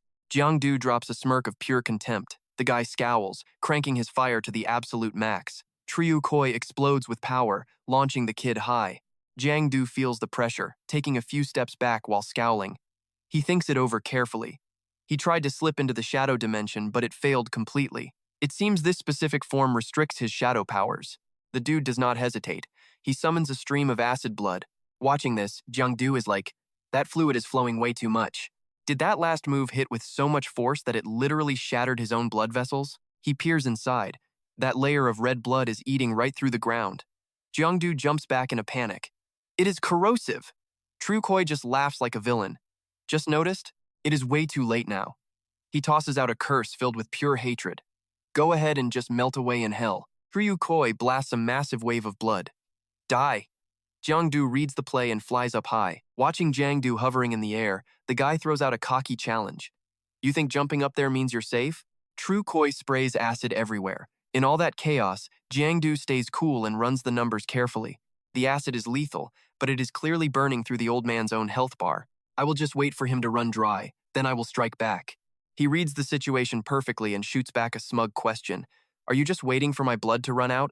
He pulls back all his blood seeds and drowns them in the Crimson Sea. Seeing the gamble, he is stunned. He's actually using seeds to boost the acid? True Koi has officially lost his mind. He threatens him. No escape. My hell blood will keep devouring your flesh and spreading everywhere. He keeps bragging about his twisted and evil plan. The night guards are currently wasting all their energy dealing with those decoys I set loose earlier. By the time those losers realize what's actually happening, it'll already be too late. First the street, then the whole block, and finally all of Van High gets drowned in my sea of blood. He is laughing like a total psycho. Even if you kill me, it's already over. The blood will keep eating everything while you just watch. Jiang face drops. He looks heavy and serious. He does not hesitate. Jiang dives straight into the blood sea. True Koi screams, "Are you insane?" He actually jumps straight into the acid blood. Just then, the guy's jaw drops like he just witnessed something totally impossible. True Koi panics. The blood is boiling. He starts screaming at the top of his lungs. Impossible. He's burning his own blood to boil mine. He stammers, totally losing his mind. That's actually a thing? He stays focused. Time to end this. Flying high, the guy is actually impressed. Being able to use my blood fragment to that level is honestly a huge surprise. True Koi laughs with pure joy. Your blood won't burn forever, but my acid supply is infinite. In the end, I'm the one who wins. Facing the trash talk, Jiang does not even blink. Talk is cheap. We won't know which one of us is really stronger until we test it out. They lock eyes for a long moment before the psycho charges in. Hand over your life. He flies in with total focus. A second later, the two of them collide hard. During the heavy clash, Jiang struggles to shove True Koi back. He is gritting his teeth while sitting at only 27% health. The old man's strength is totally overwhelming his physical form. Once the dust settles, True Koi realizes his target has vanished. Standing on the battlefield, he starts cackling in victory. I won. You see this? This is my power. Nobody can stop me now. Nobody! Just then, a lightning blade rips right through his left chest. True Koi chokes as blood sprays from his mouth. He glares back in total disbelief. You actually dared to play dirty? He is gasping for air. I'm a shadow. How else did you think this would go? Power explodes. True Koi screams in despair. I won't accept this. I can't die yet. I still have so many things left to do. He flashes back to all those painful memories. I always worked so hard, but nobody ever noticed me. Nobody ever acknowledged my existence. So I had to prove it. I had to be better than everyone else. He roars his desire. I want those haters to pay. I want them all to see. I want the power. I want to be the lord of this whole world. Tears blurring his vision, he chokes back his broken dreams. I want it. True Koi lies helpless on the ground, screaming with his very last breath. I want it. Moments later, Dang Koa stumbles to his feet after the blackout. Luke Du Ui Niem stands there, asking if he is finally awake. He barks out a cold order. Get him out of here. Just like that, they slap the cuffs on his wrists. As they drag Dang Koa away, he cannot help but look back. He sees Jiang standing there, silent as a ghost. Dang Hoa chokes out his final request. Please, Take care of my wife and little Hoa Hoa for me. Giang Du stays silent as the man is hauled away. Cut to a tiny street stall where the smell of fresh buns fills the air. The owner smiles. Here are your buns, sir. The kid takes a massive bite and immediately starts raving about it. So good. Nothing beats a bun fresh out of the oven. The owner beams, hyping up his local specialty. Damn right. Our buns are legendary around here. Giang Du nods, then quickly pivots to what he actually wants. So, I heard some local scavengers were giving you a hard time a couple of days ago. Any truth to that? The owner scowls, venting his frustration. Exactly. Those punks thought they could use their powers just to harass my daughter. Did you call the night watch? I thought those scavenger types were supposed to be under their thumb or something. He sighs, shaking his head. Reported them. But so what? They get 10 days, then come back for revenge. Jiangdu figures it out instantly. So, you decided to teach them a lesson yourself, right? The owner looks totally busted. His expression goes dark. He sits down heavily and sighs. Guess you finally found me. I really thought I was safe here. He holds out a life stone. Is this what you came for? To take this back? The second you walked through that door, I could already feel your vibe. Jiangdu blinks, totally caught off guard. Just like that? Aren't you worried about people messing with your daughter again? The owner looks down, voice heavy with worry. Of course I am, but I cannot protect her forever, can I? Relying on mystery powers is garbage. Better to stand on your own. Jiangdu smiles, offering some vials. Take these. They might help. The old man looks confused. Wait, you are not here to arrest me? Not with the night watch? Jiangdu turns, his voice warm. No need. You are the only one who actually passed the test. The owner clutches the vials, tears streaming down. Deep in his own head, Jiangdu is shaking, asking himself why. Seeing the total horror before him, he repeats it over and over, feeling empty. Why? Uncle Luke? Uncle Lai? Fatty? What happened to all of you? What went wrong? Suddenly, a girl appears in his mind. He realizes it is the girl he loves the most. He tries to fly toward her, but some punk with a smirk is already holding Dao Dao tight. He glares at the stranger, suspicious. Then he sees the face clearly. Jiangdu can barely even breathe. "Ai!" he screams in total despair. "Dao Dao!" Meanwhile, in the real world, Jiangdu shrieks and grabs at her chest. "Dao Dao!" He snaps awake, but the vibe in the room is instantly awkward as hell. She turns beet red and slaps his hand away. "Jiangdu, you seriously never change, even if it kills you." Jiangdu breaks into a cold sweat, panicking. "No! Wait! I can explain everything!" She doesn't give him a chance, landing a flurry of punches. Fast forward 1 month at his graduation day at camp. Dao Dao and I graduated at the top of our class. Now they want us up on stage speaking. I hate that spotlight stuff, so I grabbed food with Fatty instead. Said goodbye to the uncles and flew to Baekdu. Staring out the plane window, he looks lost. She nudges him. "Hey, why are you acting so spaced out today?" Jiangdu sighs, getting real. Just thinking about the abyss. Like, what is that place even doing in our world? She looks surprised. What about it? Didn't they say in class that those fragments are basically everywhere now? Jiangdu shakes his head. No, I mean, what is actually going on inside the abyss itself? He stares into the distance. I used to think it was some far-off corner of the universe. Somewhere distant. But a few days ago, I realized something. It is actually way closer than that. She tilts her head. It is right here. It is inside the heart of every single person. She smirks, teasing him. What are you even talking about? Since when did you become a philosopher? You hit your head? Jiangdu just laughs it off. It is just a vibe, I guess. Don't take it too seriously. She gets quiet for a second.